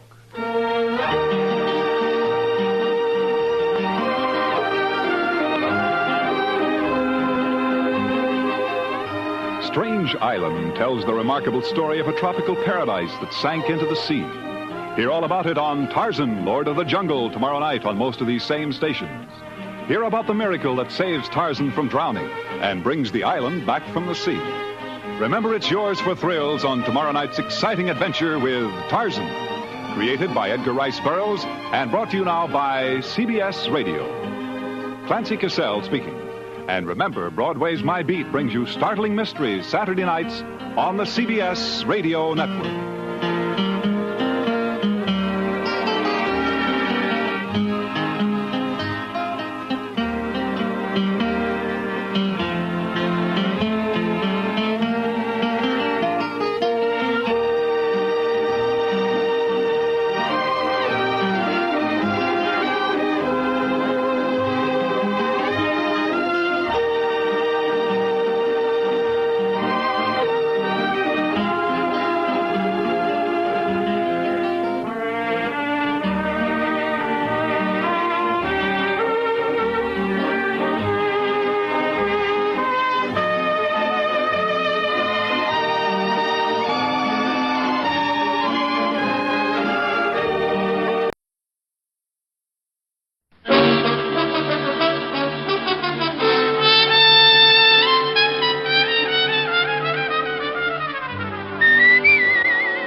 Broadcasting Company presents Dick Powell as Richard Diamond, private detective.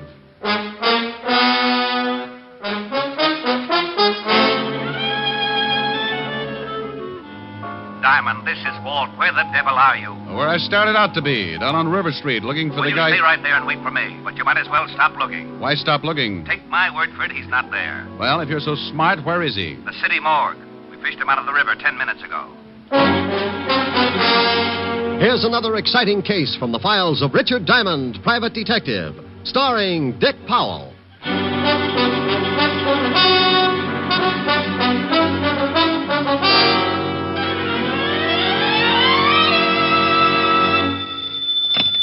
Diamond Detective Agency, first over the bars. That's nice. Oh, hello, Helen, baby. Busy? No, why? I'm lonesome. Can't you come over? Honey, I'd love to, but you can never tell when... Mr. Diamond. Oh, see what I mean? Or customer? Well, let's see. What can I do for you? I want to hire you. Helen, the man wants to hire me. Oh, good. I'll call you back. Bye. Bye. Now, Mr. Wellington, Mr. Diamond. Caspar Wellington. Oh, well, pull up a couch and tell me the details, Mr. Wellington. I need a bodyguard, Mr. Diamond. Why? Oh, it's not for myself. It's for Timothy. Well, why does Timothy need a bodyguard? Someone's trying to kill him. Oh, you've been to the police? Oh, yes, but they feel it's not quite important enough for them. You mean this Timothy's life is in danger and the police won't handle it? Yes. Isn't it ridiculous? I don't know. Has anybody tried to kill Timothy before? Well, no one has exactly tried to kill him, but I very definitely expect an attempt. Well, now, look, this Timothy, is he a friend of yours? Oh, yes, a very good friend. So what makes you think that someone is going to try to kill him? Mr. Diamond, I came here to hire you to protect Timothy. I'm perfectly willing to pay you your fee, but for the moment, the rest of your questions must go unanswered. Well, my fee's $100 a day in expenses, Mr. Wellington. Still perfectly willing to pay it? Here's the cash. And there'll be another 100 if you protect Timothy long enough for me to get him on a train tomorrow. Where's he going? Out of town, where he can be safe. What's Timothy's last name? That will also have to go unanswered. Oh, well, now, wait a minute. Supposing I do take the job, where do I meet this Timothy? How will I know him? If you take the job, he'll be in your office in a matter of minutes. Well, something sure doesn't ring up right, but the 200 fish in expenses, I'd play footsies with a cobra. Good. Now, I'm going down to the train station to pick up Timothy's ticket. When he arrives, I expect you to remain with him constantly. Until tomorrow? Oh, I got a small apartment. I hate the bundle. Don't let him out of your sight for a moment. I want him alive and well when he gets on that train in the morning. Does he play Parcheesi? Well, I doubt it, but you never can tell. He might like it. Dandy. Have him at Grand Central at 8 o'clock. I'll meet you. Do you know of any way I could possibly learn to hate money? If I did, I would never have come to you. Good day, Mr. Diamond.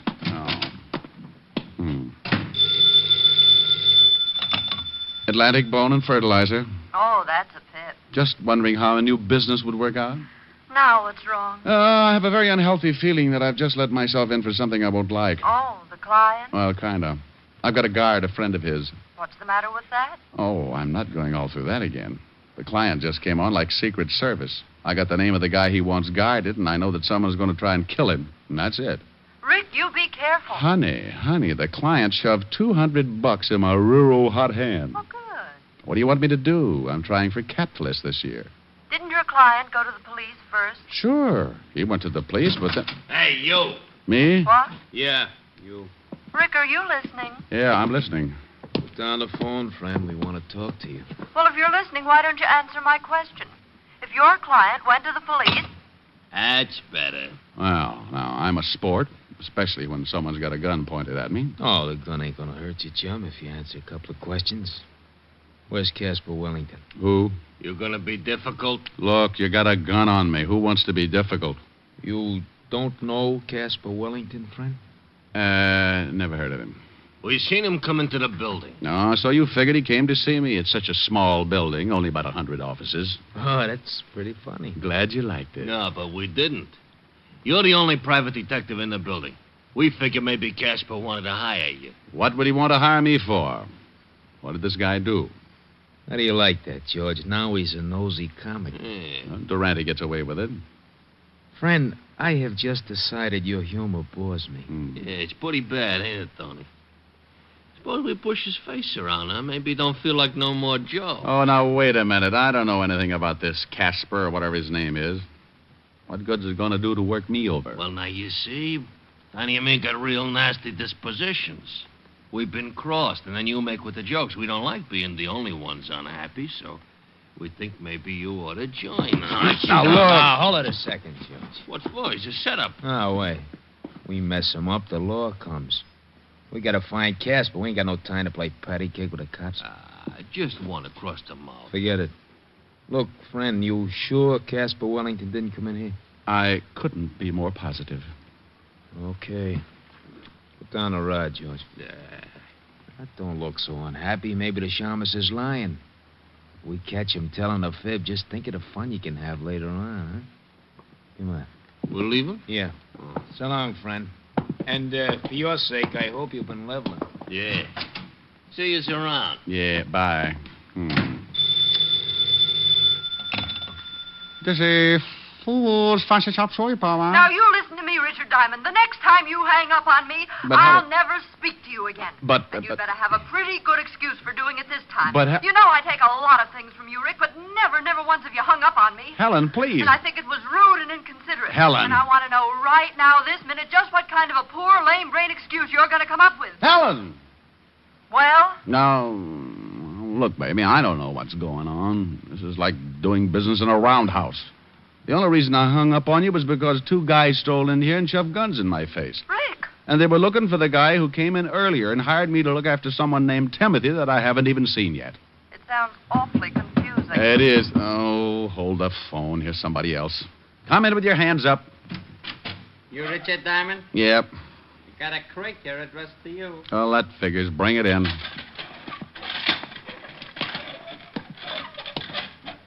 Helen. Yes? You sent me maybe a present? No.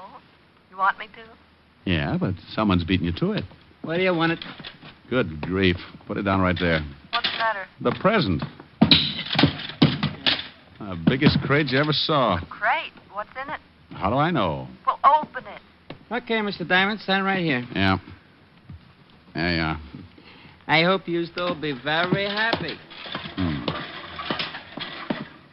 Helen. Yes?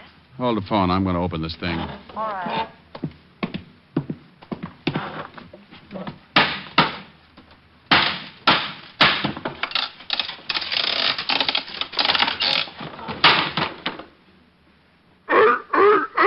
Oh, no. Oh, get away. Get away. Now, get on. Get on. Don't come up here. Don't. Oh, Helen. Rick, what in the world's the matter? Helen, if this is your idea of a joke, Please calm down and tell me what's wrong. what, can't you hear it? Well, I heard something, but I thought you must have eaten your lunch too fast. Well, I'm standing on my desk trying to fight off a monster. What? Call up Charles Adams right away. A monster? Yes. I'd swear it was a seal, but I know my friend's better than that. This thing has got to be poisonous. A seal? Yes, a seal. Hey, he's not so bad. He's applauding. You must have liked that remark about Adams. Now you stop it. Do you expect me to believe all this? She doubts you, fella. Say a few words. Rick, who in the world would send you a seal? I don't even need to look. This has got to be Timothy. Oh, it is Timothy. When he heard his name, he made like a curtain call. Sounds like one Richard Diamond. Hey, that's pretty... nothing. I'll call you back. Where are you going? I'm going to take Timothy right back to Mr. Casper Wellington and tell him that... Yes? Oh, for the love of... I don't know where to find Mr. Casper Wellington. Well, there it was. It was pretty silly. The smart, shrewd, level-headed Richard Diamond, for the sake of a couple of hundred fast bucks, winds up playing nursemaid and companion to a honking seal. Just to make sure it was Timothy, I took a look at the crate, and there on top was a small printed card. It read, "This is Timothy. If you want him to do something, throw him a fish. Herring. Signed, Casper Wellington." Well, that tore it. My temper was already pushing my hair up to attention, so I went out to the nearest delicatessen and came back with a bag of fish. With this, I lured Timothy out of the building and down in the street. I had to find Casper Wellington, so 60 pedestrians and one unhappy cabbie later, Timothy and I strolled casually into the 5th Precinct Police Station. Oh, well, hello, Sergeant Otis. Oh, how are you, Shamus? Huh? Oh, what? What'd you just say? I said, hello, Sergeant Otis. No, after that. Yeah, that was it. Something wrong, Sergeant? Yipe! Otis. Otis, say hello to Timothy. Timothy, this is Sergeant Otis. Lieutenant! Lieutenant! Go on over and kiss the Sergeant, Timothy. Go on. Oh, no. Get him away from me. Get him away.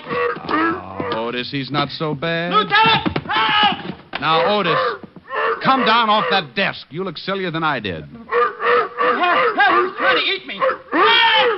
Oh, be quiet. You too, Timothy. You'll wake up the lieutenant. Here's a fish. Throw it to Timothy. And that's for you, Diamond. You'll probably take my arm along with it. Get away. Help! What the devil is going on out here? Otis, what are you doing up there? Hello, Walt. What are you doing to my sergeant? And you shut up, Otis. That wasn't me. What do you mean it wasn't you? Of course it was you. Walt, meet Timothy. How do you... I'd hate to think what would happen if someone wandered in here with a walrus. Come on, Timothy. Let's go see the brave old head of homicide. Yeah. Get him out of here. Oh, relax, Otis. Timothy's as scared as you are. Oh, yeah? What makes you say that? He's probably thinking there's more like you. That would be a horrible shock to anyone, even a SEAL. Oh. Come on, Timothy.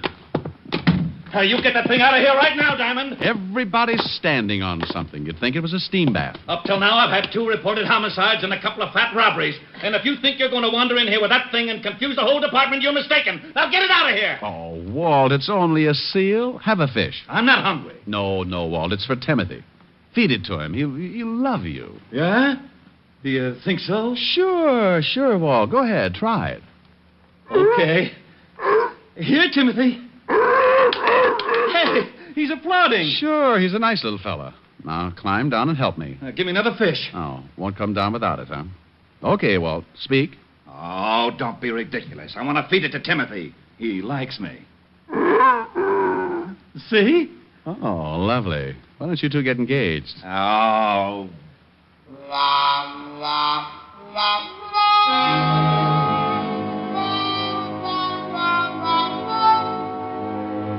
Well, after everybody got used to him, Timothy made the rounds of the whole department, with the commissioner being the only exception, of course. I told Walt the story about Casper Wellington and the 2 gonnips who had come into my office looking for him. So Walt put Otis to work checking on the whereabouts of my missing client. Along about 3 in the afternoon, Otis pounced in with some news. Hey, Diamond. You find something? Oh, hi, Timothy. Yeah. Say, I checked with the Humane Society, and they report some guy who lives down by the docks. His name's Wellington, all right. He's been turned in a couple of times because he raises seals, and they make a lot of noise. Oh, and Lieutenant, we just got a report on another homicide. Well, thanks, Sporty. You tell the lieutenant all about it, Otis. I'm going after Casper Wellington. What's the address? Here it is. 918 River Street. Come on, Tim. Goodbye, Timothy. Otis. Oh, yeah. What was I saying? Homicide, remember? Just a little old homicide. I left Walt and Otis climbing over the furniture and headed for the address of Casper Wellington. Timothy and I grabbed the first cabbie who didn't believe what he was seeing, and 20 minutes later we pulled up in front of a building on River Street. Thanks, cabbie. Yeah, sure. Thank the man, Timothy. Mister. Yeah?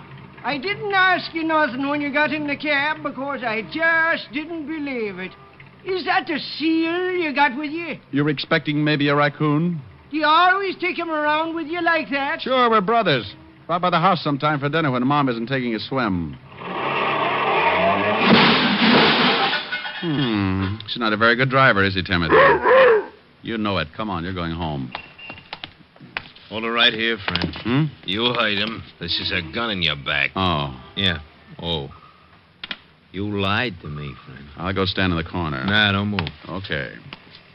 George, grab the seal. Oh, now, wait a minute. Wait a minute. You can't do that. Wanna bet? Come here, you. Take your hands off that seal. Shut your mouth, friend. Next time you don't get it across the neck, I'll give you the rat on the skull. Okay, friend. I got him. All right, get him in a car. And you, stay put. One bad move, you're going to get shot up very bad. Come on, George. You got that thing in the car? Yeah, he's saying let's get out of here. All right, friend. Yeah. You see this I got pointed at you? I see. Good. Forget about today. You won't see it again. Open that big yap of yours and it goes boom. Now turn around, because when we leave, I don't want you looking back for no license number.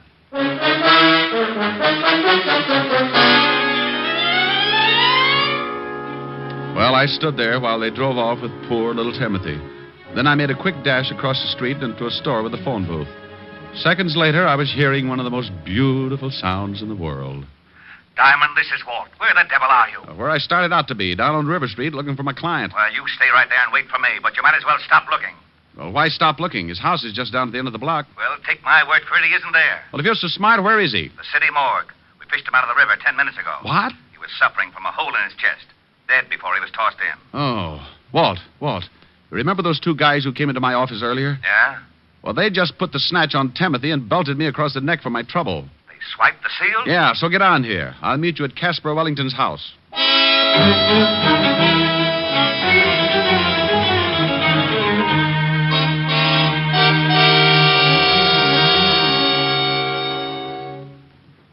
Anybody in the house, Rick? No. Well, no answer. Well, let's case the place. I've got a skeleton key. Walt. It's open, see? Now, if you'll notice as I walk in, at no time do my feet leave my legs. Very funny. Whew. Yeah, smells like somebody's been cooking up a fish stew. Crummy joint. Ooh, get a load of that kitchen. What a mess. Oh, weren't cooking fish, Walt, just cleaning it. There's still a mess of them left in the sink. Well, Casper raised seals. Where are the rest of them? Walt. Yeah? Come here. What is it? Get a look at this backyard. Holy cow. Bunch of dead seals. Who in the world would do anything like that? Maybe your two friends. Hey, what's this? What's what? This bag on the floor, leather bag. What's in it? Nothing. Wait a minute. Some kind of dust at the bottom. Well, save it. We'll have it analyzed when we get down to the station. We've got to check up on those two guys who kidnapped Timothy. This is the craziest case. I got a hunch. Sure, it's crazy, but if I'm right, it's also pretty smart. Let's go to the station.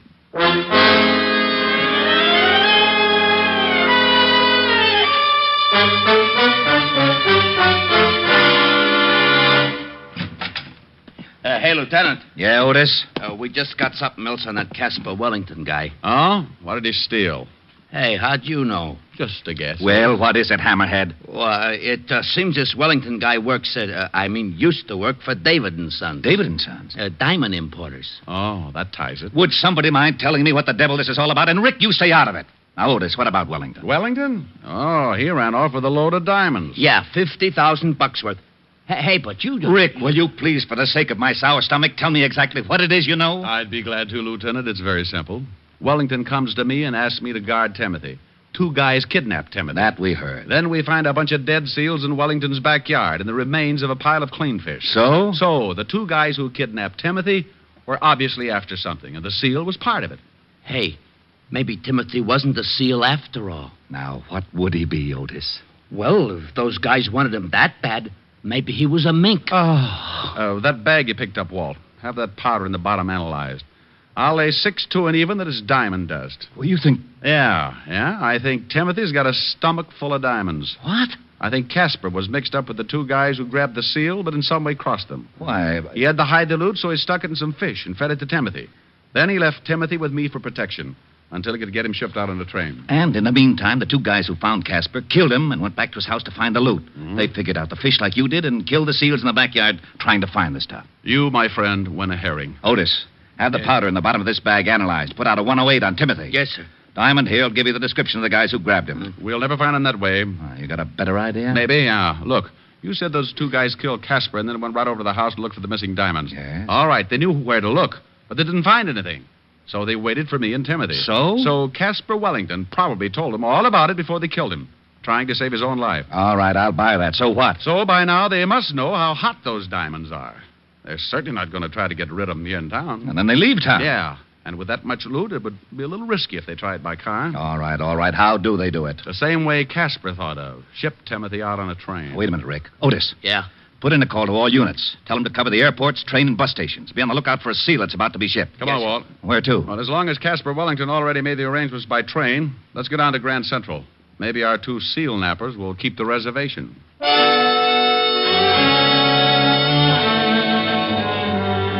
Well, Walt and I piled in the squad car again, and 20 minutes later we were standing in the middle of Grand Central Station with a bag of fish and a weather eye out for the missing seal and his two abductors. Now, where do we start? Well, Walt, why don't you just go ask information? Just say, I'm looking for two men and a seal. The seal is hiding $50,000 worth of diamonds. Now, you stop that. This was plenty silly before a jewel robbery and a homicide get into the picture, but now it's gotten ridiculous. Well, if I was a SEAL, where would I go? They have to crate him. The shipping department. And so, with their trusty bag of fish, the two brave detectives walked nonchalant. Shut up and let's go. Oh, no. Come on, let's go get something to eat. Well, smile, Walt. This kind of case doesn't happen but once every 10,000 years. Think of your report to the commissioner. If you don't stop kidding with me, so help me Hey, out. Walt.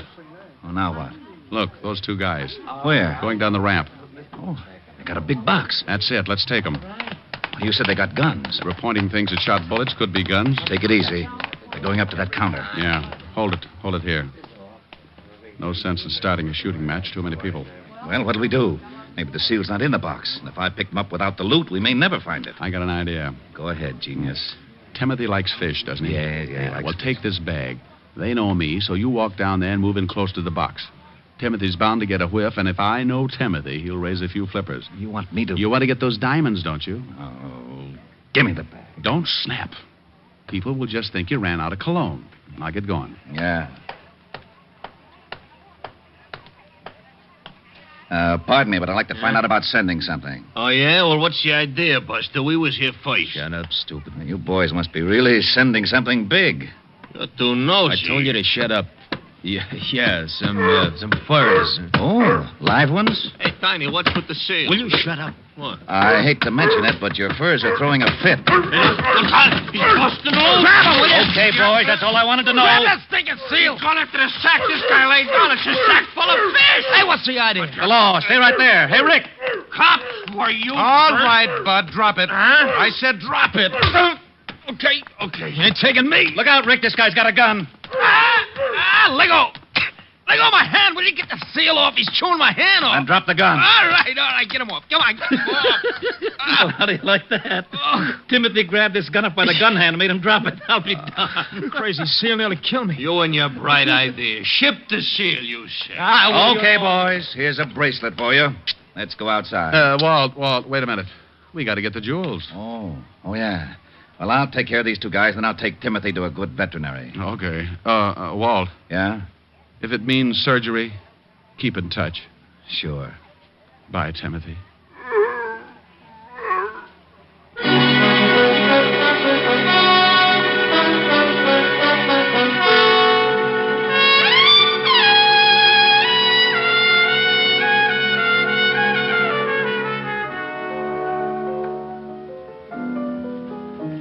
Rick. Huh? Now, don't be unhappy. Oh, how can I help it, honey? He's been in surgery for nearly an hour. Oh, but he'll be all right. They got a good vet. Oh, I hope so. I was getting attached to that seal. Oh, I got it. Yeah? Rick? Yeah, Walt. Yeah. How's Timothy? He had the diamonds in him, all right. Oh, but how is he?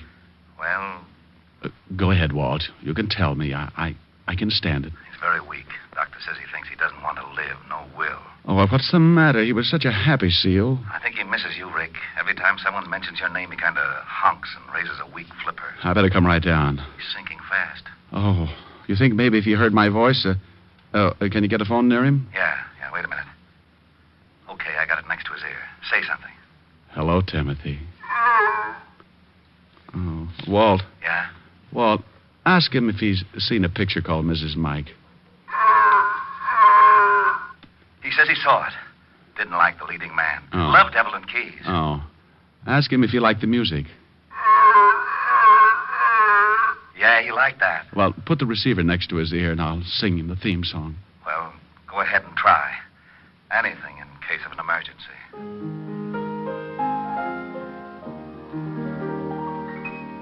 If her name is Kathy, she's mine alone.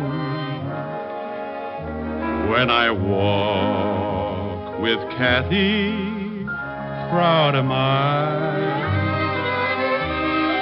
She's the girl I'll marry, and cross the threshold I'll carry. And I'll love but Kathy till I die.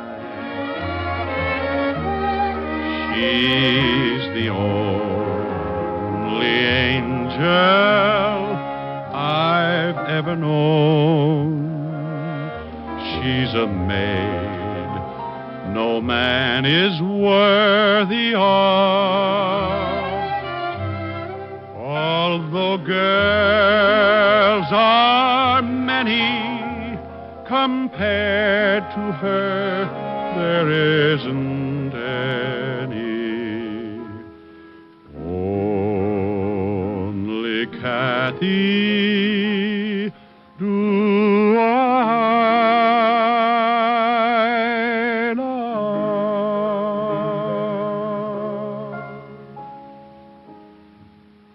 Well, Walt? I did it. He's better? Listen.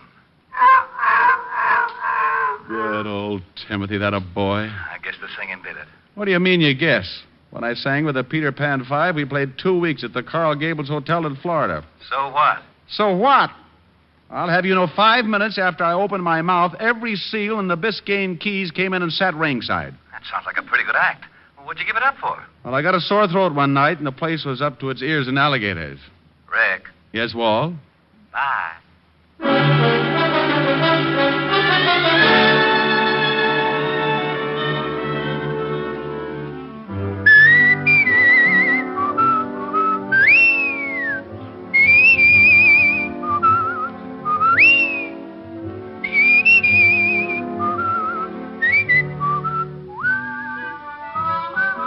You have just heard Richard Diamond, Private Detective, starring Dick Powell. Ed Begley played Lieutenant Walt Levinson. Also in the cast were Wilms Herbert, Fay Baker, Junius Matthews, Billy Bletcher, Tony Barrett, and Larry Dodkin. Music was under the direction of Frank Worth. Richard Diamond is written by Blake Edwards and directed by Russell Hughes. Dick Powell currently may be seen in the motion picture version of the best-selling novel, Mrs. Mike. Isn't that right, Dick? Yeah, that's right, Eddie. Oh, by the way, Ed Begley, who plays Lieutenant Levinson on our show, would like to say a few words to his old friends in Hartford, Connecticut. Well, I just want to say, on behalf of all of us here on Richard Diamond, congratulations to radio station WTIC in Hartford, Connecticut, where I got my start in radio, and which this week celebrates its 25th anniversary of service to the people of southern New England. Thank you, Ed Begley. Now, this is Eddie King inviting you to be with us next Sunday at this same time when we will again bring you Dick Powell as Richard Diamond, Private Detective.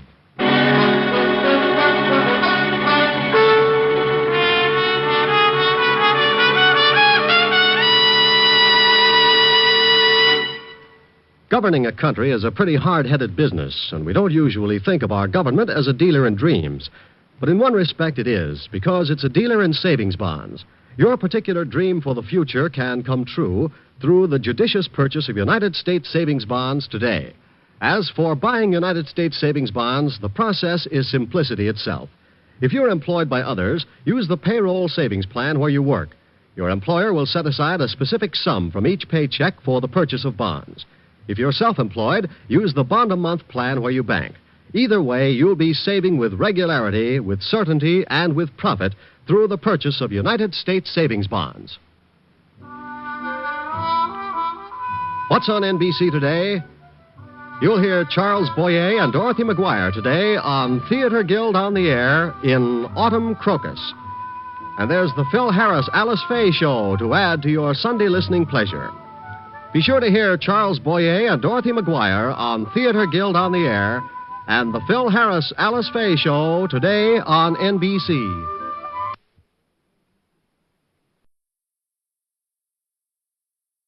Looking to conquer the world of WordPress? At G3PL.com. We're your ultimate destination for WordPress support and training. Need help with a specific project? Facing a tricky plugin or theme issue?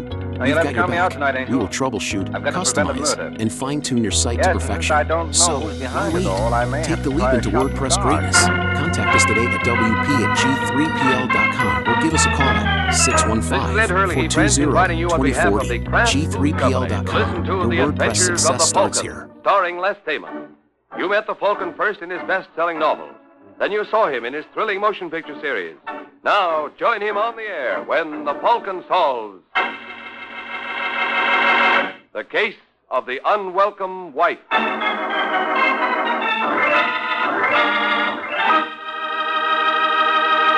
In just a moment, we'll bring you the latest adventure of the Falcon. But first, just a word about the latest addition to the Kraft family of fine foods, Kraft Salad Oil. If you haven't yet tried this new Kraft Salad Oil, you've really been missing something. For Kraft Salad Oil is more than just a new oil, the first ever offered for your home use by the makers of all those other wonderful Kraft salad dressing products. It's a new kind of oil, a lighter-bodied salad oil that blends quickly and perfectly with other ingredients. Yes, lighter-bodied, because Kraft Salad Oil is not just refined. It's superfined by a special process created by Kraft. Try this new lighter-bodied, superfined Kraft Salad Oil in your homemade salad dressings, your cooking, your baking. You know it's good because it's superfined by Kraft. Get some tomorrow at your grocer's. And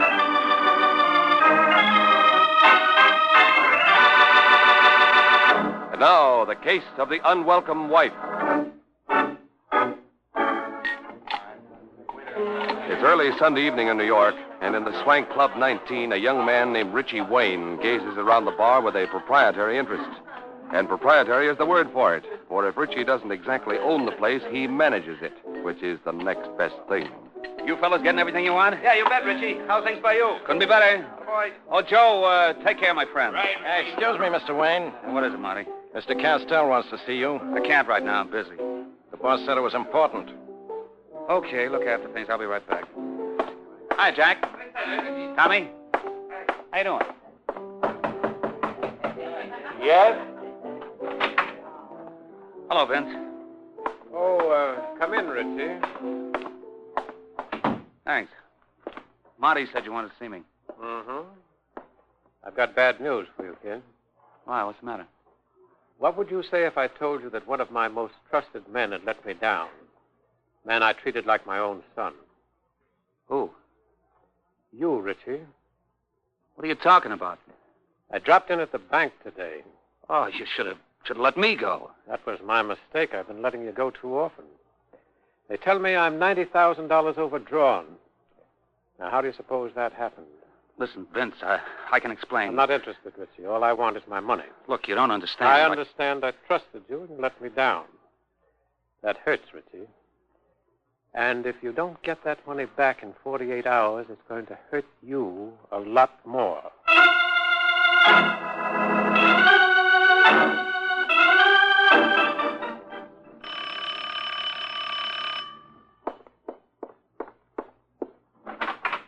Richie. Hello, Joan. How are you? Fine. Let me take your coat. No, I can't stay long. June, I've got to talk to you. But, darling, I've got company. Who? I guess she means me. What are you doing here, Bruce? Now, Richie. I'm afraid your friend doesn't like me, June. No, I don't. Get out. I thought this was her apartment. Maybe you better go, Bruce. I'll call you later. Okay. So long, Richie. No hard feelings. Go on, beat it. You're the boss.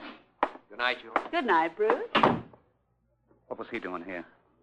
Now, look, darling, let's get one thing straight. This is my place. You promised me you'd never see him again. Did I? Yes. Then I guess I just can't be trusted. June, let's not fight.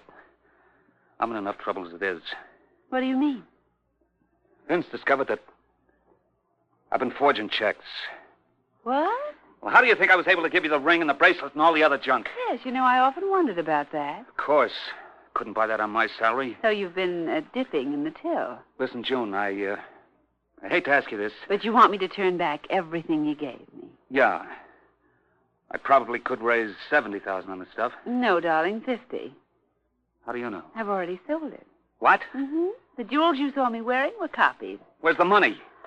Oh, I found a better investment. June, you gotta let me have it. Don't be ridiculous, Richie. But you don't understand. Vince will kill me if I don't get it back. You really think so? Of course. Well, in that case, all I can say... You'll let me have the money? No, it was nice knowing you, dear. Too bad it had to end like this.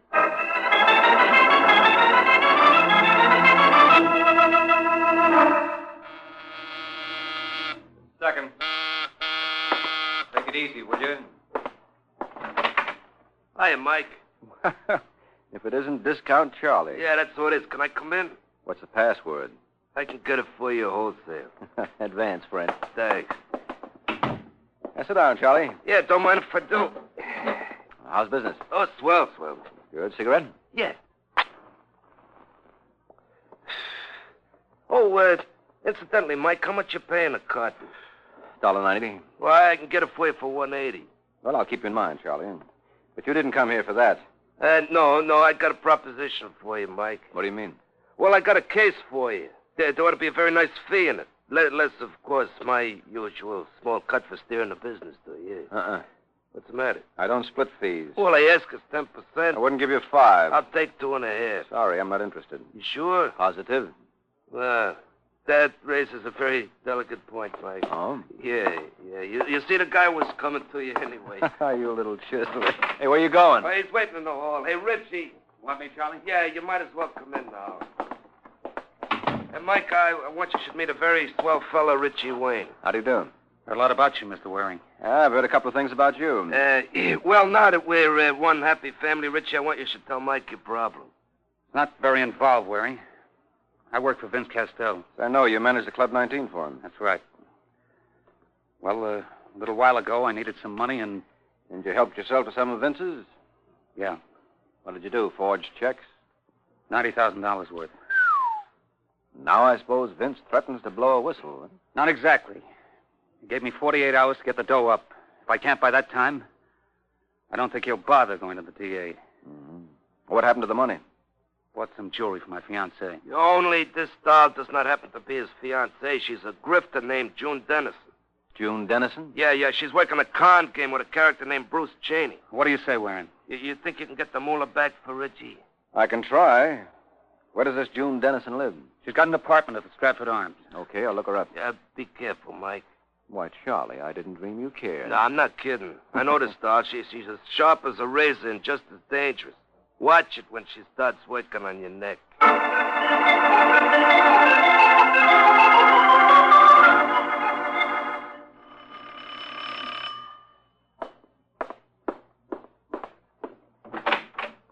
Yes? Now, how do you do? My name is Mike Waring. Come in. Thanks. I'm looking for a June Dennison. Now, isn't that a coincidence? That just happens to be my name. Well, looks like I hit the jackpot. Just think, it only cost you a dime. Or did you come by cab? June, I wouldn't be surprised if we got along real fine. Oh, I'm sure of that, Mike.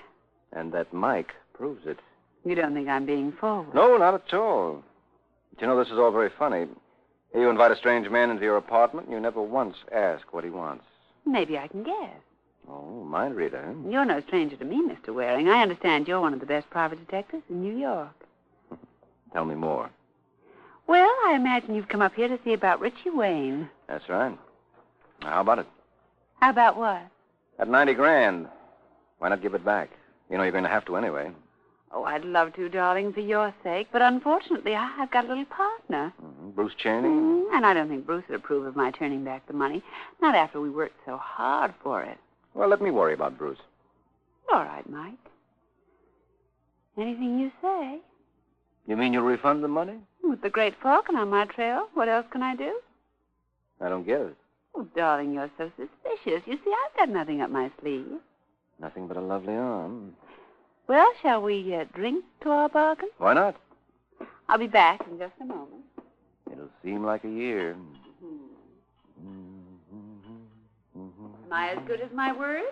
Oh, much better. Here's your drink. Just a moment, June. Yes? Would you mind very much if we traded glasses? But why, darling? It's an old family custom.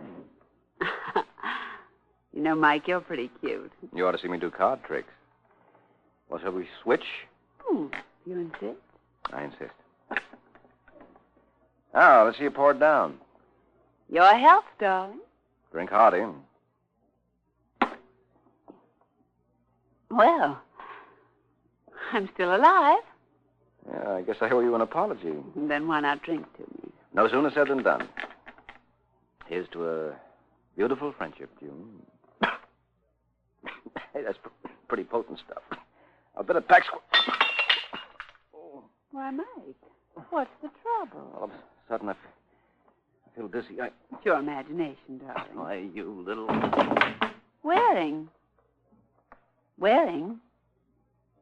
Oh, you poor darling. You poor, poor sap.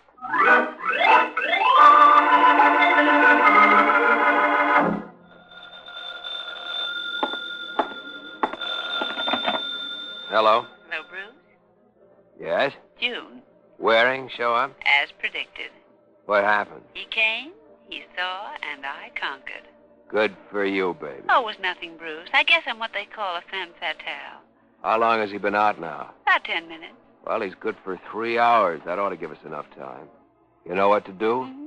Just follow your instructions. That's right. Think you can handle it? Leave it to me, Bruce. As far as Mike Waring is concerned, I'm a knockout.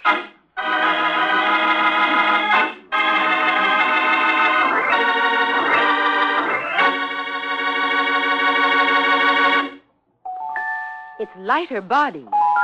It's super fine.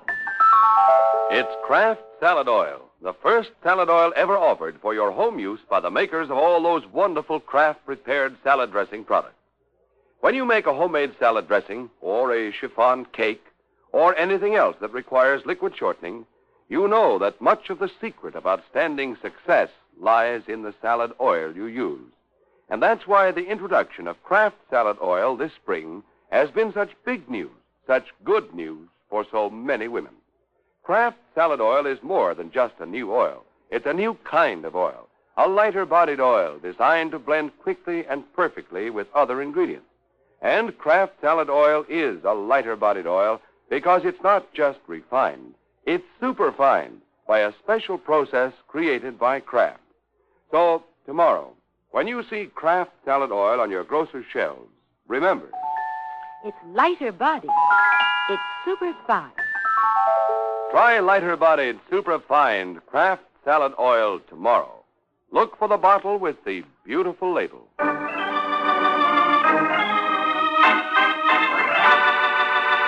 Now, back to the adventures of the Fulton. Several hours have passed since Mike Waring paid his visit to June Dennison, and the young lady in question swept him off his feet. Of course, she had a little help. It came in a bottle labeled Mickey Finn. And now, as we find the couple... All right, June, you can turn off the water now. Don't you think you ought to soak your head a little longer, Mike? No. Oh, but, darling, you'll feel better. Oh, I feel dandy now. Oh. I just can't understand what happened. Where have you been eating lately? Obviously in the wrong places. Where'd you get that Mickey? Mickey? The one you slipped in my drink. Oh, darling, how can you say such a thing? We were celebrating and you overindulged. Well, I might buy that, June, only I had nothing to celebrate. Now, Mike, how can you speak that way about our marriage? Of what? Our marriage. Oh, darling, you were so masterful. Are you kidding? Why, Mike, you couldn't possibly have forgotten so soon. Would you like to see the wedding license? I'd like nothing better. Here you are. Well, I'll be a dirty name. That makes me Mrs. Dirty Name. All right, June, the comedy's over. What's this all about? Sweetheart, I told you. It was love at first sight. Yes, plus the fact that with me married to you, I couldn't very well accuse you of taking Richie Wayne to the tune of $90,000. You see my point, Mike? You wouldn't want your wife known as a common criminal. Whose idea was this? Bruce Cheney's? Hmm? He was here with the justice of the peace while you were, shall we say, out? Didn't the justice comment on my condition? Oh, no. He was a friend of Bruce's. Oh, that was very smart of Bruce. Mm-hmm. I'd like to congratulate him. Don't bother, dear. Just send him a wire. No, that's too cold. I'd rather take this up with him personally. Oh, but, darling, what about our honeymoon? Well, that we'll have to keep, Angel, until Bruce and I get together and decide who's the best man.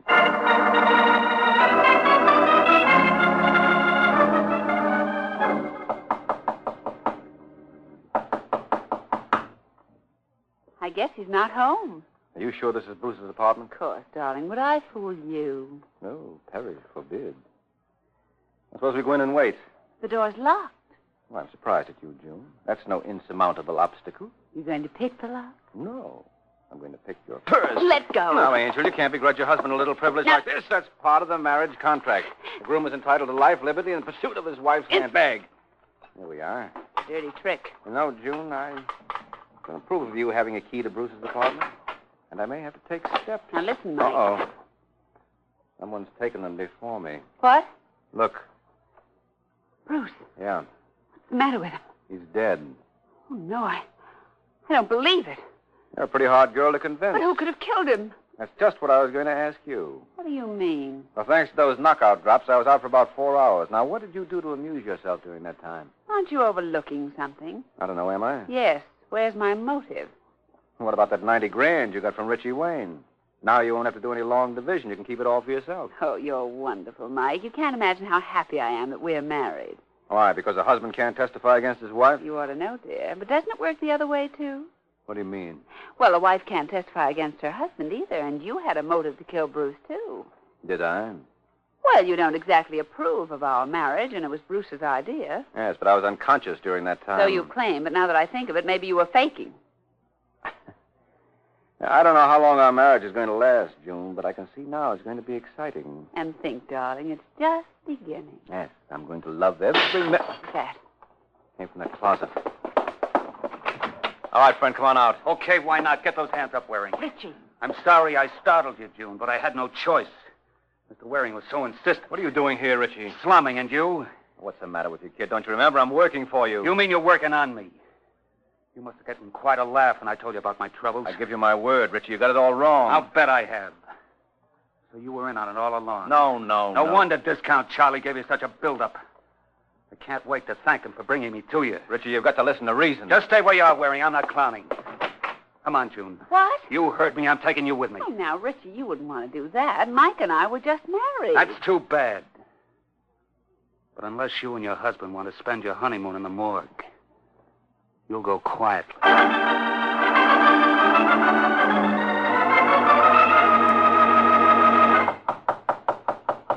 Come in.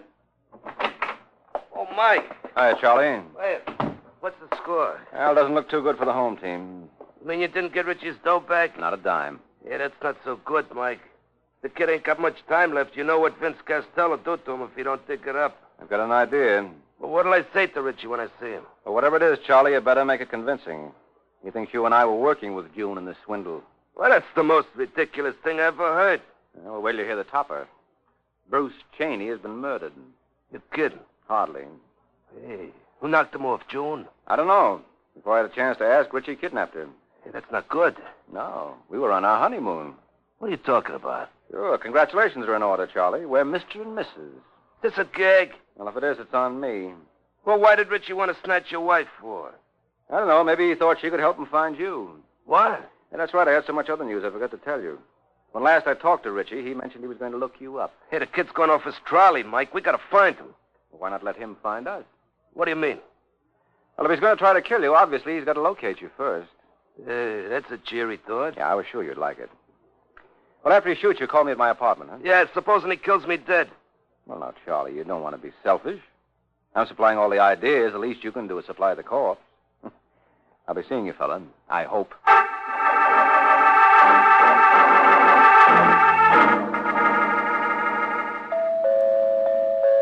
Just a second. Mr. Vince Costello? Yeah? My name is Mike Waring. I tried you at your club, but they told me you left. Come in. Thank you. What's on your mind, Mr. Waring? I'd like to talk to you about Richie Wayne. What about Richie? Well, I'm working for him. You gave him 48 hours to dig up the money to cover those checks? I know what I gave him. Yeah, well, how about an extension? Not a chance. Now, what do you want to be so vindictive about? Richie made a mistake. Anybody might have over this girl. I can't be that tolerant. Well, you never saw her. She's the type who uses voodoo. One whiff and you're knocked out. Has she got my money now? I think so. Well, then I'll see her very shortly. You know her name? I'll find out. Well, I can save you the trouble. They tell me it's Mrs. Michael Waring. What?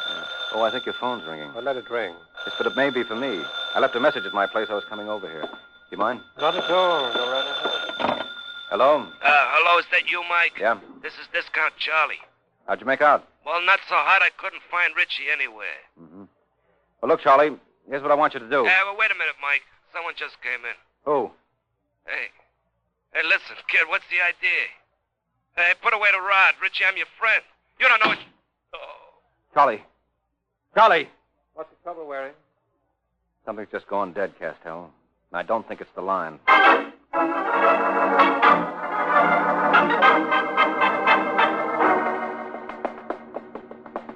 Where is it? This apartment here. 4D. Try the door. Oh, it's locked. Yeah, sure, wouldn't you know it? What about the keyhole? So this is how you become a columnist. You see anything? Nope, key's still in there. Well, there must be some other way to get into the apartment. Oh, forget it, there isn't. Come on, Vince, give me a hand. What are you going to do? Break it open. You with me? All right. One. They don't make the doors the way they used to. In the old days... Waring. Huh? Where is he? In the corner. Charlie. Charlie! Is he dead? No, his heart is still beating. Get some water. Oh. No, don't, Richie. You got us wrong. Now, take it easy, Charlie. You're going to be all right. Oh, Mike. Hiya, fella. How you doing? Great. That's the spirit. Here you are. Here's the Thanks. water. Now, come on, boy. Drink this down. I can't hurt. Where? All over. That's just the shock. As far as I can see, it's nothing but a flesh wound. Charlie, what happened? I don't know. Somebody plugged me. Now, don't give me that. You know who it was. Honest, I don't, Mike. He got me from behind. Then how come the bullet entered your shoulder from the front? What's more, I heard you calling Richie over the phone. Now, listen, Mike. The kid didn't know what he was doing. Well, I hope the cops will agree with you. Was June with him? No, he was alone. You feel well enough to travel? Yeah, where are we going? Over to Richie's apartment. Isn't this a job for the police? Now, you forget, Vince. Richie beat it with my wife, and I wouldn't want the cops to interfere in a purely family affair. Shall we go?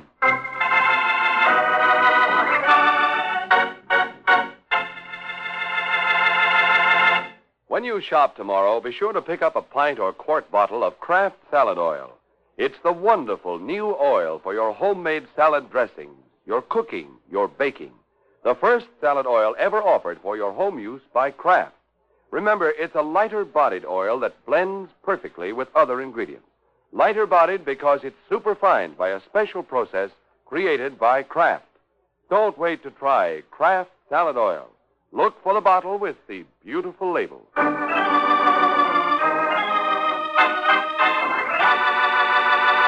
Now, back to the adventures of the Falcon. An hour has passed since Mike Waring learned that he obviously is never to enjoy his honeymoon. Now we find the Falcon, Charlie, and Vince knocking on the door of the snake in his own personal Garden of Eden. Yeah? Is Richie Wayne in? Sure. Come in. Thanks. Where is he? Under the blanket. What? You want to look at him? Yes. Holy smoke. Well, thank you very much, Mr. McDonald. Only it's Lieutenant. That's what I thought. I don't believe I caught your name. It's Waring. The Falcon? That's right. Who are your friends? My name's Vince Castell. I've heard of you. Charlie Beck's my name. Glad to know you, Lieutenant. Hiya. What happened to Richie? Can't you see? You mean that gun in his hand? Yeah. Yeah, but why should he want to commit suicide for? You friends of his? I work for him. Okay. Then you can read this. To whom it may concern. There's nothing else for me to do. I killed Bruce Cheney and Charlie Beck. Oh, that poor nutty thought he knocked me off. No one else is to blame except the woman who got me into this, June Dennison. Well, that's all there is. Ain't that enough? I don't know, Charlie. There are several things it doesn't explain. One, what happened to my wife. Hello, Mike. Speak of the devil. Darling, you're not very flattering. Who's she? My wife, Lieutenant. Really? Really? Were you worried about me, Mike? Why, naturally. You forget, Angel, we haven't even had our honeymoon. Well, leave it to me, darling. I'll make up for it. You'll make up for a lot of things, June. You caused that kid to take his own. Hey, hold it. Hey, you know something, Mike? I don't think Richie did commit suicide. What do you mean, Charlie? Well, I got an idea he was knocked off. Well, why couldn't that letter have been tricked up by June? Oh, isn't he sweet? No, you're wrong, Charlie. June couldn't have done it. How would she know that Richie tried to kill you? Oh, yeah, she wouldn't. But you were right about one thing. The note is a phony. It was written long before the attempt on your life. That doesn't make sense. It does to Charlie, though, doesn't it, pal? Hey, Mike, you realize what you're saying? Sure, you killed Richie Wayne and Bruce Cheney. Now, what's the idea, Mike? Well, you steered me to a good thing, friend, so I don't mind steering you to one. A little item known as the chair. And, Charlie, for you, I'll even forget my discount.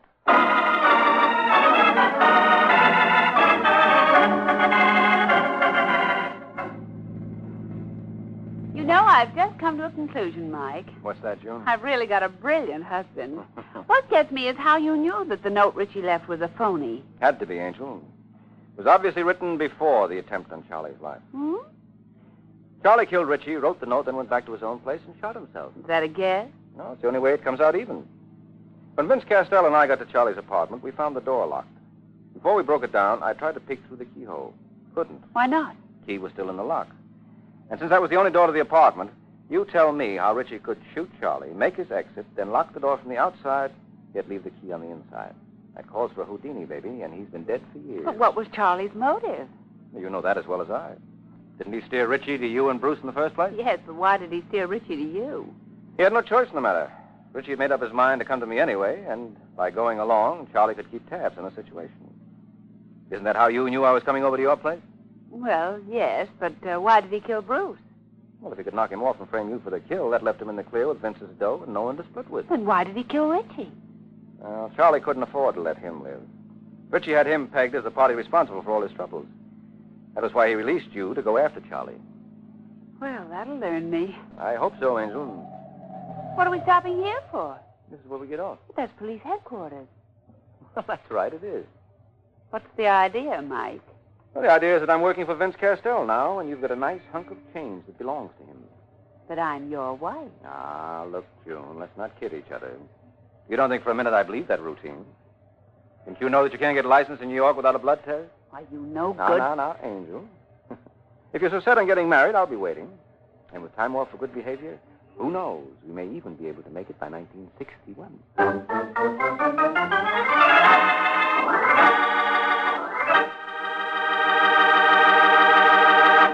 Friends, this is Mike Waring.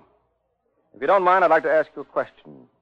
Do you ever break a traffic safety rule?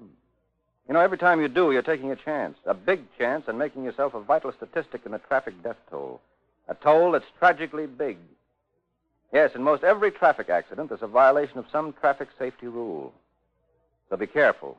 Whether you're walking or driving, obey those safety rules. Remember, the life you save may be your own.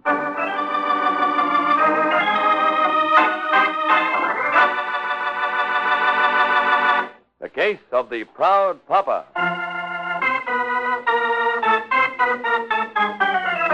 The Case of the Proud Papa. That's the title of the next adventure of the Falcon, when Mike Waring learns that when three people confess to a murder, they're shooting two over par. Starting next week, the adventures of the Falcon will be heard on Wednesdays. So be sure to listen Wednesday, June 6th. That's right, Wednesday, June 6th, to another exciting adventure of the Falcon, brought to you by the Kraft Foods Company. The Adventures of the Falcon are based on the famous character created by Drexel Drake, produced by Bernard L. Schubert, written today by Eugene Wang, and directed by Richard Lewis. Music was by Arlo. Les Damon was starred as the Falcon, with Joan Alexander as June. This coming Wednesday, listen to The Great Gildersleeve, and be sure to hear the next adventure of the Falcon the following Wednesday evening, June 6th. Remember the show, the time, and the place. The Adventures of the Falcon, Wednesday evening, June 6th, over most of these stations. Check your local newspaper for time of broadcast. This is Ed Hurley speaking for the Kraft Foods Company.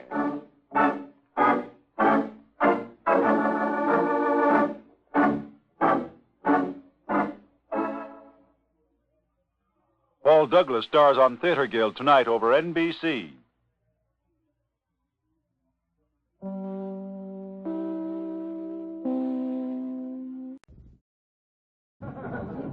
Ladies and gentlemen, the secret word tonight is coat. C-O-A-T. Really? You bet your life.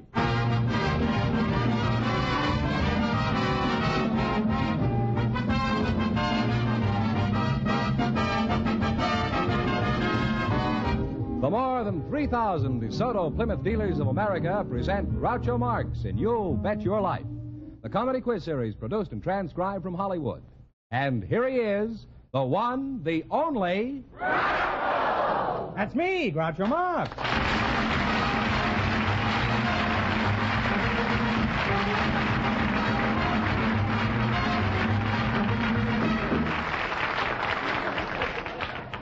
Well, here I am again, and tonight I've got $4,500. It's the biggest big question in the history of this show. Now, George Fenneman, who's first to try for the $4,500? Well, we invited some doctors to the program tonight, and just before we went on the air... need one, huh? Our studio audience selected Dr. Eugene Hoffman. His partner is a housewife from the audience, Mrs. Mildred Gordon. And here they are, folks. Meet Groucho Marx. Welcome for the DeSoto Plymouth dealers, and you say the secret word and divide $100. It's a common word, something people wear. A doctor and a housewife, eh? Mrs. Mildred Gordon, where are you from? I'm from Kansas. Kansas? That's right. Oh. What is your hometown, Doc? I'm from Effingham, Illinois. Where? Effingham, Illinois. You just made that up, didn't you? No, that's the real town. I should imagine that you would be from Medicine Hat, being that you're a doctor. No, that's too far north. I see. And pretty feeble, too, as a joke, huh? Now, Doctor, is it true that most medical men are specializing nowadays? No, the trend now is towards general practice, where your hands are not tied. I see. Well, that's a good idea for a doctor. I never like to see a doctor with his hands tied. Unless he's got his eye on my appendix. You know, I go to a brain, liver, and kidney specialist twice a week. Maybe you know him. What's his name? I don't know his name. He's the butcher in Beverly Hills.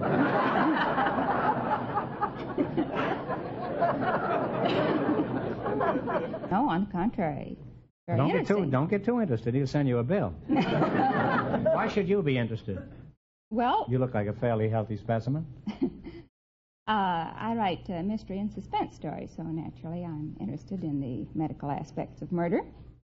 Oh, I see. Well, what are some of the unusual ways you've used to murder people? I'm sure the doc here will be fascinated by. Well, are you asking out of curiosity, or do you have homicidal intentions? Well, I'd say it's about 50-50. There are people listening, you know. I hope. Well, I'm sure someone will be listening to this. Well, I'll tell you, you buy a copy of our book, Make Haste to Live. I've got a lot of ways to murder people in there, a whole long list of them. Can I get one wholesale? Doc, has anything embarrassing ever happened in your work? I mean, of someone who's still alive. Yes, I've had several embarrassing things happen to me. In surgery, for instance. One time we were operating, and... What do you mean, we? There was two of you working on this victim at the same time? Oh, there was more than that. There was 5 of us. You must have cut him up good, huh? And he got 5 bills at the conclusion of this operation? No, only 1. Oh, I see. So what happened? Well, my assistant was tying... What part were you operating to begin with? We were taking out a kidney. Took 5 of you to take out 1 kidney? Yes. I took out a kidney the other night, and it was just me and she. That's not very grammatical, but authentic. Well, what happened? And as I took off the hemostat, why, his tie slipped. His tie slipped? Well, his suture, the catgut that he was using to tie off the bleeder, you see. Well, So- if the tie fits you, it'll suit you all right.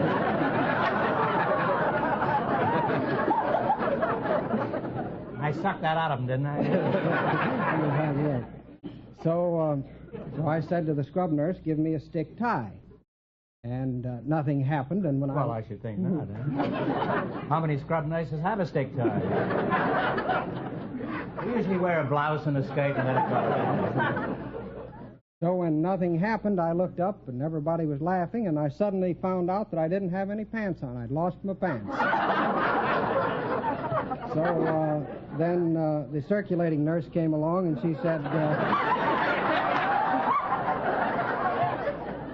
Now, had this nurse been circulating before you lost your That's what I'd like, a circulating nurse.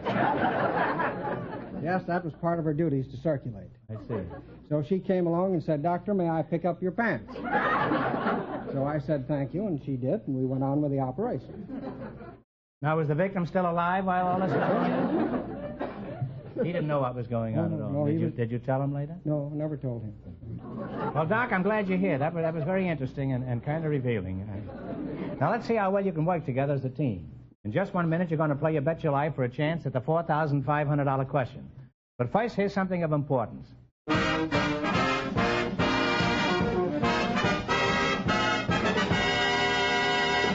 Folks, you've been hearing me tell about how much smoother, how much more comfortable the new DeSoto rides. In fact, no other car rides like a DeSoto. And I've told you that the Oriflow shock absorbers are largely responsible for this remarkable ride. So I thought you might like to know more about these great new shock absorbers. Actually, they give maximum effectiveness on all kinds of roads, from a gently rolling road to a really rough one. That's because the new Oriflow shock absorbers are designed to adjust automatically for every type of road bump. But that's not all. DeSoto's longer wheelbase and full cradled ride also assure you of added comfort. And DeSoto's chair-high seats and big, wide doors give you living room comfort. And, of course, it's DeSoto that lets you drive without shifting.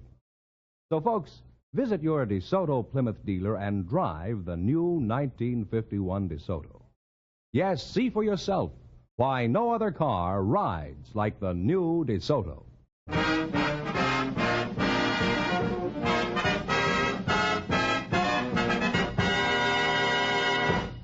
All right, now let's see if you two will get a chance at the $4,500. Squire, would you mind explaining the rules? Not at all. You bet as much of your $20 as you want on each of 4 questions. The couple that earns the most money gets a chance at the $4,500 DeSoto Plymouth question at the end of the show. Here we go. Let's see how high I can build you $20. You selected places with presidents' names. Now, how much of the 20 are you going to try? 15? Yeah. 15. $15. All right. What's the name of the world's highest dam? It bears the name of one of our presidents. Hoover Dam. Hoover Dam is correct. And you're off to a good start. You have $35. Remember, you're going for $4,500 tonight. Now, how much of your $35 will you bet on your second question? 29. 29. The capital of Missouri bears the name of one of our most famous presidents. Which one? Jefferson City. Jefferson City is correct. You now have $64. $64 question. Here's your third question. How much will you bet on this one? $60. $60. Bob Burns comes from a town in Arkansas bearing a president's name. What is the name of this town?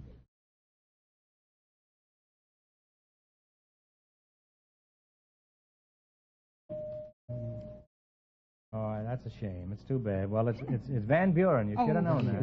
You now have $4. Well, that's too bad. Well, you got $4, and this is your last chance to beat the other couples. How much would you bet? Why, sure. $4. Okay. The second largest city in Nebraska is also named after one of our presidents. What is the name of this city? Lincoln. Lincoln is right. Groucho, before they go, you wouldn't want them to go with just $8, would you? No, I wouldn't. I'll give you one more question. If you get it right, you win $10. Think hard now, and please no help in the audience. Ready? Who was buried in Grant's tomb? McKinley was. General McKinley Grant is right.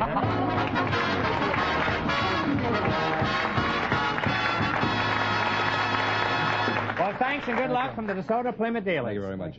Groucho, the secret word is still the same. It's coat. Just before we went on the air, our studio audience selected a door-to-door bakery salesman and a housewife. And here they are, Mrs. Amy Gaston and Mr. John Chua. Come on in here and meet Groucho Marx, folks. Welcome, folks, to You Bet Your Life. Say the secret word and divide $100. It's a common word, something people wear. Mrs. Amy Gaston. Huh? Right. Is that right? Right. You're the housewife? Yes, I am. Where are you from, Amy? Los Angeles. Born here? Right. That's so. Native girl, huh? That's right. Mr. John Chua? That's right. What kind of a name is that, John? It's Slavish. Slavish? Yeah. You're a Tito man, huh? That's Yugoslavia? right. Yeah. Well, at present, he's a very good man. Huh? You're a door-to-door bakery man? That's right. I work for the Helms Bakery. Oh, I see. You go around from door to door with your bakery goods, is that right? That's right. I suppose your job is one long loaf, eh? One long loaf. I suppose you hear that quite often, don't you? Yeah, I sure do. Usually when I hear that, I always tell them I'm glad my bread isn't as stale as a joke.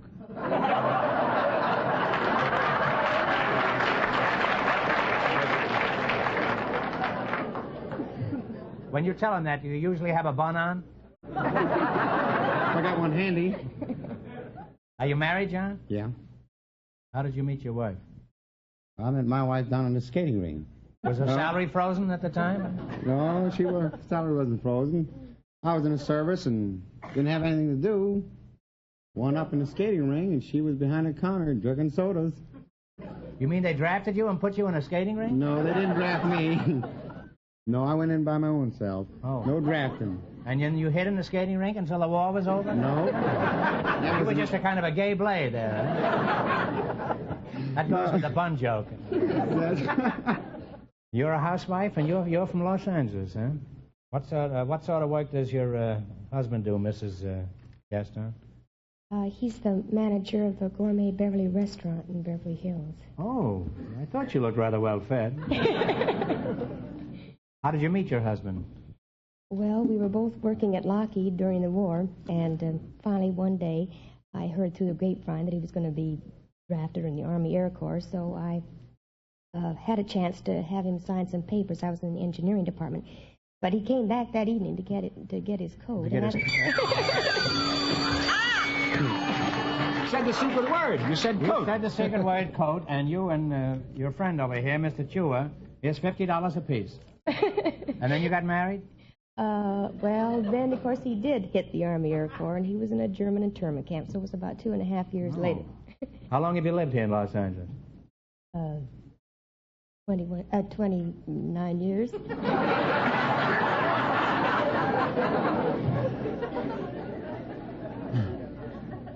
Mrs. Gaston, how many candles did you have on your last birthday cake? 21. Oh, come now. When were you born? 1921. 1921. Let's see. 1921, the 1951, that's 22, 26. What happened to the other candles? Wouldn't they light? Well, the last time I had a birthday cake, it was on my 21st birthday. Pretty sly, aren't you? Well, you outfoxed me. Obviously, you weren't born yesterday. You're a door-to-door salesman. That's right. How do you operate? I should have asked the doctor that, I guess. Well, okay. How do you operate? Well, I load my truck with Helm's merchandise every morning. Well, when it's loaded, do you have a bun on? Got quite a few buns on, yeah. Well, if you stay in your truck, how does the housewife know you're there? Do you throw a biscuit through the side of the house? No, she hears my whistle. That sounds like interesting work, huh? You mean you just whistle and women come bounding out of their houses? That's right. How much would you charge to teach me the Helms whistle? Let me hear you whistle, John. Go ahead. Pretend I'm a housewife, and I'm inside burning my husband's dinner. Now, exactly what do I hear? Oh, brother. That's about the best I can do. What kind of women do you get with that whistle? They better be wearing their hearing aids. Now, how does your bakery stuff compare with your wife's baking? Oh, brother, that's hard to answer. Of course, if you answer, you'll lose either your wife or your job. Answer me, John. Well, all I can say is our bakery goods are hard to beat. Congratulations, John. You just lost your wife. Now you want to try for 2 wives. What's the most popular item your bakery turns out? Well, we got marble cakes, coconut cakes, jelly donuts, Tuesdays, Fridays. Jelly donuts Tuesdays and Fridays. That's right. Well, that's the way it should be. Jelly donuts Tuesdays and Fridays, matinees Wednesdays and Saturdays.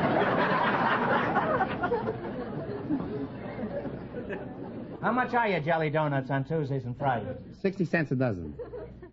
How much are they on Mondays and Wednesdays? We don't have them them days. Well, they ought to be a lot cheaper on Mondays and Wednesdays.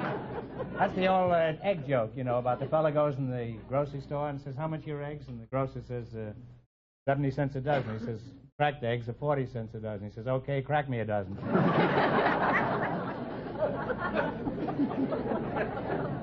It was easier to crack those eggs than it was that joke, I assure you. Do you get many calls for wedding cakes? Oh, yeah, they're special order cakes. Well, could you describe a wedding cake? Do they all have Governor Dewey on top? No. Don't have them. How about birthday cakes? That's special order cake, too. How do you sell them? Well, they come $2.50. Suppose I wanted candles on my cake. How much would that run? Well, that's cost you extra, too. They're a penny apiece. A penny a candle? Penny a candle. I'd need 40 of them. The reason I only need 40 is because I always burn the candle at both ends. How do you get to know your customers, John? Well, they get out in the truck there and start to buy your merchandise. You get 2, 3 come around there, and you get to talking with them, and next thing you know, well, you're pretty friendly with them. You ever tell them jokes, John, like, I hope my bread is as fresh as you are? Oh, now and then, yeah. Could you tell us one of your jokes? One of your home-baked specials? Come on, let's hear a wheeze, huh? Oh, how about the woman come out and asked the baker man if he had any good marble cake? And the baker man said, yeah. He says, you like to try a piece? He says, no. She says, I'll take it for granted.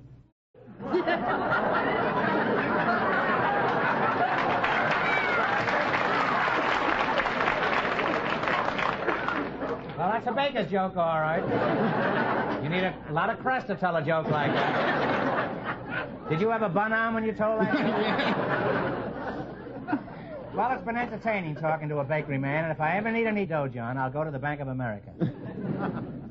Now you're going to play You Bet Your Life for a chance at $4,500. I can't tell you how much our first couple won, but Mr. Fenneman is off stage to remind our listeners. The doctor and the housewife won $8. Here we go. Let's see how high I can build you $20.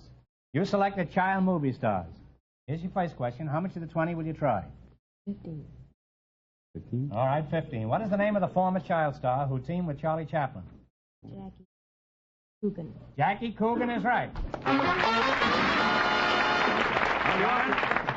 John, you should have known that, Coogan, because Coogan means cake in German. You folks now have $35. Remember, you're going for $4,500 tonight. It's a lot of money. How much of the 35 will you bet this time? Maybe about 30. $30. The Wizard of Oz starred a young girl who has developed into one of the top talents in pictures. What's her name? Judy Garland? Judy Garland is right. You're climbing now. You have $65. Here's your third question. How much of the 65 are you going to risk? $50. Okay. What is the name of the English child star who starred as Little Lord Fauntleroy? Oh, I know it. What is his name? Talk it over. I'm sorry. It's Freddie Bartholomew. You should have known that. You now have $15. You now have $15. Here's your last chance to beat the other couples. How much are you going to bet? No worries. Get it over with. $15? Mm-hmm. An English picture elephant boy made a star out of a kid from the Far East. What's his name? Sabu. Sabu is right.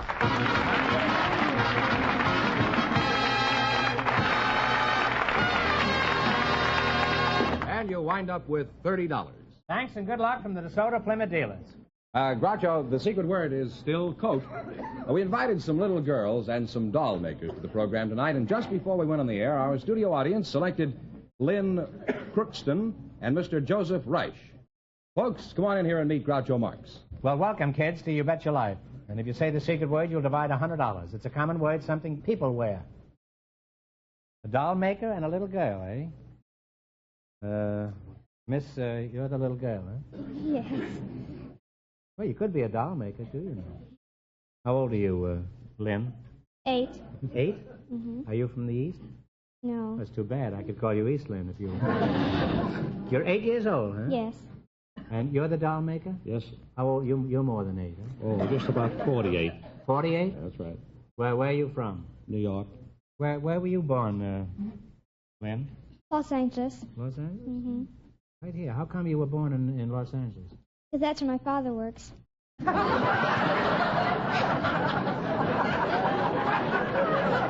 Well, it's always nice to be born near your father. Of course, it's more convenient to be born near your mother.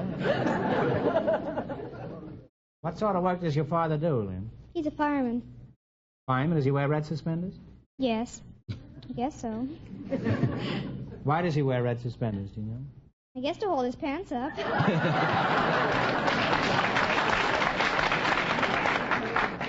I don't understand how a girl 8 years old knows a joke that old. I hope she doesn't start with that bun-on joke before. Are you married, Mr. Rich? Reich? Yes, sir. How do you pronounce it, Rich or Reich? Reich, huh? You're not married? I am. Oh, you are married. Are you married, Lynn? No. Why aren't you married? An attractive, charming girl like you? I'm not old enough. Well, that's true. How old do you think you ought to be before you got married? 26. 26? 26.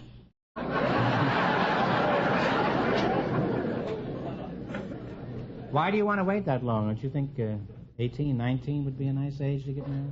No, because I want to go to college. And it's going to take you to 26 to get out of college? Oh, I don't know.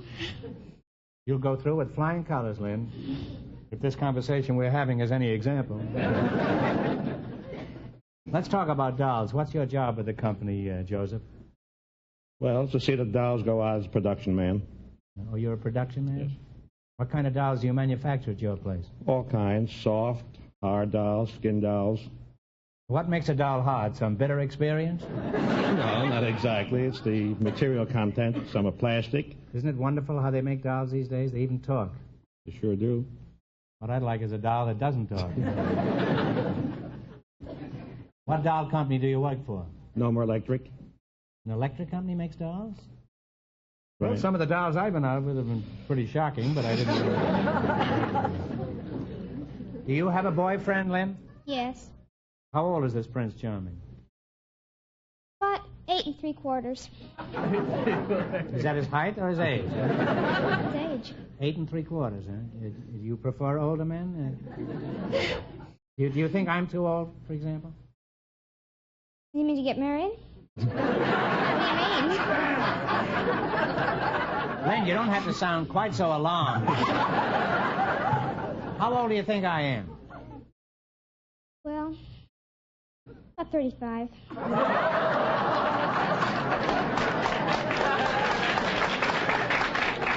That's what I like about kids. They're not afraid to tell you the brutal truth.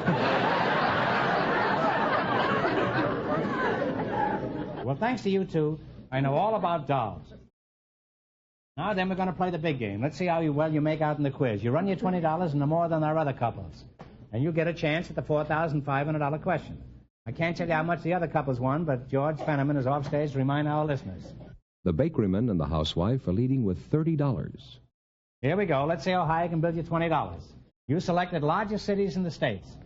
Here's your first question. Now, how much of the 20 are you going to bet? Well, how many do we want to bet? 15, maybe. 15 out of the 20. $15. What is the largest city in Colorado? Denver. Denver is right. Well, you're on your way. You have $35. You're on your way with $35, and remember, you're going for $4,500 tonight. Now, how much of the $35 are you going to try? Let's try it. 25. All right, 25. You know who wears the pants in that family. All right, what's the largest city in Arizona? Phoenix. Phoenix is right. I'll look at it myself. I always thought it was Cleveland. You're really climbing. You have $60 now. You got $60, Len. Here's your third question. How much of the 60 are you going to bet? 50. Don't let them push you around, Len. Take 50 of it. Okay, what's the largest city in Iowa? Des Moines. Des Moines is right. You're up there now. You have $110. Here's your last chance to beat the other couples. How much of the 110 are you going to risk? Take 90. All right. $90. What is the largest city in Idaho? Boise. Boise is right.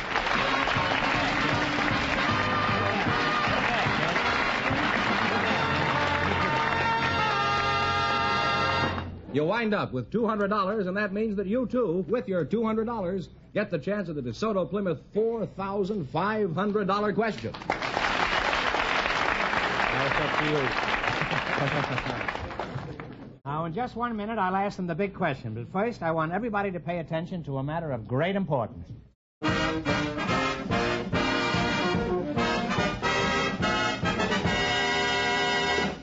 By now, you're probably one of the many thousands who have seen the superb new DeSoto, either at your DeSoto Plymouth dealers or riding along the road with some friend proudly seated behind the wheel.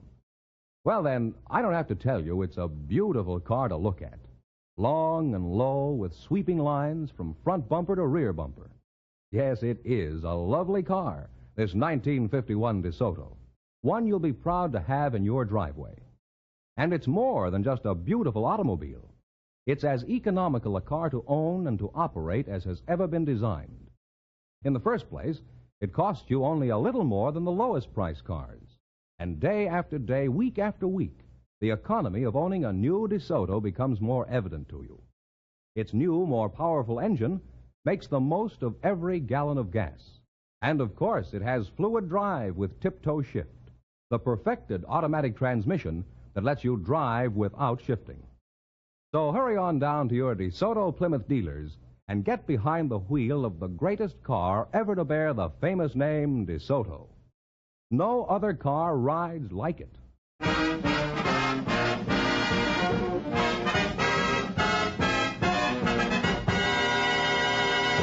All right, here we go for $4,500. I'll give you 15 seconds to decide on a single answer between you, so think carefully. And please, no help from the audience. The only known diamond mine in North America can be found in the Wonder State. For $4,500, tell me, what is the Wonder State?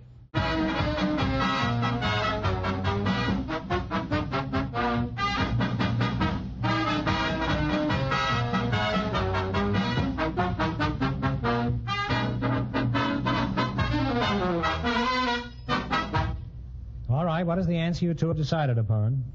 Alaska. No, I'm sorry. The answer is Arkansas. Close to it. Correct answer is Arkansas. That means the big question next week will be worth $5,000. Well, you lost the big money, but how much did they win in the quiz, George? Well, $200 in the quiz, Groucho. Well, congratulations and thanks to both of you and to all of our contestants on the show tonight.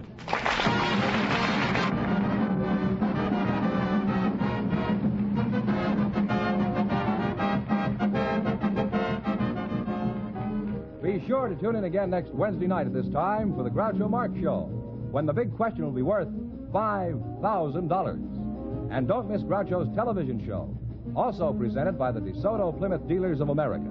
And remember, all dealers who sell DeSoto also sell Plymouth. Two great cars, both products of the Chrysler Corporation. And when you drive in, tell them Groucho sent you. Good night, folks, and remember, just be sure to visit your DeSoto Plymouth dealer.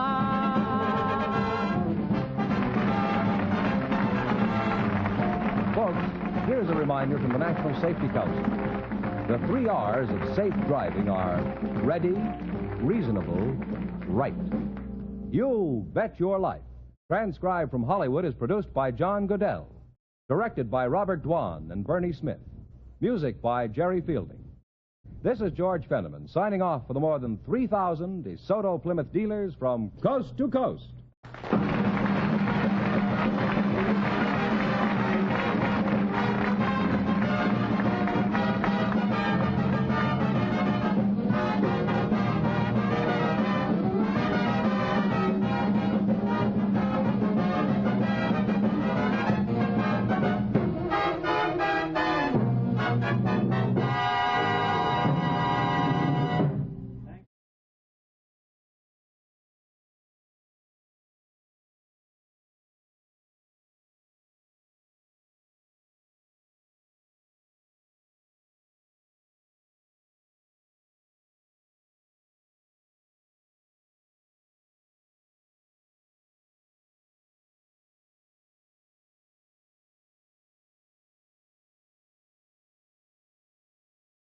Wild Bill Hickok!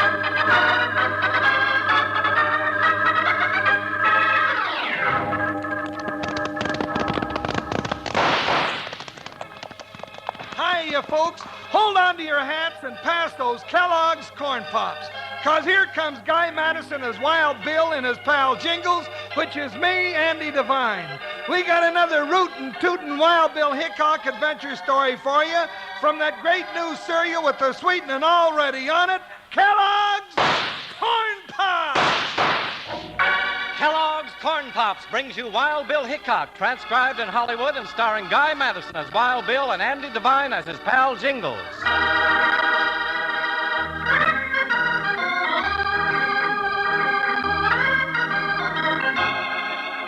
As restless pioneers moved west, far beyond civilized frontiers, the lawless element would soon have taken control had it not been for a few strong, fearless men like Wild Bill Hickok.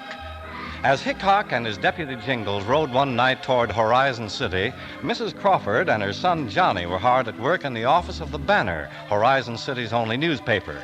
With them was Hiram Gibson, candidate for mayor of the town. Time for your editorials all set up, Mom. All right, Johnny. Now, as soon as we get a proof made of this, I want Mr. Gibson to see what I've written. Let me make the proofs, Mom. I know how. Well, I hope you know the chance you're taking, Mrs. Crawford. Well, it's the duty of a newspaper to tell folks the truth, Mr. Gibson. It's sure time somebody told him. Here's the proofs, Mom. Thanks, Johnny. Now, Mr. Gibson, here's what folks will read in the Banner tomorrow morning, right on the front page. Read it to him. It's a swell editorial. Horizon City is about to hold another election for mayor. We have the choice of 2 candidates. One is Hiram Gibson, who is sworn to give us clean government and a decent place to raise our families. The other is our present mayor, Jack Brody. Gambler, gunman, a man devoid of every decent instinct. The facts are all here. Read them and then decide. Those are strong words, Miss Crawford. I meant them to be. Well, you know Jack Brody isn't going to sit idly by while you print things like that.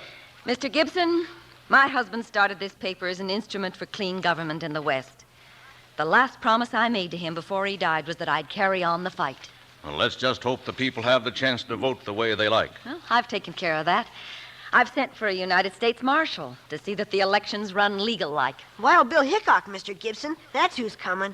He'll have trouble with Brody and his gang. Well, I must be going.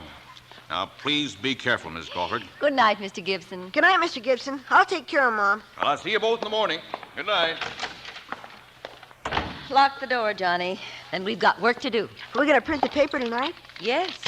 Ready to pass out first thing in the morning. Help me get the press ready. Sure. Shall we print the election ballots tonight, too? No, they can wait till tomorrow. My stars. Now, who could that be at the back door? Mom, maybe you hadn't let anybody in. Mom, who is it? Back inside, lady. We don't hurt nobody unless we have to. Yeah, me and Madden's got some talking to do. What do you want? You have no right to come here this time of night. Jack Brody thinks different. He's kind of careful what goes into your fool newspaper. He's going to win that election no matter what. I'll print what I like. Hey, Madden, take a look. She's fixing to print plenty. Yeah. So that's what you're up to. Well, Brody don't want it. Tear up that type bat. You stop that, you hear? I won't let you. Johnny, no. Hey, the brat's got plenty of spunk, ain't he? Don't mind him. Just shut up and get busy. Well, Bill Hickok's coming. He'll see. He'll take care of both of you. That suits us fine. Brody's got a reception all ready for Hickok. Oh, wait, please. What are you doing? Just watch it. When we get through, you won't be printing nothing for a long, long time.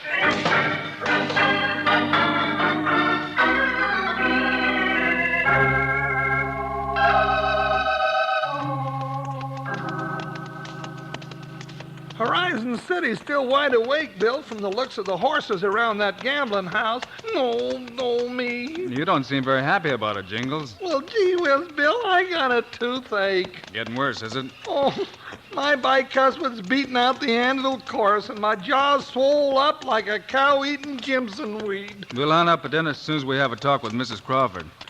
There's the Banner office right ahead. Lights are still on inside. Do you think things are as bad here as she wrote you? All she's asking for is a clean election. That's our job. Whoa, Buckshot. Whoa. Well, sometimes that ain't easy. Now, whoa, Joker, whoa. Now, stand there. Well, let's go inside and get her story. Well, Bill, listen, trouble already. In the Banner office. Let's get in there. Hey, open up. Let us in. Put your shoulder to the door, Jingles. Together now. It's Wild Bill! Thank goodness. Come on, let's get out of here. There they go. They're getting out the back way. Right after him, Jingles. Come on. Got jelly in their bones, ain't they? Well, we'll give them a send-off.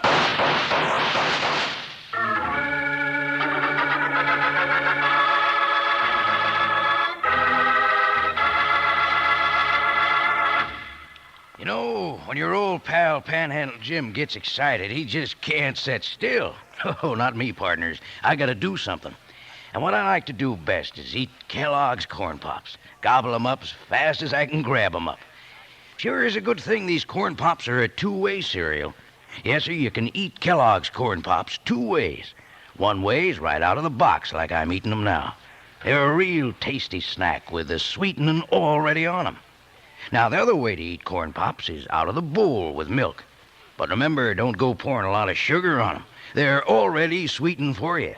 Tasty, puffed-up hearts of corn all ready to go. And they're good for you, too. Why, partners, they're a real two-gun, two-way cereal with B vitamins, vitamin D, with important minerals and food energy, too.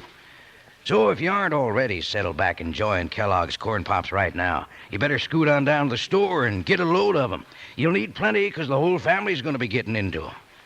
Now listen to this little saying. Kids love Pops. Moms love Pops, and Pops love Pops. In a little while, we'll say it together. Right now, I'm busting to get back to the show. How about you?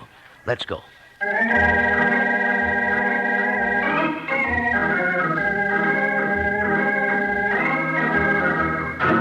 Now, let's return to Wild Bill Hickok and his pal Jingles. Arriving at the office of the Banner, Horizon City's little newspaper, they find big trouble as two assailants scramble out the back way into the dark. What's our fire, Jingles? Oh, they'll scatter them varmints much as I can see. They had horses waiting. They're gone, Jingles. Curled their tails, didn't they? All they fight's women and children, I guess. Let's get back inside. We'll find out what this is all about. Gentlemen, I don't know what we'd have done if you hadn't come when you did. Glad we got here when we did, ma'am.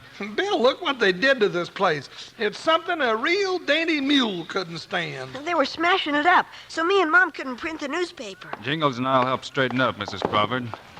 Meantime, you can explain things. Would you recognize those two fellows again? Yes, for what good it'd do. They're a couple of Jack Brody's men. Brody? Who's he? Well, maybe I should have said Mayor Brody. He's running again, and this is his idea of how to win an election. Hiram Gibson's running against him. He'd make a good mayor, Mom says. But Brody has other plans, that it? Yeah, and one of them's to take over Horizon City for him and his gang. You mean there ain't enough decent folks in this town to run a coyote like that down the road? No, Brody's a hard man, Mr. Jingles. No one will testify against him. He's warned them away from the polls, and nobody dare stand up against him. Except you and Johnny. That's right, Wild Bill. We're not scared of Brody, are we, Mom? Well, gives us courage having Mr. Hickok here. No, my tooth. Say, Mrs. Crawford. Yes, Jingles? Does a tooth puller live in this town? Jingles has a toothache, Mrs. Crawford. Well, now that's a shame. We got only one dentist in this whole valley. Makes the rounds.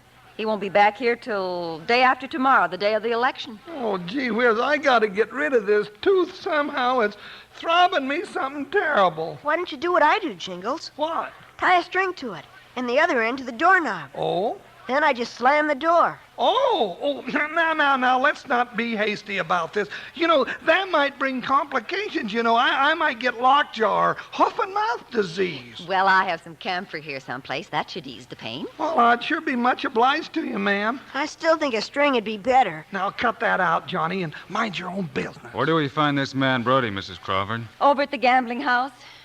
Now, open your mouth wide, Jingles, and hold still. Yes, ma'am. Aw. All right, when you're ready, Jingles, we'll go over and get acquainted with His Honor, the Mayor.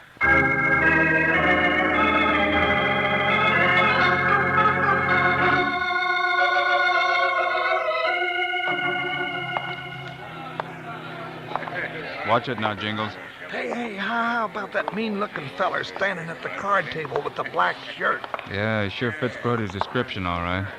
He's watching us. Yeah, so's everybody else. And that galoot with him's one of those mozos that smashed the print shop where I ain't breathing. Brody's got a nerve bulldozing the whole town with gunslingers like that. It's easy to be brave with gunmen around you. Here he comes. Well, you never know what'll blow in. I take it you're Jack Brody. That's right, Hickok. Or is it Wild Bill Hickok? Yes, it's Wild Bill Hickok. Where'd you get a name like that? The Black Mountain Gang could have answered that for you. Never mind, Jingles. So the marshal's got himself a little helper. What's he do, shine your badge? You. Brody, I think you know why we're here. Whatever it is, you made a mistake, Hickok. There's no need for a U.S. Marshal in Horizon City. Yeah, we don't want no meddlers around here. He knows what I mean, Bat. We'll stick around. Just long enough to see there's a fair election, with everybody casting his vote the way he sees it. Suit yourself. But don't worry, I'll be reelected. You're mighty sure of yourself, ain't you, Brody? Sure. But I'm warning you, Hickok. When the election's over, I'll provide you with an honor escort out of town. Special service for saddle tramps. Saddle tramps? Why, you slack-jawed maverick, all... Jingles. Well, Bill, having a toothache is one thing, but being called a saddle tramp is something else. He knows better. And we know what you are, Brody. Just a lot of talk. That old Mrs. Crawford's a windbag. Nobody knows anything or can prove it. Then supposing your man here explains why he smashed up Mrs. Crawford's print shop. Why? Billy's got a knife. He won't use it. The rest of you keep out of this if you don't want a gun blister. Nobody's mixing in. Brody, do something. I warned you about that strong-arm stuff, Bat. I've got other ways to win an election. Take him over to the jail, Jingles. It's a little rundown from lack of use, but it'll hold him. It's a pleasure, Bill. Come on, you Just one more thing, Brody. The banner's still going to press tonight the way Mrs. Crawford wrote it. That's a shame, Hickok. I'd hate to have to send you out of town, feet first.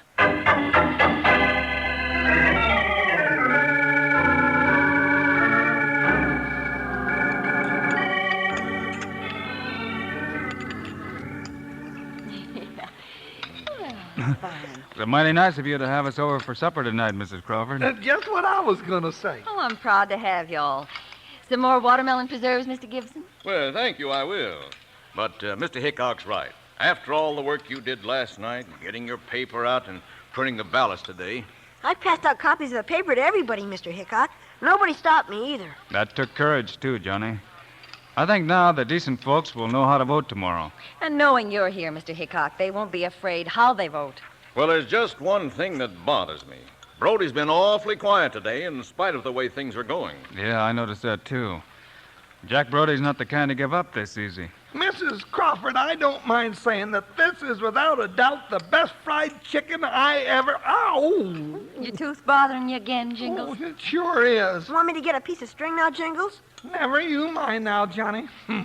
I can still chomp on the good side. Pass the turnip greens, please. Well, perhaps we're all too apprehensive about Brody's intent.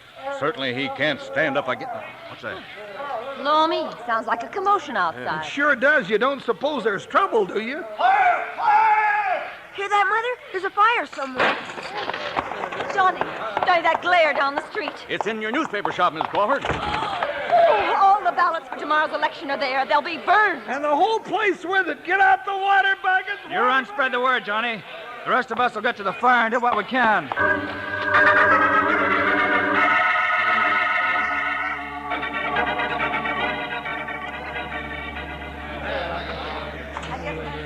Well, that last bucket about did it, Bill. Couple of more through the window for good luck. Well, it stands to reason Brody and his crowd wouldn't leave the gambling house long enough to help. We don't need them now. Get the door open, Jingles. You know, the lamp's on the wall if the fire didn't get it. Lamp's all right. Just a second. Good. Jumping June bugs. This place sure has been taking a beating here of late. Hey, here's a stack of ballots. Don't look like they've been harmed any. Glory be. At least half the ballots are here. Guess that's all that's left of them. The rest burned for sure. There's still enough to hold the election. At least that isn't lost. Miss Crawford, is anything left? Yeah, there's plenty of ballots, Mr. Gibson. I must have moved this stack over here this afternoon and get it out of the way. Well, it's pretty clear what Brody was up to now. It sure is. You know, he figured to burn all the ballots so there wouldn't be no election at all. Careful what you say, Jingles. We have no proof that he started the fire. Well, Brody's scheme's sure to backfire now. And I sure won't mind counting those ballots tomorrow night after the election. Gibson's bound to win.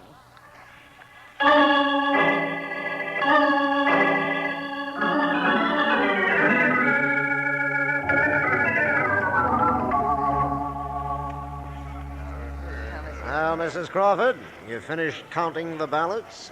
I have, Mr. Brody, with Hickok's help. I'll announce the results if you'll keep quiet and give me a chance. We're listening, Miss Crawford. Go ahead.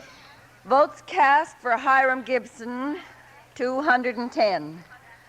For Jack Brody, 239. Jack Brody wins. Well, now that is a surprise. Seems I win again, in spite of Wild Bill Hickok and his overgrown deputy. I'm awfully sorry, Mr. Gibson. There's nothing we can do now. I know, Miss Crawford, but I can't understand it. Well, neither can I. But there are the ballots, all marked, and anybody who wants to can count them. Well, if that's the will of the majority, I have nothing to say. Congratulations, Mr. Brody.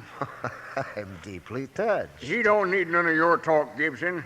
Looks like the party's on you, Brody. You'll get it. But first, I've got some official business.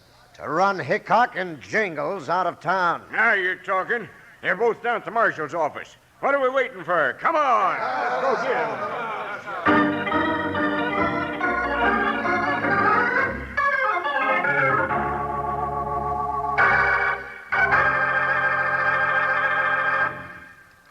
Fellers, when it comes to cleaning out lawless towns, it's tough to do better than Wild Bill and Jingles. And when it comes to rustling up a rootin' tootin' cereal, you can't do better than tasty Kellogg's Corn Pops, the kind that's already sweetened for you. They taste good, and they're good for you, too, because they got plenty of vitamins and minerals in them, just like it says on the Corn Pops box. Help make you big and strong. You can eat all you want, and the reason you'll just keep on eating them is because those Kellogg's Corn Pops are golden hearts of corn, puffed up big and crunchy. And they're already sweetened for you. Out of the box or out of a bowl with milk. But don't use any sugar, because the sweetening's already there, and plenty of it.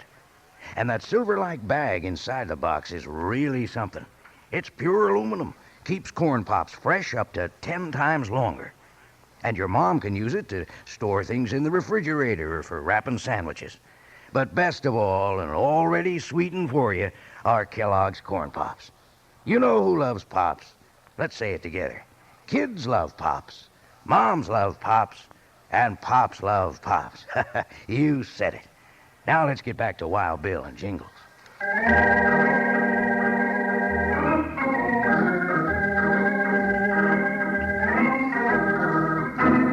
Now back to Horizon City, where Wild Bill Hickok and Jingles stand awaiting Jack Brody's angry mob.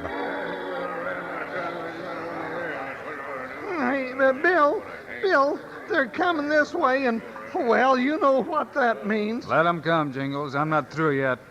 Besides, you still haven't been to the dentist. Well, I can stand an aching tooth a lot better than I can a hole in the head. There's the two of them. Now we'll send them packing.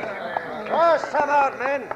Make sure they don't come back. You've come far enough, Brody. You heard what he said. None of you long-eared sidewinders are running us out of town. Now stand back or my trigger finger's going to get some exercise. Maybe we'll start with that bucket of lard who calls himself a deputy. Why, you... I told you what had happened, Hickok, the minute I won the election. I remember, Brody, but I'm not sure you have won an election. What are you talking Why, Mr. Hickok, what are you talking about? You saw the votes counted, Marshal. How can anybody challenge it now? That's just what I'm about to explain, Mr. Gibson. He's got nothing to say. Grab him and come on. That frozen Bill? Now listen to me, all of you. Somebody deliberately set fire to Mrs. Crawford's newspaper shop last night.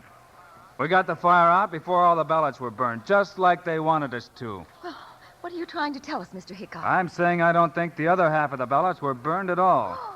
You mean, Bill, that you think they were stolen and then somebody set that fire to make it look like those other ballots had burned up? Exactly. You saying we took them? Shut up. Now I know Brody's men took the ballots, marked them last night in Brody's favor. But the townspeople did vote, Mr. Hickok. Sure they did. But after the election, the real, honest ballots were switched with the phonies. A crooked mayor'd have ways of working that. Don't believe him. If Hickok isn't lying, why doesn't he prove it? All right, Mr. Brody. I'll admit what I said isn't true.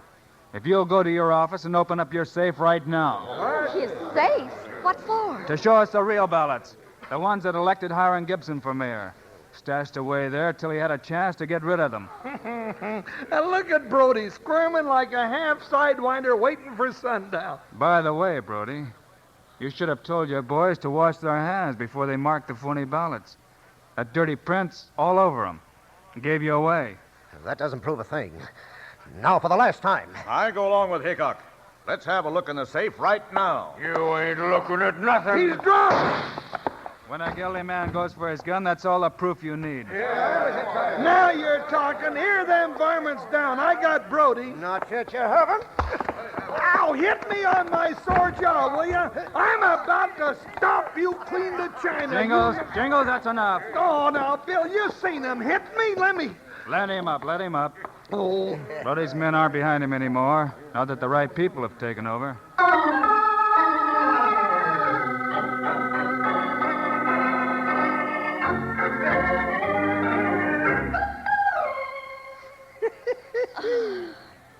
Well, it sure was nice of Mr. Brody to open up his safe for us, wasn't it? With a little coaxing, that is. Well, the ballots were all here, Mr. Hickok, just like you said they'd be. Well, they're all counted just as soon as Johnny finishes adding up the results. I'm all through, Mr. Hickok. Here are the figures. Thanks, Johnny. Take them, Mrs. Crawford. Want to tell the folks waiting outside? It'll be a pleasure. Folks, I've got news for you. Horizon City has a new mayor, Mr. Hiram Gibson. Wait a minute now. Don't shout for me, folks. Mr. Hickok did this. We've got him to thank. You've got a good mayor now. Oh, Jingles, I almost forgot to tell you. Oh, yes, Mrs. Crawford? The dentist just got back in town about an hour ago. Oh, yeah, the dentist. Now I can look after that tooth that's been hurting you. And it's about time. You know, it's my bicuspid right back here, and, well, what do you know? He's all set for you, so you better hurry. No need to now. Bill, you know when Jack Brody hit me out there? Yes, Jingles? He knocked that tooth plumb out of my head. It's gone. You know, I got to remember to thank him the next time I go by the jailhouse.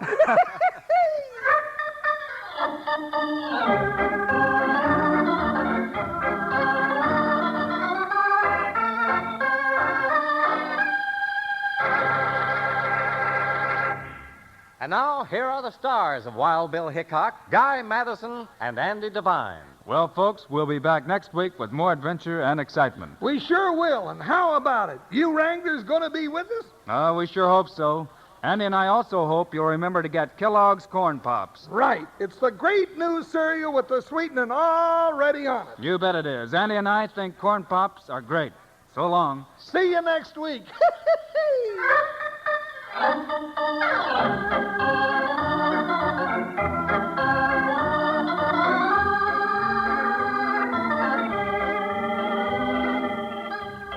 Yes, sir, be sure to listen next week at this same time on this same station when Kellogg's Corn Pops brings you another exciting story of Wild Bill Hickok, starring Guy Madison and Andy Devine in person. Today's cast included Irene Tedrow, Jess Kirkpatrick, Fred Shields, Johnny McGovern, Lou Krugman, and Jack Moyles. Our director is Paul Pierce, music by Dick Orant. This is a David Heyer production, transcribed in Hollywood. This is Charlie Lyon reminding you, kids love Pops, moms love Pops, Pops love Pops. Kellogg's Corn Pops.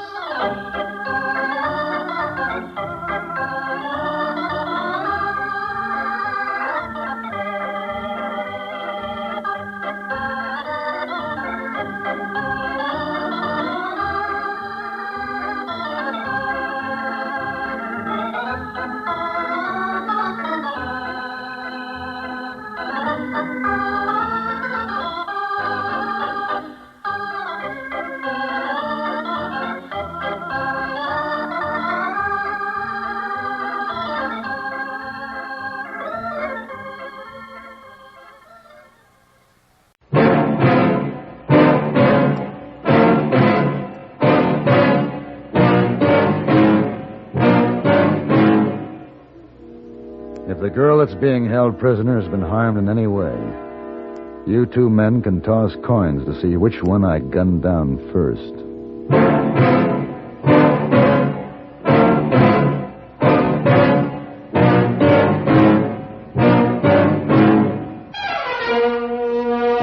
Have Gun, Will Travel. Starring Mr. John Daner as Paladin.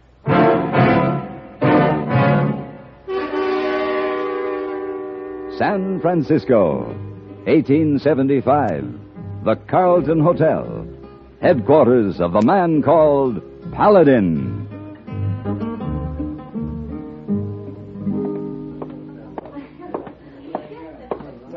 Oh, Mr. Paladin. Yes, Mr. Laird? In regard to that matter we were discussing this morning, well, I've given it a little thought and, excuse me, Mr. Laird. Over here, hey, boy. Oh, Mr. Paladin, a telegraph message come just now for you. Here. Thank you. As I was saying, Paladin, I've given the thing some thought, and, while I must admit you drive a hard bargain. Hey, boy, I want you to help me with my things. I'll be leaving. Paladin, I'm prepared to meet your terms. $3,000. I'm sorry. I've just received a better offer. A better offer? How much? Not a cent, Mr. Laird. This offer has nothing to do with money.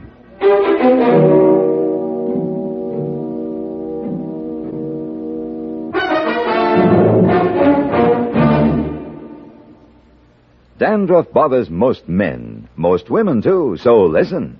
Today, you can get rid of embarrassing dandruff in just 3 minutes. Yes, with Fitch Dandruff Remover Shampoo. Unsightly dandruff's gone in 3 minutes. It's the quickest, easiest of all leading shampoos. That's not all. Using Fitch regularly is guaranteed to keep embarrassing dandruff away. Simply apply in the unique Fitch manner. Before you wet hair, rub in 1 minute. This way, Fitch shampoo penetrates right down to the scalp. Next, add water. Lather 1 minute to wash every trace of dandruff out of your hair. Then rinse 1 minute. All that loosened dandruff goes down the drain. In 3 minutes with Fitch, 1 rubbing, 1 lathering, 1 rinsing, dandruff's gone. And never forget, gentle Fitch can also leave your hair up to 35% brighter. To get rid of dandruff problems forever, brighten hair too, use Fitch regularly. Get Fitch Dandruff Remover Shampoo today, only 59 cents.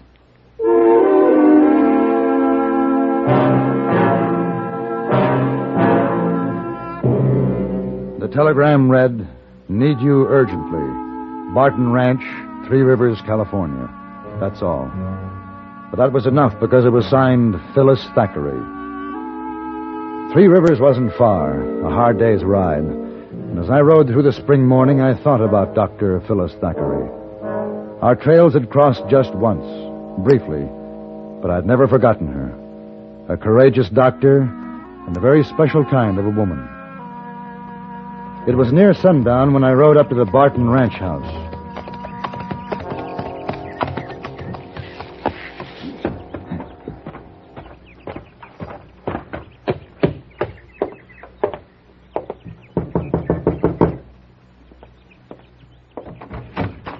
Yes?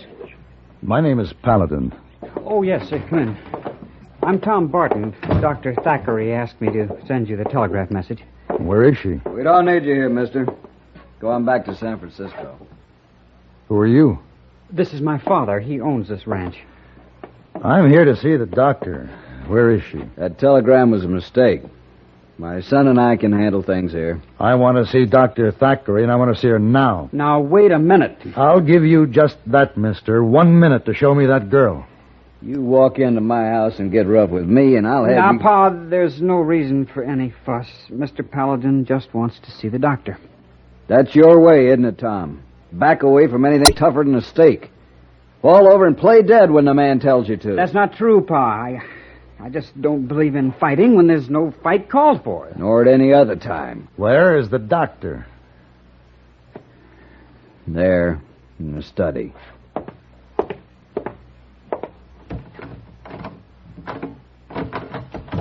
Who is it?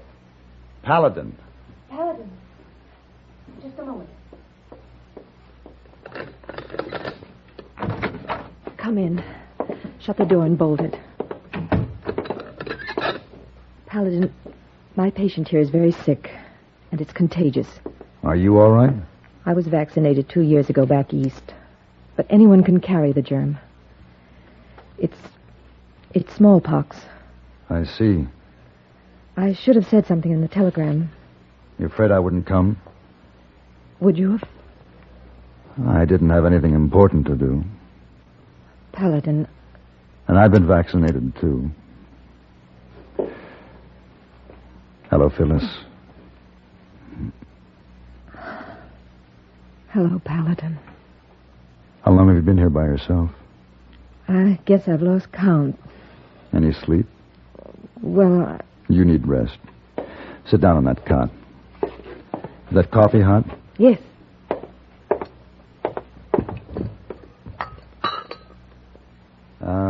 You take a half teaspoon of sugar, don't you? You remember. Lots of things.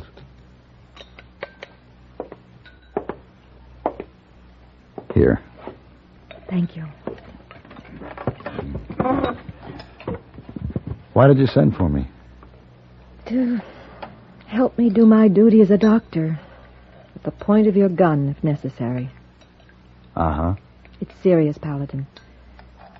The man on the cot over there, Nate, was the chuck wagon cook on the roundup.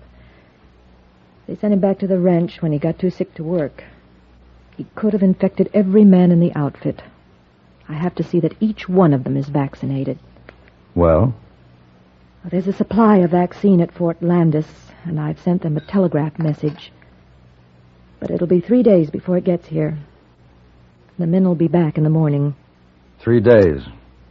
Can't they wait? Those men have worked 6 months without a break. They have 6 months' pay coming. They'll be so anxious to get paid off and get into Stockton, they won't wait for anything. Well, when you explain about the smallpox... Well, that's the trouble. We have to keep that a secret. They'd run like rabbits if they knew. You want me to keep them here? Yes. Paladin, you'll have to. All right, I'll do what I can. And Dr. Thackeray, you'll have to get some sleep. Oh, no, Come on. Lie down there. I'll cover you with this blanket. But, Nate... I'll watch Nate. If there's any change, I'll call you. Now, come on. Settle down. Get some rest. I'll take over.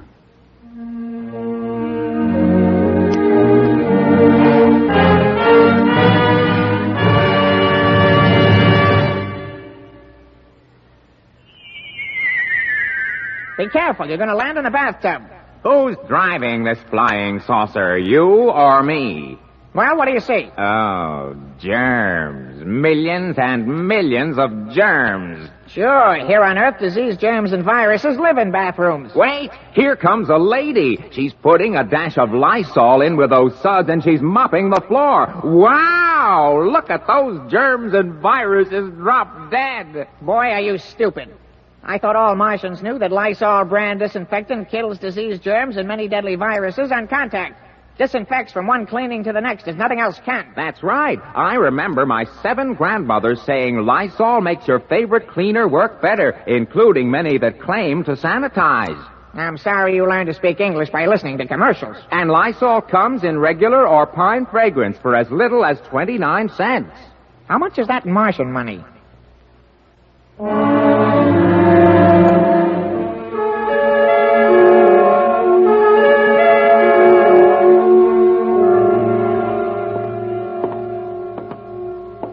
Paladin, how's Nate?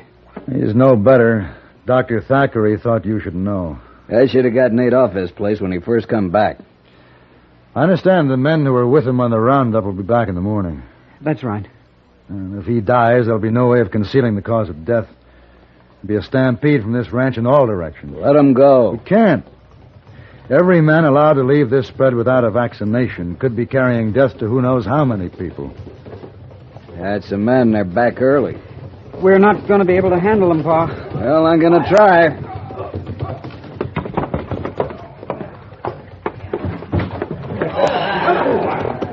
You're back early, Fred. Boys in a hurry to get paid off, Mr. Barton. We're leaving come early morning. Fred, why don't you come on in the house? Got to have a little talk before you go anyway. Sure thing. I'll be back right after I get things put straight. You just get our pay ready meanwhile. Come on, fellas.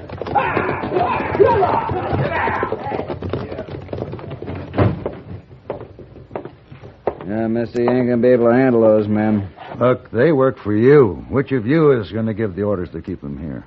I didn't ask for this fuss. Tom?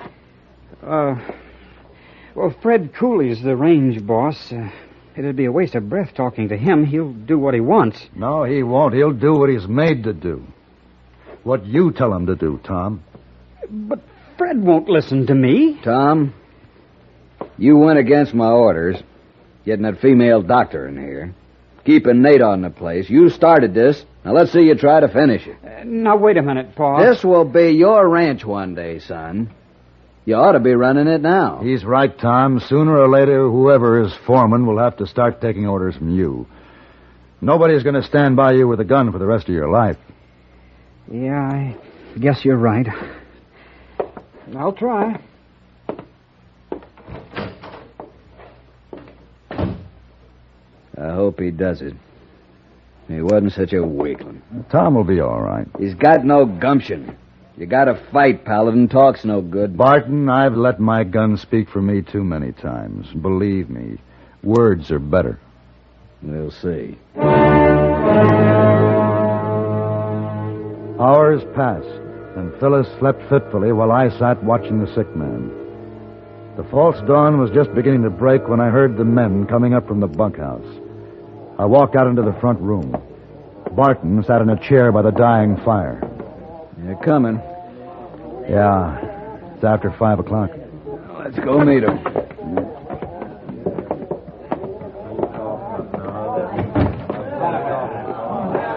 Well, boys, Mr. Barton, what about this here talk of Tom's? I think you ought to apologize. Steve Pauly here thinks Tom was serious about our not getting paid off this morning. Well, you ought to apologize. Steve, just simmer down.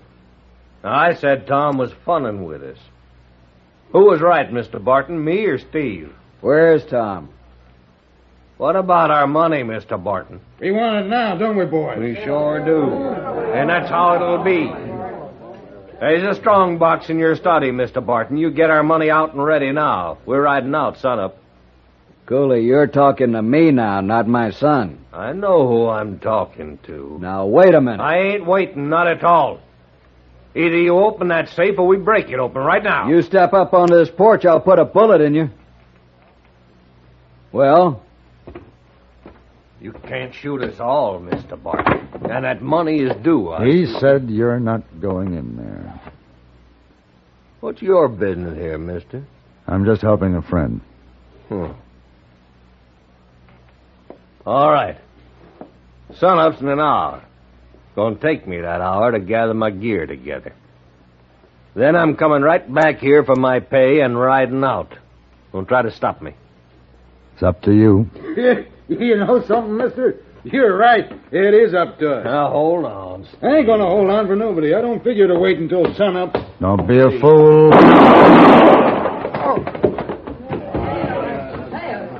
He's not hurt bad. A couple of you men get him back to the bunkhouse and take care of that arm. We'll do just that, mister. And then we'll be back.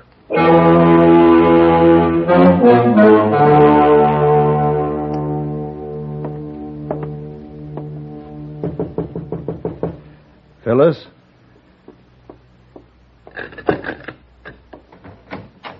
Paladin, come in. I heard shots. That's all right. How's your patient? His pulse is steadier. Fever's no better, though. If he can only make it until daylight, he'll have a chance. More quinine? Not for a while. Is there anything I can do for you, then? Yes. Talk to me. Keep me awake. Talk to you? That's not so easy anymore. You've never had any trouble finding words. Well, the words are easy enough. The words that don't count. And now, with you, it's different. Is it, Paladin? It's because we're the kind of people we are. What kind of people are we, Paladin?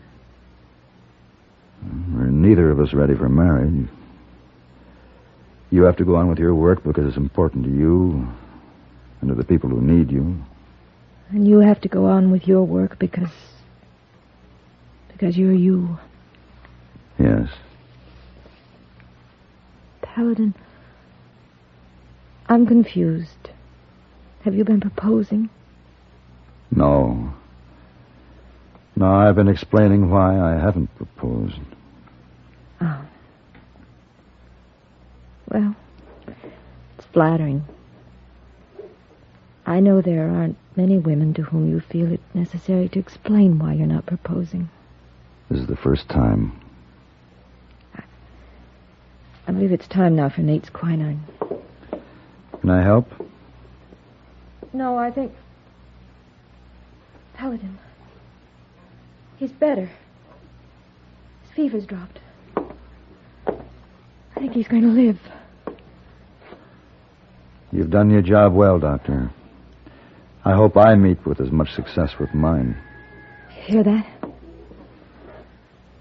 It's been a long night. Paladin. Good morning. Good morning. I'm glad, I guess, Hmm? that we're the kind of people we are. Oh. Of course. For now.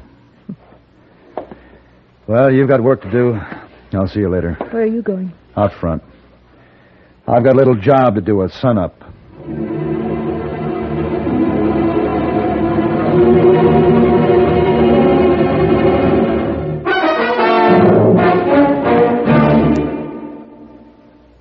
Like to listen while you work? Then here's a reminder that each Monday through Friday over most of these CBS radio stations, you'll find a wealth of dramatic serials that are designed to keep you the best of company. We don't guarantee that they'll turn your housework into play, but they will help to speed it along. So you plan to listen. Take The Couple Next Door, for instance. Family comedy at its hilarious, warm-hearted best. You can be sure of one chuckle after another as you listen to the daffy diary of Mr. and Mrs. Piper and their small brood. The Pipers are prone to a peck of pretty pickles, which means for you, a peck of smiles. You'll enjoy hearing such longtime favorites as The Couple Next Door, The Romance of Helen Trent, Right to Happiness, Ma Perkins, The Second Mrs. Burton, Young Dr. Malone, and Whispering Streets. Each Monday through Friday, make it a point to keep your dial set for CBS Radio and first-rate daytime dramatic entertainment.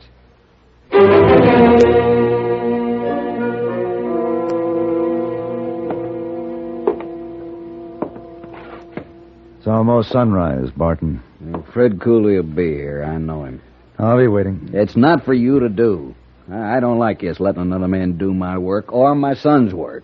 Where is Tom? He's still out somewhere. I guess he just don't have what it takes. I'll have to handle this myself. I'll be back. Tom?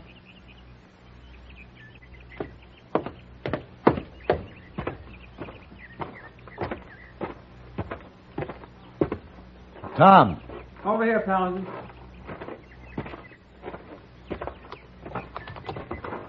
Saddling your horse. What's the idea? I guess you might say I'm figuring to run out. Oh? Paul's right. I can't face up to a fight. I tried to talk to the men. I did the best I could. I know you did, and what's more, you probably did as well as anyone could. But I failed. Tom, there's a rifle hanging on the wall in your house there. It's a symbol of an unfortunate truth. Sometimes talk has to be backed up with action. Paul don't think too much of me. He thinks you're a weakling, and he'll be sure of it if you run away. Your father's trying to give you a chance to prove yourself. This is going to be your ranch, Tom. Don't quit it. Paladin! Tom! Yeah, Pa? Dr. Thackeray, she's hurt. Come on.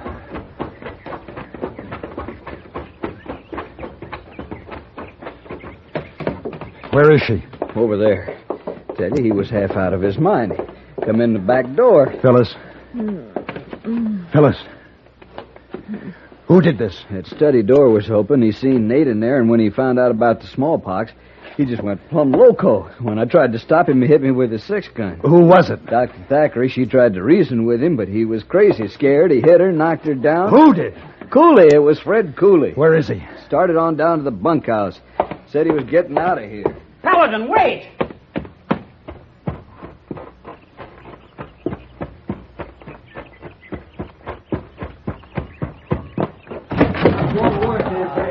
Cooley! Go away, Paladin. I'm leaving this place fast. Not now.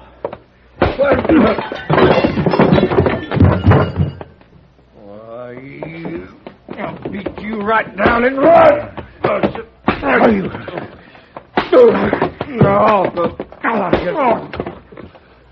Paladin, you killing him!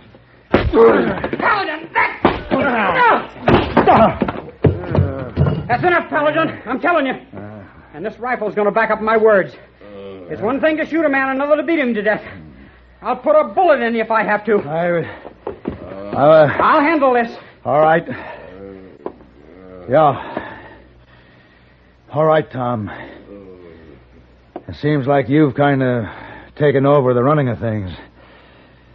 doesn't it?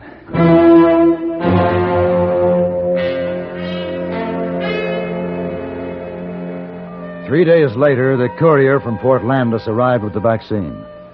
With this newfound authority, Tom had no trouble keeping the men in line. The iron hand in the velvet glove on a rifle butt. Are the men ready, Paladin? As soon as you are, Doctor, they're lined up outside. The sleeves rolled up? Mm-hmm. They don't quite know what to expect, but Tom's holding them there with a rifle. You know, you're quite a doctor. When I became a doctor, I took an oath, which in part says, I will prescribe for the good of my patients according to my ability and my judgment. Draw your gun, Paladin, and bring 'em in.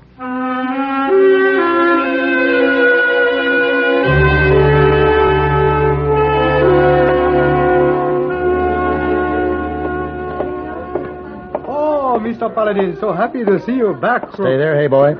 Keep your distance. What? Keep your distance. Something the matter, Mr. Paladin? Faulty memory, that's all. If anyone asks for me, I'll be back in half an hour. Oh, yes, Mr. Paladin. But where are you going? I have an appointment to get a vaccination.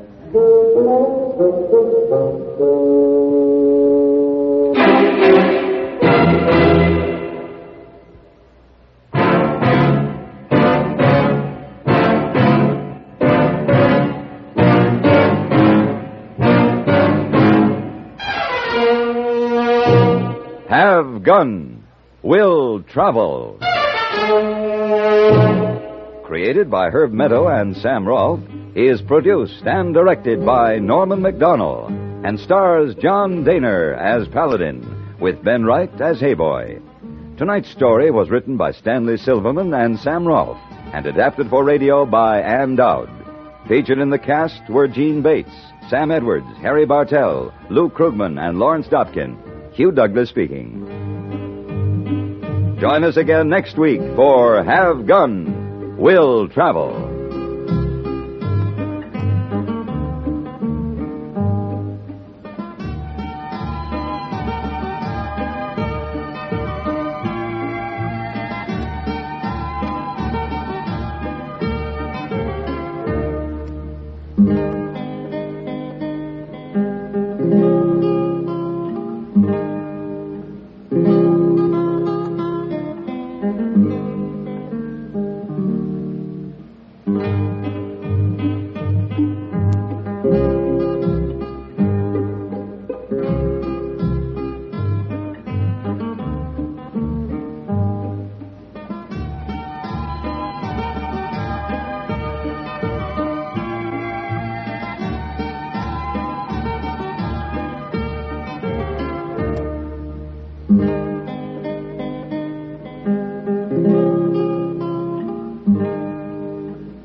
Thank you all for tuning into Golden Age Radio today. We hope you enjoyed the classic tunes and captivating stories from the past. Absolutely. It's been a delightful journey through time, and we truly appreciate each and every one of you for joining us. We have a fantastic lineup prepared for tomorrow's broadcast, filled with even more nostalgic melodies and thrilling dramas from the golden era of radio. So mark your calendars and set your alarms because you won't want to miss it. Join us again tomorrow at the same time for another unforgettable session of Golden Age Radio. Invite your friends and family to come along too. Let's make it a delightful gathering filled with timeless entertainment and warm memories.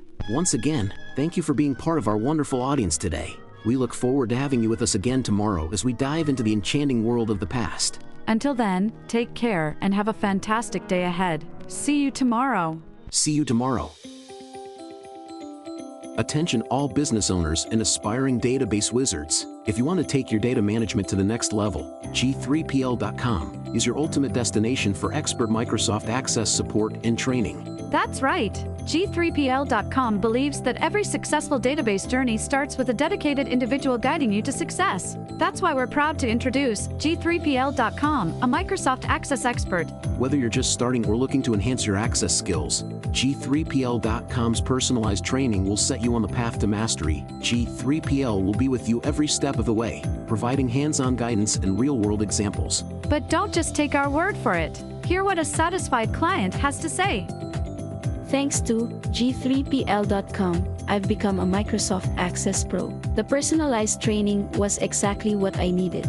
I learned to create and optimize databases, run powerful queries, and automate tasks with VBA. Now, I'm confidently handling complex projects with ease. It doesn't stop there. G3PL.com is your go-to for top-notch support and solutions. Exactly. If you're struggling with your existing database, G3PL will troubleshoot, optimize, and fine-tune it to perfection.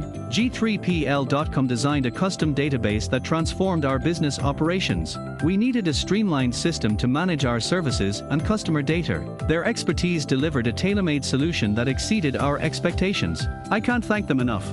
G3PL.com understands that every project is unique, and we're here to offer individualized attention to your specific needs. So, why wait? Take the leap into the world of Microsoft Access Excellence with G3PL.com. Contact G3PL today and embark on your database journey with an Access expert.